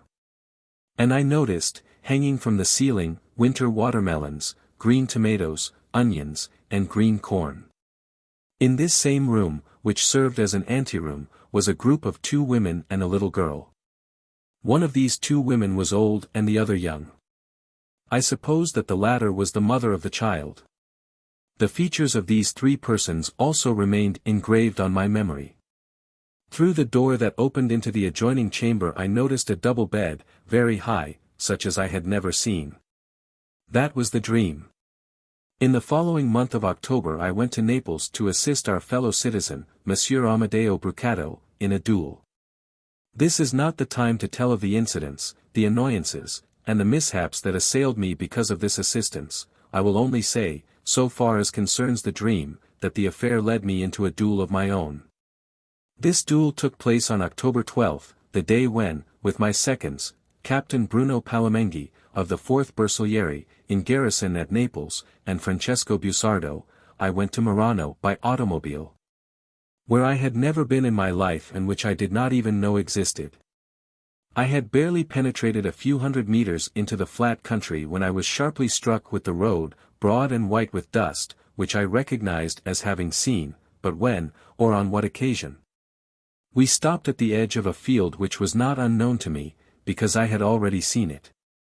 We got down from the automobile and went into a field to a path bordered with thickets and plants, and I said to Captain Bruno Palamenghi, who was by my side, "I know this spot, this is not the first time I have come here. At the end of the path there ought to be a house, there, at the right, there is a wooden hut." It was, indeed, all there, and also the cart with the lowered sides, containing a harness for a beast of burden. An instant later a peasant in black trousers, with soft black hat, exactly like him I had seen 2 months before in my dream, came to invite me to follow him into the house and, instead of following him, I preceded him to the door of the stable, which I already knew, and, on entering, saw the mule fastened to the trough. Then I looked at the peasant, to ask him if the beast was harmless, for his hindquarters prevented me from climbing the little stone stairway, and he assured me, as in the dream, that there was no danger. Having climbed the stairs, I found myself in the attic, where I recognized the watermelons up under the ceiling, the green tomatoes, the onions, the green corn, and, in the little room, in an angle at the right, the old woman, the young one, and the child, as I had seen them in my dream. In the neighboring chamber, which I had to enter in order to remove my things, I recognized the bed that had so much astonished me in my dream because of its height, and I laid my vest and hat on it. I had spoken of my dream to several of my friends in the armory, in the fencing ring, and elsewhere. Persons who can all vouch for it. Captain Palamenghi, the lawyer, Tommaso Forcasi, Monsieur Amadeo Brucato, Count Dentale Diaz, and Monsieur Roberto Giannina of Naples were witnesses to my precise knowledge of the spot and the persons who had their place in the events of the duel. My word as a man of honor will suffice, I believe, to assure the truth of these things. Nevertheless, if it were absolutely necessary to have recourse to the evidence of the witnesses, I should have no difficulty in writing one by one to the friends I have named, and I am sure they would not fail to respond to my wish.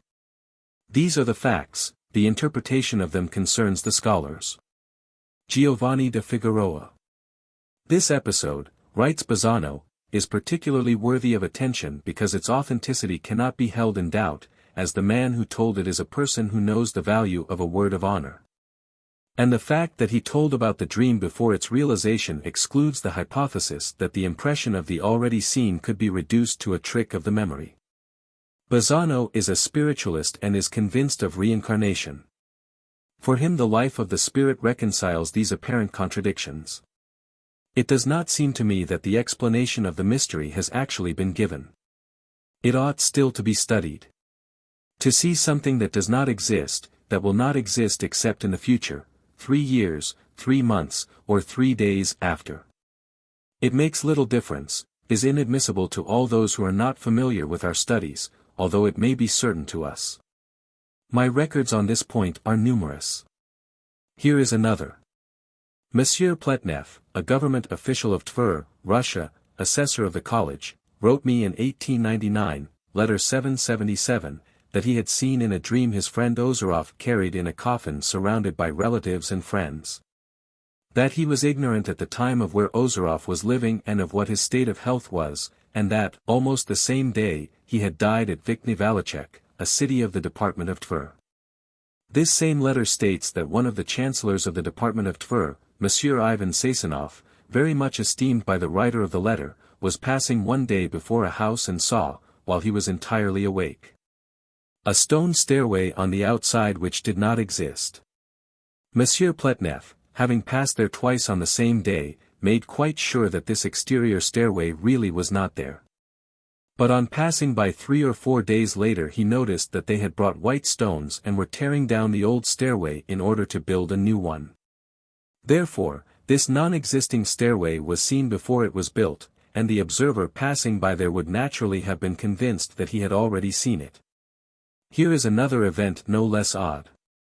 Professor Bohm, who used to teach mathematics at Marburg, was spending an evening with friends, when he was seized with the conviction that he ought to return home. As he was peacefully taking his tea, Lai resisted this impression, which, however, came back with such force that he was obliged to yield. When he reached home he found everything as he had left it, but he felt himself driven to change the place of his bed. However absurd this mental command seemed to him, he felt that he ought to do it, so he called the servant, and, with his help, pulled the bed to the other side of the room. When that was done, he felt quite at his ease, and returned to finish the evening with his friends. They separated at 10 o'clock, he returned home and went to sleep.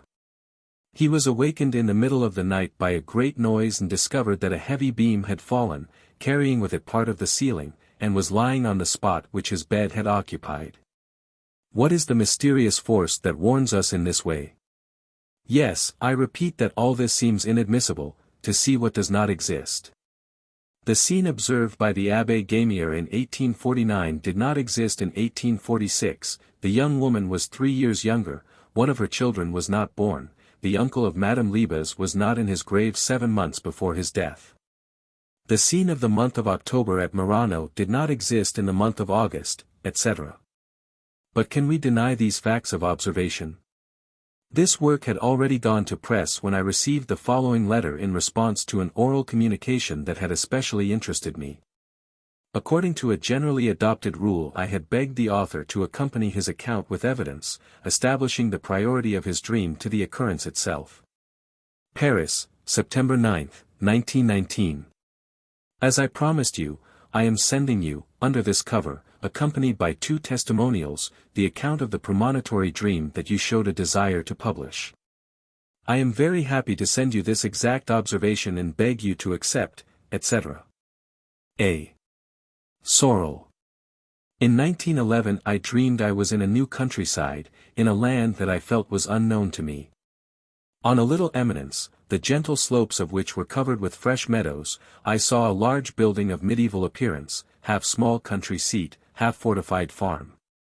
High walls, weathered by storms, surrounded the buildings with their unbroken girdle. For massive towers, not very high, flanked the corners. Before the principal part and through the meadow there ran a pretty brook, with clear, babbling waters. Men, soldiers, were fetching water from it. Others were lighting fires not far from stacks of guns ranged along the walls. These men were clad in a curious pale blue uniform that I did not know, and wore a helmet that seemed to me of a strange shape. I saw myself clad in the uniform of an officer and giving the orders of the camp. By one of those odd phenomena that many persons have experienced, I thought, while attending to these affairs, what an absurd situation. Why am I here and in this costume? As this dream had left me, on my awakening, with a very clear and precise impression, I did not cease to be interested in the absence of those incoherent or ridiculous details which people are asleep. And by this appearance of harmony and logic in the absurd. For absurd it seemed to me, this situation as officer in an unknown army. During the day I spoke to those about me of this dream and of the blue soldiers that animated it. Then I thought no more of it. But the war, which overthrew so many existences, made me, after a series of incarnations, a lieutenant of infantry. My regiment happened to be resting close to the front in the Aube. I was taking forward my recruits of the class of 1919. The battalion had been marching since early morning. The heat that faded the tender green of the tall rye made itself keenly felt by my poor young greenhorns. The cloud of dust raised on the road by the thousands of weary feet did not permit me to see where we were. I had received the order to camp under the walls of the chateau, which was, the quartermaster told me, 200 meters to the right. After having given my orders to the chiefs of section, I went to join the major. A few minutes later I rejoined my company around the poplar walk that hid the chateau from me. The countryside that appeared after I had passed the last intervening tree, struck me immediately. It was the same gently sloping meadow, all gay with the flowers which June scatters everywhere. The walls, the towers, all was exactly like that which I had seen 7 years before in my dream. All it lacked were the pretty, noisy brook and the monumental gateway. As I was noting this difference between the dream and the reality, an adjutant came to ask me where the troop should go to get water. To the brook, I answered, laughing. The non-commissioned Fleer looked at me in astonishment. I added, yes, if it isn't on this side it must surely be on the other side of the building. Come with me. When we had rounded the tower at the north corner I saw, without astonishment, the gay brook running over the mossy stones and, toward the middle of the wall, the large gateway just, as I had seen it in my dream with its pillars of old brick. The 2 leading sections had already solved the problem of water. Stacks of guns stood at the foot of the walls, in the shadow of which many of my men were already enjoying deeply desired rest. The tableau thus formed was that of the dream of 1911. Nothing sensational took place in this spot. Therefore, this dream consisted of nothing but a startling view into the future, showing me, notably, my future situation as an officer, which it was impossible to suspect in 1911. This premonitory dream was exceptionally precise. Monsieur Sorel saw, in 1911, an episode of the War of 1914-18, in which he served as an officer. It is a case similar to that related in L'Inconnu, 555, the case of Monsieur Régnier who in 1869 saw himself figuring in an episode of the War of 1870. In this case, as in all similar ones, the question arises, if one has seen a year in advance, or 7 years in advance, or 3 years in advance, as in the case of the Abbé Garnier which has just been quoted. A scene which was to take place at the time when it did take place, then the free will of man does not exist and the true doctrine is absolute fatalism. At such a date in 1849 the Italian woman had to be in the house on the road to Rome, with 3 little children, drinking workmen, a gambling colt, etc. At such a date in 1870, Monsieur Régnier had to be a soldier facing the Prussians and Bavarians and hurl himself, bayonet in hand, upon the aggressors.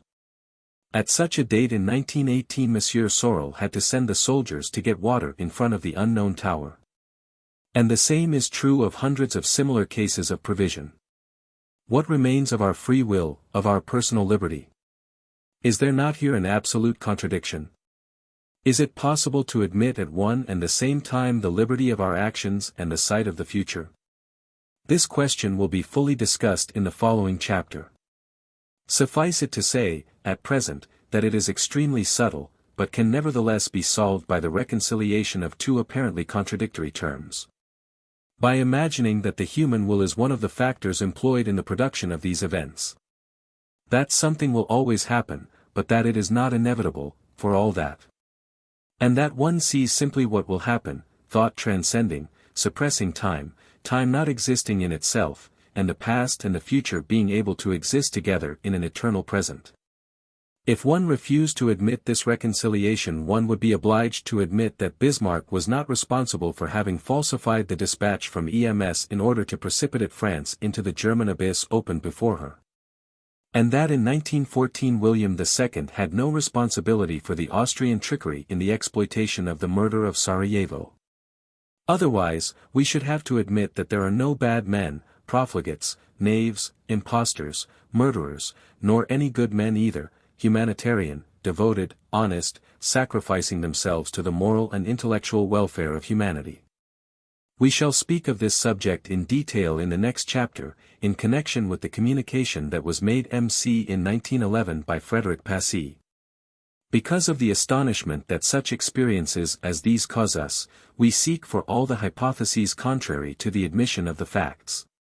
We imagine, for example, in order to explain the sensation of the already seen, that the impression produced on the retina by a countryside or a scene is simultaneously registered in the memory and in the consciousness. And we suppose that by means of even a very slight delay, the fraction of a second, the storing of the image takes place in the memory before the conscious perception is felt. In this case, the sense of memory having been struck a fugitive instant before that of the real vision, we think that we have already seen the present scene, in some undetermined former time. For even the tenth of a second, as is proved by dreams, can give the impression of a very long time. Another hypothesis assumes that the perception of a scene which one believes one has already seen, can be compared to the optical phenomenon of double refraction. That causes one image reaching two faces of a prism to be refracted on two different planes. There would be one projection on the plane of the past and one on the plane of the present. For an instant our soul would see double. These explanations are most ingenious, but, on the one hand, they are not proved, not at all, and remain in the realm of pure imagination, which has nothing to do with scientific exactness. And, on the other hand, the facts contradict them, when they have been previously related, as in the case of the square of St. Maxent, which was seen several days in advance by a young scholar of Niort who was not familiar with it, see page 228. Of the child seized with croup, an event seen the day before, Lincoln, page 550, of the despairing patient of Dr. Leibold, see page 309, of the election of Casimir Purier, page 270, etc. In these cases the explanation just given lacks common sense. Perhaps it is sometimes applicable, but rarely, if it is true at all. We must therefore look for something else. 68. Professor Ribot of the Institute has further treated this subject in his work on Les Maladies de la Mémoire. He writes, "It sometimes happens, in a foreign country, that the sudden turn of a path or of a river brings us face to face with a landscape that seems to us we have seen before. When we are introduced for the first time to a person, we feel that we have already met him. In reading new thoughts in a book we feel that they have already been presented to the mind.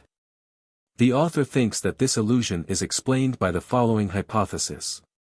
The impression received evokes from our past similar impressions, vague, confused, barely glimpsed.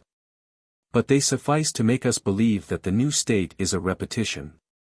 There is at bottom a quickly felt resemblance between two states of consciousness that lead us to identify them.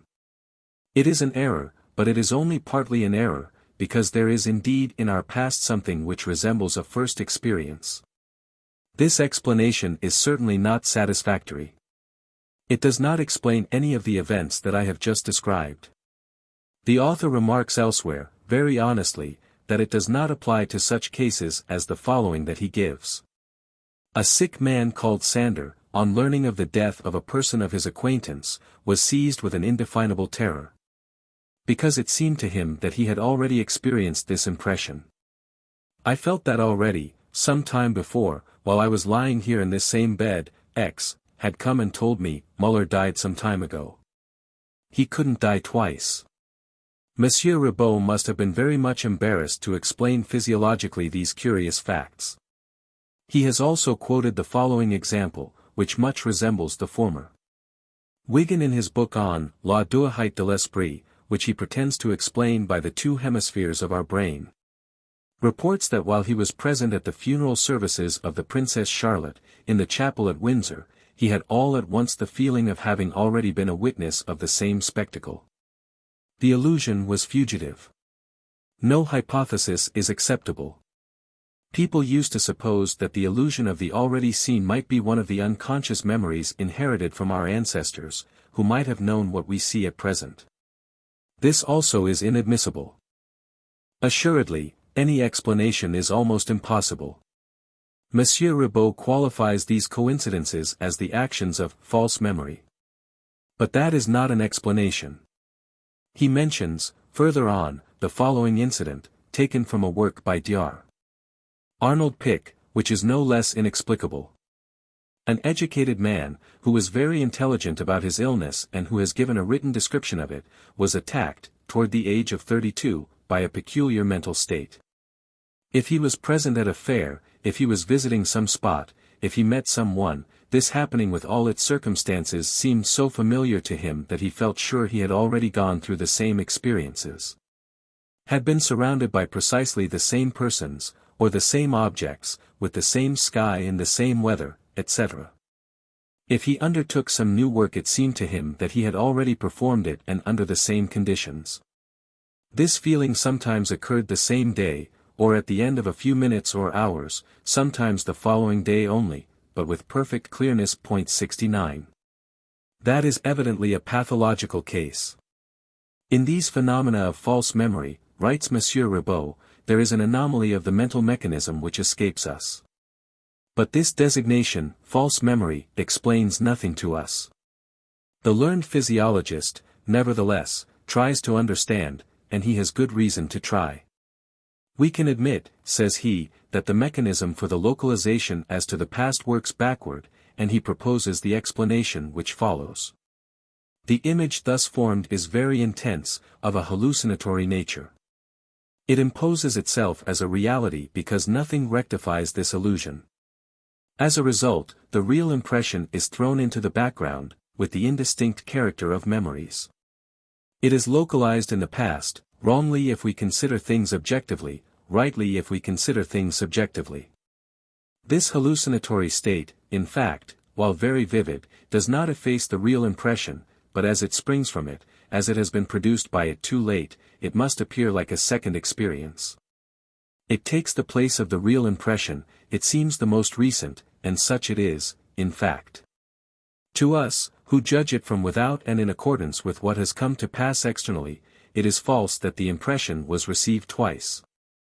To the sick man, who judges according to the ideas of his consciousness, it is true that the impression was received twice, and within these limits his statement is incontestable. We will confess that these explanations of the learned professor explain nothing at all. There is here a series of psychic phenomena that are very different from one another, and to which the same theory could not apply. To Monsieur Ribot the memory is in its essence a biological fact, and by accident a psychological fact. As the number of brain cells is somewhere between 600 millions and 1200 millions, and that of the brain nerves has been reckoned at 4 or 5,000 millions, the brain can be considered as a laboratory full of movement. Where 1,000 labors go on at the same time, the memory impressions are surely numerous enough. But certain impressions are, as we have just seen, psychic rather than physical. If it is only by accident that memory appertains to the psychic world, this accident is perhaps the one thing essential to the discovery of the invisible world, just as the apparent disorders, the disturbances in the universal gravitation, are the most fertile source of discovery in astronomy. We have had proof of this in the discovery of the planet Neptune, through the perturbations of Uranus, in that of the companion of Sirius, etc.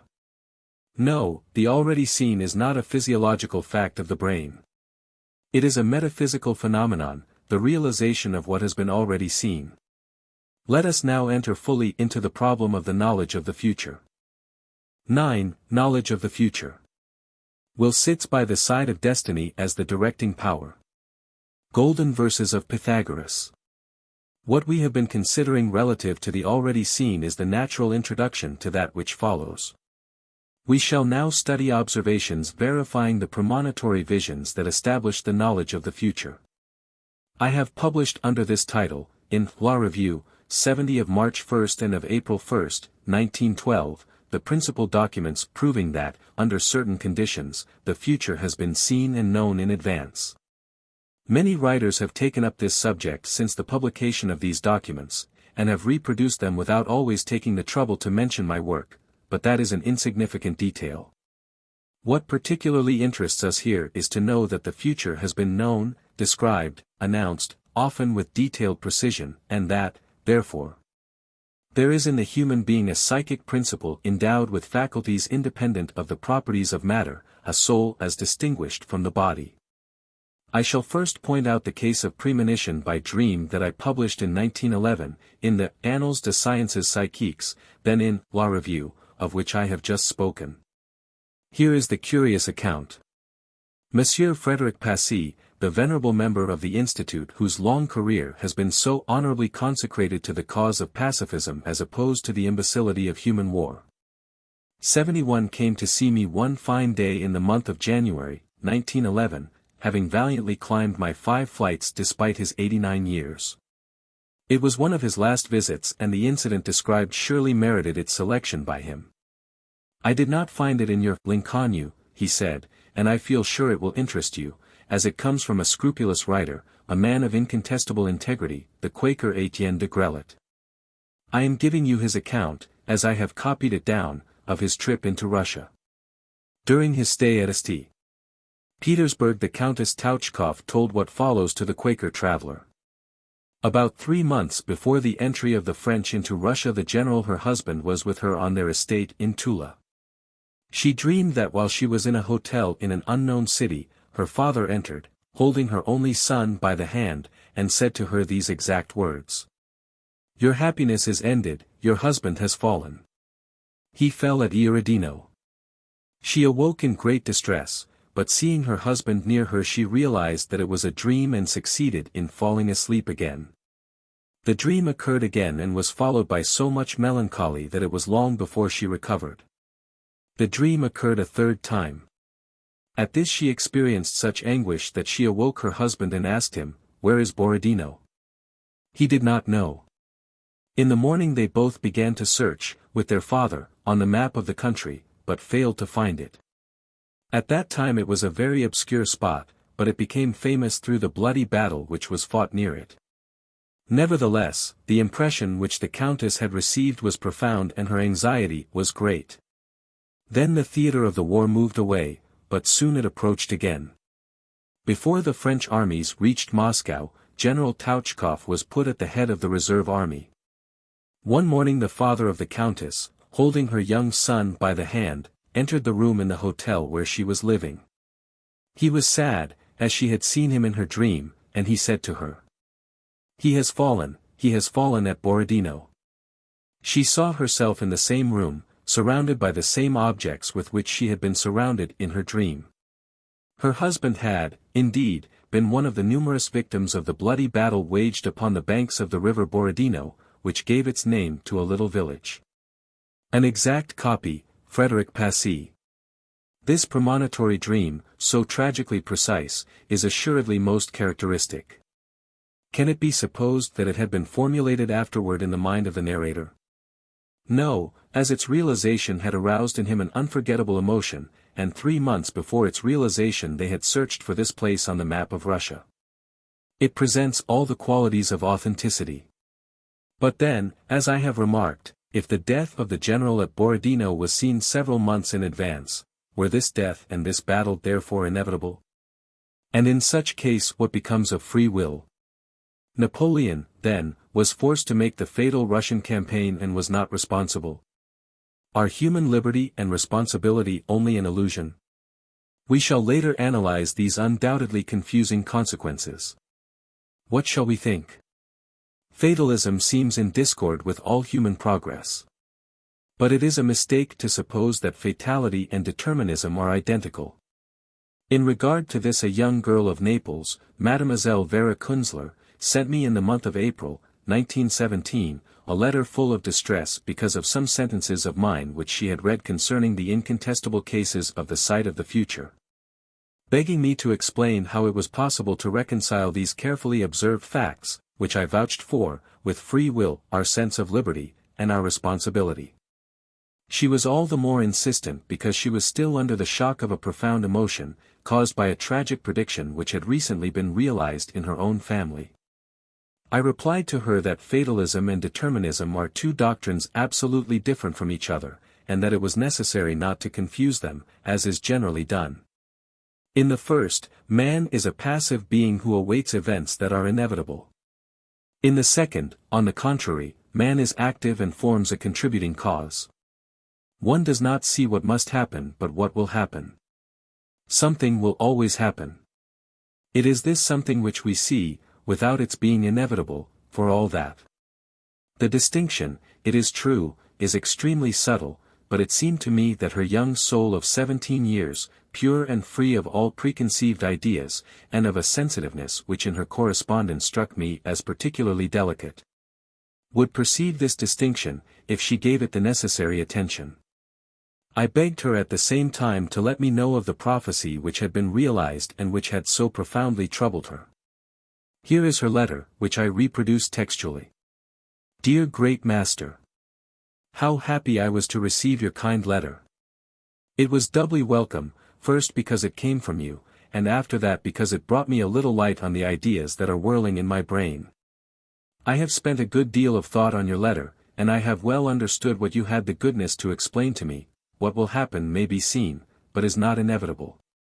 It has brought me infinite relief, for I felt myself going mad over the thought that we are no longer masters of anything at all, not even of our own minds. You would like to know, dear Master, what the event is which led me to believe in predestination.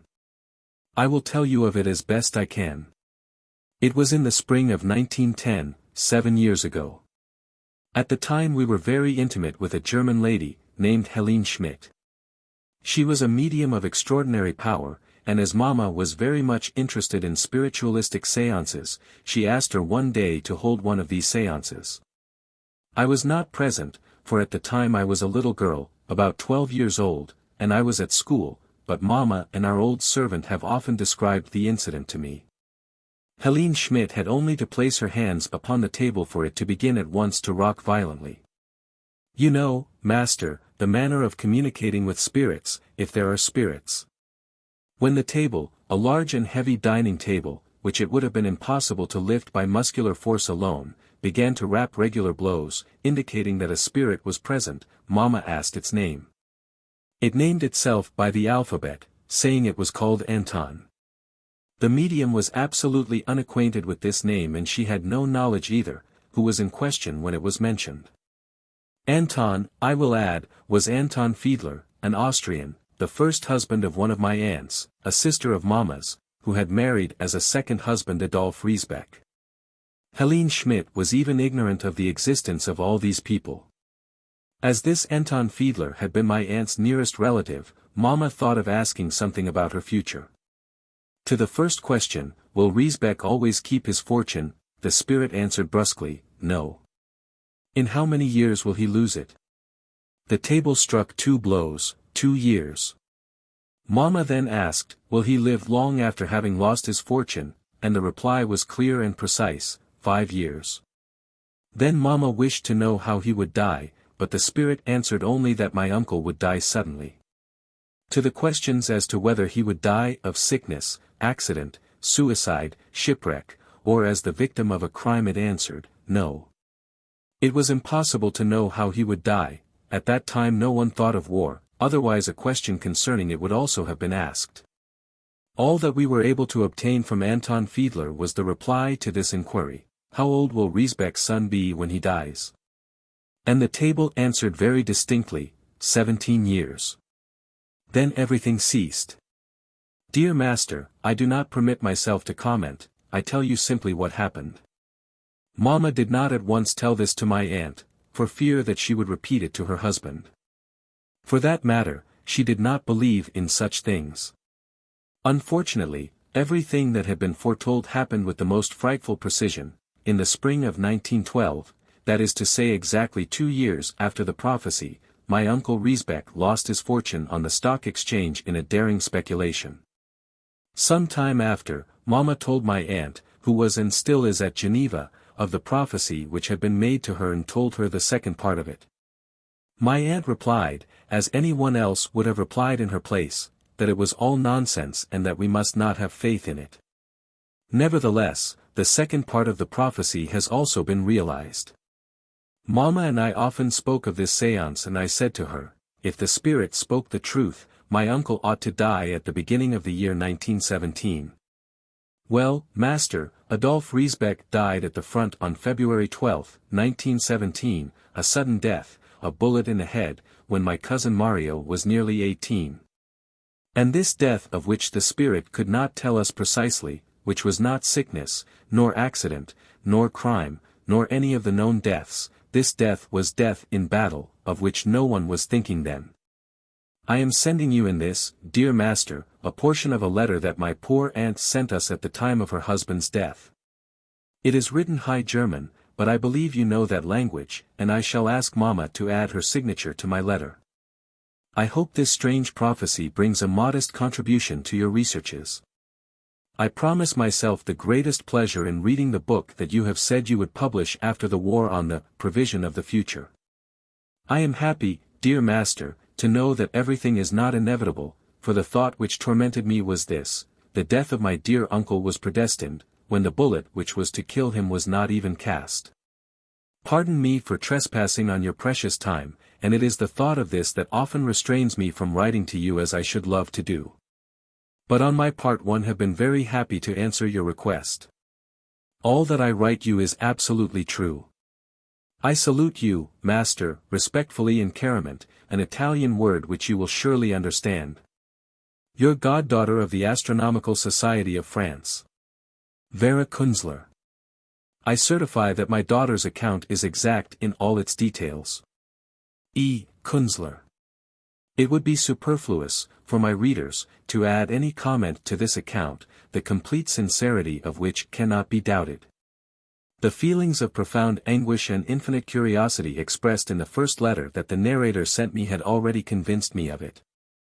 We have here a typical example of the prevision of the future. As for its apparently paradoxical agreement with determinism, we are going to speak of that. Such facts can no longer be denied. All negation would be a flagrant proof of ignorance, or of another state of mind even less excusable. In this connection, the premonition of General Tauchkov and my commentary having been published by La Revue of March and April, 1912, Frederick Passy sent me the following letter. Neuilly, April 27, 1912. My dear Flammarion, I am among those who hesitate to believe in the possibility of the premonitions of which you speak in your articles. Because I see in them a negation of that liberty which no longer exists if events are absolutely determined in advance. For all that, I myself furnished you with one of the incidents that you have cited. I must tell you that you will find another in the book of Monsieur G. Lenotre, the Marquis de la Rouerie and the Breton conspiracy of 1790 to 1793.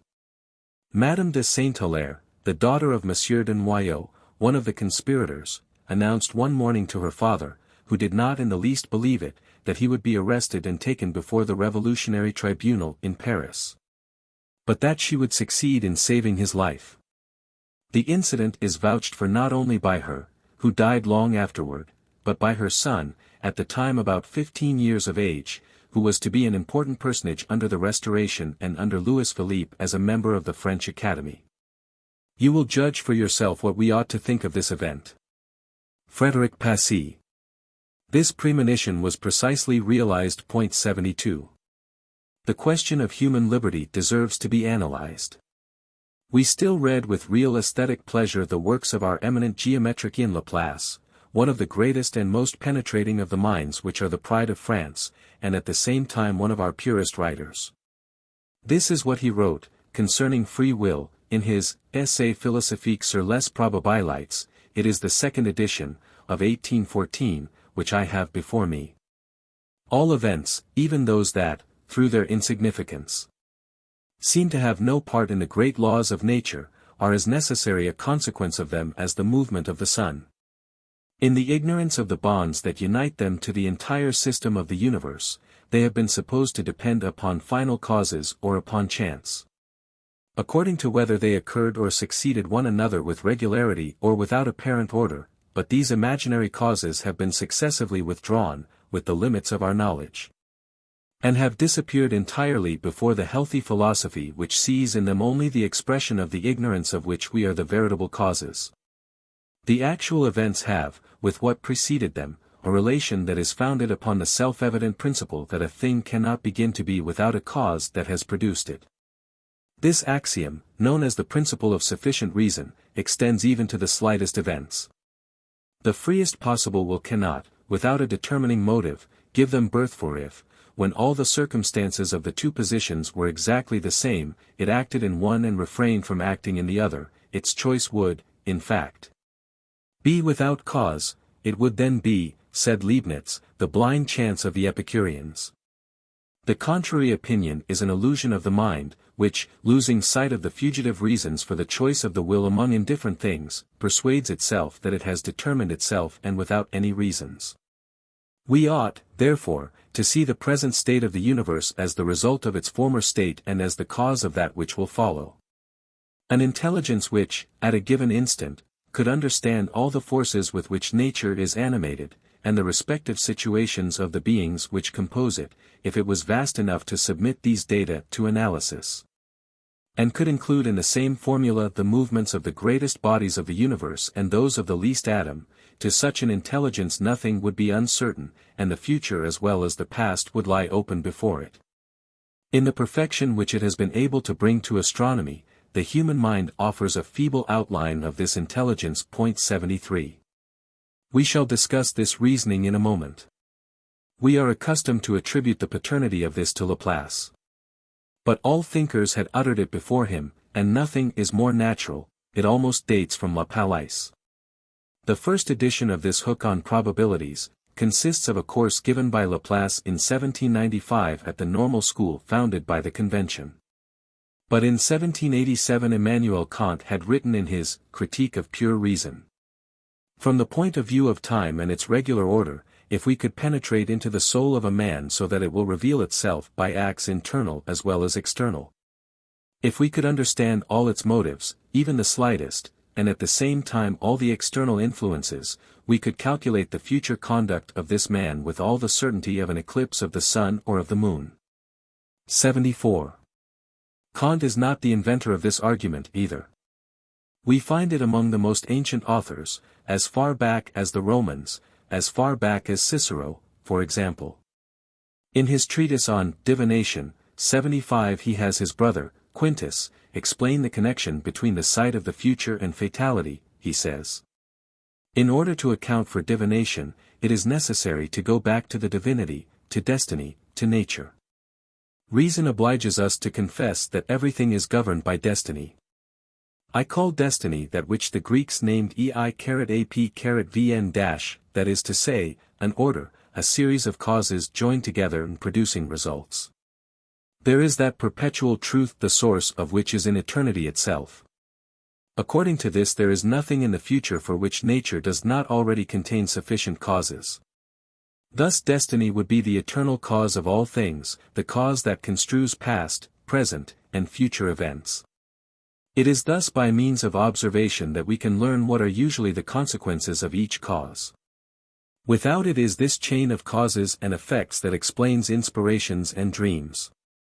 Let us add that since everything is ruled by destiny, if a mortal could exist capable of conceiving the connection between all causes he would never be mistaken. In fact, he who knew all the causes of events could not fail to understand all the future.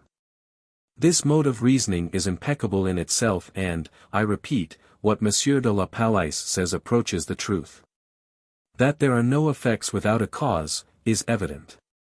But the conclusion of fatality, or of absolute determinism, is not backed by the same evidence as this reasoning of simple good sense. Despite my profound admiration for Laplace, on whose works I was brought up, I confess that I cannot share his absolute negation of free will. My readers already know what I have written concerning this thorny point, in my memoirs. The freest will in the world cannot act without a determining motive. Doubtless. But among the causes concerned in the choice, our own personality exists, and that is not a negligible cause. This personality acts, one would say, according to its predominant motive, and, is itself, due to former causes, that is incontestable.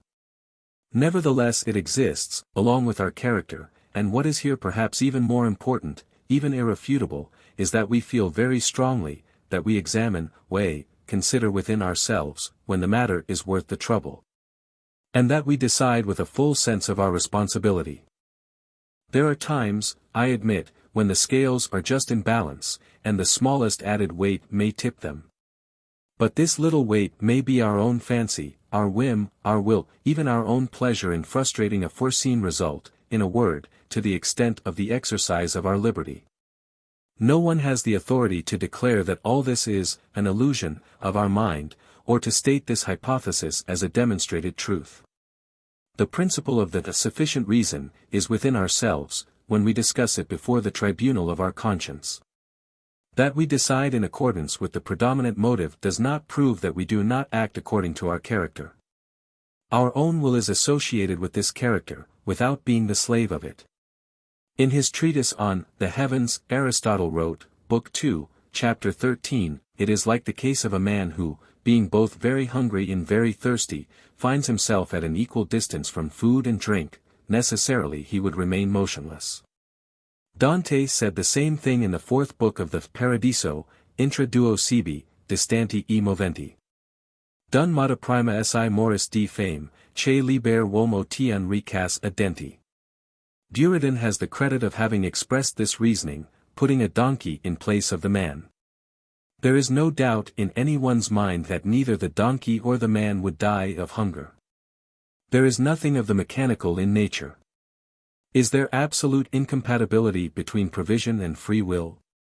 That is what is generally stated, and by ancient writers as well as by moderns. The author of the L'Histoire de la Divination d'un one Antiquite, M. Bouche-Leclerc of the Institute, writes that an uncertain future, depending upon free will, does not agree with the idea of the fixed laws inspired by the sight of the universal order, and that the popular instinct, anticipating the philosophical theories, has been insuperable in its inclination to consider the future as unavoidable, Volume 1, page 15. That the future cannot be foreseen just because it is inevitable, Ibid. That there is an unending conflict between provision and liberty and that the one sets aside the other, Ibid, page 16. Sextus Empiricus has shown that since future events must occur either necessarily or by chance or be produced by free agents, divination is useless in the first case and impossible in the second case, Ibid, page 79. In his Essay on Free Will, Schopenhauer writes, "If we do not admit the rigorous necessity of all that happens by virtue of a causality which compels all events without exception, any provision is impossible and inconceivable," page 124. Evidently there is general belief in an incompatibility, an undetermined contradiction between free will and prescience, because we confound divine prescience with necessity. That is an error. In the Conversations of Goethe with Eckermann, we may read, under the date of October 13, 1825. What do we know, and with all our intelligence where do we stand today? Man is not born to solve the problem of the world, but to seek to understand the extent of the problem and to keep, thereafter, well within limits of that which he is able to conceive. His faculties are not capable of measuring the universe, and to wish to approach the totality of things with the intelligence, when it has so restricted a point of view, is labor lost. The intelligence of man and the intelligence of the divinity are two very different things. As soon as we grant liberty to man, that is the end of the omniscience of God. And if, on the other hand, God knows what I shall do, I am not free to do anything but what he knows. I cite this dilemma only as an example of the little we know, and to show that it is not good to touch upon divine secrets. Also, among the highest truths we ought to express only those that serve the good of the world. The others we ought to keep to ourselves, but like the gentle rays of a hidden sun they may spread and they will spread their light on what we do. Goethe did not dare go further. Why? Let us find out. Events and happenings generally influence us more than we believe. Let each one analyze attentively the acts of his life and he will readily recognize this.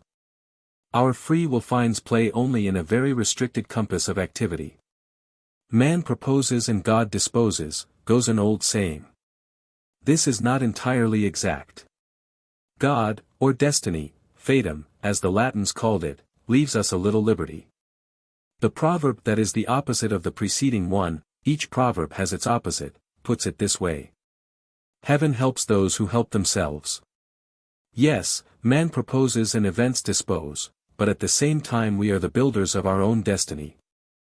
In short, truth does not exist in the metaphysics of the philosophers who expatiate upon the fatality of destiny, but in the common and practical good sense that is summed up in the universal adage of 6 words that I have just quoted. My explanation is essentially careful to remain in the exclusive domain of the positive facts of observation, without having recourse to any hypothesis.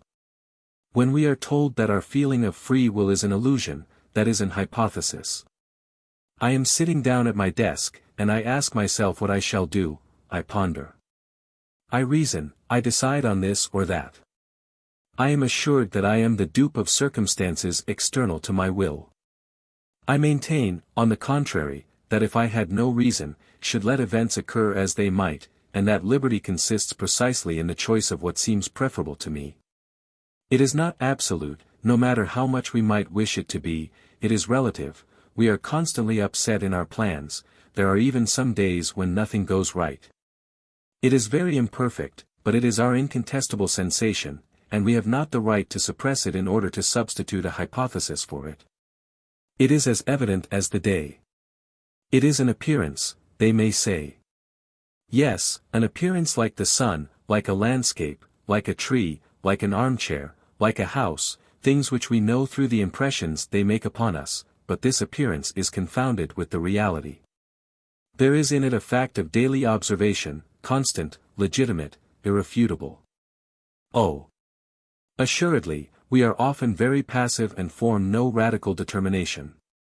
And the objection is offered that when we debate within ourselves and make up our minds after ripe reflection, it is always in accordance with a predominating motive, so that our pretended liberty is like a pair of scales, one pan of which will sink according to the weight placed in it. Beyond a doubt, we ourselves make up our minds, when we reason coldly weighing the pros and cons, to that which seems preferable to us. But it is precisely in that our reason acts, and no sophistry can suppress this conviction in us. We even feel that in the opposite case we should be unreasonable, and when, at times, we are led to act against our judgment, we feel we have been, in some respects, forced to it. As for free will, is not the following declaration, which Juvenal put in the mouth of an imperious woman, the best argument? Sic volo, sic jubeo, sit pro ration voluntas. I wish it, I order it, my will is my only reason. Because such is our pleasure, said Louis XIV, with a pride that was to destroy royalty. Without doubt, is the reply, we are endowed with a certain liberty of action, we can choose, we can determine according to the preponderant motive. But to seek for absolute free will. Is not each one of us led according to his temperament, his ideas, his preferences, and also according to circumstances and the chain of events? How can we free ourselves from the chain? We begin works, big or little, without knowing whither they will lead us. Let each one examine his own life and see clearly how feeble is his personal liberty. We are carried along in the whirlwind. Man proposes and destiny disposes. This destiny is the universal spirit of which we form but a minute portion. But we, also, are spirits. Absolute free will? No, relative free will.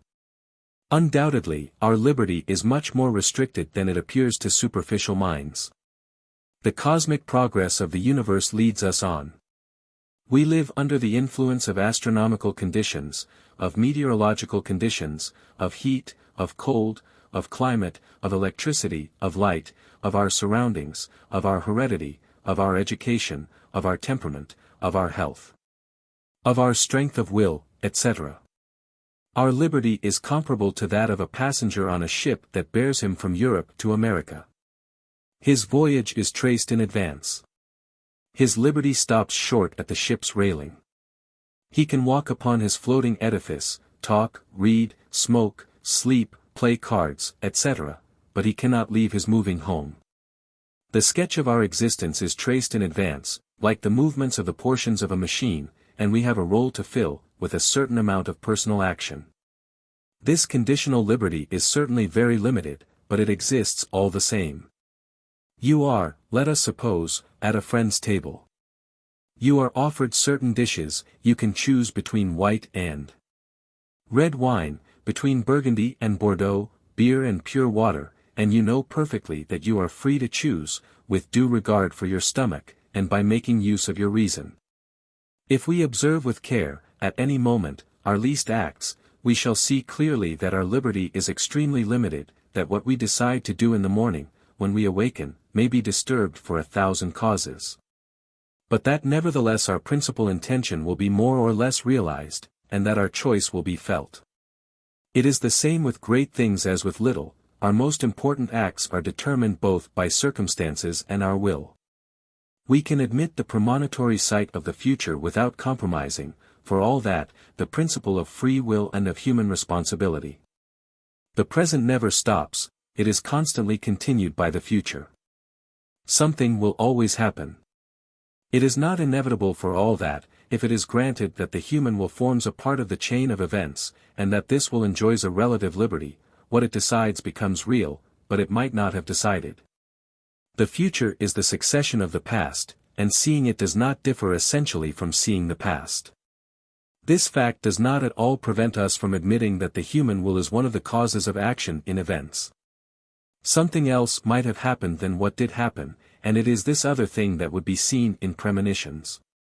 What happens is the result of the chain of causes, whether it is a revengeful force which orders its adversaries to be shot or guillotined, as Paris saw it in 1793 and 1871, and as it has been seen almost everywhere on our lovely planet. Or whether it is a philanthropic force which interposes in the midst of a revolution to stop its excesses or to direct its progress. What happens does not prevent the existence of good and evil, of the tyrant and the victim, the just and the unjust, the brutal and the thoughtful, the intelligent and the idiotic, the bloodthirsty and the pacifistic. The exploiters and the exploited, the robber and the robbed. To see, by any process whatever, what will happen through the succession of effects and causes, can be reconciled with the existence of all the effective causes, including liberty. The future is no more a mystery than the past. If I calculate today that the movements of the moon about the earth and the movement of the earth about the sun will lead our globe and its satellite in a direct line, sun, moon, earth, with France, upon the passing of the shadow of the moon. On August 11, 1999, at 10:30 in the morning, and that a total eclipse of the sun will be observed, to the north of Paris during 2 minutes. There is no more mystery in this prediction than in the retrospective reckoning of the eclipse of the sun which took place over Parapagnan, on July 8, 1842. At the moment of the eclipse of 1842, which was made famous by the observations of Arago in his native town, I was 4 months and 11 days old. At the moment of that of August 11, 1999, I shall have been dead a long time, but that has no importance whatever. What is today the future for me, for you, for those now living, will be the present of others and will then become the past. One may object that the comparison of astronomical events with human happenings is not complete, as it is granted that there is no liberty in the movements of the stars and that with them fatalism is absolute. But we can answer that if free will is included in the number of active causes, its effects will be felt nonetheless. There is no doubt that everything which happens is the necessary result of active causes, including the most abject crimes, including the burning of Rome, including the martyrdom of the Christians by Nero, including the violation of Belgium by the Germans, the assassinations of its citizens, the burning of Louvain, the bombardment of the Cathedral of Reims, the infamous massacres of the last German war. But each actor forms part of the active cause and is partly responsible. The events are a mechanical series, which includes the sentence of Jeanne d'Arc to the flames by Bishop Cauchon, on the accusation of witchcraft, and her later canonization by other bishops. Which includes the chemist Lavoisier, the astronomer Bailly, the poet André Chenier, the philosopher Condoreet, victims of the blind and ferocious revolutionists. All these things are brought about by determining causes, but they are not inevitable, and the course of events might have been different. To conclude, from this, that responsibilities do not exist means chaos. The Emperor of Germany who, in unchaining the war of 1914, caused the death of 12 million human beings, is not to be compared to St. Vincent Delaware Paul, neither the one nor the other is an automaton, a slave of fatalism. 76. To suppress liberty would be to suppress all responsibility, all moral valuation, to equalize the good and the wicked, to which our inner certainty is opposed.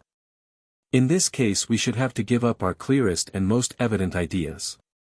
Every one has before him his own unknown fate, but events will come to pass, despite the more or less developed free will of each person, and even because of this free will. In human life all men act in various ways, and the consequences result from all this. There are fools and wise men, perhaps more fools than wise men, that are certainly not dominated by reason, and those especially in the administration of countries. Even while each of us has before him his unknown fate, we each create this fate, we act according to our faculties, our possibilities, our heredity, our education, our judgment, our hearts. And knowing quite well that we enjoy relative liberty and can make decisions. We are the artisans of our destiny. Whatever we may do, the hour of our death is already determined. Why? Because events will succeed one another, including our caprices, our weaknesses, our imprudences, our mistakes, including all that will come to pass about us. We act, naturally, according to our possibilities and our mentalities. An honest man will not be made to lie, a generous man will not become avaricious. The action of each one, limited by his faculties, exists nonetheless, and there are cases when weeks, when months of reflection are necessary for us to make our decisions. Nevertheless, our acts are linked together, and seeing them in advance does not alter the chain. It seems to me that Bazzano, the laborious analyst of psychic phenomena, has rationally defined this apparent antinomy in writing, "ni libera arbiter ni determinism absolus during the incarnate existence of the spirit, but conditional liberty." You might still, perhaps, object that if what happens must necessarily happen, it is superfluous to torment ourselves in order to succeed in anything whatever, to try to carry off the victory in a competition. To go after the doctor for a sick person, to struggle against an adversary, etc. This objection proves precisely our action in the order of things. However much of a fatalist you may believe yourself, you run as quickly as possible after the doctor, you serve the country against the invader, you call the fire department to put out a fire. You put out a fire which has started from a spark falling on your papers in your workroom, etc. You have reason and you make use of it. This does not at all prove that you lack it and that you are an automaton. Does not the best proof that we have of our liberty, of our powers of free choice, of conscious decision reside in the intimate, absolute feeling we have of it, against which no sophism can prevail? You know that you can make any gesture you please. It is no use to tell you that the fancy to lift your finger is preceded by a series of antecedent ideas. This fancy is itself real and comes from nothing but our mind endowed with mental liberty. The future is determined by circumstances, including human liberty, including even the rancor of the unjustly beaten animal, and 1,000 special instances of which we scarcely think. The human personality is a party to active motives in the march of human events. There is the solution of the problem stated by Cicero, St. Augustine, Laplace and their followers. An extremely subtle distinction must be made here in order not to confound the inevitable chain of human events with fatalism. What happens is not inevitable, although it is the necessary result of its causes. A man receives a blow in the back from the fist of a hurried passerby in the midst of a crowd. He might not have received it, for, on one hand, he might not have gone out of his house on that day or he might not have taken that direction. And the man who assaulted him might not have been there himself. Things would have happened differently, that is all, and the event would have been something else. Nevertheless, a premonitory vision might have been seen of what would happen, without this vision as proving, for all that, the absence of free will in the two actors. We cooperate in the march of events. It is not modest to speak of ourselves, but it is just there that we are the best judges, and I shall permit myself to use an example that I know about exactly. For many years I have struggled to spread the knowledge of astronomy in the world, and I have in a measure succeeded. Illustrious friends of science and progress have given me the most precious assistance in the foundation and gradual organization of the Astronomical Society of France. No one could efface from my mind the different struggles that I have undergone or make me admit that that was not a personal work of my own. I know something about it, and all organizers are in my position. Will is not a vain word. Each one can make the same reflections over what concerns him. We act and the future is made of our consecutive actions. That is not fatalism. It is even the opposite. Fatalism is the doctrine of the drowsy. Fatalists await events, which they suppose must come to pass nevertheless and in spite of everything. The contrary is the case, we work and we cooperate in the march of events. Far from being passive, we are active, we ourselves construct the edifice of the future. Determinism ought not to be confounded with fatalism. The latter represents inertia, the former represents action. Point 77. Fatalism is Oriental, Turkish. Determinism is European. There is an abyss between the two civilizations. To see the future is simply to see what is going to happen. It is not to foresee, it is to see. In astronomy we calculate the orbit of a comet, for example, the normal theoretic orbit, the curve, elliptic, parabolic, or hyperbolic, in space. But it is possible for the comet to pass in the neighborhood of a large planet, the attraction of which will influence it. This disturbance will modify its course, and our sight of the comet, concerning its position, will not be exact and precise unless we allow for this disturbing influence. All influences have their effect upon events. That of man is not more negligible than the planetary disturbances, although it enjoys a certain independence.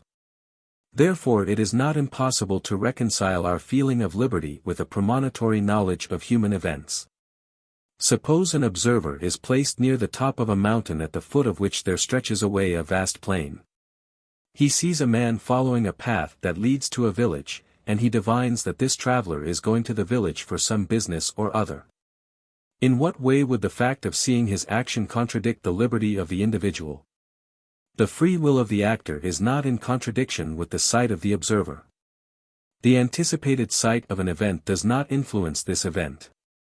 From the mountain on which we suppose ourselves, we see, for example, two trains rush quickly into each other, through an error in switching. A disaster is imminent. Our sight, our prevision goes for nothing. The fact of seeing it is entirely foreign to the fact of the event. To see events unroll in the future as we see those that have unrolled in the past, does not prevent the determining causes, including the human will, from having their effect. Has it never happened that while reading a novel you have divined exactly the rest of the story? And does not the greatest skill of a writer consist in giving such an appearance of truth to his imaginary personages and to interest the reader so keenly in them, that he is impatient to know the rest? For example, the prince of storytellers, Alexander Dumas, gave us Joseph Balsamo, after The Queen's Necklace. While reading the list of the innumerable works of this author, you may have remarked the title of The Countess of Charny. Well, without having read this last romance, without knowing who this countess may be, has it not happened that, while you were reading the 12th chapter of The Queen's Necklace and the description of the beautiful qualities of Monsieur de Charny, given by Marie Antoinette to André de Taverny, who is very pale and deeply moved, has it not happened that you have divined, in a sudden flash, that Mademoiselle de Taverny, who was in love, would become the Countess of Charny? Have you not divined the future? Certain persons who disagree might invite me to notice that the characters of Alexander Dumas are puppets whom he moves at his will, and that my comparison is valueless because it could be used to prove just the contrary of my thesis. And lead us to conclude that, far from being free individuals, men and women are only puppets in the hand of the author whom we name God, destiny, or chance.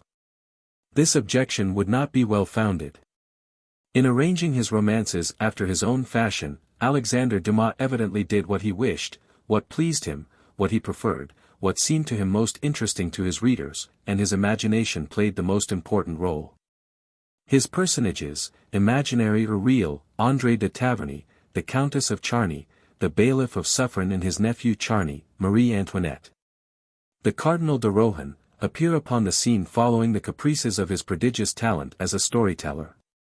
I knew Alexander Dumas with his large face and his scrubby, shaggy wig, and I can see him burst into peals of laughter, his own hearty laughter, at some psychologist of the occult come to oppose grave determinism to his amusing fantasies, and to tell him that lie had been fatally forced to write what he had imagined.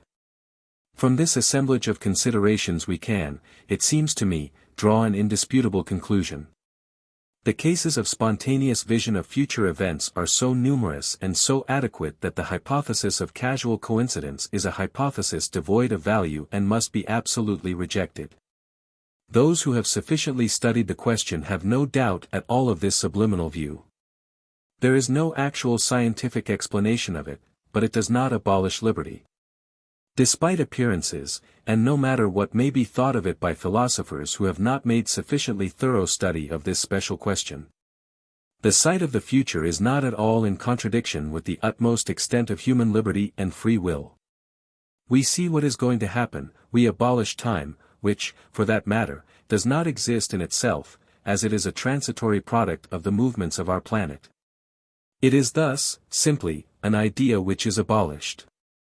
We see what is going to happen as we can see what has happened. If will, caprice, circumstances had brought something else, it would have been this other thing which was seen.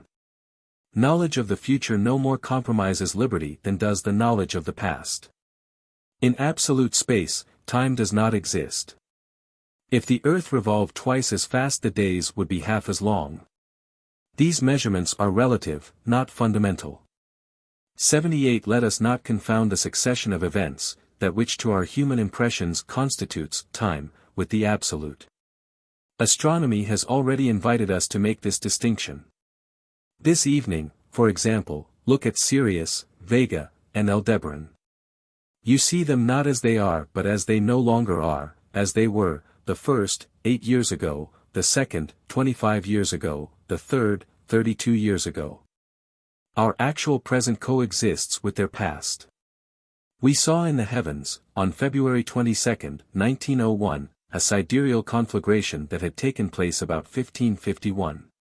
The stars, as we see them at this moment, no longer exist. The actual time of Jupiter and Saturn is not that of this world.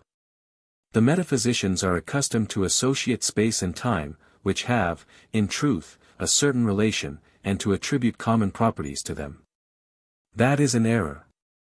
Space exists in itself. It is absolute, infinite, eternal, even though it may be empty, for emptiness is still pure space.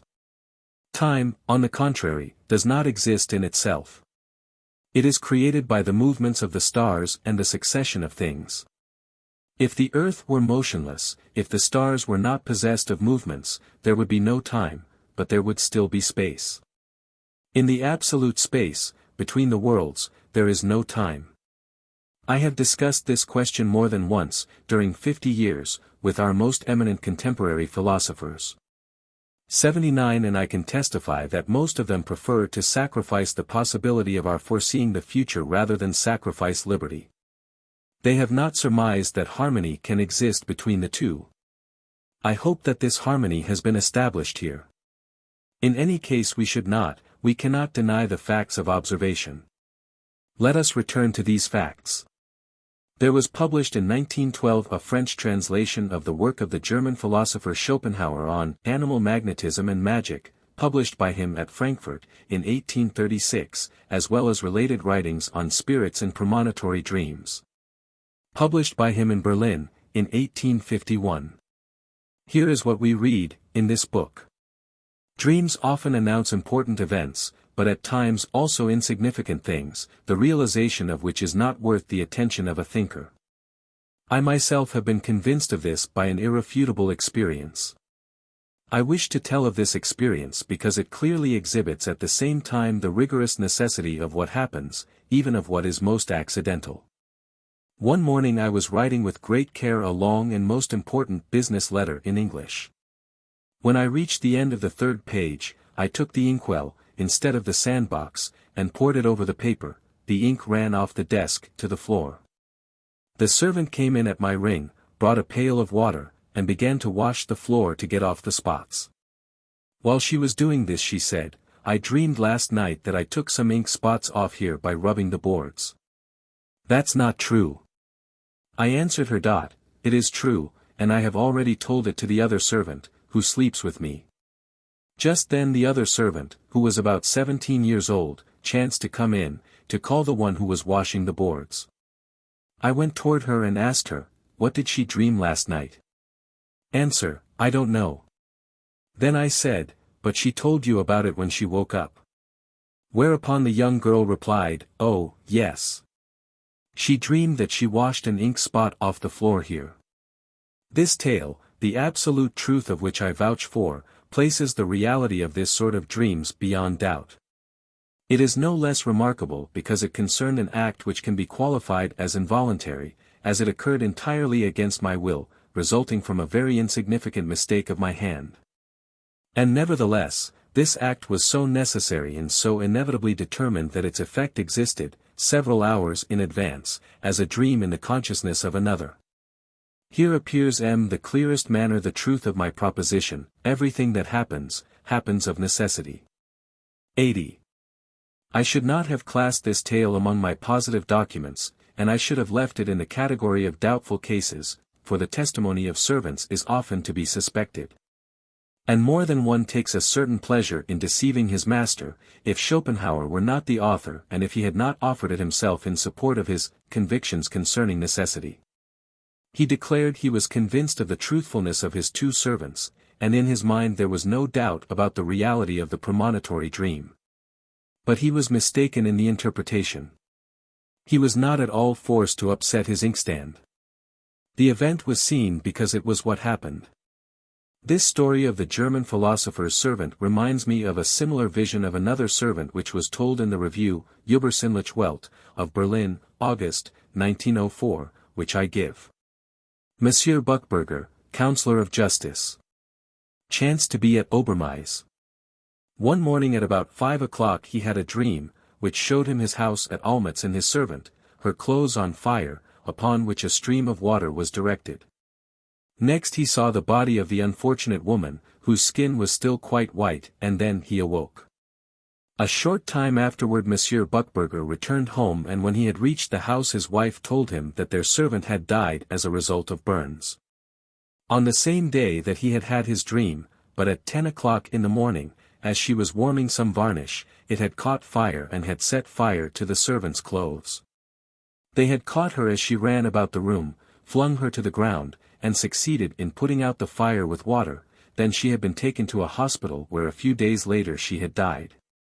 It is noticeable that this dream occurred at 5 o'clock in the morning, while the accident did not happen until 10 o'clock. This is much the same as the case of Schopenhauer. The account is signed by Monsieur Buchberger, Counselor of Justice at Grasrutschelberg. The principal fact that ought to strike us and acquire in our eyes the character of a certainty, is simply this paradoxical affirmation, that the future, which does not yet exist and which will result from the chain of a series of little consecutive causes, can nevertheless be seen as if it had already been realized.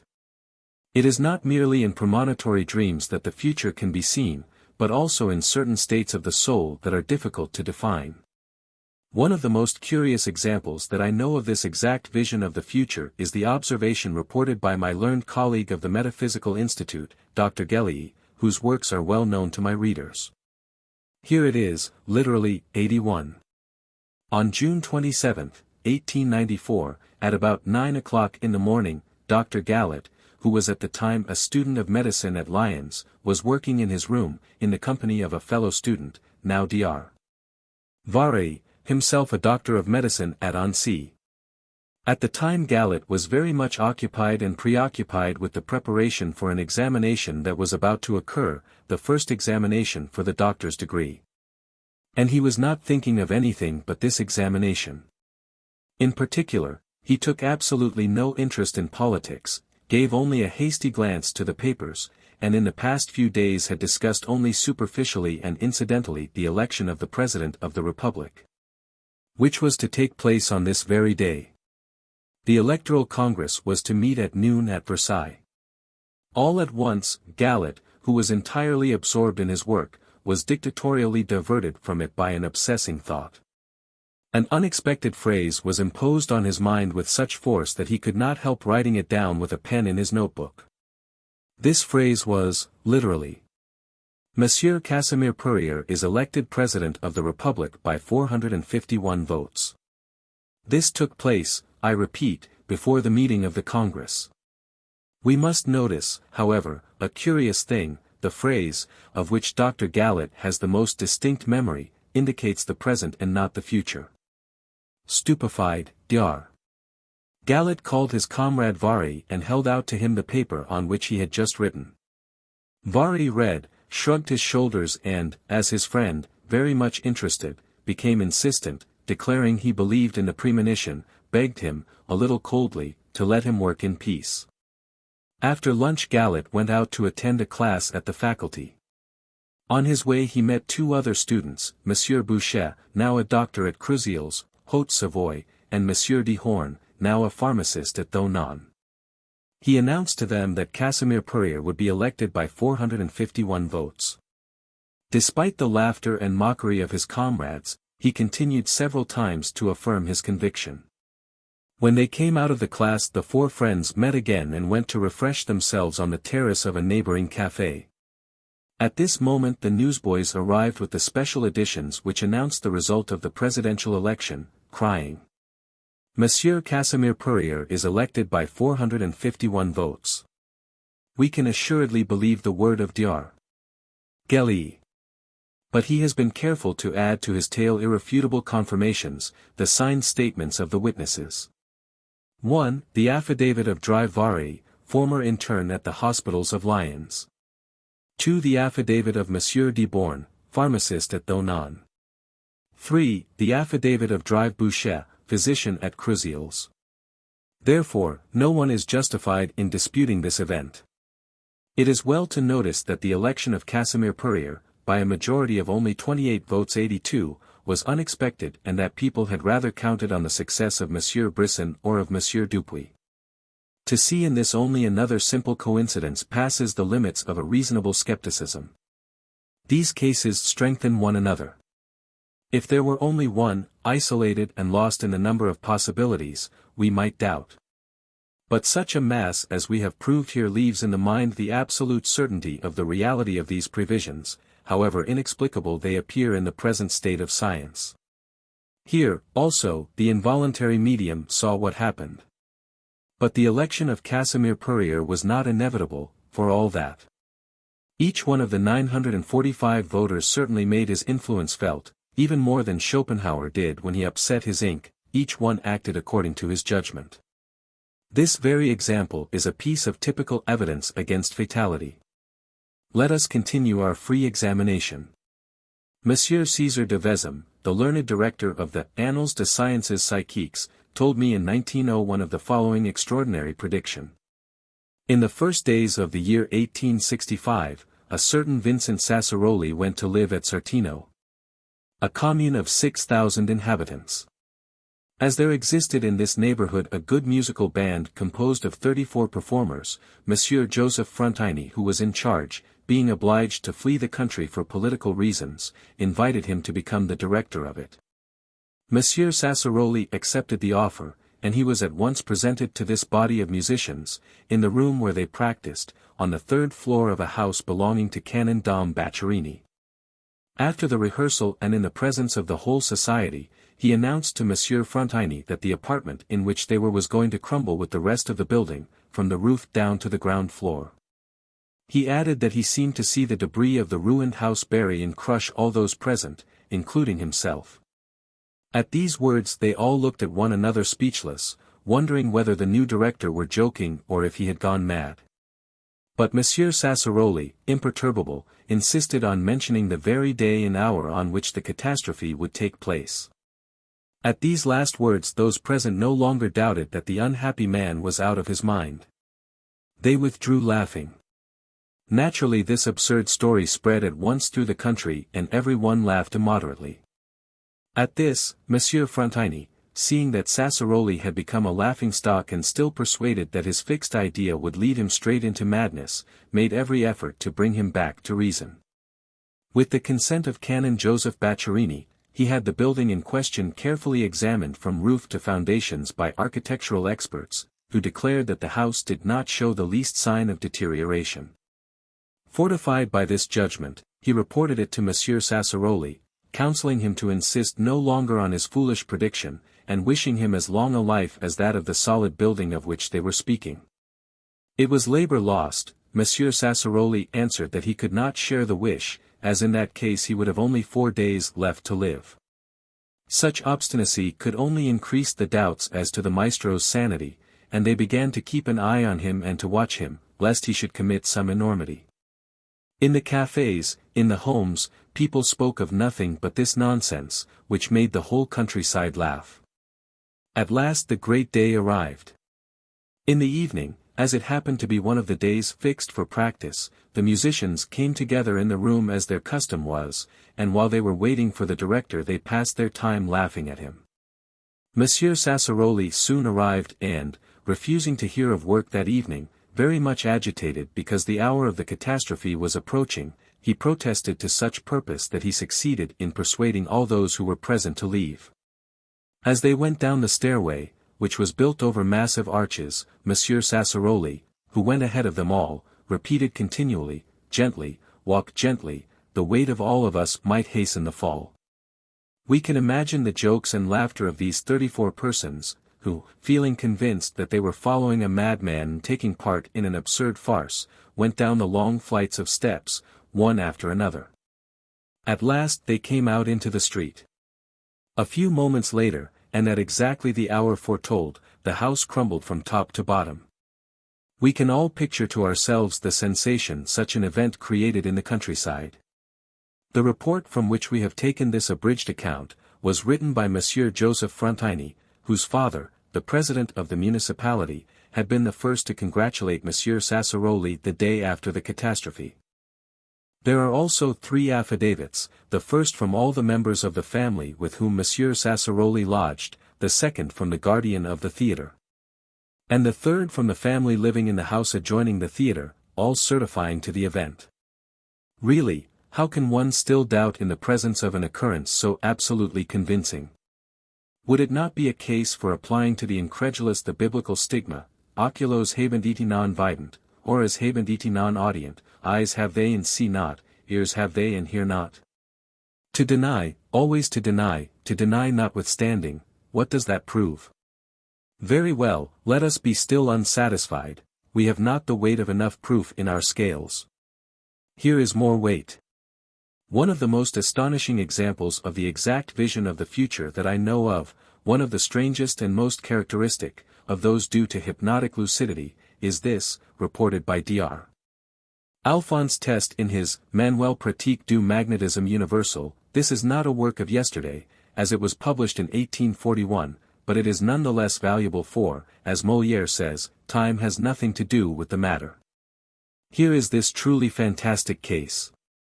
On Friday, the 8th of last May, I hypnotized Madame Hortense M. On the day of which I speak, this lady was in a state of admirable lucidity.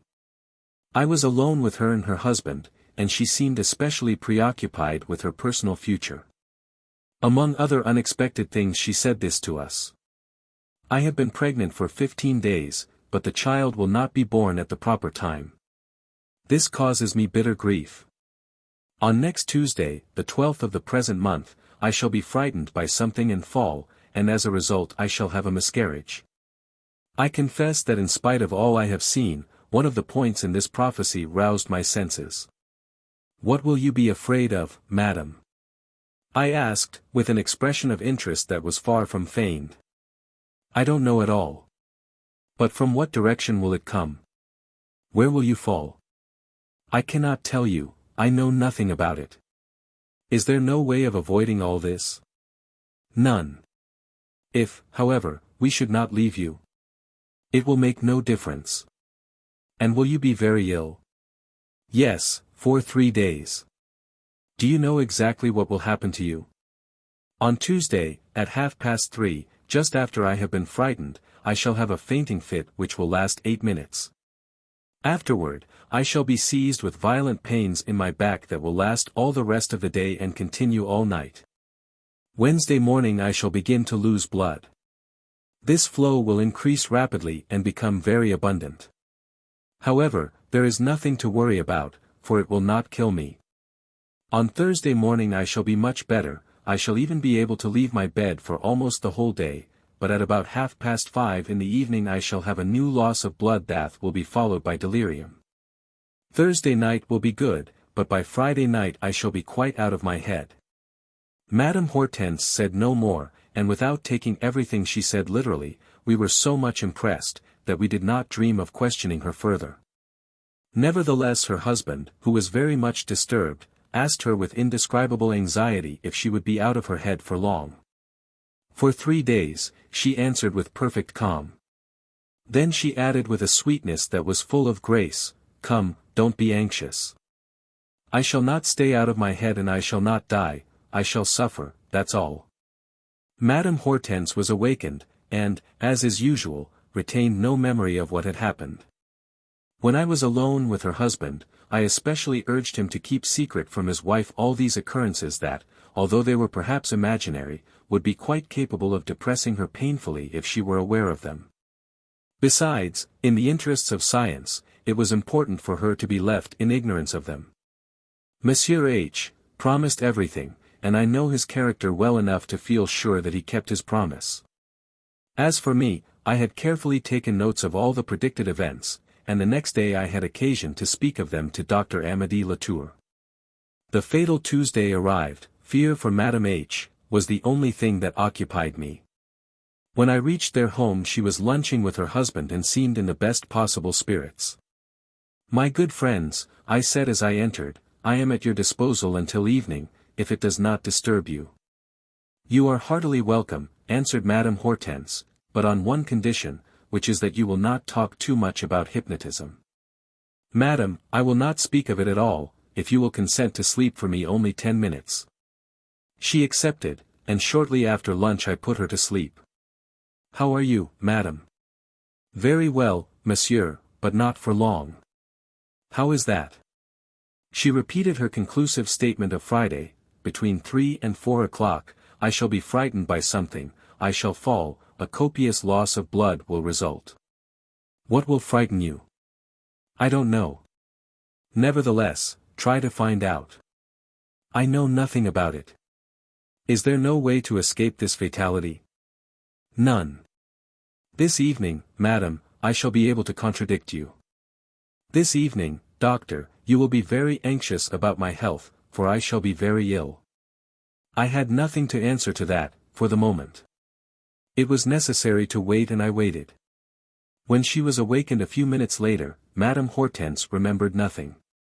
Her face, which had been saddened by the visions of her dream, took on again all its natural serenity.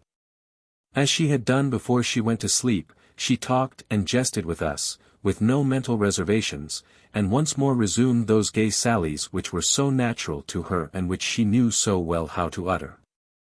As for me, I was in a state of mind impossible to describe. I was lost among conjectures and hypotheses that sometimes shook my faith. I suspected everything, I suspected myself. Having quite made up our minds not to leave her for a second, we kept watch of her least movements. We closed the windows tightly for fear some accident occurring in the street or in the neighboring houses should make the prophecy come true. Finally, if any one rang, one of us went into the hall to see who it was. It was a little after 3:30. Madame Hortense, who was much astonished at the little attentions with which she saw herself beset and who could not penetrate the mystery of our precautions, said to us, as she rose from the armchair in which we had made her sit down, "Will you permit me, gentlemen, to remove myself a moment from your inconceivable solicitude carrot?" "Where do you intend to go, madam?" I cried, with an air of anxiety which I could not hide. "But, good heavens, monsieur, what is the matter with you?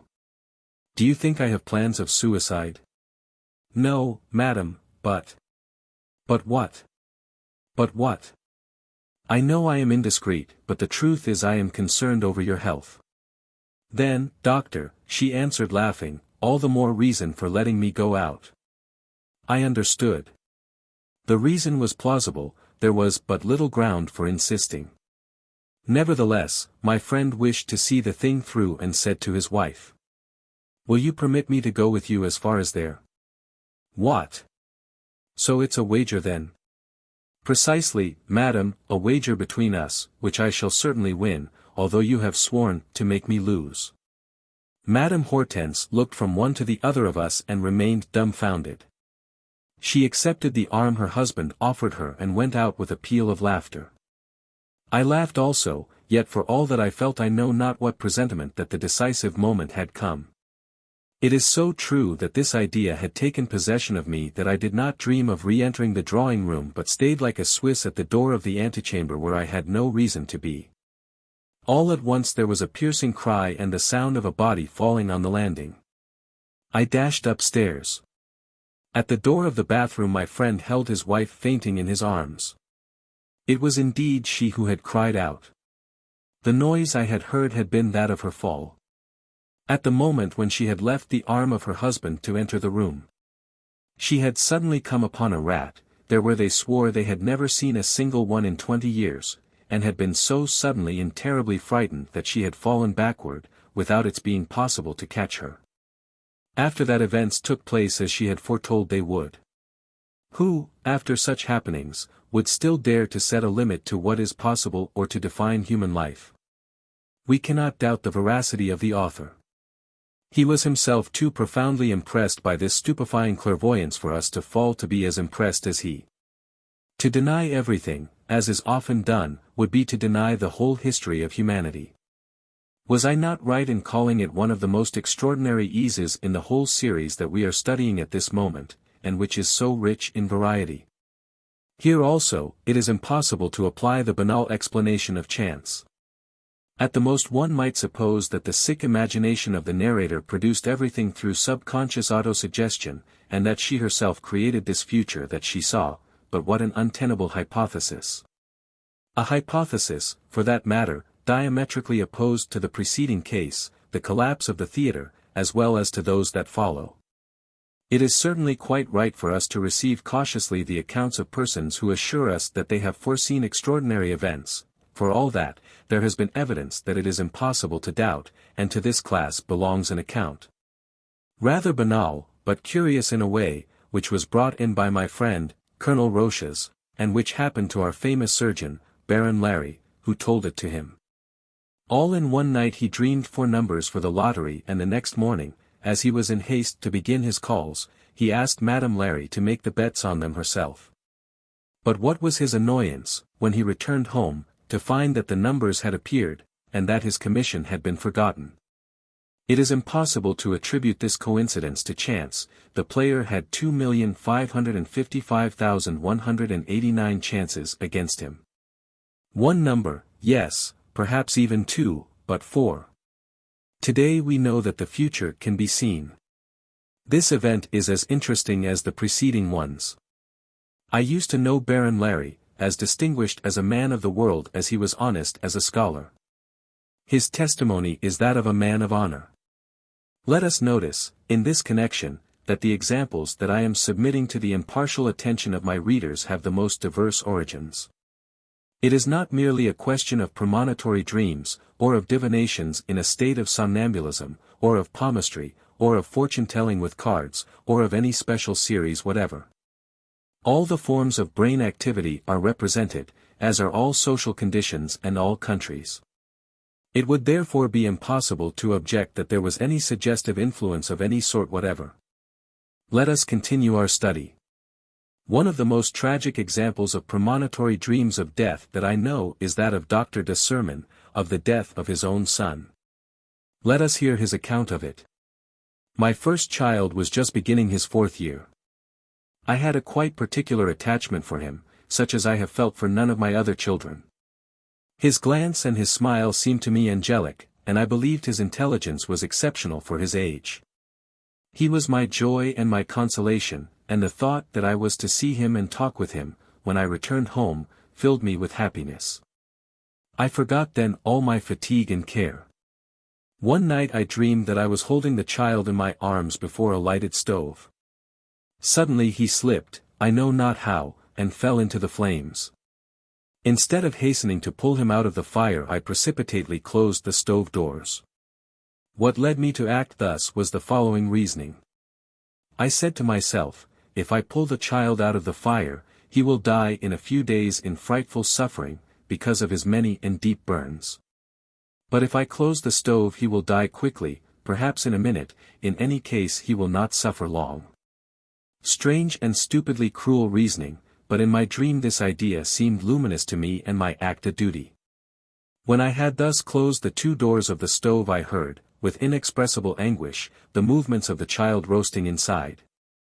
Oh, my God, I said, make him die quickly. I cannot bear to hear him suffer. I awoke with a start, my forehead bathed in cold sweat, my heart beating madly. I first sat down on my bed, saying, thank heaven it is only a dream. Then I ran into the child's room. He was sleeping peacefully. His breathing was regular, his pulse normal, his skin fresh. Nevertheless, I tried in vain to calm myself. It was useless to say to myself, imbecile, donkey, it is only a dream, the child is wonderfully well. Go back to bed, then, and sleep, said the voice of my reason. I went to bed but without being able to conquer my anxiety, without being able to get rid of an evil presentiment. The first thing I did, when I awoke in the morning, was to go and examine the child. He talked, he was gay, he was bursting with health. Go and work, said the mocking voice of my conscious self, there is nothing the matter with the child. Your dream was stupid. Does one throw one's child into the stove and, when it is in, shut it in that it may die the more quickly? How could I guess that my subconscious mind, which said nothing but tormented me, obsessed me, possessed the truth and knew what was going to happen? In the morning the child awoke gay and happy, as usual. He ate breakfast with a good appetite and I went out reassured. I returned home about noon. The child was lying on a couch, drowsy. His pulse was rapid, his skin burning, his breathing quick. I was very much disturbed. My wife noticed it and questioned me anxiously, but I restrained myself and tried to hide my secret alarm. Nevertheless, I began to listen attentively to the little boy's breathing and I was able to detect the existence of bronchitis that extended to both lungs, as well as a slight crepitation at their base. At this I could not help exclaiming, it is serious, very serious. I believe the child is lost. Just then a doctor, who was related to us, was passing on horseback. My wife rushed to the window and called him. Doctor, she said when he entered, I beg you to examine our child, who is ill, my husband says he is lost. Drive W. was the fashionable practitioner of the moment. He was an excellent talker, rather witty, and not exactly tender toward the young doctors for whom he did not seem to have much respect. He examined the child, smiling. And how long has he been ill? He asked. Hardly an hour, doctor, cried my wife. This morning he was perfectly well. And monsieur thinks he is lost? He asked, pointing to me. Ah! These young men! Come, he went on, addressing me, you can have no serious reason for alarming a mother in this way. This child has hardly been ill an hour, and your diagnosis as well as your prognosis is already made. That isn't reasonable. Nonsense, madam, calm yourself, he added, addressing my wife. Put the child to bed, give him something hot to drink, cover him up well, try to make him perspire, and I will stop in during the evening. I understood perfectly the absurdity of my conduct, and how ridiculous I must appear in the eyes of the celebrated doctor, but how could I confess that I was acting through belief in a dream? He would have taken me for a simpleton. I lowered my head without replying to his just reproaches, but as he was about to leave I exclaimed, I beg you, doctor, not to fail to return this evening. Was it the beseeching tone of my voice which struck him?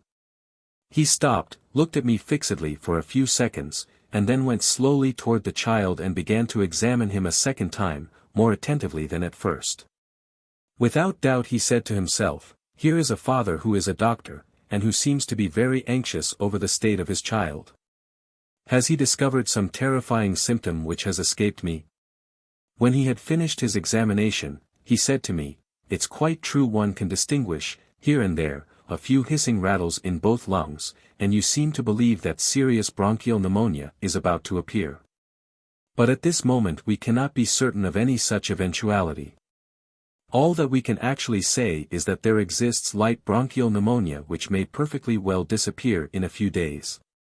But even if we admitted the beginning of bronchial pneumonia, what reason would you have to say that the child was lost? All cases of bronchial pneumonia are not fatal. Come, be reasonable. I will return. Despite all the care of Dr. W., the state of the child grew worse hourly. On the fourth day he was choking desperately.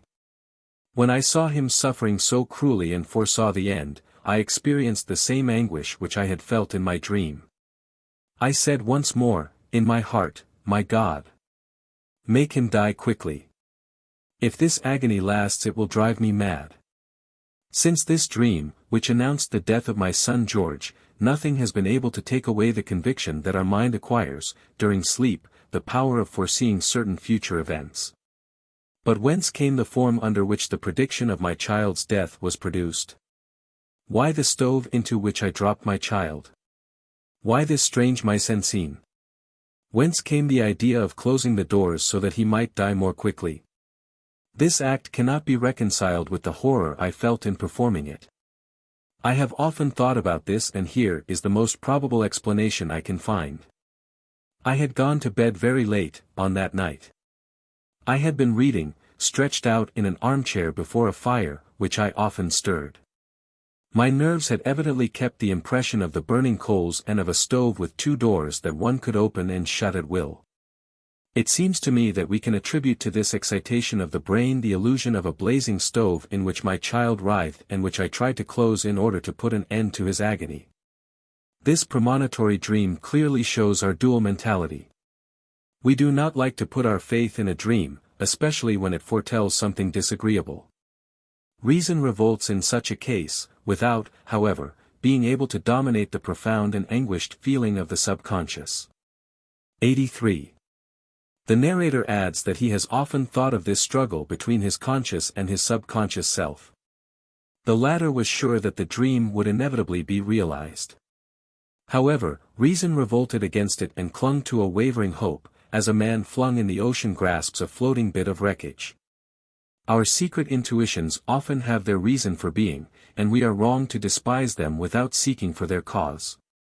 A presentiment might at times be a forgotten dream. Whatever may be the explanation, the fact is there, as it has been observed, irrefutable. This father was impressed by a physiological state, at the time unknown, of his child, and believed in advance in his inevitable death.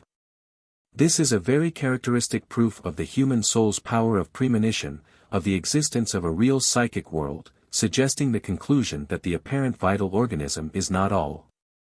There is something indefinable in us that we ourselves do not recognize. An abominably dramatic event, the exact vision, in a dream, just 6 hours in advance, of the accidental death of his son, crushed by an automobile, on the very day when he was going to pass his baccalaureate examination. After brilliant work in his studies, and when he was in excellent health, was described to me in a long letter by one of my oldest readers. This dream had shown him all the details of the accident, the carrying away of the body, the appearance of the wounds, and the despair of the family, as clearly as in a photograph, or rather a cinematograph. Letter 2218. At the earnest request of the afflicted family, I shall limit myself here to mentioning the case of the premonition, for our general instruction, without indicating names or over painful circumstances. But I must say that this living drama, in itself alone, eliminates all the explanations of so-called coincidences and would suffice to prove that at times the future is foreseen with the most absolute precision. I am sure that my readers will agree with me if I say that from now on the denial of these facts will prove only the ignorance of those who deny them or their unreasonable obstinacy. A premonitory vision, equally remarkable, of a coming event was told me by an attentive observer of these unexplained phenomena. The author wrote me, "This was a sort of premonitory waking dream, and I think I ought to tell you of it, because it may add a bit of evidence to what you are already collecting for your important researches.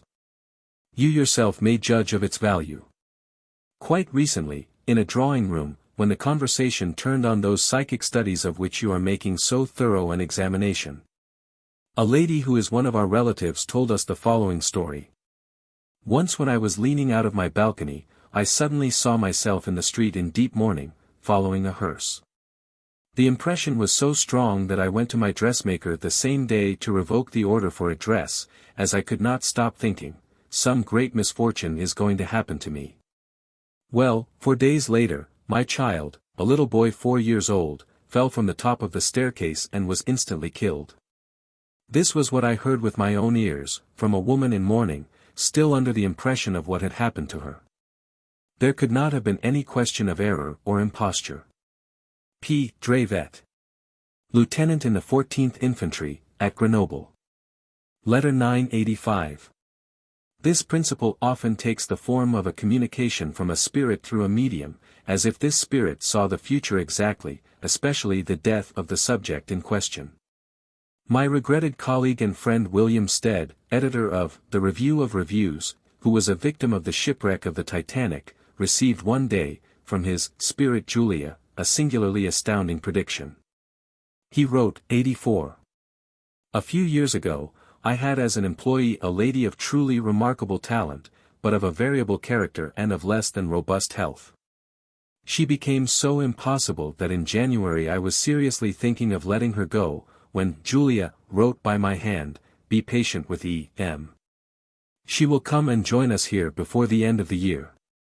I was stupefied, for nothing led me to suppose that she was going to die. I followed the advice, saying nothing of the message, and continued to employ this lady. It was, if I remember rightly, about the 15th or 16th of January that this warning was given me. It was repeated to me in February, March, April, May, and June. Remember that E.M. will have ceased to live before the end of the year. In July she swallowed, by accident, a small tack. It lodged in the intestines and she fell seriously ill. The two doctors who cared for her had no hope of saving her. In the interval, Julia wrote to me with my hand. Without doubt, I said to her, "This is what you foresaw when you warned me that she would die." To my extreme surprise, the answer was, "No, she will recover from this, but all the same, she will succumb before the end of the year." E.M. recovered suddenly, to the great astonishment of the doctors, and was soon able to take up again her accustomed work. In August, September, October, and November word of her approaching death was again sent me by the help of my hand. In December she was seized with influenza. "Is it this?" I asked Julia. "No, in this case it will not come from a natural cause, but whatever it is, it will come before the end of the year." I was alarmed, but I knew I could not hinder the event. The year passed and she still lived. Julia wrote, "I may have been mistaken by a few days, but what I said is true." Toward the 10th of January, Julia wrote me, "You will see E.M. tomorrow, say goodbye to her. Make all the necessary arrangements.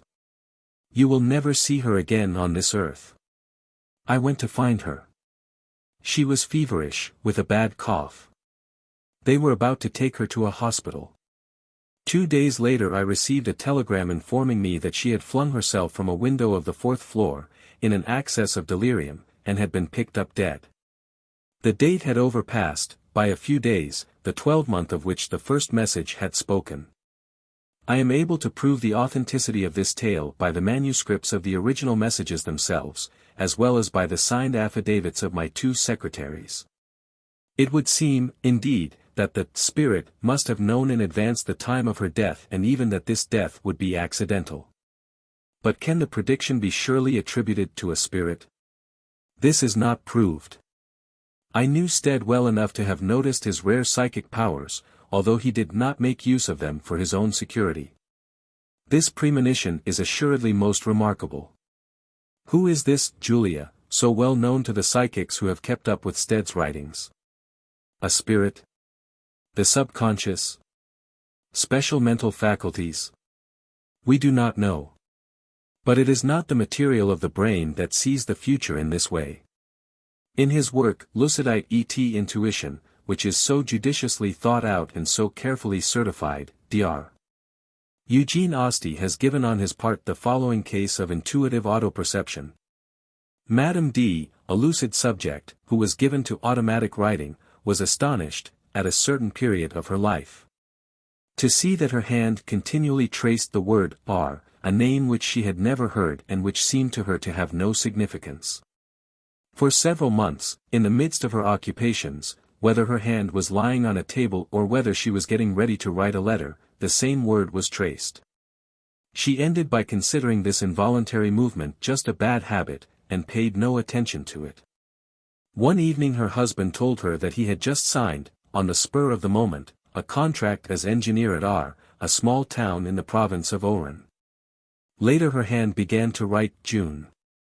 Madame D., then tried to get some explanation of this date, by means of automatic writing. The only reply to her questions was always, June. June arrived and Madame D. had the sorrow of seeing her husband die. Then, soon after, her hand obstinately traced this other date, March. We can imagine the terror that was then felt by this unhappy intuitive woman, who wondered with what other terrible blow destiny would strike her. Believing that in the automatic writing her hand was the slave of some disincarnated spirit, she addressed the most urgent prayers to the occult being, begging to be spared the agony of the mysterious menace. And her hand, in reply to the torture of her heart, still wrote the single word March.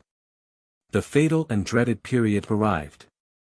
In the same month Madame D. lost her daughter and her mother. This mysterious history greatly resembles the preceding one. There are many similar cases which I lack space to include here. Can they be explained, the ones by the others? Subconsciousness, psychic force, external spirit, destiny. What word ought our ignorance to apply to them? The following account of a singular warning was sent me by a young student of Morbihan. Dear Master, it is my duty to let you know of a premonition that has occurred in our family. In 1896, my grandfather, Commandant Duffelhall, officer of the Legion of Honor, who met you in the home of Monsieur Allan Kardec in 1862, was living, with my mother, near Vannes. One day he was going down the entrance stairs of the chateau, by himself, to rejoin Mama at the stables. Suddenly a voice said at his ear, "A death in the family." Surprised and agitated, my grandfather thought, "It is I. I am the eldest." "No," answered the voice, "Adolphe Plains." My grandfather arrived at the stables so pale that my mother asked him if he felt ill. He answered no, and told her of the warning that he had just received. Both of them, very much saddened, wrote for news of Adolphe Plains, my young uncle, who at the time was professor of English at Nice. The reply was satisfactory, and my relatives were somewhat reassured. 2 months later, my uncle passed his examination for a fellowship. The test had been hard and fatiguing. At the moment when the examiner said to him, "Monsieur Plains, you are received, with all our congratulations," my poor uncle swayed and lost consciousness. 8 days later he died of meningitis, in the arms of my grandfather. He was 26 years old. The voice had not been mistaken. The memory of her brother's premature death is still so cruelly painful to my mother that she would never have authorized me to write if it had not been as a help to your researches. Adrien Duffelhall, Saint-Traoul-Guer, August 3, 1918. Letter 4042.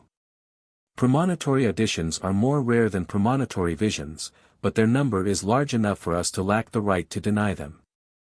To attribute them to chance is no more satisfactory. Several readers wrote me from New York, in August, 1919, that the accident to Mr.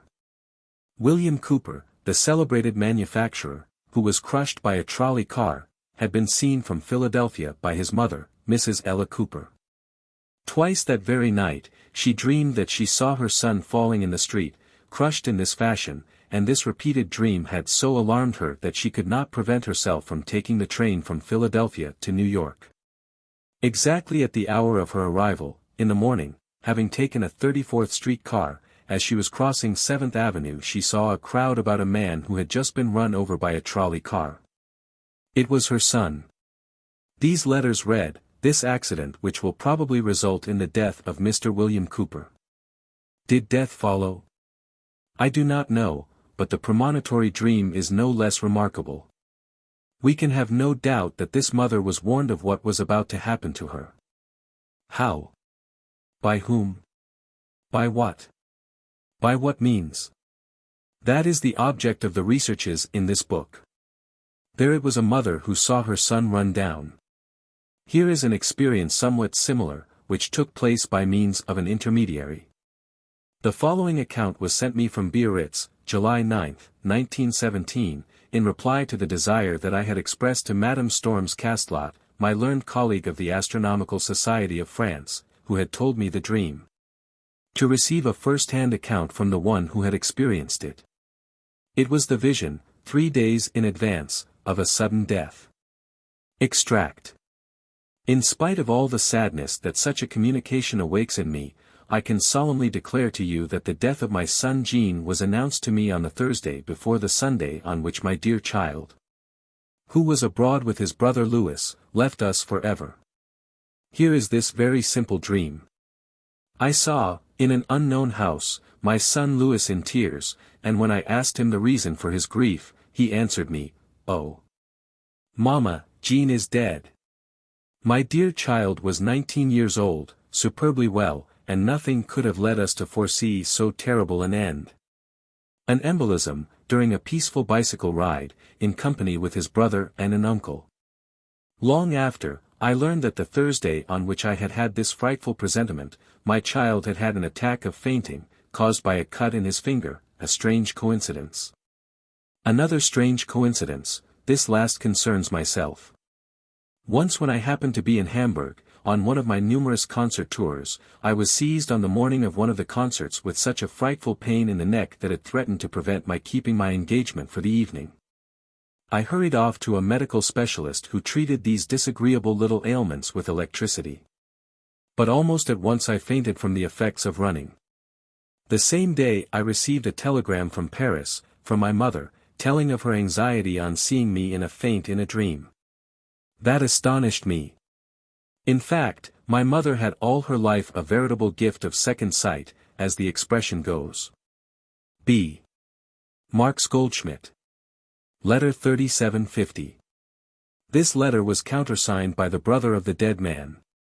We see that these sorts of intuitions were not rare in this family. The same is true of the following case.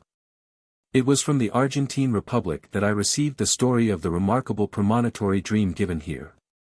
Rosario de Santa Fe, September 15, 1899. I think it is my duty, illustrious master, to report to you the following event which quite certainly took place in my family, and which may help bring you light that you will later spread through the world. One of my great-aunts was noted for her presentiments and mental visions. In 1868 she saw in a dream an interior that was a whole revelation. This tableau represented an apartment, where one of her friends, Madame B., seated in an armchair near a fireplace in which blazed a great fire, was caressing a small child which she held in her arms, while a servant dried some linen before the flames. This dream was related to several persons without anyone's thinking much about it, for Madame B., the mother of a numerous family, had passed her 40th year. And as she had had no children for 7 years she did not appear likely to have any more. However, what had at first seemed impossible was realized a year later, and one evening when my great-aunt was going to congratulate the mother on the birth of her last-born, she saw in reality her former dream.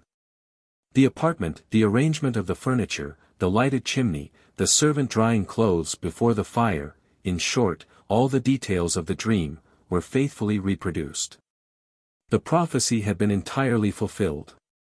Accept, monsieur, the respectful homage of your faraway reader and my best wishes for you and for our dear France. Emilio Becher, at Rosario de Santa Fe, Argentine Republic. Letter 799. Still another occurrence. I received from Sweden, in December, 1899, the following story from a well-known Protestant minister. There is here, at this moment, a visitation of the bishops. One of the persons who was to have been present last week at this reunion, the meeting of the bishops was to have begun on Tuesday, the 3rd of December, in the parish of Stustorp. At Medelpad, dreamed on the night of the preceding Saturday that he was called to the telephone and that a minister from Medelpad, who gave his name, told him that there would be no visitation on that day, as someone had just died. But whoever it was that telephoned him from the world of dreams did not tell him the name of the person who had died. The dreamer remembered all this very clearly the next morning. What was his amazement when at noon he actually learned, by telephone, that the wife of the bishop had died suddenly that very morning, and that the visitation could not take place, as this period of mourning would prevent his fulfilling his duties as a visitor. Letter 854. What was the agent of this psychic phenomenon? The dead woman. That is not probable. The minister, who made his communication in a dream over a so-called telephone? Perhaps. But by what mental current, by what process? The thought of the bishop himself, radiating afar. Mysteries of telepathy. Still another case as tragic as that of Dr. de Sermon, Dr. Foissac tells us 85 how one evening in the spring of 1854, the Abbé de Guéry, the curé of the Madeleine, the Count of Las Cases, a senator, Messrs. Longuet and Marshall Hall, of the Academy of Sciences, had a very animated discussion in his salon on the marvelous and on prophetic visions, and that the last of these four persons related the following. A year ago, when I was in Edinburgh, I went out into the neighbouring countryside to visit one of my old friends, Mr. Holmes. I found every face full of sadness. Mr. Holmes had that very day been present at a burial at a castle in the neighbourhood. He told me that the son of the master of the castle had often frightened his family by manifestations which they attributed to second sight.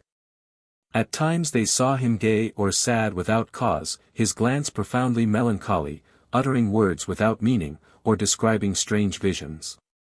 They tried, but in vain, to combat this disposition by a great deal of exercise and a system of varied studies, in accordance with the advice of a very enlightened doctor.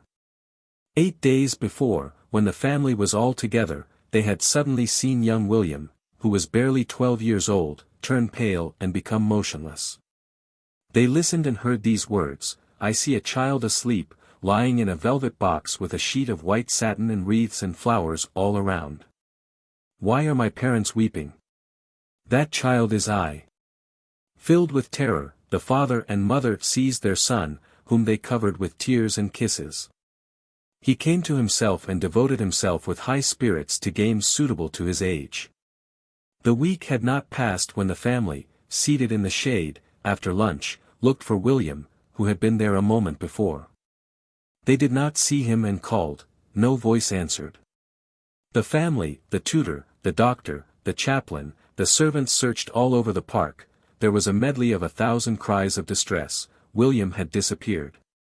After an hour of search and anguish, the child was found in a pond where he had been drowned while trying to seize a boat that the wind had driven away from the bank. For several hours they did everything possible to bring him back to life. The fatal prediction was fulfilled. We shall have occasion, in the second part of this work, abounding with records, to return to these phenomena accompanying death. But we are confining ourselves here to the study of the metaphysical events bearing witness to the transcendent faculties of the soul. This child had, from all the evidence, seen his coffin. What is also one of the most singular premonitions of death can be read in the autobiography of Baron Lazare Hellenbach. Here it is, as we find it in the Annales des Sciences Psychiques, 1877, page 124. I had the intention of asking the collaboration of the chief of the chemical department of the Geological Institution at Vienna, Monsieur Hauer, Director of Mines, concerning some researches that I had made in crystallography. I had spoken to him of it incidentally, as the laboratory was near my home and Hauer was well known in the scientific world, we may say throughout the whole of Europe, as an expert in his subject. I had always put off my visit, but finally I decided to make it the following morning. That very night I dreamed. I saw a man, pale and trembling, supported by the arms, by 2 men. I paid no attention to this dream and I went to the Geological Institution. But as the laboratory was in a different place from where it had been in former years, I mistook the door, and, finding the right door locked, I looked through a window and saw the exact scene shown in my dream. They were supporting Hauer, who had just poisoned himself with cyanide of potassium, they were carrying him into the vestibule, just as I had dreamed. Baron Hellenbach adds the following observations. If I had arrived a few minutes earlier, I could surely have prevented this act, as the suicide was caused by family and money troubles. And my proposition would have given Hauer a new phase of work as well as material help. This circumstance stirred me deeply, the more so because I understood the great loss I had sustained from the point of view of my ideas and my plans, and realized that my efforts had gone for naught. It is quite natural that this death, which swept away my plans, should have made a deep impression on me, it was perhaps for this reason that on my awakening, my consciousness should have kept a fragment of clairvoyance. From the point of view of telepathy, we might think that the suicide, who had very probably premeditated his desperate act during the night which preceded it, had provoked the dream of Baron Hellenbach. But, this would not explain the essential element of the dream, the sight of a man with a livid face, dying, supported by the arms by two other men. To introduce once more the hypothesis of chance events would really be too much. We can remark here that all these facts show more and more clearly the truth of our affirmation that the soul can see the future by means of occult powers. Still another case of premonition, no less moving, occurred in 1905 in the Republic of San Marino. A certain Marino Tonelli, 27 years old, who used to sell eggs, was in the habit of visiting all the neighboring markets, among others that of Rimini. The evening of June 13, as he happened to be in that last-named town, he made the mistake of taking too many drinks, a thing which, in fact, was not usual with him. He returned home in his modest wagon, fortunately with his egg baskets empty. It appears that the young merchant was almost sunk in a stupor, for when he had reached a certain spot known as Costo di Borgo, where the road is tortuous and descends rapidly, he felt a violent shock and found himself stretched out in a field at the bottom of a little ravine, down which he had rolled. He saw then that the wagon was half overturned on the edge of the road, and the home, almost suspended in the air, was struggling while in a very critical position. As soon as he found he was not hurt, the young man seized the animal and with the help of some persons who had run up, managed to pull the wagon also out of the ravine. While the business of rescue was going on, what should appear before the eyes of Monsieur Tonelli but the figure of a woman who, in the moonlight, seemed to be his mother. Great was the young man's astonishment. He could no longer doubt when he heard her dear voice and felt himself embraced by the old woman. She wept with relief, asked him if he had not hurt himself and added, "I saw you. Your wife and the two children were already asleep, but I felt an agitation, a strange, extraordinary uneasiness, which I could not explain to myself. All at once, I saw this road appear before me, exactly this spot, with the ravine at the side. I saw the wagon overturned and you flung into the field, you called me to help you, you prayed, and seemed to be dying. This last is not true, thank God, but all the rest is just as I saw it. In short, I felt the irresistible need to come here, and without awakening anyone, bracing myself against the fear of the loneliness, the darkness, and the stormy weather, here I am after having walked 4 kilometers. I should have walked 1,000 to come and help you." The editor of the Messaggero, who published this tale, ends it by saying, "Such were the exact facts as I heard them from the lips, still trembling with emotion, of these good people." Following this publication in the Messaggero, an inquiry was made by Professor A. Francisci, who asked him, the editor, please to submit to the hero of this adventure a little questionnaire destined to throw light on certain points which the story in the Roman paper had left in darkness. Here are the questions, with the replies that were made to them. 1. Was it the first accident on the road that had happened to Monsieur Tonelli, especially lately? Answer, yes. 2. Was the spot called Costo di Borgo the only dangerous point on this road? Was it at least the most dangerous of all? On the roads over which Monsieur Tonelli usually passed, returning from the markets, were there other spots as dangerous? Answer, along this road there were many spots much more dangerous, as well as on the other roads which Monsieur Tonelli was in the habit of going over. 3. When Madame Maria Tonelli began to be anxious, was the usual hour of her son's return already past? Was it at least past when she decided to go to that spot? Answer, it was a little past the usual hour. For did the anxiety of the mother and the vision of the accident occur when Monsieur Tonelli had already fallen? Answer, the anxiety of the mother preceded by several hours the vision of the accident, and the latter occurred 3/4 of an hour after the vision. So that the mother had the time to traverse on foot the 4 kilometers which separated the house of the Tonellis from the spot called Costo di Borgo.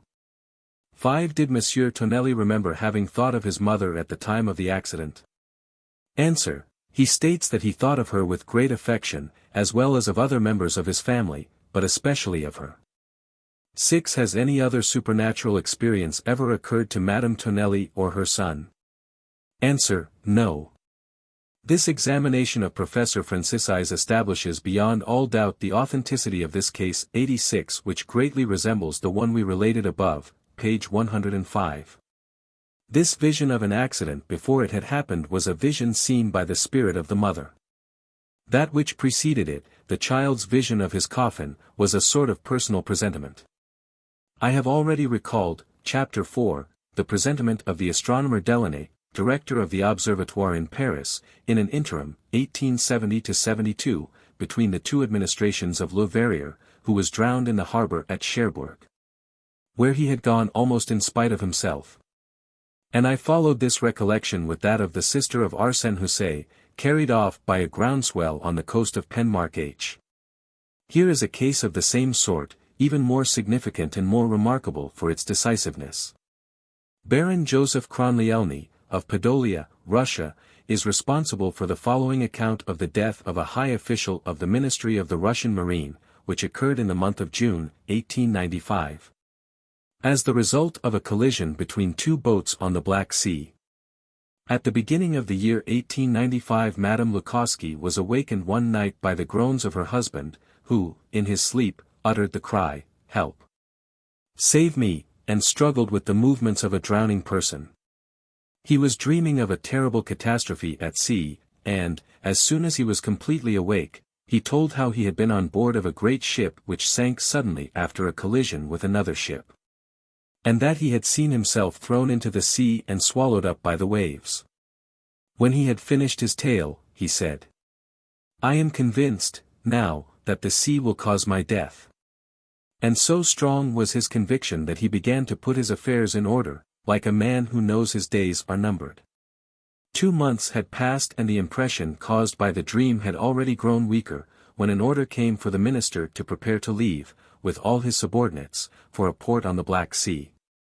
At the moment of bidding his wife farewell, at the station in Petersburg, Lukowski said to her, "Do you remember my dream?"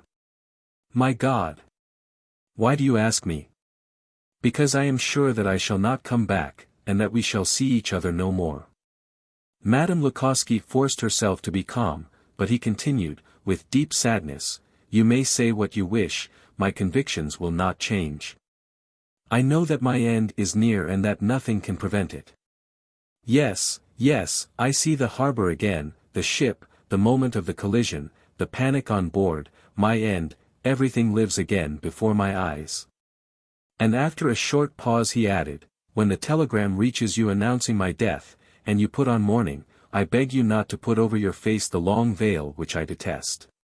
Quite incapable of replying, Madame Lukowski burst into tears. The whistle of the train gave the signal for departure, Monsieur Lukowski embraced his wife tenderly, and the train disappeared. After 2 weeks of extreme anxiety, Madame Lukowski learned from the papers of the collision of the two ships Vladimir and Cineas. It had taken place in the Black Sea. Full of despair, she telegraphed to obtain information from Admiral Zelenoy at Odessa, and received this answer: "No news just at present of your husband, but it is certain that he was on board the Vladimir." The announcement of his death reached her a week later. It should be added that in his dream Monsieur Lukowski had seen himself struggling with a passenger for his life, an incident that was realized with scrupulous exactitude.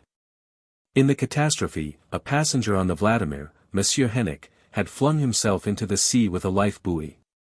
Monsieur Lukowski, already in the water, started for the buoy as soon as he saw it, and the other cried out to him, "Do not take hold of it, it will not support 2 persons, we shall be drowned together." But Lukowski seized hold of it nonetheless, saying that he did not know how to swim. "Then take it," said Hennick. "I am a good swimmer and I shall get along all the same." At this moment a great wave separated them. Monsieur Hennick was able to save himself, but Lukowski went to meet his fate. Light, 1899, page 45. In repeating this tale, Monsieur Bazzano 87 points out that the conjunction of so many circumstances that could not be foreseen, entirely eliminates the hypothesis of chance coincidence, and compares, in this connection, other explanatory theories. Reincarnation, fatalism, spirits. We, as a matter of fact, simply wish to convince ourselves of the existence in us of a psychic element endowed with the supranormal power of seeing the future. What we wish is to prove that the future virtually exists in the causes that bring it about, and under certain psychological conditions it can really be seen exactly.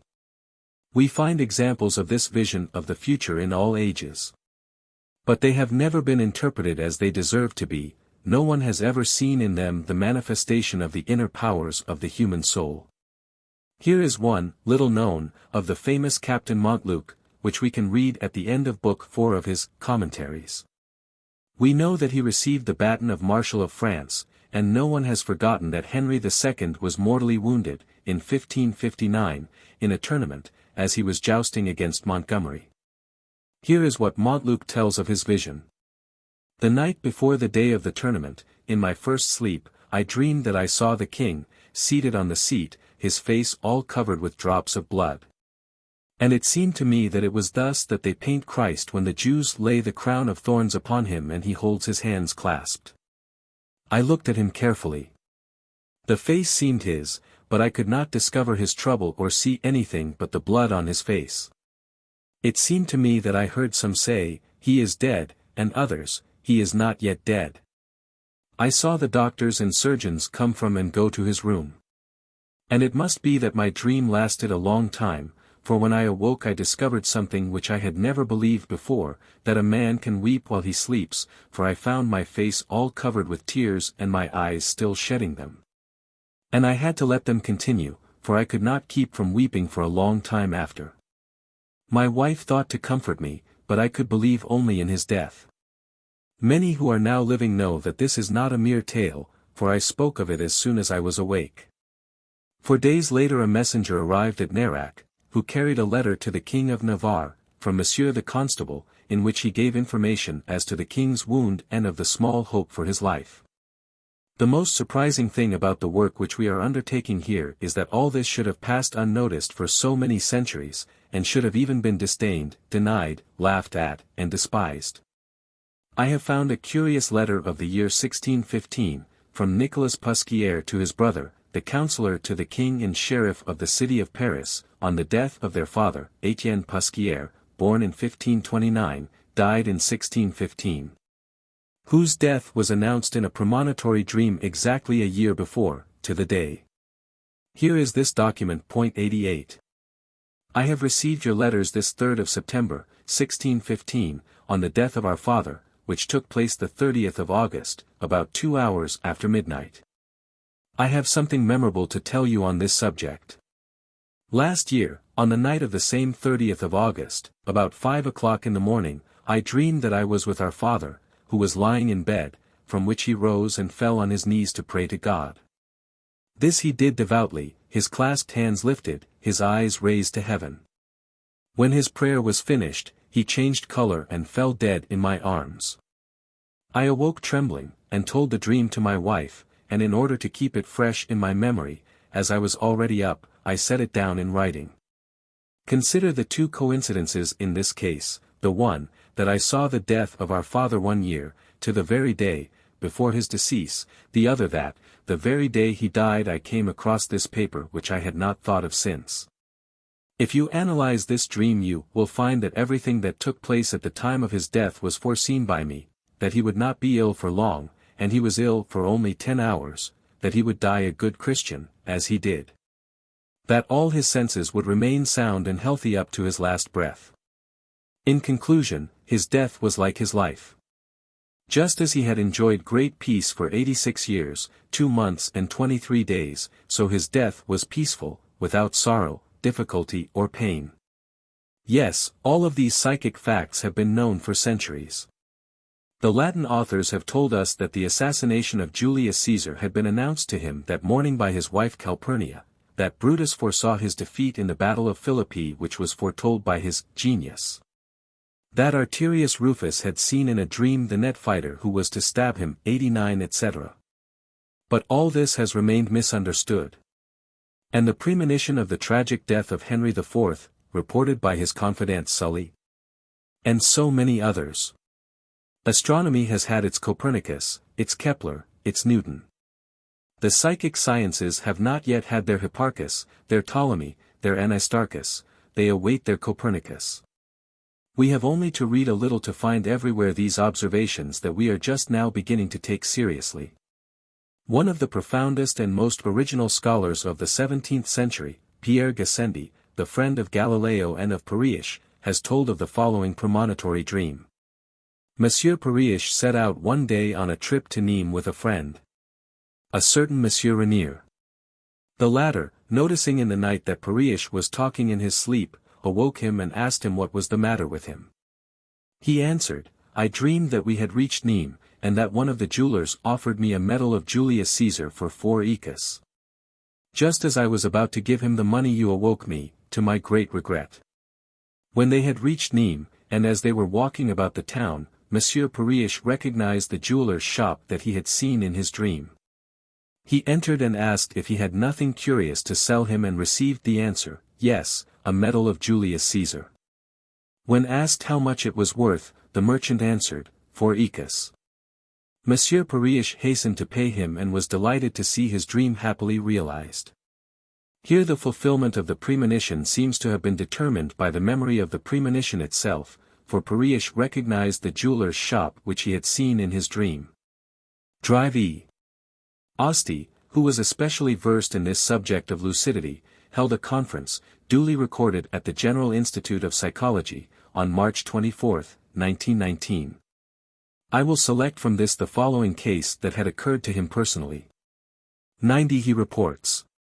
In 1919 a lucid subject that I was using for the first time described my life in this way.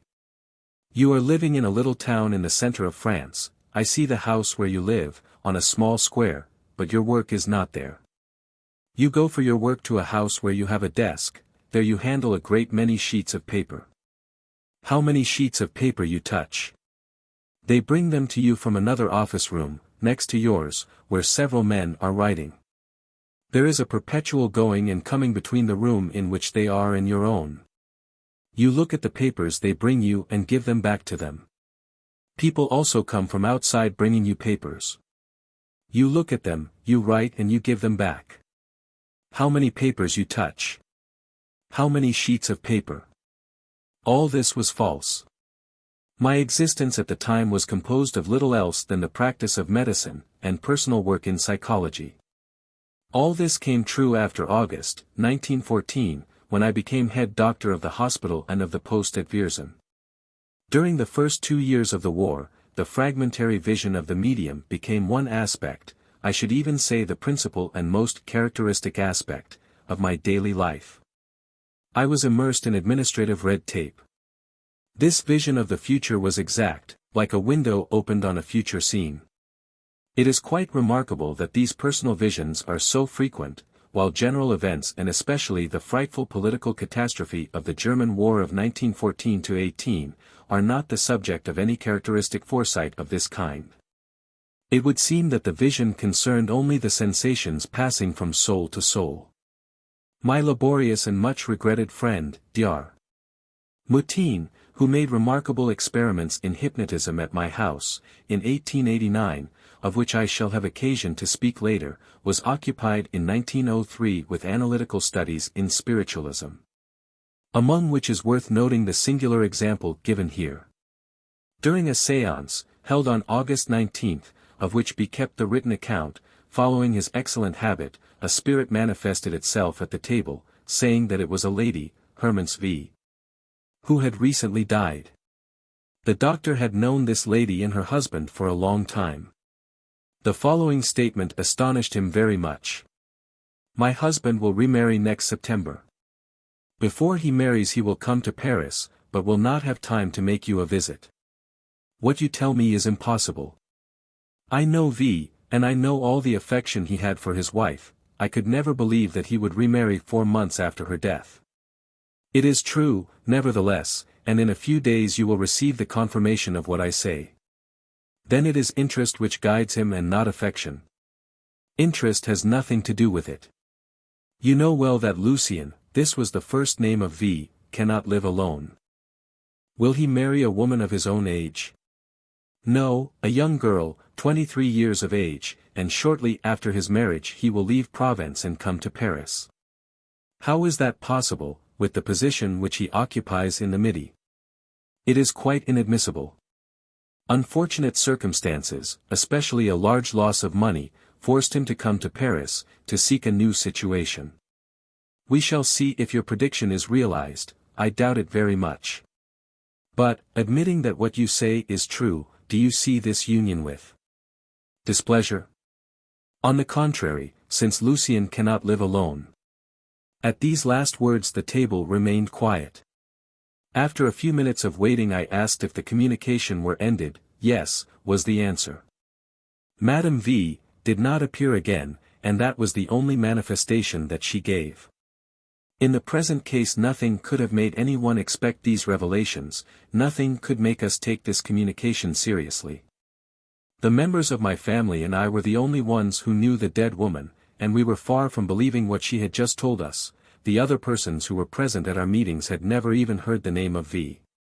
A few days later, on August 27, I received a letter from my friend V, in which he announced his approaching marriage, in September, to Mademoiselle X, and told me some things about his future which exactly coincided with what we had already been told on August 19. In March, 1904, Monsieur V. came to see us and told us that he had come to live in Paris. I told him of Hermanns's communication, and he was so astonished that although he did not doubt our statements, he wished to see the written account of this séance. And he was able to ascertain that everything his first wife had said had been literally correct, his trip to Paris before his second marriage, his change of position. He was petrified with astonishment, and affirmed the reality of the concluding facts that we do not hesitate to give as proof of the preservation of personality after death, and as a patent proof of the identity of Madame Hermanns v. Dar. Moutin presents this event as the most important of those that brought about his spiritualistic convictions. Does it really possess the positive value that he attributed to it? It has been demonstrated that our thoughts can take effect either consciously or unconsciously, to adduce these typical statements of fact. Dr. Moutin and his family knew Madame Hermanns v. The idea that her husband, who had become a widower, might marry again was not in the least extraordinary. On the other hand, the thoughts of the widower may have had something to do with the event, as he already had the intention of remarrying and he announced it to his friends 8 days after this séance. Did not the plan of leaving the country for Paris already occupy his mind? It seems to me that the identity of the dead woman is far from certain and that the manifestation may well have been due to other psychic causes. Nevertheless, it seems to me probable. This is not the place to discuss this important problem, and I only mention the case as an example of the exact announcement of a future event. I will add, however, that in this particular case, as in similar ones, the first wife of the friend of Dr. Moutin may have had, even in her lifetime, an intuition of this second marriage and may have approved of it, which would be in favor of her identity. We shall return to this subject in the third part of this work, when we discuss the manifestations of the dead. The famous cure of Ars, the Abbé Vianney, 1786–1859, has given several examples of his power of seeing the future. Here is one of them that I take from his biography, 91. Sister Marie Victoire, the founder of a rescue home for young girls, was at Ars, at the beginning of her work, with 2 companions, one of which is at present her assistant. One morning before their departure, when they all 3 prepared to hear the Mass of Monsieur Vianney, he approached them, and addressing Sister Marie Victoire, who had not then taken her vows, he said to her, "You must leave quickly." "But Monsieur le Curé," she answered, taken by surprise, "we wished first to hear the Holy Mass." "No, my daughter, leave instantly, for one of you is going to fall ill. If you delay you will be obliged to remain here, you will not be able to go away." In fact, a short distance from the district where they lived, one of the travelers, she who has since become Sister Marie Frangoise, began to feel so ill that her 2 companions were forced to carry her in their arms as far as her home. This was the beginning of an illness that nothing had presaged. The Abbé Vianney was gifted with excellent psychic faculties. He attributed to the devil certain manifestations of an inferior order, such as unexplained noises. But nothing has been less clearly demonstrated than the existence of the devil. This premonition was of service. The greater part of the time they are of no use at all and prevent nothing. Here is one, however, which saved the life of a child. The English Society for Psychical Research has reported, among others, a case of a very precise vision of the future, which saved the life of a little girl who was going to play near the railroad in Edinburgh, where an accident due to a locomotive killed 3 men and would have crushed the child. The mother writes the following account of this curious escape. I had told my daughter that I would let her go out to walk from 3 until 4 o'clock. And as she was alone I advised her to go into the railway garden, a name which we had given to a narrow strip of land between the sea and the railway. A few minutes after she had left I distinctly heard an inner voice saying to me, "Send for her at once, or something frightful will happen to her." I thought it was a matter of autosuggestion, and I wondered what could possibly happen to her on such a fine day, so I did not send for her. Nevertheless, a few moments later, the same voice began to say the same words to me, but more imperiously. I still resisted, and I used all my imagination to divine what could happen to the child. I thought of an encounter with a mad dog, but the thing was so improbable that it would have been absurd to recall her for such a silly fancy. And although I was beginning to feel anxious I resolved to do nothing about it, and tried to think of other things. I succeeded for several minutes, but soon the voice renewed its intimation with the same words, "Send after her immediately, or something frightful will happen to her." At the same time I was seized with violent trembling, and with an impression of extreme terror. I got up quickly, rang the bell, and told the servant to go at once after my daughter, repeating mechanically the words of the intimation, "Otherwise something frightful will happen to her." At the end of a quarter of an hour, the servant returned with the child, who, disappointed at being recalled so soon, asked if I really intended to keep her in the house all the afternoon. "No," I answered, "and if you will promise me not to go again into the railway garden, you may go where you wish, to your uncle's, for example, or you may play in the garden with your little cousins." I thought that within those 4 walls she would be safe, for although the child had come back safe and sound, I felt clearly that the danger still existed in the spot where she had been before, and I wished to prevent her from returning there. Well, it was precisely at that point that the locomotive and the tender ran off the tracks, breaking the walls and crashing against the very rocks on which the child was accustomed to go and sit. This extraordinary escape has been attested to by all the family and the neighbors. It occurred in the month of July, 1860, and was published in the Journal of the Society for Psychical Research, Volume 8, March 1897, and by me in Law Review for May, 1912. Its veracity cannot be attacked. I will add here, with Bazzano, a no less remarkable premonition which saved the lives of a whole family, and which was also caused by a mysterious voice. It, too, is taken from the Journal of the Society for Psychical Research, Volume 1, page 283. Captain McGowan himself reported the event to Professor Barrett. In January, 1877, when I chanced to be in Brooklyn with my 2 young sons, who were on their vacation, I promised to take them to the theater on a certain evening. The day before I had already picked out and paid for the 3 seats. On the morning of the appointed day I began to notice an inner voice which repeated insistently, "Don't go to the theater, take your sons back to school." Despite my efforts to distract myself, I could not prevent this voice from continuing, and repeating the same words in a more imperious tone than ever. And to such an extent that by noon I had decided to inform my friends and children that we could not go to the theater. But my friends reproached me for this determination, pointing out that it was cruel to deprive the children of a pleasure that was so unusual for them, and so impatiently awaited, after having made them a promise.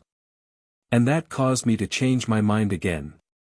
However, during the whole afternoon, this inner voice did not cease from repeating the order, with an insistence so impressive, that when evening had come, and 1 hour before the beginning of the play, I peremptorily told my sons that instead of going to the theater we were going to New York, and we left.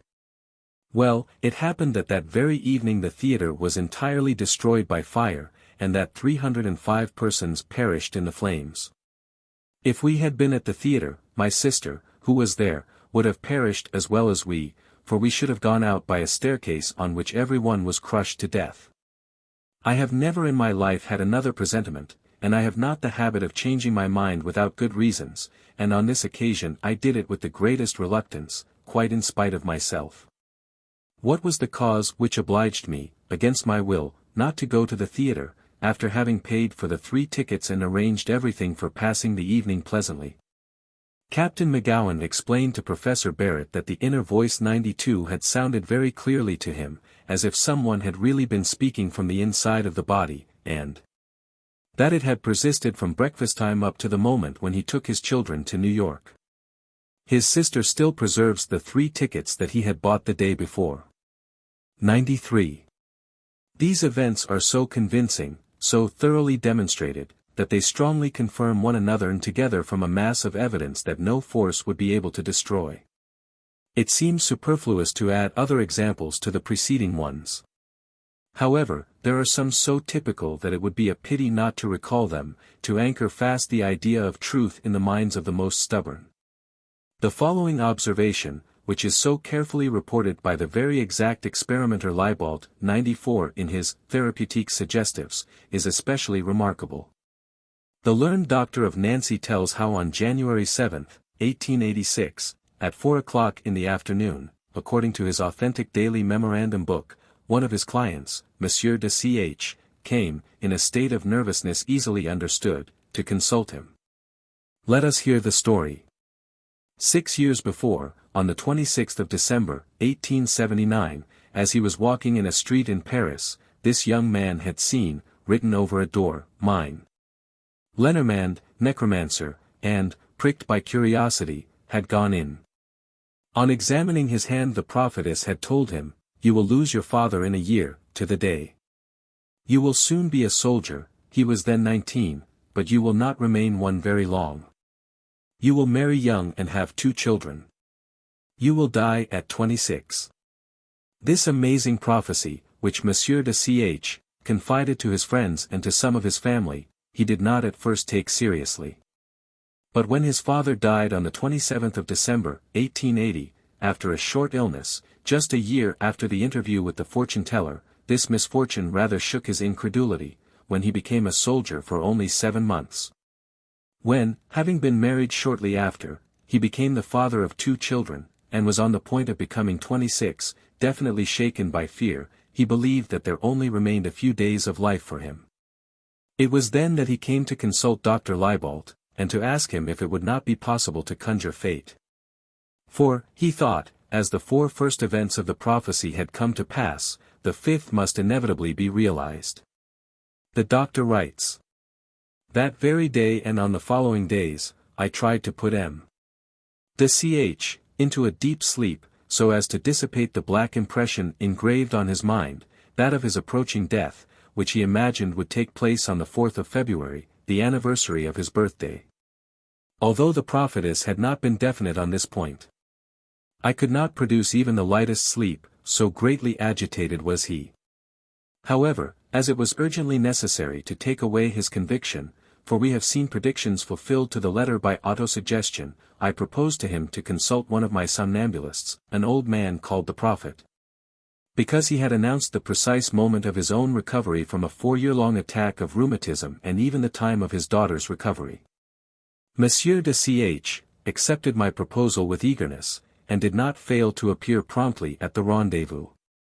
As soon as he was in rapport with this somnambulist, his first words were, "When shall I die?" The experienced sleeper, suspecting the young man's trouble, answered, after having made him wait, you will die, in 41 years. The effect of these words was marvelous. Immediately the patient became gay, expansive, full of hope. And when he had passed the 4th of February, the day so greatly feared by him, he believed himself saved.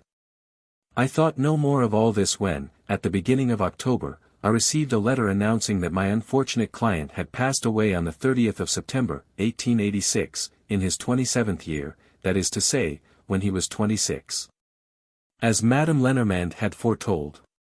And in order that it may not be supposed that there is any error on my part, I preserve this letter, as well as my register, they are two written and undeniable pieces of evidence.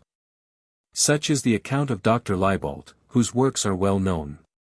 Analyze, dissect this series of incidents with all imaginable skepticism, with the greatest surgical decisiveness. And even if you should think that there was nothing surprising that the fortune-teller should have predicted to this young man 19 years old that he would be a soldier and would marry, still 4 coincidences would have to be explained. First, the death of his father at the end of exactly 1 year.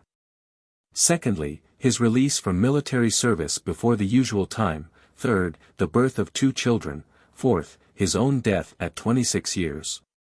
It seems to me that this tale alone would almost suffice to establish our contention.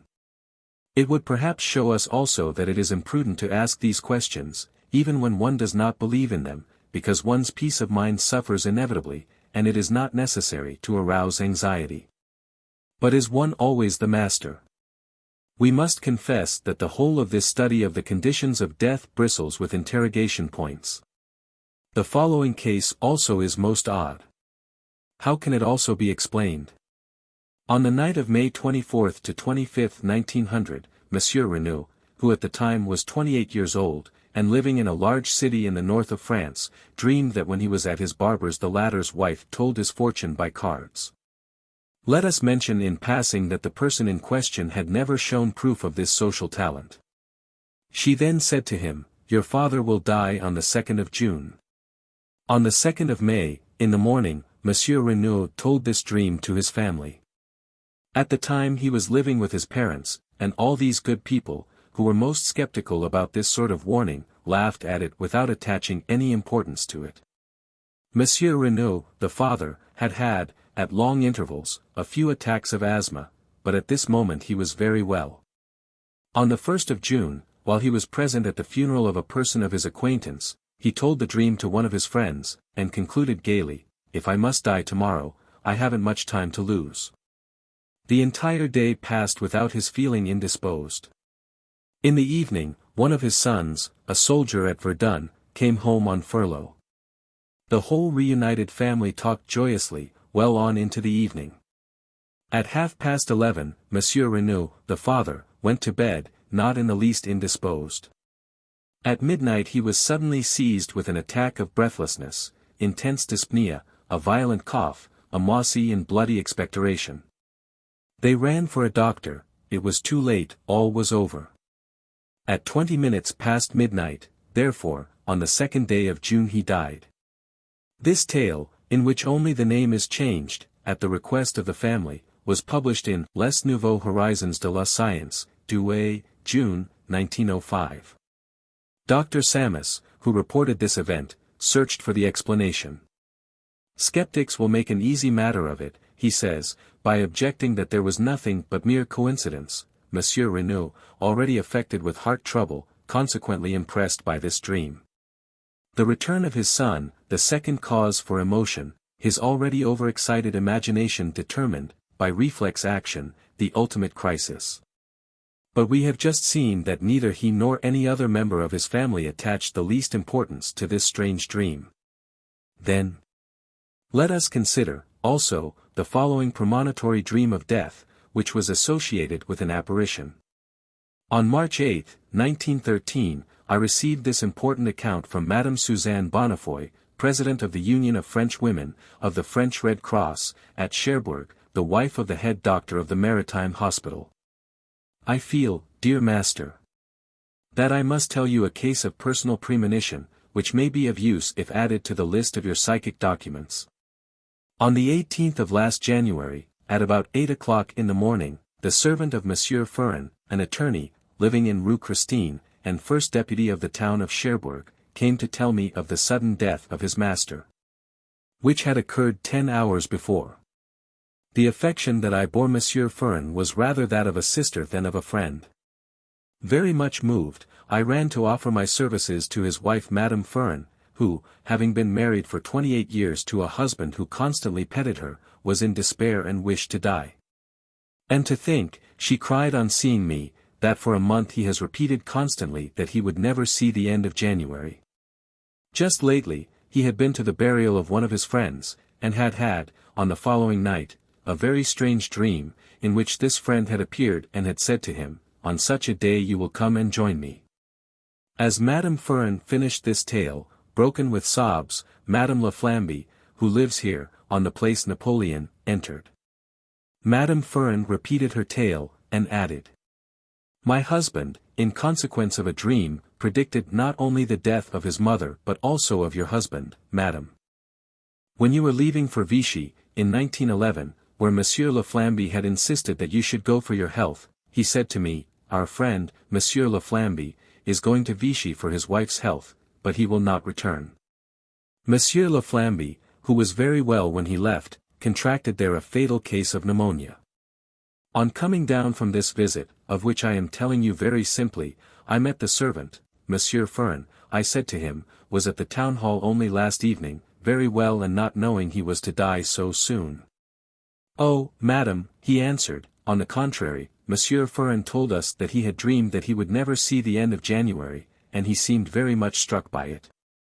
Monsieur Furren was taken suddenly ill in the street and died in half an hour, carried off by a heart attack. Very much respected at Churaurg, he enjoyed a comfortable fortune, excellent health, and everything in life smiled upon him. Yesterday, the 5th of March, I was talking once more with Madame Furren, of this singular premonition. She told me that he felt sure he had already lived another life than this.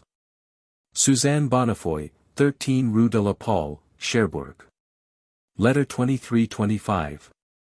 When I chanced to be in Cherbourg, in September, 1914, Monsieur and Madame Bonnefoy confirmed to me this most curious case, and I had, moreover, an independent and spontaneous confirmation from Monsieur Beard, director of the Revel de la Manche, who had been struck by the sudden death of the mayor's deputy, and who knew the circumstances. These facts exist, it serves no purpose to deny them. They ought, on the contrary, to instruct us. Here is another of the same order. Monsieur Harley, a merchant at Pontarlier, Ur, wrote to me on the 13th of April, 1918, letter 4024, that Dr. Castera had one night seen a man push aside the curtains of his bed and announce to him, first, a good situation, and, secondly, his death at the age of 40 years. That on the date fixed he had gathered all his friends together at a great dinner, at which his grandfather and grandmother were present, congratulating himself on the end of the nightmare, and that at midnight he had been seized with a raging toothache and had fallen dead. The well-known naturalist, Edwin Reed, director of the Museum of Natural History of the city of Concepcion, Chile, enjoyed excellent health a little while before his death. 2 months before his decease, he dreamed that on reaching the end of an avenue where he was walking, he saw a tomb with a cross and read on it the following inscription, Reed, Naturalist, November 7, 1910. Mr.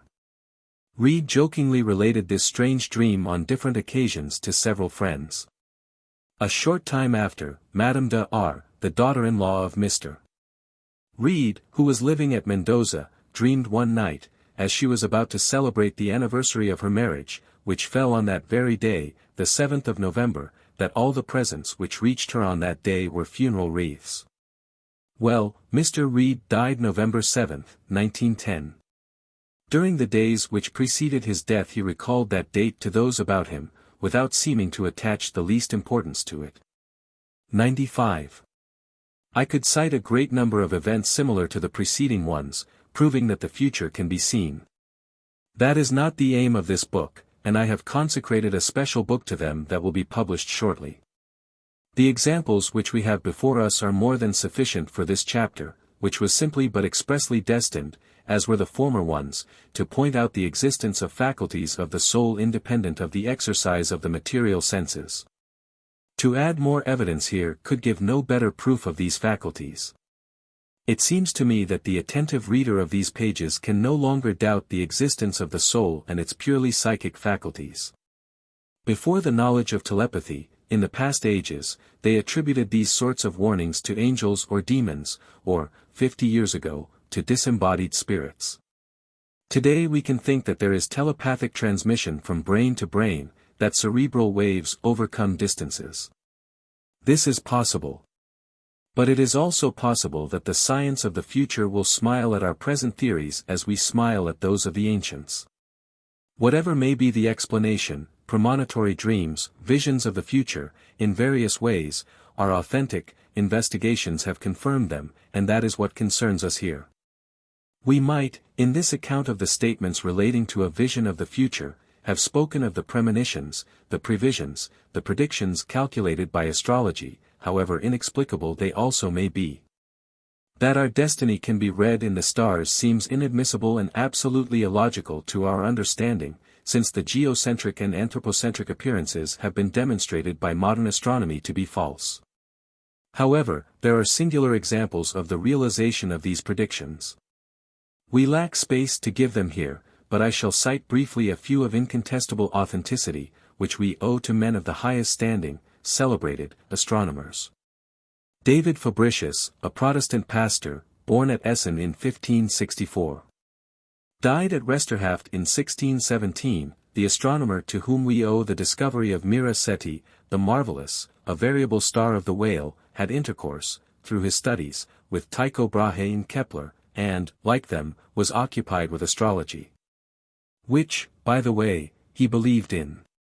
He himself calculated, from the constellations, that the 7th day of May would be fatal to him. On that day he had taken every possible precaution to prevent any sort of accident. Finally, at 10 o'clock in the evening, after very absorbing work, he thought he might take the air for a moment in the court of his parsonage. But scarcely had he arrived there when a peasant named Jean Hoyer, who thought he had been designated as a thief in a sermon by Fabricius, came out from the spot where he was hiding and with a blow of his pitchfork broke the skull of the unfortunate pastor, who died that very night. We read of his friend Tycho Brahe, that he also read in the stars that a certain day would be disastrous to him. In vain he surrounded himself with every precaution. Lie was attacked in the darkness by a personal enemy called Moderup Parsberg, who cut off part of his nose, which obliged the illustrious astronomer to wear a silver nose. And in fact, we always see his portraits his nose marked by an oblique cut. Jean Steffler, born in 1472, died in 1530, greatly devoted to astrological calculations, found them true, at least for himself. The examination of his horoscope had given him the conviction that he would die on a certain day from the blow of a heavy object that would fall on his head. He did not go out on that day, received a few friends, and thought he had finished the day without mishap, when, wishing to reach a certain book that was placed on an insecure shelf, he received the board and all its books on his head. And did indeed die in consequence of the blow. These three examples suffice to represent here very numerous coincidences that could not be due to chance. The stars themselves count for no more in these interpretations than do the cards in the hands of the fortune-tellers. When Fabricius, Tycho Brahe, Steffler made these predictions, they were led by a secret, supra-normal power of intuition. The same thing was true of the niece of Prince Radziwill, as is reported by the translator of the Souvenirs of the Marquise de Crequy, 1834. Prince Radziwill had adopted one of his nieces, an orphan.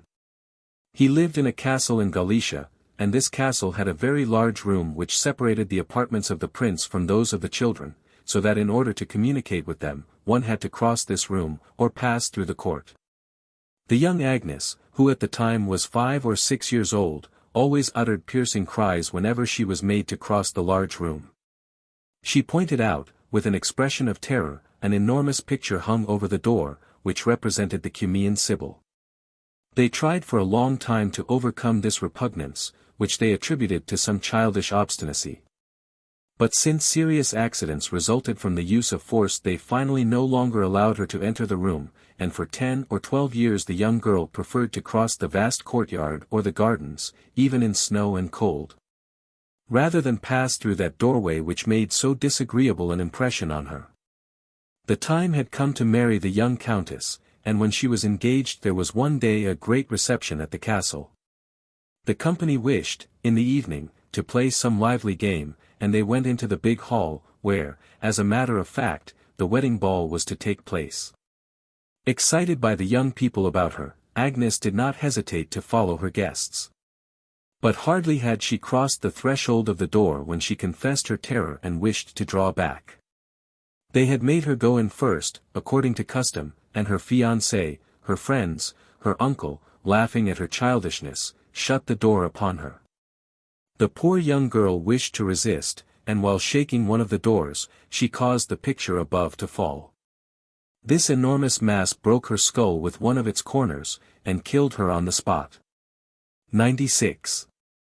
I shall cease giving these examples, as this book must have an end, apologizing for having multiplied them a little too eagerly, and as my readers are by now certainly convinced. Conclusion: the future can be seen. In the present state of human knowledge it would be useless to try to explain how this vision rises in our minds, as well as the sensations that are related to it. We may think that the subconscious, the psychic being, in the exercise of its supranormal faculties, such as certain forms of clairvoyance, and, notably, prescience, crosses the limits of time and space, that is to say, the laws that regulate our material world. It is for this reason that future events seem to it to be on the same plane as the present and the past. It draws its power from laws that are still unknown. And this fact, however inexplicable it may be, has nothing inadmissible about it, if this psychic being or organism constitutes the total and permanent personality of the human being. A personality nourished by the most diverse and mysterious sources.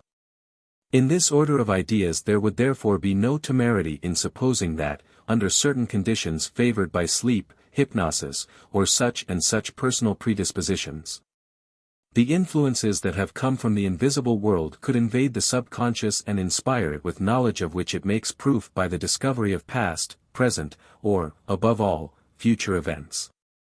During life, as well as after death, the soul is immersed in the ethereal atmosphere of the invisible world. The rigorous examination of facts, the closest logic, lead us to conclude that it is impossible to attribute to matter, to the brain, to the cerebral molecules, to any chemical or mechanical combinations whatever, the intellectual power of seeing without the eyes, of foreseeing future events, of knowing what is passing at a distance, or what will happen in the future, facts outside the corporeal organism and the essentially mental organism. These observations prove the existence of the spirit, endowed with intrinsic faculties, independent of the physical senses. During the earthly existence, the soul is associated with a brain appropriate to its functions. Mens sana in corpore sano. If the soul is not a production of the brain, if it is distinct from the cerebrospinal nervous system, if it exists in itself, there is no reason why it should disintegrate with it. Certain phenomena, such as the reading of unknown texts, testify to the existence of a spirit endowed with special faculties. This spirit may be our own, and it has not been proved that there has been the intervention of spirits foreign to those of the experimenters. Nevertheless, the hypothesis remains. For if the spirit survives death, it still exists somewhere, and if our spirit can discover hidden things during its lifetime, why should it lose this power after death? For the very reason that we attribute the production of these phenomena to the action of our spirit, we ought to accept also the possibility of its ulterior action, and compare the two hypotheses, in order to estimate which is the simpler. But the fact that these readings, these divinations, these previsions, these psychic actions, these spiritualistic communications, are realized without our expecting them, in complete unconsciousness on our part, places before us a complication as great as the hypothesis of spirits external to our own. It seems quite likely that the two elements are brought into action, our own metaphysical faculties and at times the action of invisible spirits. Let us not be exclusive. We go forward in complete mystery, and this mystery is imposed upon our thirst for knowledge. To admit only the facts that can be explained in the present state of knowledge is a great error. Not to be able to explain an observation proves nothing against its authenticity. Scholars ought always to have before their minds the following remarks of Arago, concerning the history of aerolites. The Chinese believed that the appearance of aerolites was closely connected with contemporary events. And it was for this reason that they made lists of them. I do not know, as a matter of fact, whether we have much right to laugh at this supposition. Were the scholars of Europe any wiser when, refusing to believe the evidence of the events, they stated that it was impossible for stones to fall from the atmosphere. Did not the Academy of Sciences declare in 1769 that the stone picked up at the moment of its fall, near Luce, by several persons who had followed it with their eyes until it reached the ground, had not fallen from the skies? Finally, was not the formal written account of the municipality of Juliac, stating that on July 24, 1790, there fell in the fields, on the roofs of the houses, in the streets of the village a great quantity of stones, treated in the journals of the period, as a ridiculous tale, fit to arouse the pity not only of scholars but of all reasonable people? The physicists who will admit only those facts for which they perceive an explanation, certainly hinder more the advance of science than the men who can be reproached for too great credulity. How many times have I repeated that it is a total mistake to believe that a fact that cannot be explained ought not to be admitted? To understand or not to understand a phenomenon proves nothing against its existence. So said Cicero long ago. 97. An incomprehensible fact is still a fact, but an incomprehensible explanation is not an explanation. The mental faculties that we have just watched in operation, prove that there is in the human being a psychic element distinct from the physical organism, seeing across time and space, penetrating the invisible world, and to which the future as well as the past can appear as present. We are studying here the world of the soul that it is no longer permissible to misunderstand. To solve the mystery of death, to establish the survival of the soul, we first had to prove that the soul does exist, individually, an existence proved by special, extracorporeal faculties, which cannot be included among the properties of the material brain, or among chemical or mechanical reactions.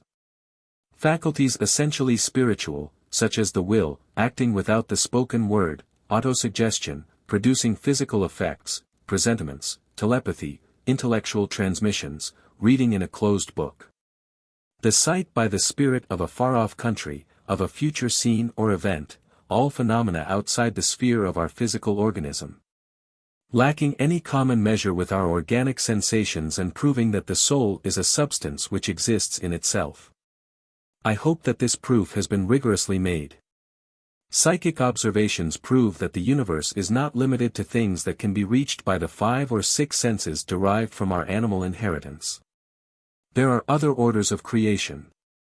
Since the personal existence of our spiritual entity has been thus established, we shall now study, with the same experimental method, the phenomena associated with death itself, the manifestations of the dying, the apparitions of the living and the dead, the constitution of the psychic being, haunted houses, communications from the dead, the proofs of the survival of the psychic atom, the ethereal body.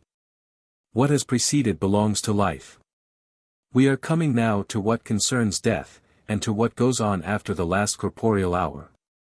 This new spiritual synthesis is thus composed of 3 parts that succeed one another logically: before death, at the moment of death, and after death. Before death, proofs of the existence of the soul. 2. At the moment of death, the manifestations and apparitions of the dying, doubles, phenomena of occultism. 3. After death, the manifestations and apparitions of the dead, the soul after death. The second and third parts are already completed, as well as this, and will be published consecutively. The sole aim of this work, the sole ambition of the author, is that the whole may bring, so far as is possible, in the present state of positive science, the satisfaction longed for in so many legitimate aspirations toward the understanding of the truth. This first volume of a very complex work proves the existence of the human soul independently of the bodily organism. In this, it seems to me, we have acquired a fact of the very highest importance for the whole doctrine of philosophy. The end.